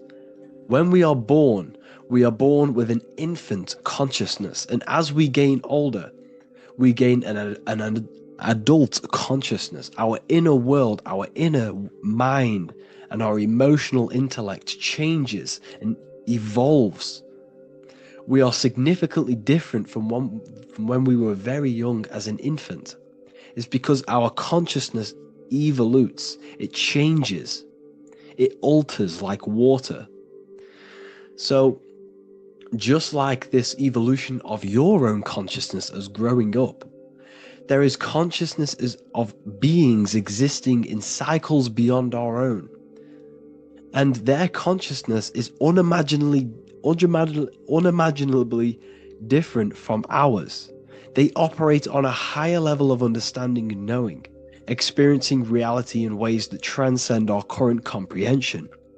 Our minds right now cannot comprehend the highest states of consciousness.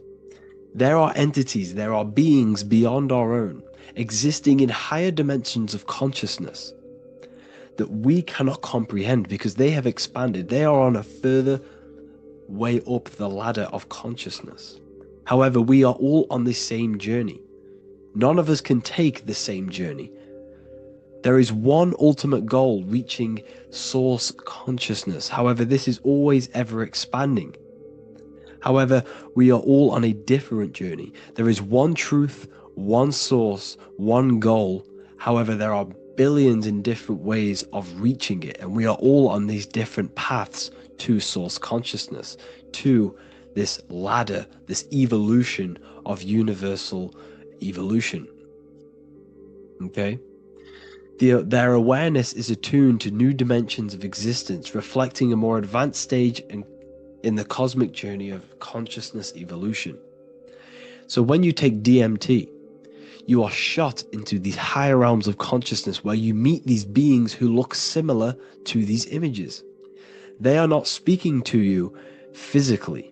They don't speak to you three-dimensionally through vibration and words. They speak to you mentally. If you have done DMT, then you know this.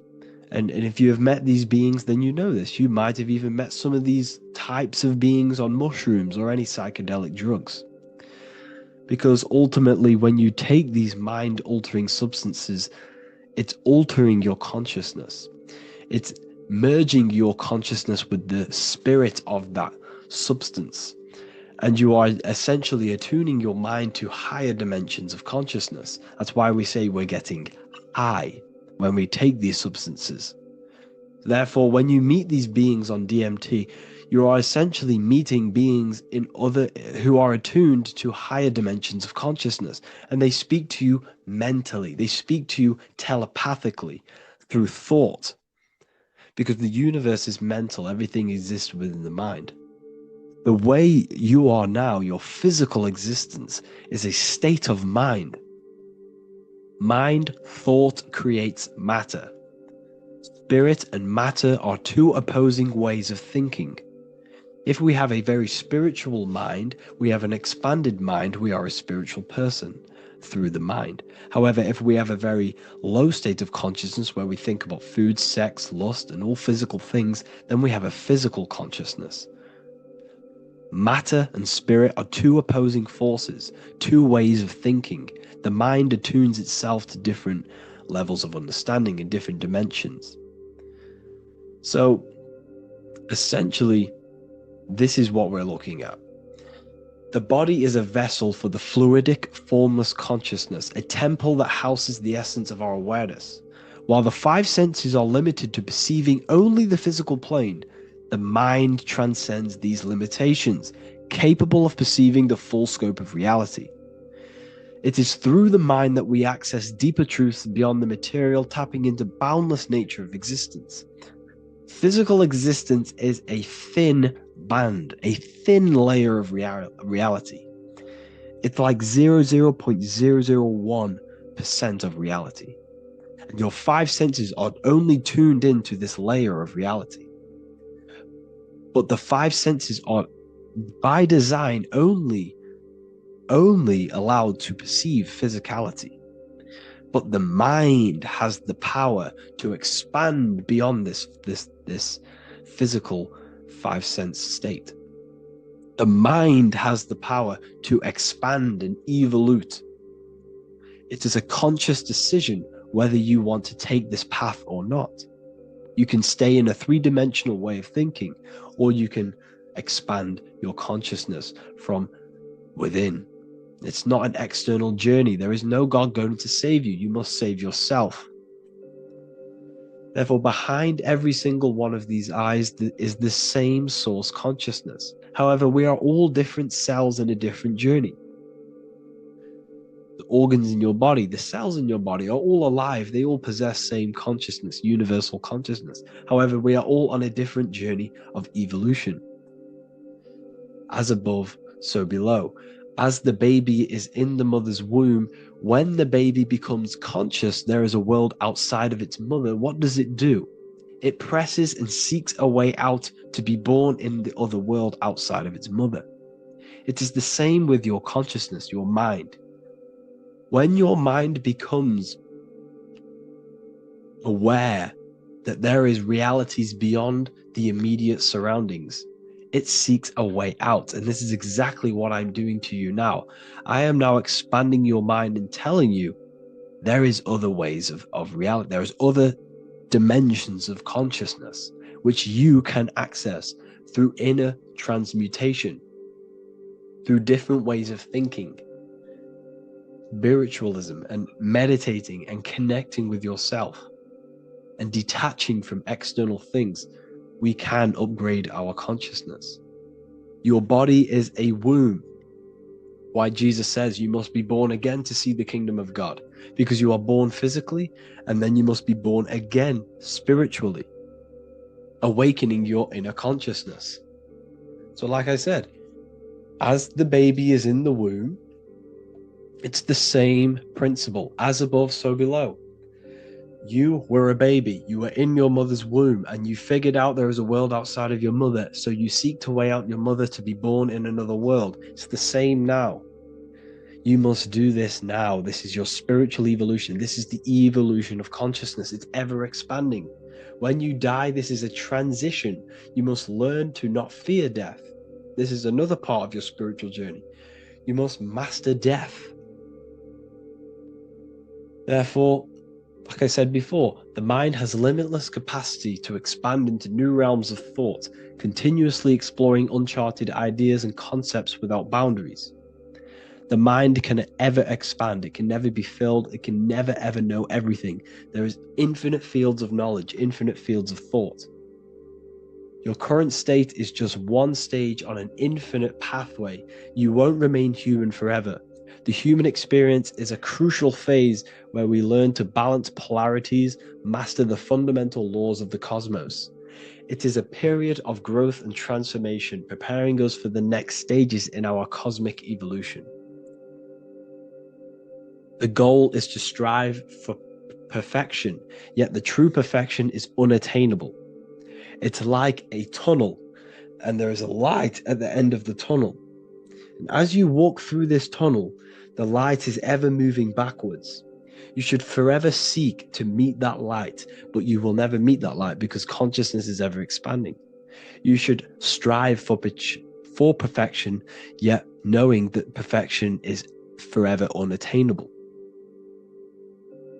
The journey is endless, with each step revealing deeper layers of understanding and experience.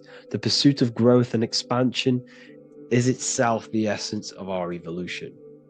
You can find all of this knowledge in the amazing book that I have read for years. I have read this book, The Emerald Tablets of Thoth, the Atlantean, by M. Dorial, translated by M. Dorial.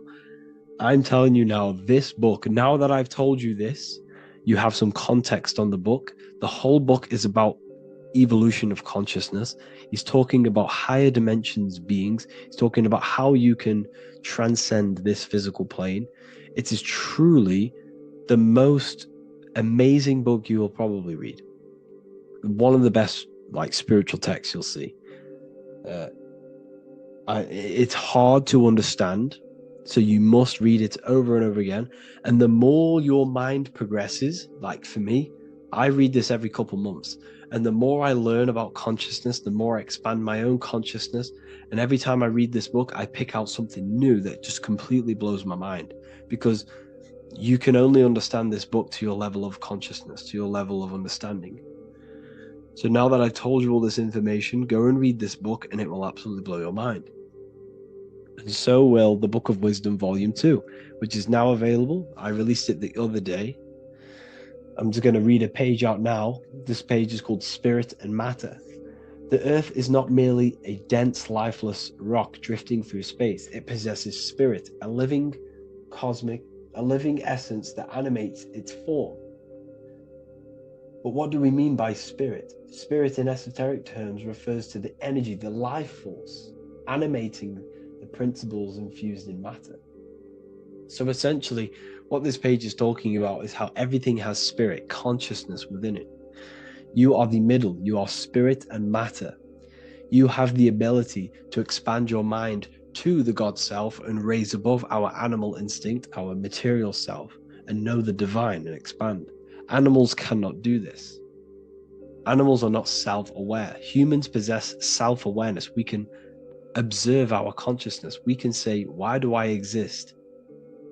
We can look in the mirror and know that we need growth. And this is what Anunnaki means. Anu means above. Anu was the supreme god of the sky, which is a metaphor.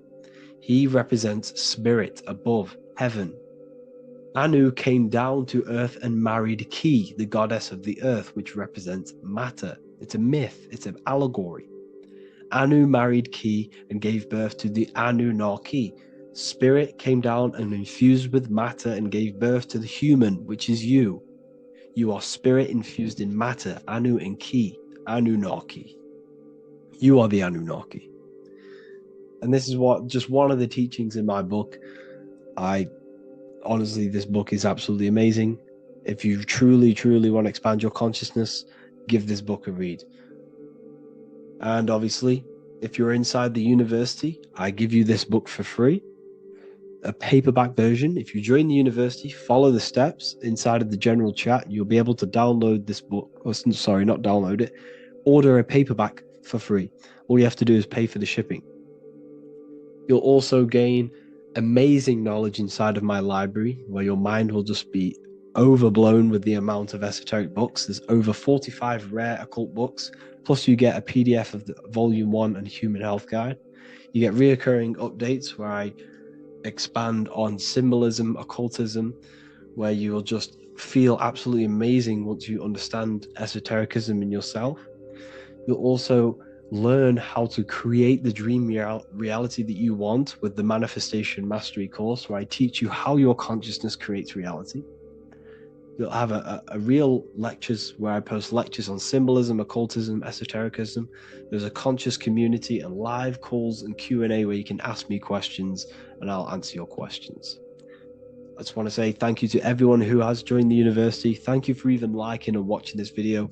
Any support I just appreciate every single one of you. Please, if you can, leave a comment and a like on this video and let me know any videos you want me to make in the future. And I will start uploading a lot more to the YouTube. So yeah, thank you all for tuning in today. Have an amazing day.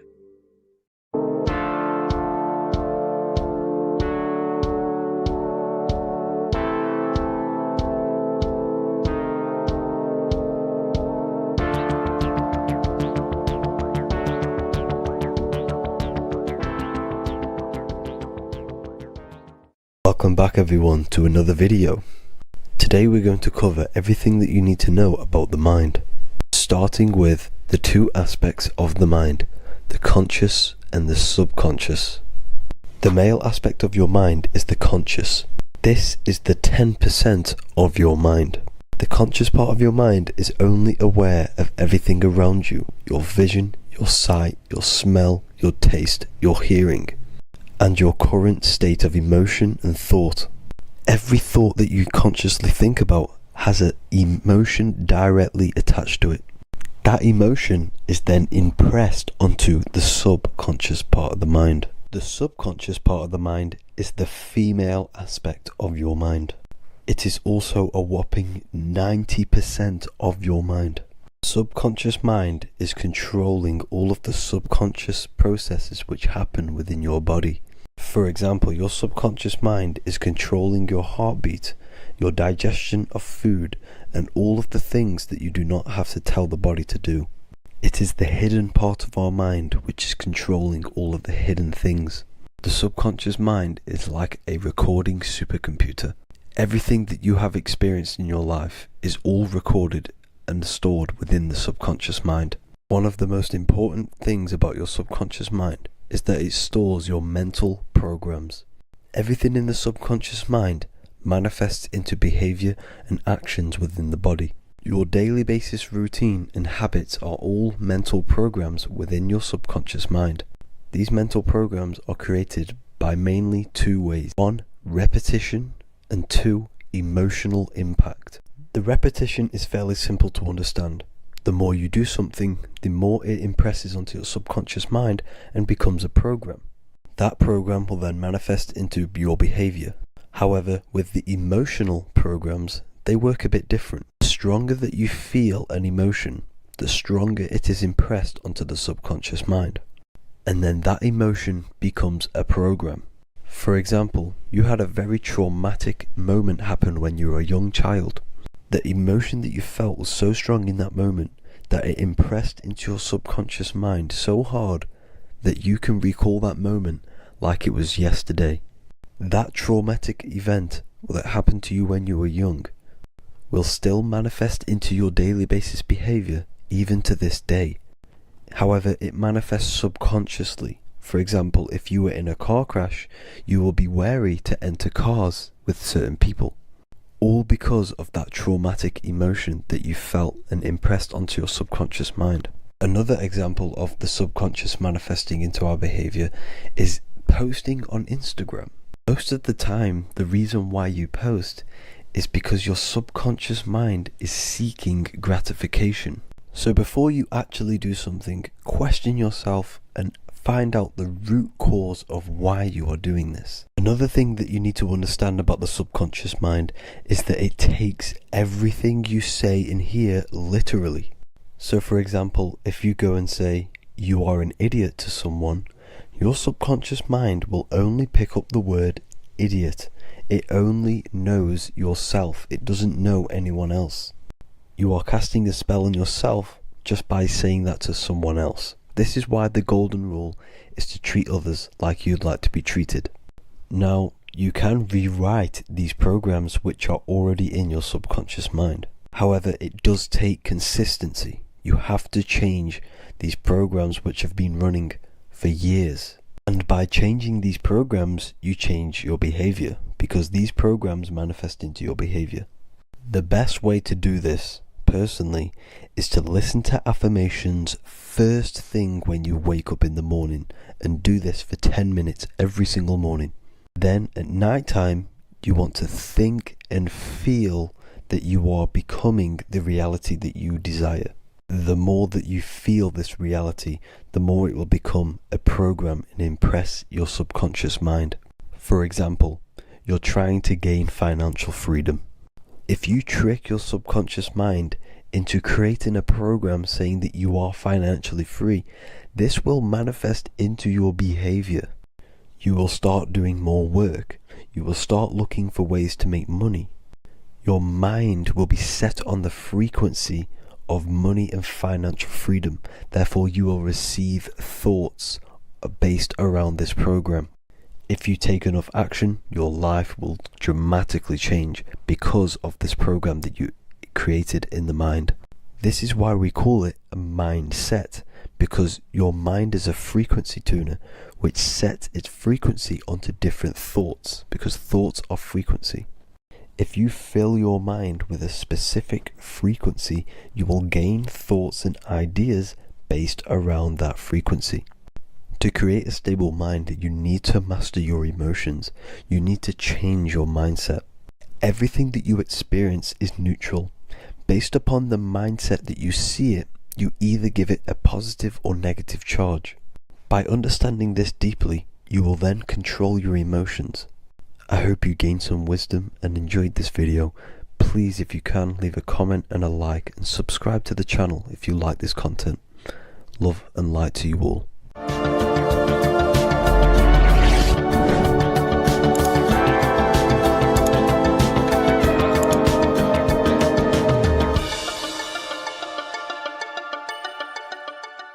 Welcome to Revival of Wisdom. Welcome people, we're back with another video, and this video is about Freemasonry and the connection to the Illuminati.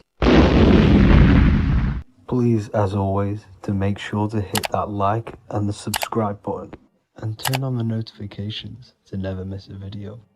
On May the 1st, 1776, the founder of the Illuminati, Adam Weishaupt, founded this secret organization, and this date can be found in Roman numerals underneath the all-seeing eye pyramid on the $1 bill. This $1 bill also says Anno Coptus Novus Ordo Secularum.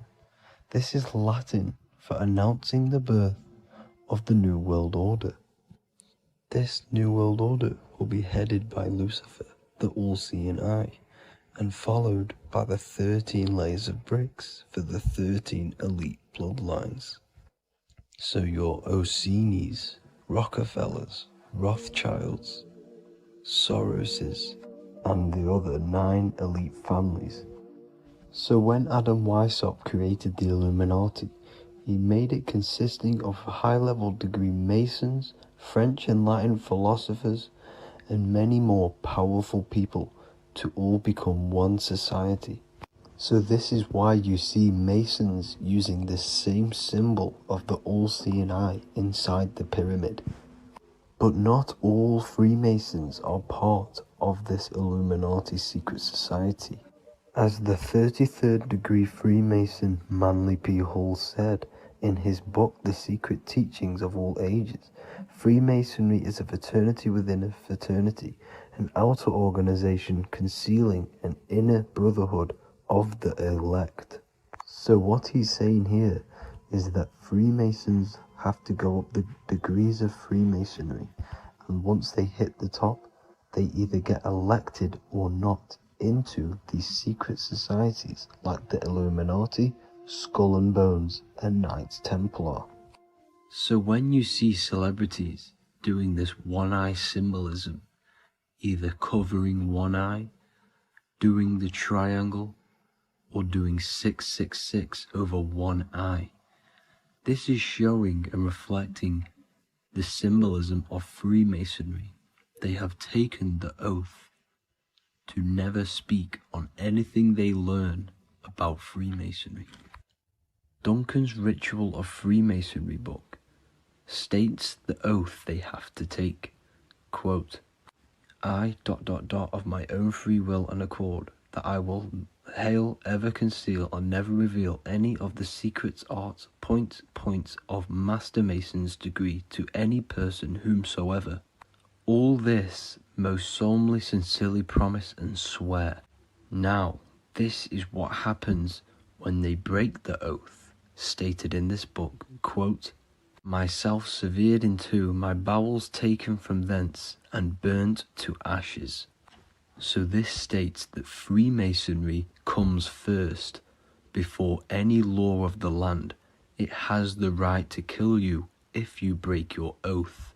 This is the hand gesture they have to do every time they enter the ritual room inside the Masonic lodge. This is the cutthroat symbol, showing you and reminding you of the oath and what will happen if you break it. Now in this book, Richardson's Monitor of Freemasonry, it states, if you break your oath, binding myself under no less penalty than to have my throat cut across, my tongue torn out by the roots, and my body buried in the rough sands of the sea. If they do not decide to kill you, this book states this by pointing him out to the world as an unworthy vagabond, by opposing his interest, by dearranging his business. In other words, they have the power to frame you and destroy your reputation to the world, and destroy your business if you break this oath. So yes, they do kill to keep this truth hidden, because this truth of this reality is what keeps them in power. They have the ability to manipulate people, because people do not know what manipulates them. This is why they call themselves the government. They govern the ment, which is the mentality, because the mind is the root cause of reality. They control what you perceive to control what you manifest. By knowing the truth, you are set free, and you no longer need no controller above you. So this is why they are willing to kill and do whatever it takes to keep the truth concealed within these high-level degrees of Masonry and these secret societies. However, going back to Manly P. Hall's book, it states, part of the symbols are displayed here to the initiate, but he is intentionally misled by false interpretations. So this is saying even Freemasons are intentionally misled and told lies to conceal the truth, to make sure the truth is hidden in the high degrees of Masonry. So that's it for this video, guys. Thank you all for tapping in. Please leave a like and a subscribe. God bless.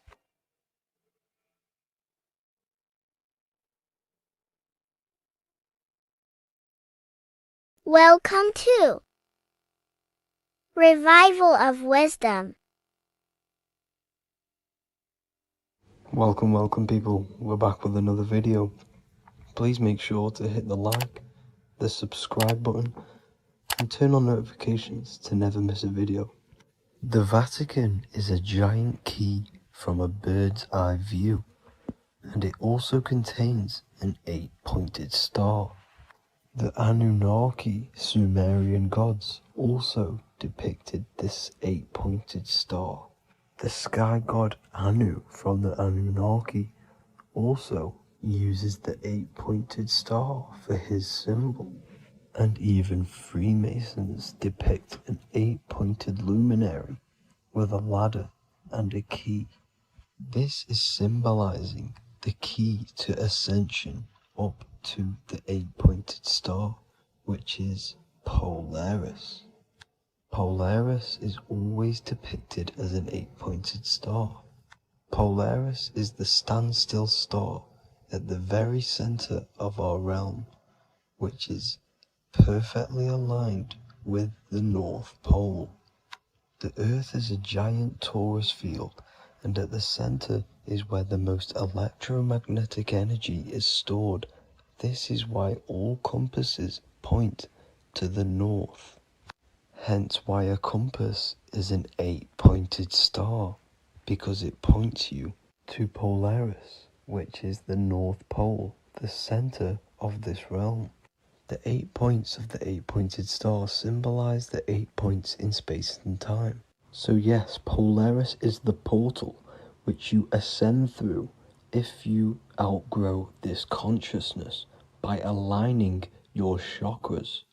Our earthly realm is a macrocosmic reflection of us, and we as humans are the micro reflection, with the earth containing its 7 chakras as well as us. The North Pole is the 7th chakra, which is the crown chakra. So the key to ascension is held by the Vatican, hence why it's a giant key, because they mislead the masses through their religions, which teaches the masses to look outside of themselves. As stated in the 20,000-year-old emerald tablets, written by the Egyptian god Thoth. On Earth, man is in bondage, bound by space and time to the Earth plane. Encircling each planet, a wave of vibration binds him to his plane of unfoldment. Yet within man is the key to releasement. Within man may freedom be found. So the 7 planets are associated with each 7 chakras. The lowest chakra being the root chakra, which is associated with Saturn. This is why the elites love Saturn and reflect it in all of their symbols. Because the chakras are an ascension of spiritual principles, starting from the material and ascending up to the spiritual, the crown chakra. However, evil love bondage, and they are trapping souls in the physical realm by stopping and provoking the ascension process. They do this by abusing the energy of Saturn, and Saturn is associated with the lowest chakra. The lower 3 chakras are associated with survival mode, which keeps the consciousness in a constant state of fear and only aware of its surroundings. Once you start to ascend up your chakras, you become more consciously aware of spiritual deeds. And this is the process of returning back to your true spiritual form. Going back to Polaris and its connection to ascension, Kanye West symbolizes this on his music video 24. As you see him rise up into the sky, you see an 8-pointed shape around him, which symbolizes the 8-pointed star, as you see the beam of light. And even NASA symbolize this in their Space Delta logos, a bear holding a key with an arrow up to Polaris, the 8-pointed star. Here's another NASA logo of an arrow from the Earth to Polaris. The series Lock and Key on Netflix is all about portals and doorways, and they have the Kundalini energy as one of their keys. Kundalini energy is the energy which rises up the spine, the 33 vertebrae, and activates the third eye. The third eye is the spiritual gland which connects humans to other spiritual realms. We are not the body. Our spirit, our soul inhabits the body. We exist physically, spiritually, and mentally. Therefore, we are multidimensional. The intellectual and spiritual inhabit the body. Therefore, this is just an avatar within this timeline. However, within each and every one of us, we all have the key to releasement, as says in the Emerald tablets. This releasement is ascension up until higher states of consciousness. As stated in the Emerald tablets, man is in process of changing to forms that are not of this world. Grows he in time to the formless, a plane on a cycle above, and another one saying, man is a flame bound to a mountain, but we in our cycle shall ever be free. Know ye, O man, that when ye have progressed into the cycle that lengthen above, life itself will pass to the darkness, and only the essence of the soul shall remain. That's it for this video. I hope you all enjoyed. Please feel free to leave a like, subscribe, and comment any subjects you want me to talk about. God bless you all.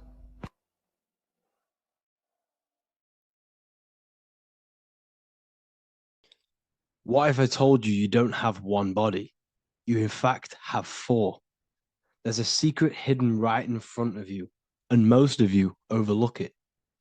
And by learning these teachings today, this will change your perspective on life, on yourself, and completely change the conception of yourself. This is the key to your highest potential. If you stay with me today, you will find secrets about yourself that will change your life. But I warn you, once you step this path of esoteric knowledge, there's no going back. Once you see, you can't unsee. So stay with me, and we will discuss the four bodies of your soul and how you can master yourself to reach your highest potential. The first thing we must understand is that there is a sun. And just like the sun gives life to the earth, there is this life force within the sun that gives life to all matter.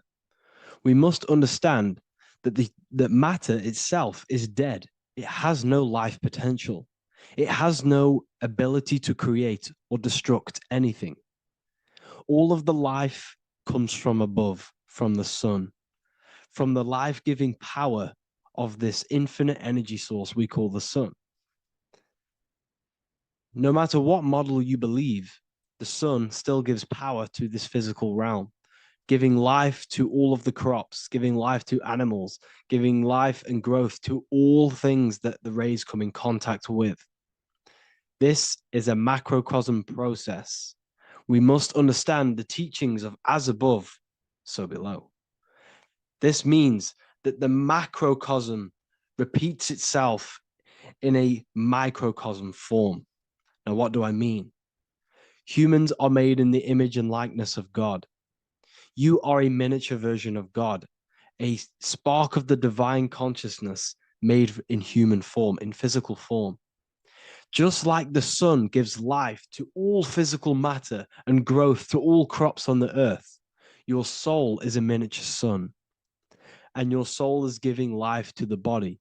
Your body is a miniature earth, which also goes through the cycles of the 4 seasons of the sun. We feel different in each one of these seasons. It's because our body does not only go through these cycles externally, but these cycles happen within ourselves, within consciousness. Your soul is the sun. The sun you see in the sky is an externalization of your soul. Your soul is the life force. You are the soul, not the body. And like the sun gives power to the earth, the soul gives power to your body. So first, let's look at the etymology of the word sun. The word sun comes from it's a Latin word solis or sol, which means the sun. Sol then became soul, sun, soul. And in fact, SON and SUN in the old etymology dictionary mean the exact same thing. They are interchangeable. So when we look at the symbol of the sun, we look at a circle and a cross, which represent the four aspects of the sun, the four seasons of the sun: summer, winter, spring, and autumn. These are the four states of the sun. Like we said, this is why we get this symbol. You have the four states of the sun, which represent the four bodies of the soul. Now, this is where we get deep. Like I said, the sun you see in the sky is a macrocosm of your soul, an externalization of your soul. Just like your sun has four seasons, the four seasons within us are the four bodies. Our soul is incarnated and split into four sections. We have a mind, we have a physical body, emotions, and spirit. These are all interchangeable and they are all linked. In ancient alchemy, we have the exact same symbolism of the four stages of alchemy. But in this case, they're symbolized as the four elements: earth, water, air, fire. In this ancient alchemical symbol, we have the pentagram, with the top one representing the soul, ether. Our soul then has the four bodies, with the human here. We have the man, the eagle, the bull, and the lion. We see this on the tarot card, the Wheel of Fortune. The man, the eagle, the bull, the lion. We see this in Matthew, Mark, Luke, and John. The lion, the bull, the man, and the eagle. We see this with depictions of Jesus. Jesus, the man, the bull, the lion, and the eagle. These represent the four fixed signs of the zodiac: Taurus, the bull; Scorpio, the eagle. Scorpio was symbolized as an eagle. It's an ancient symbol. Now it's been changed to a scorpion, of course. Leo, the lion; Aquarius, the man. These represent the four fixed signs, which are four different elements. Taurus is an earth sign. Scorpio, a water sign. Leo, a fire sign. Aquarius, an air sign. Taurus is the earth. As above, so below. The earth is the physical body. Leo is fire. Fire is the spirit. Scorpio is water, which is the emotions. Aquarius is the mind, which is an air symbol. Air is the mind. That's why we call people airheads. Okay? So what we're actually looking at here are the four aspects of our soul. We have the sun in the middle and the four bodies of the soul. This is what Jesus is symbolizing. Jesus represents you. God made flesh with the four aspects of the soul. The four gospels are all depicting Jesus in four different ways according to the different body of consciousness. The Wheel of Fortune are representing the four bodies of the soul. This represents the four bodies. Now, how are they four bodies? They are four dimensions of consciousness. The mind is not made of the same substance of the emotion. The emotion is not made of the same substance of the physical body. The spirit is not made of the same substance as the physical body also. They exist in four dimensions of consciousness. They are four bodies of our soul. And the most important teaching here is what I'm actually getting to, is the powerful one. This is what gives you power. Most of us live in chaos. Our mind is thinking of doing something.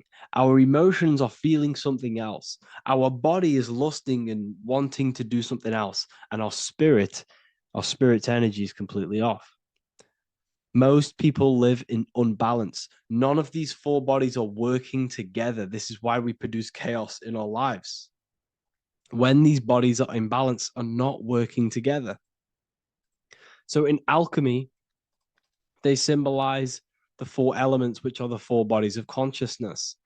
These are the furnaces with the fire. They represent transmutation of each body. We have to sync these bodies. We have to sync the mind with our emotions, and our emotions with our actions, the physical body, and with our spirit.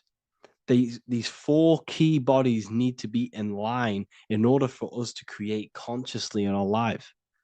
Because each one of us is a creator, a miniature version of God, creating our own earth, creating our own material reality.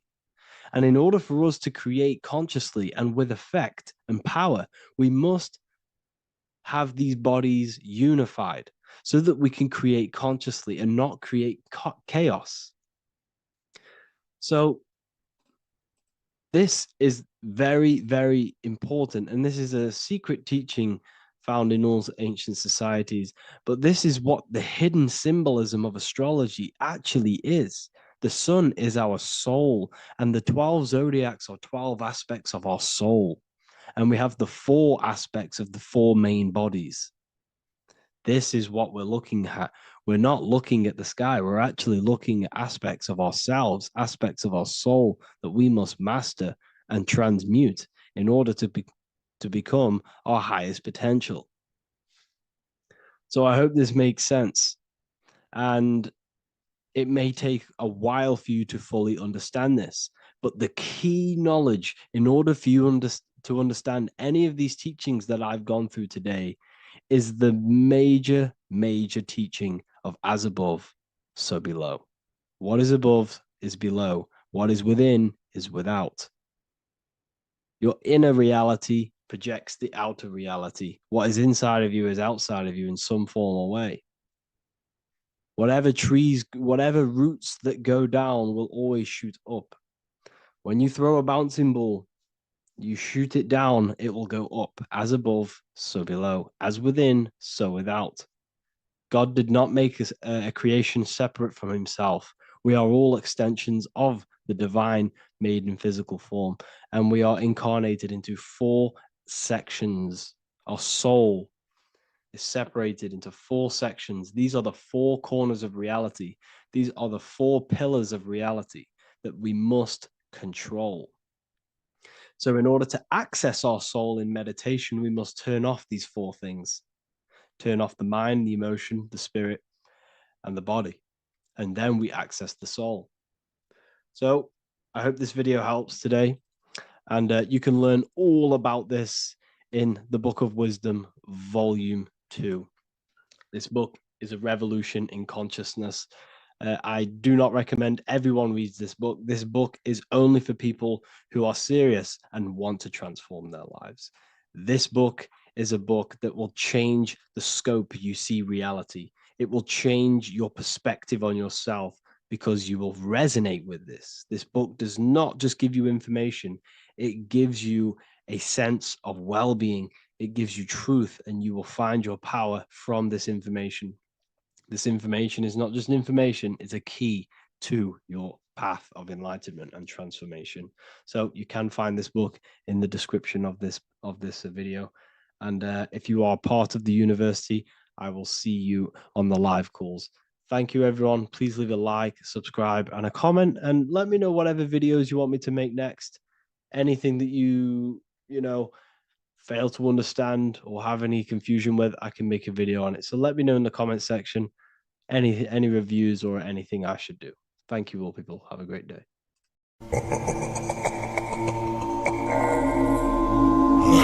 If your ultimate goal is to be famous, then you're gonna do a lot to get there, like sign your name in blood in a contract with the devil. That's how I got introduced to the music industry. I swear I wanted to be like the Amy Grant of music. Yeah. But it didn't work out, and so I sold my soul to the devil. Well, needless to say, sold my soul. Alright, y'all. I'm finna sell my soul. I'ma hit y'all when I'm through. I'm gonna be rich as hell, alright? My soul, little bro, man. You trying to sell your soul, man. Look.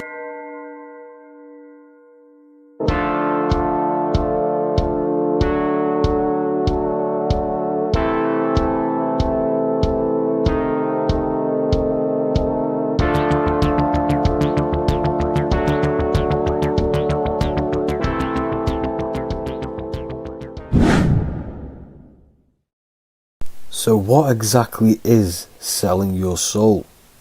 In order to understand this to its full potential, you have to understand the spirit world and the occult world which our eyes cannot visibly see. The physical world we see is nothing but an illusion and a product of the higher planes of existence. For example, you can see someone's physical body, but you can't see the complex structure of the consciousness and the thinking behind that being. With that being said, there are forces and entities not attached to physical bodies, which they exist on the astral and etheric plane behind the physical plane. Now there are numerous videos and music with artists talking about this. For example, I sold my soul to the devil and the price was cheap. Why do you still do it? Why are you still out here? Well, it goes back to the destiny thing. I made a bargain with it, a long time ago, and I'm holding up my hand. What was your bargain? To get where I am now. Should I ask who you made the bargain with? with the chief commander. On this earth? And on this earth, and then in a world we can't see.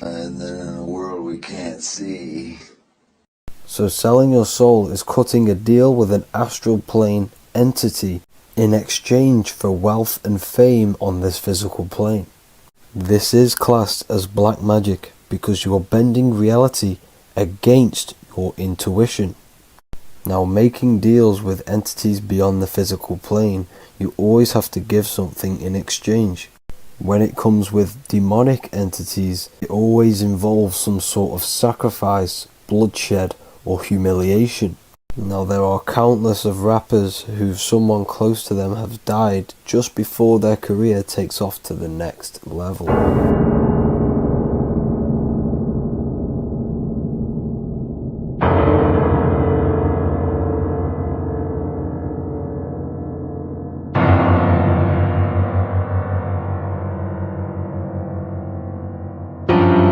My mama was sacrificed. Me too. You understand? Yeah, I'm Christian. Michael Jordan, what about him?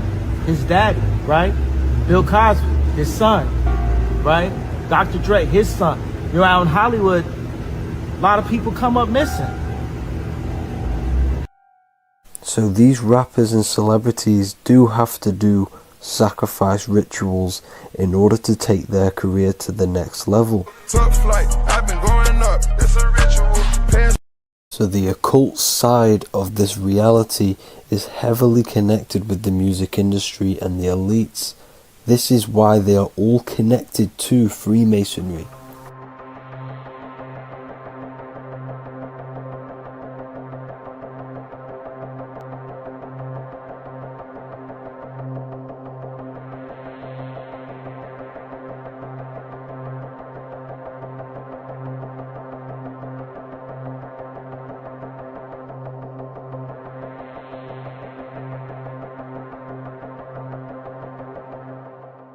Now this is why the music industry is one of the most important industries for the elites to stay in control and keeping the masses on low states of consciousness. Frequency is one of the most powerful things in reality because it's the only thing which can enter your soul and body without consent. The frequency on Spotify and all major platforms are all tuned to 440 Hz, which was set by the Rockefellers.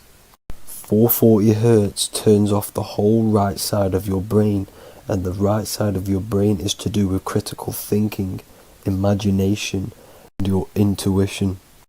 Music has the ability to influence your intent, your emotions, your thoughts, and your actions just by frequency itself. By controlling the music the celebrities put out and the things they talk about, they're actually molding society because of the celebrities' huge amount of influence over the younger generation and cultures within society.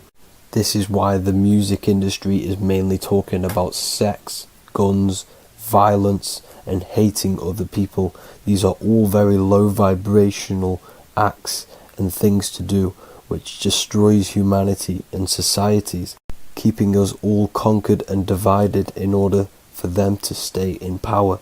Music can actually reprogram your subconscious mind, and it is a form of MK Ultra, which is mind control.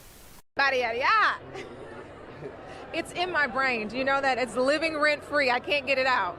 You did that. Yeah, it's hypnosis. Yeah, it's hypnosis. You're so awesome and dope. You do need to be very careful with what you're listening to and what frequency it's playing at, because all of this has an effect on your electromagnetic field and your state of consciousness. Now let's go back to selling your soul. When these rappers and celebrities sell their soul, they now gain eternal life on this physical plane. When you do sell your soul, you are allowed to live forever. And these people that are called youngins, rookies, new booties, like I was, had no idea that these people still live. They will prey, haunt, kidnap, anything to stay on top. This is their world. They have nothing but time, is what they believe. Now this explains why there's so much Saturn worship, because Saturn is the father time. He's the god of time and crystallization in the physical realm. If you want more information on that, go to my previous video. Now here is ASAP Rocky standing inside of a pentagram, but notice the way he's standing, it's an inverted pentagram. The pentagram is associated with magic, however, the upright pentagram is the 5 elements with spirit on the top. It's either called spirit or ether. It's at the top because it rules the other 4 elements, because it's the baseline of reality, which is spirit and matter. Spirit is behind the physical reality. However, when it comes to black magic, they invert the pentagram, so spirit is at the bottom because they worship the physical world. This is why the Baphomet is the inverted pentagram. These people are operating off their animal instincts. They do not want anything to do with spirit. These are antichrist. All of these celebrities know full well the effect that what they're doing on the rest of the world. They have sold themselves out, and the elites use them as puppets to push this new world order and mold society in the way they want it. This is why all the celebrities are linked to Freemasonry, because in Freemasonry you have to take the oath of silence, where you can't speak on anything that they learn inside of Freemasonry. This is the symbol of silence.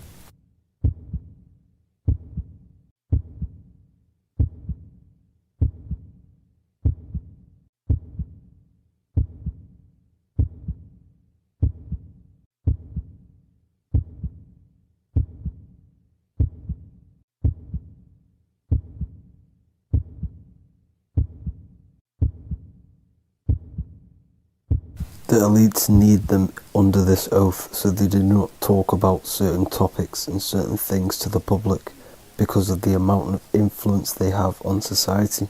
Now, even the name Hollywood is an occult term, because back in the ancient days when they used to create wands, they used to create them out of Hollywood, out of the holly tree, because each wood has certain attributes and virtues when it comes to magic.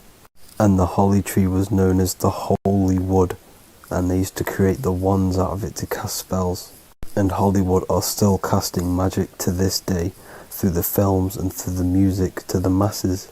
That's it for this video, people. Hope you enjoyed. Please like and comment and subscribe. Peace and much love.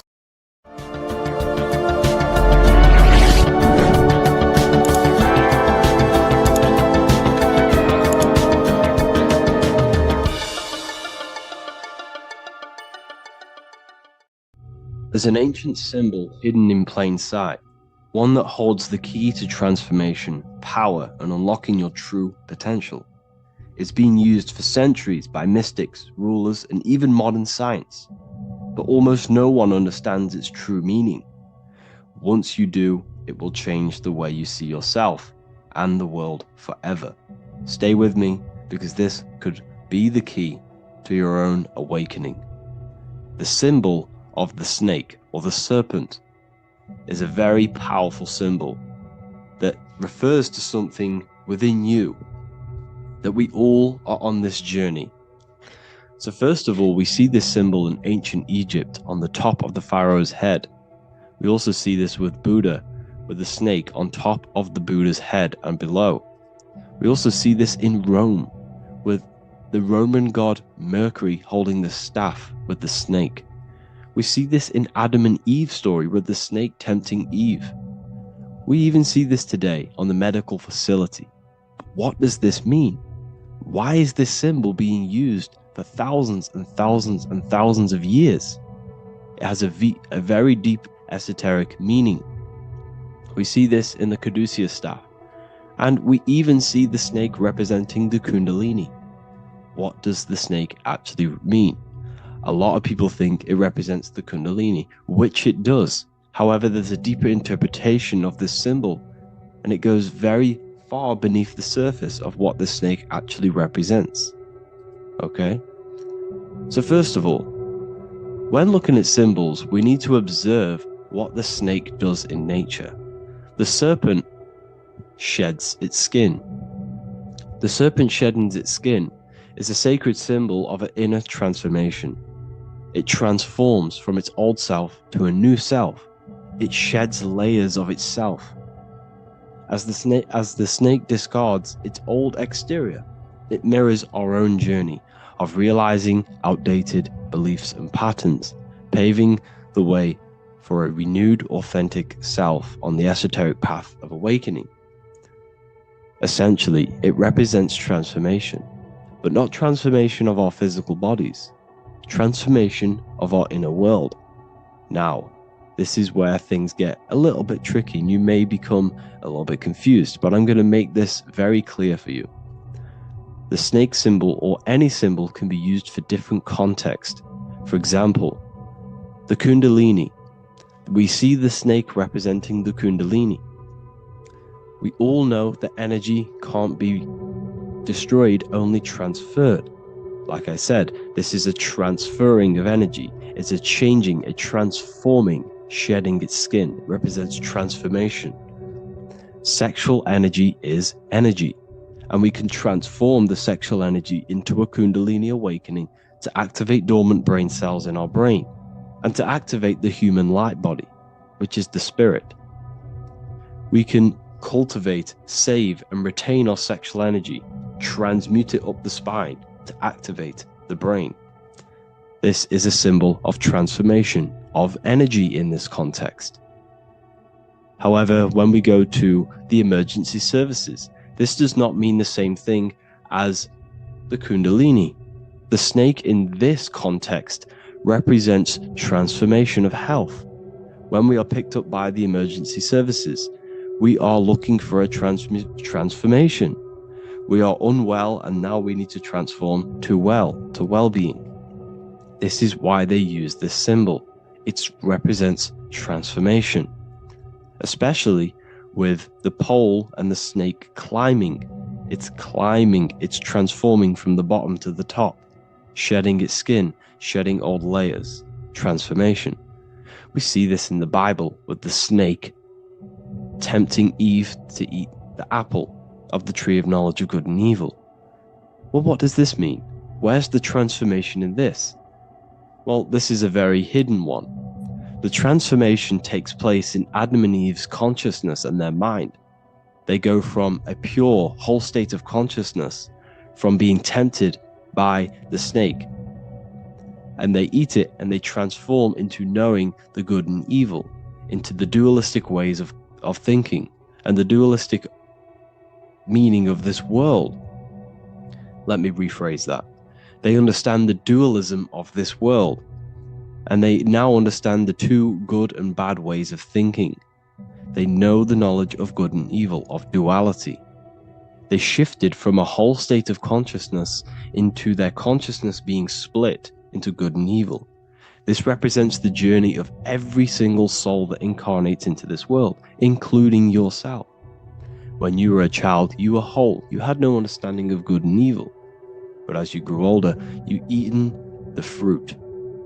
You grew to understand the knowledge of good and evil. Your consciousness split from a whole into a separate and divided way of thinking and divided understanding of the world.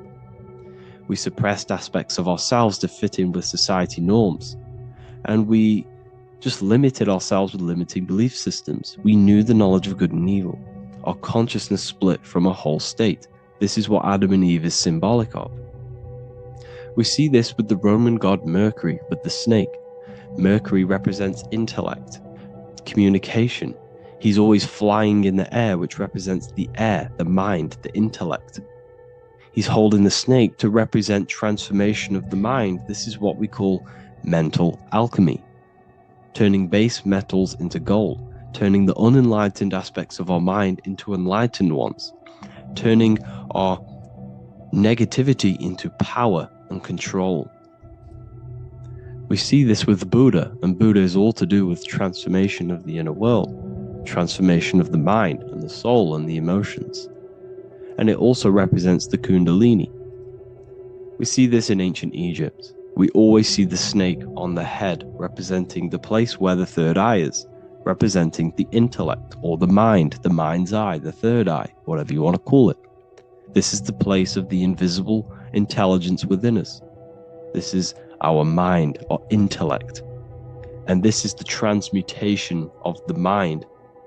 This is why the snake is on the head, representing the transformation of the mind, going from the unenlightened into the enlightened, going from the uncontrolled to the controlled mind, so that we can control the very fabric of reality.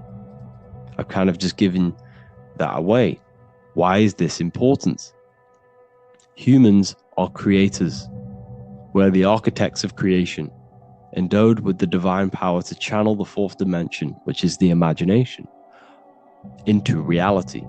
Each thought and intention is a seed. When nurtured with focus and clarity, transforms the unseen into the tangible experience. This creative process bridges the gap between the ethereal and the material. Humans are creators. It's impossible for you not to create. Whether you're doing this consciously or subconsciously, you've been creating your whole life, turning non-physical thought into physical reality. We are creators. However, the mind cannot create in a state of chaos. The mind cannot create with limiting beliefs. The mind cannot create with thoughts that come and destruct our minds. The mind cannot create consciously and effectively if there are impulses within our mind and we have no control over the mind. So this is where self-transformation comes from within. This is where the snake comes in. The snake represents the transmutation of our mind from the uncontrolled to the controlled. In this context of the Egyptians with the snake on their head. It's all to do with mental alchemy. In the occult tradition, the mind is seen as a delicate instrument that demands constant vigilance.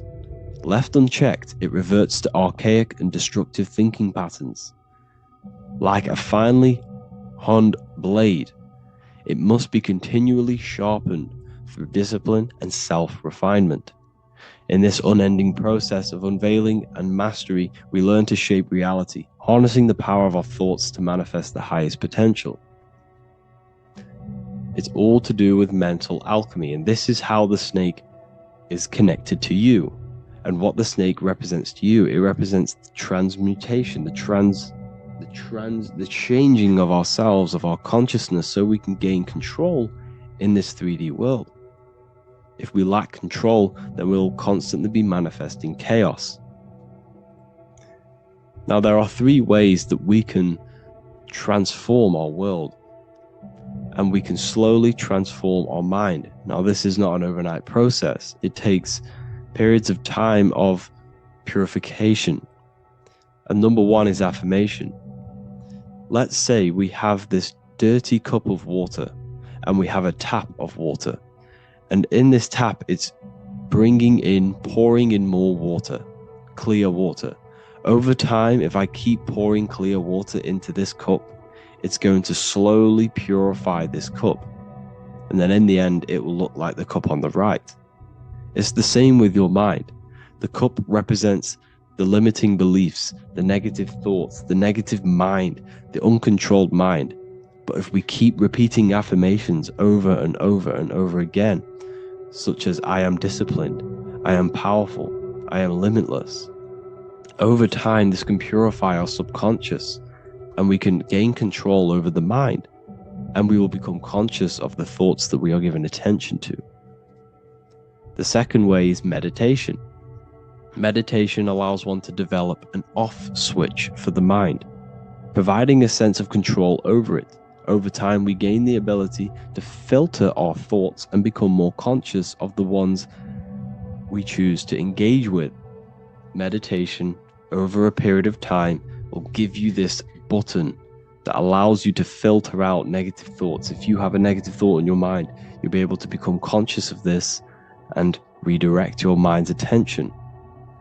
This is all about self-control, because remember, we become what we think about. The snake represents the transmutation of the self. And another way is visualization. Visualization allows your subconscious mind to experience the reality you desire, accepting it as truth. As the subconscious becomes more immersed in this imagined reality, it works to manifest it into your conscious experience. Your visual eye, visualize, visual eye. You're using the mind's eye to see and mold your future. That's what imagination is for, to create in your future. You can become your future now in your imagination.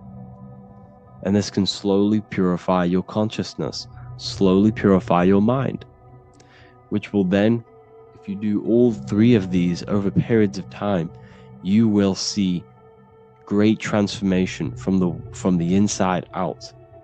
And your outer world will start to mirror your inner transformation, because it's as within, so without. You change your inner world of consciousness, of thought and emotion, you'll change your external reality and your circumstances. So I hope this lesson has gave you a great understanding of what the snake actually represents.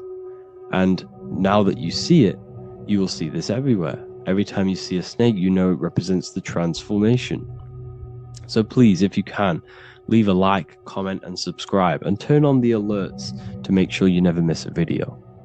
And if you have any video suggestions, feel free to make a comment and I can make a lecture on it. I appreciate you all watching this video today, and I'll see you all inside my university if you're inside, and I'll see you all in my Telegram if you join, and I'll see you in the next video, of course. Thank you and take care. Greetings everyone, it's Revival of Wisdom. I facilitate human enlightenment through occult and esoteric teachings.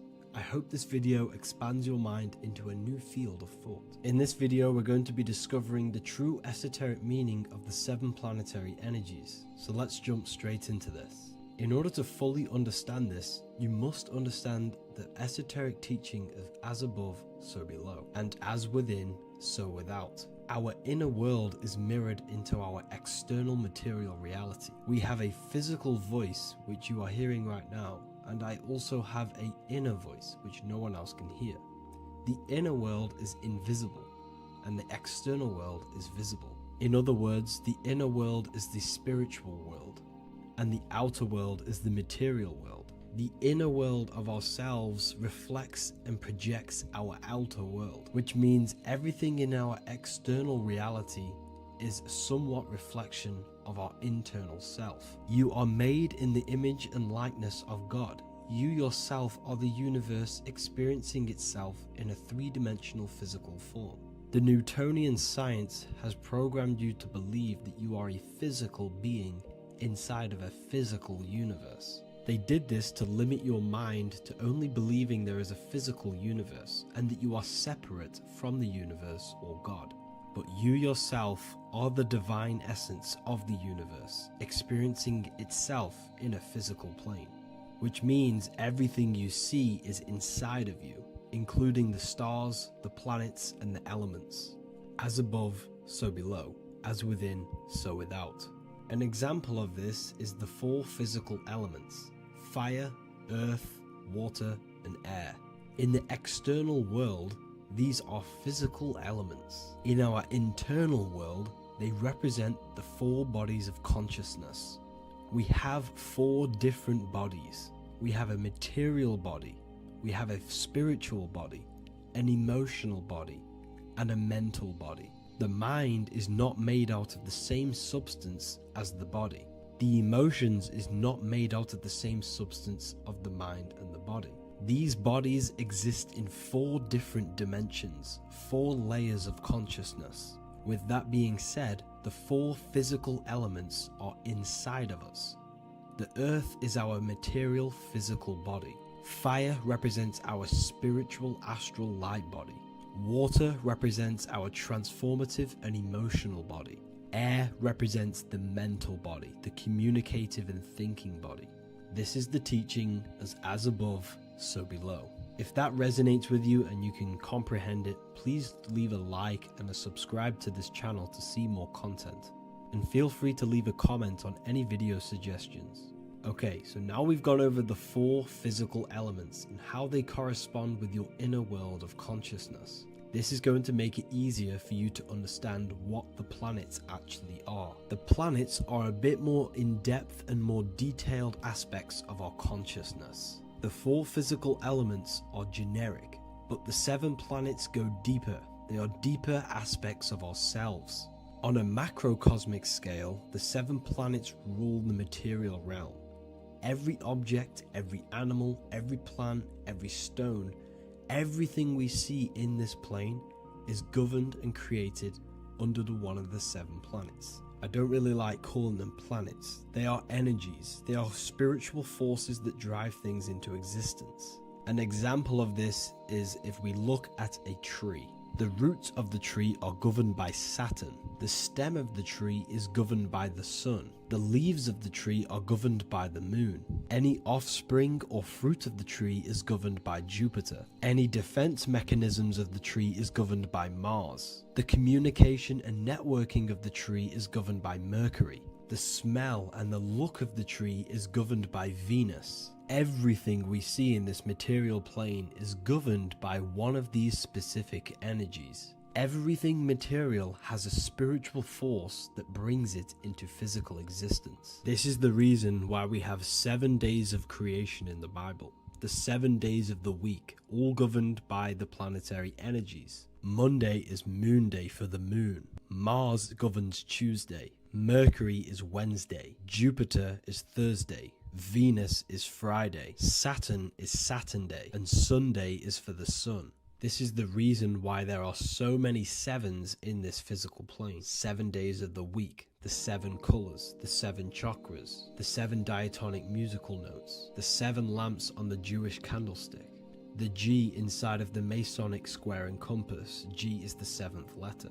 Now let's go a little bit deeper into every planetary energy. Saturn in the external material plane governs the foundational and enduring aspects of existence, such as roots of plants, the bones of our body, and even the insects that dwell beneath the ground. Saturn represents the dull, hard, and unyielding forces of life, symbolizing structure, limitation, and conditioning. Under Saturn's influence, things become rigid, bound by restrictions and boundaries. This is the reason why Saturn is known as Father Time, because Saturn rules anything that is a restriction and a limitation, which is time. The whole of this material plane is governed by time. You will be born and you will die. This explains why there is so much Saturn symbology in this material plane. Saturn is one of the most important planetary energies. You are a spiritual being in a physical body. Your light, your consciousness is bound to the physical body until you learn how to escape the physical body. The body is a limitation for our infinite minds and spiritual bodies. Our infinite mind is stuck in this material body, governed by Saturn's limitation of time, matter, and space. Now let's dive into what Saturn means to our consciousness within our internal world. We've gone over what Saturn means in the external world. What does it mean to our consciousness? Internally, Saturn embodies the conditioning within our consciousness. When the Saturnian aspect of our consciousness dominates, we become overly rigid, fixated, and restricted in our thinking and actions. For example, Saturn's influence is strongly felt in today's world, where many people's minds are confined to societal norms and conditioned responses. Saturn is the aspect of our consciousness, our minds, such as limiting belief systems and limiting thoughts and emotions. This is the negative thought that you can't get rid of, that's holding you back. This is a Saturn aspect of our consciousness. However, this is not a negative thing. The Saturnian aspect of our consciousness is a great teacher, guiding us through difficult life lessons that ultimately lead us to growth and expansion. Saturn's energy allows us to experience and overcome fears and limitations so our minds can expand into new fields of thought, into new life. Although Saturn's energy is harsh and often challenging, it helps us develop resilience, discipline, and wisdom. However, in the modern day, this Saturnian energy has overpowered the minds of the masses, fostering excessive rigidity and limitation. This is why we see so much Saturn symbolism. It's literally everywhere because our minds are being dominated by the Saturnian limiting aspect of our consciousness. Now, let's move on to the moon.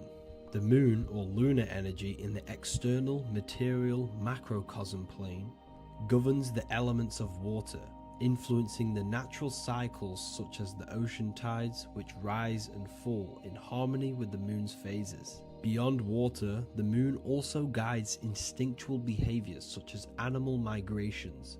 Birds, insects, and other creatures rely on the moon's subtle energies to navigate their journeys. For example, dung beetles use polarization patterns in the moonlight to orient themselves and travel safely home. The moon creates the months. M-O-N is moon. There are 28-day cycles, and this 28-day cycle of the moon is reflected in the woman's body, known as the menstrual cycle. The moon is a feminine energy, governing the feminine elements such as water and the feminine cycles of the body. The moon is the womb. This is why eggs have the same color as the moon, because eggs are ruled by the moon's energy. Now that's the external world. The internal world, the moon symbolizes the emotion aspect of our consciousness. It represents the subconscious mind, the seat of intuition and psychic abilities. Just like in the external world, things are born out of the moon, such as eggs and the womb. The subconscious mind acts as a womb for our conscious mind. Our deep subconscious emotions and programs are born into light into the conscious mind and controls the conscious mind. The moon represents our hidden psyche, our shadow self. Now let's go on to the sun. The sun represents the life force. In the material external world, the sun is ruling over pretty much all life. The sun gives life to all things. Without the sun, animals could not exist, the human body could not work, and plants would not grow. The sun is the life force. It's the soul of the world. Now, in our internal world of consciousness, the sun represents our passion, our drive, our conscious mind. The aspect of our internal world that wants to drive things and give life to physical manifestation. Now we go on to Mars energy. Mars is well known for being the god of war. Mars energy manifests into the material plane through anything that seeks to protect or defend itself. For example, the holly tree. The holly tree leaves are very sharp and they defend itself. Anything that is protective in the material world has Mars energy and is governed by this specific aspect of consciousness.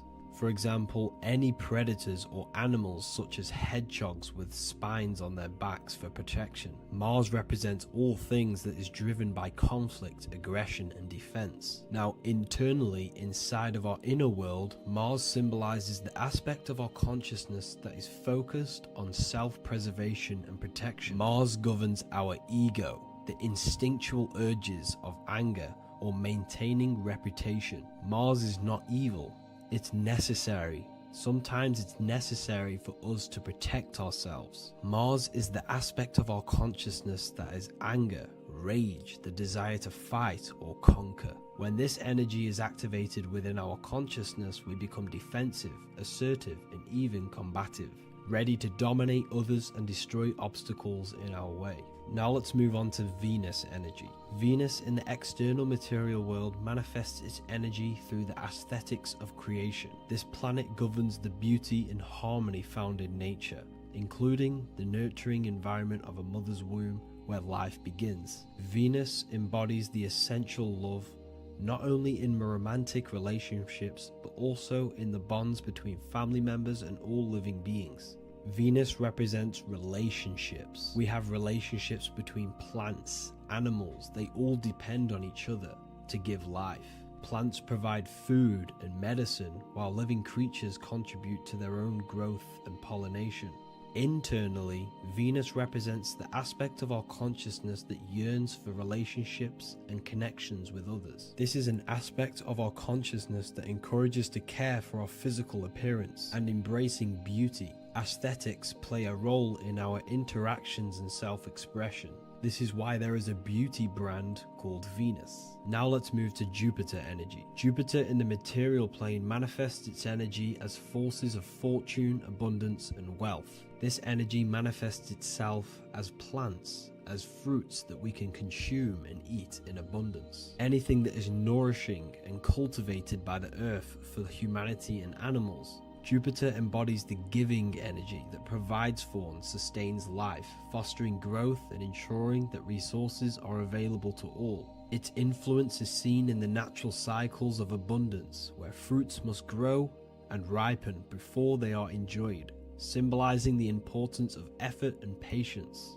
Internally, in our spiritual world, Jupiter represents the aspect of our consciousness that yearns for abundance and seeks growth in various aspects of our lives, including wealth, knowledge, and personal development of the mind, spirit, and the soul. This is the aspect of our consciousness that wants to gain wealth, that wants to gain expansion and abundance in our lives. However, when Jupiter's energy dominates our consciousness excessively, it can lead to feelings of stinginess and greed. It represents material possession.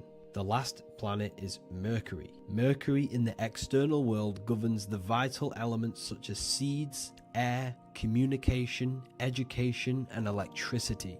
Known as the messenger of the gods, Mercury rules over intellect, communication, and the transmission of knowledge. Mercury's states of consciousness manifests itself in the material plane as the network between trees and plants, how they all communicate together. It represents the intelligence behind all physical things. It's the intelligence behind the seed that allows it to grow into a plant. Mercury's creative energy is manifested in the nervous system of the human body and all living animals. The intricate messenger that transmits signals from the body to the brain and then to the mind. This intelligence within us allows us to facilitate thought and movement. Internally, in our spiritual aspects of consciousness, Mercury is the state of consciousness that seeks knowledge, understanding, and intellectual growth and expansion. This part of us is curious, eager to learn, and driven to communicate ideas and information. It represents our mental body. The Roman god Mercury is often depicting flying because this symbolizes the air. Air represents our mental body. When the Mercury aspect of our consciousness dominates, we become highly intellectual, constantly seeking information, analyzing situation, and communicating our ideas. While this can enhance our understanding and ability to interact with the world, an excess of Mercury's influence can lead to overthinking, excessive analysis, and focus on intellect over emotions or intuition. Okay, so they are the 7 planetary energies in the external world and your internal world of consciousness. These energies are manifested in the Roman mythology as human beings. They are depicted as human beings, but this is nothing but symbolism. These gods never existed physically. They represent aspects of our consciousness and spiritual forces that govern the material plane. Every material object, every intelligence, every piece of life in this universe is governed and brought into existence by one of these spiritual forces. Now I hope this video has expanded your mind into a new realm of thought. Make sure to leave a like, a comment, and subscribe to the channel for more occult and esoteric information. You can read more about this topic and many more occult and esoteric teachings inside of my books, the Book of Wisdom Volume 1 and the Book of Wisdom Volume 2. I honestly advise that not everyone reads these books. These are books which will completely transform your view on reality. You will feel a lot better reading these books because you will find a connection with yourself and the universe. Understanding truth and knowing thyself gives you a sense of well-being. Like I said, this is not just a book. This is a beginning of your journey of expansion and growth. Reading them can be life-changing. Inside my university, I host live calls where you can ask me questions, and you can watch all the pre-recorded live calls. You also gain the ability to manifest your own reality through the Manifestation Mastery course. There is also a library with all of the PDFs that I've read in the past of occultism, symbolism, and esotericism that you can gain access to. There is a whole lecture section where you can watch all of my occult lectures. This is a place of transformation. The price of the university will be going up very soon. If you join now, you will gain a free sexual alchemy course which will teach you how to transmute sexual energy into creativity. I'll leave all the links in the description for the university and also my website where you can get my books. I hope you enjoyed this video. Take care.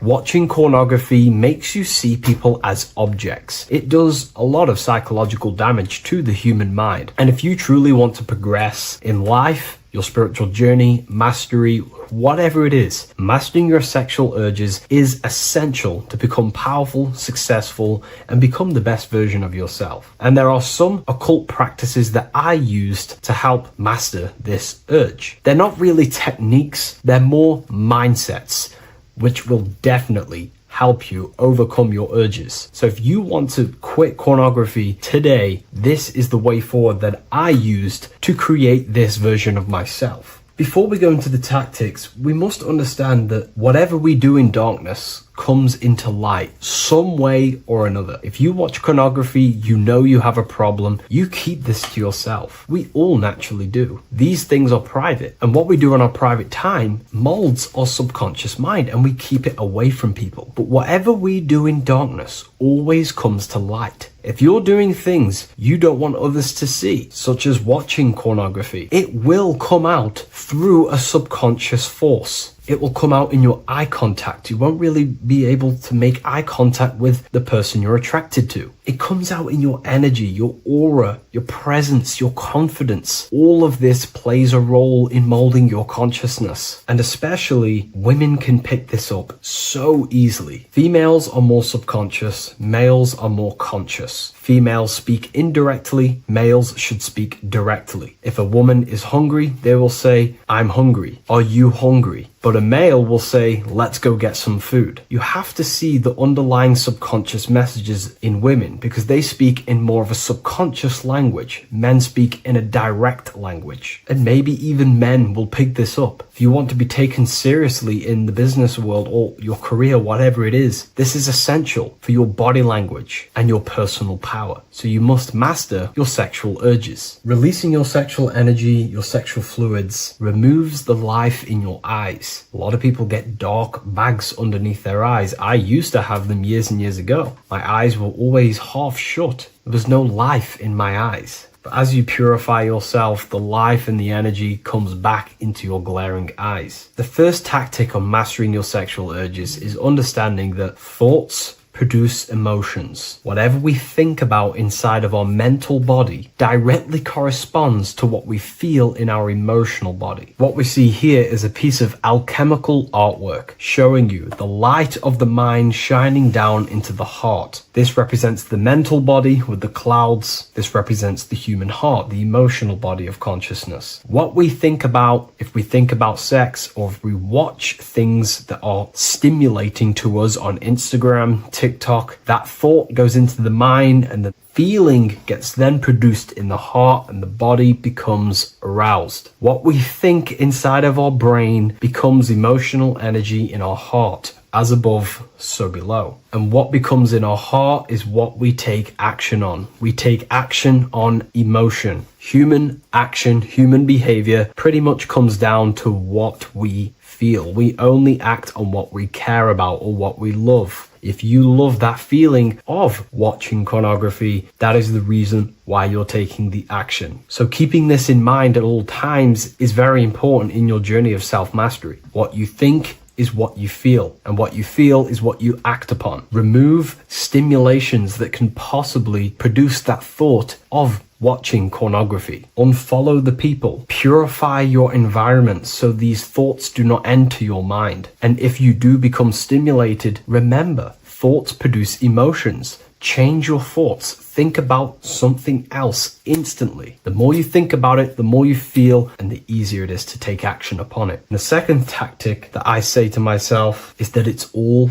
mental. World, the universe, life is all mental. For example, unfortunately, my brother passed away recently. I've never gone through something like this in my life. It's tough. It's horrible. It's not nice losing a loved one. However, if I sit around and focus just on the negative side of that, yes, of course, I'm going to have my moments. But if I just sit there and focus on the negative, it will destroy my life. It will pull me down. The only thing that I can do to benefit from this situation is to become a better family person out of this. Become more loving. Spend more time with the people who mean a lot to you. You can always change and transmute the mindset of every situation in your reality. There's a famous saying I like to say, if you can change it, change it. But if you cannot change it, change the mental attitude towards it. Never just sit there focusing on the negative side of reality. This helped me with mastering myself watching pornography. It's all mental. You hold the power over the mind. And the next tactic is probably the best one ever. And I still use this today in everything in my life. Before I make any decision in life, I always say to myself, what is the effect of this cause? Is that effect going to push me towards who I want to be? Or is that effect going to pull me away of who I want to be and become and where I want to go in life? If the effect is not pushing me towards who I want to be, I will not take the action which is the cause. Consciousness cannot escape the law of cause and effect. It is an immutable,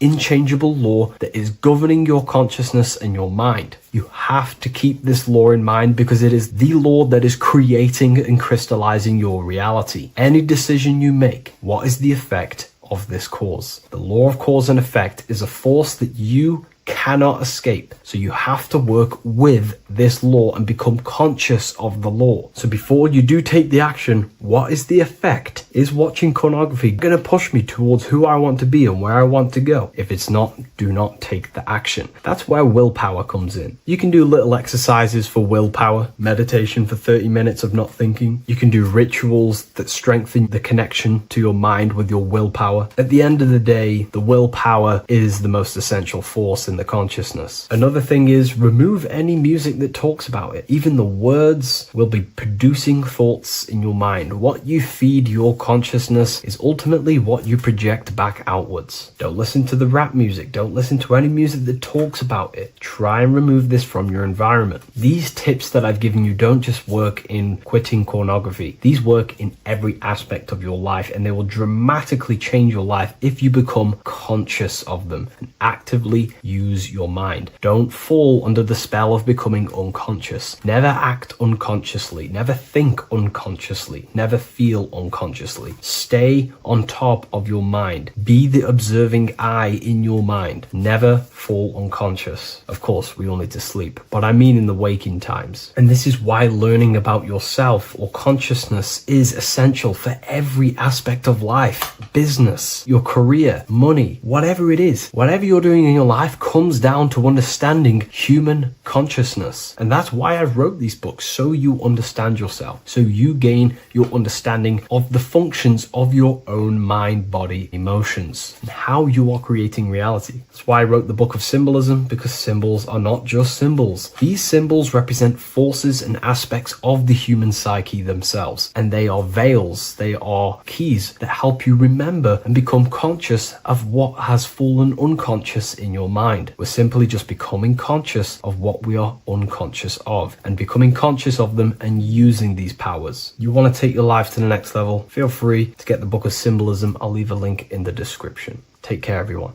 Welcome to Revival of Wisdom. Welcome people, we're back with another video. In this video we're talking about how Jesus Christ and Christianity is all sun worship. The Holy Bible of Christianity is not meant to be taken literal for history. It is a story and has lots of metaphors. Starting with the symbol of the cross of Jesus. This cross originates from this ancient cross of the sun. This symbol has been used for thousands of years, way before Jesus was a thing, in Europe, America, Asia, and all around the world. In fact, this symbol is still being used by Christians today, not knowing it represents the sun. This is a 4,500-year-old artifact, a golden plate with an equal-armed cross found in England. The gold to symbolize the sun, and the equal-armed cross for the 4 equal seasons of the year. So this is why in the Bible you have Matthew, Mark, Luke, and John, symbolizing the yearly cycle of the sun and the 4 equal seasons. Also in the Bible, Jesus is referred to as the light of the world. So yes, Jesus represents the sun. He is a metaphor for the sun. Hence why in all of these pictures and images and paintings of Jesus, there's always a sun behind his head, and some even with the sun cross behind his head. Jesus also has 12 disciples, which represent the 12 zodiac signs and the 12 months of the year. This is the Last Supper by Leonardo da Vinci. As you can see, the sun, being Jesus, is in the center, because the sun is in the center of the zodiac signs. There are 4 groups which symbolize the 4 equal seasons. Each group contains 3 people symbolizing the 3 months and the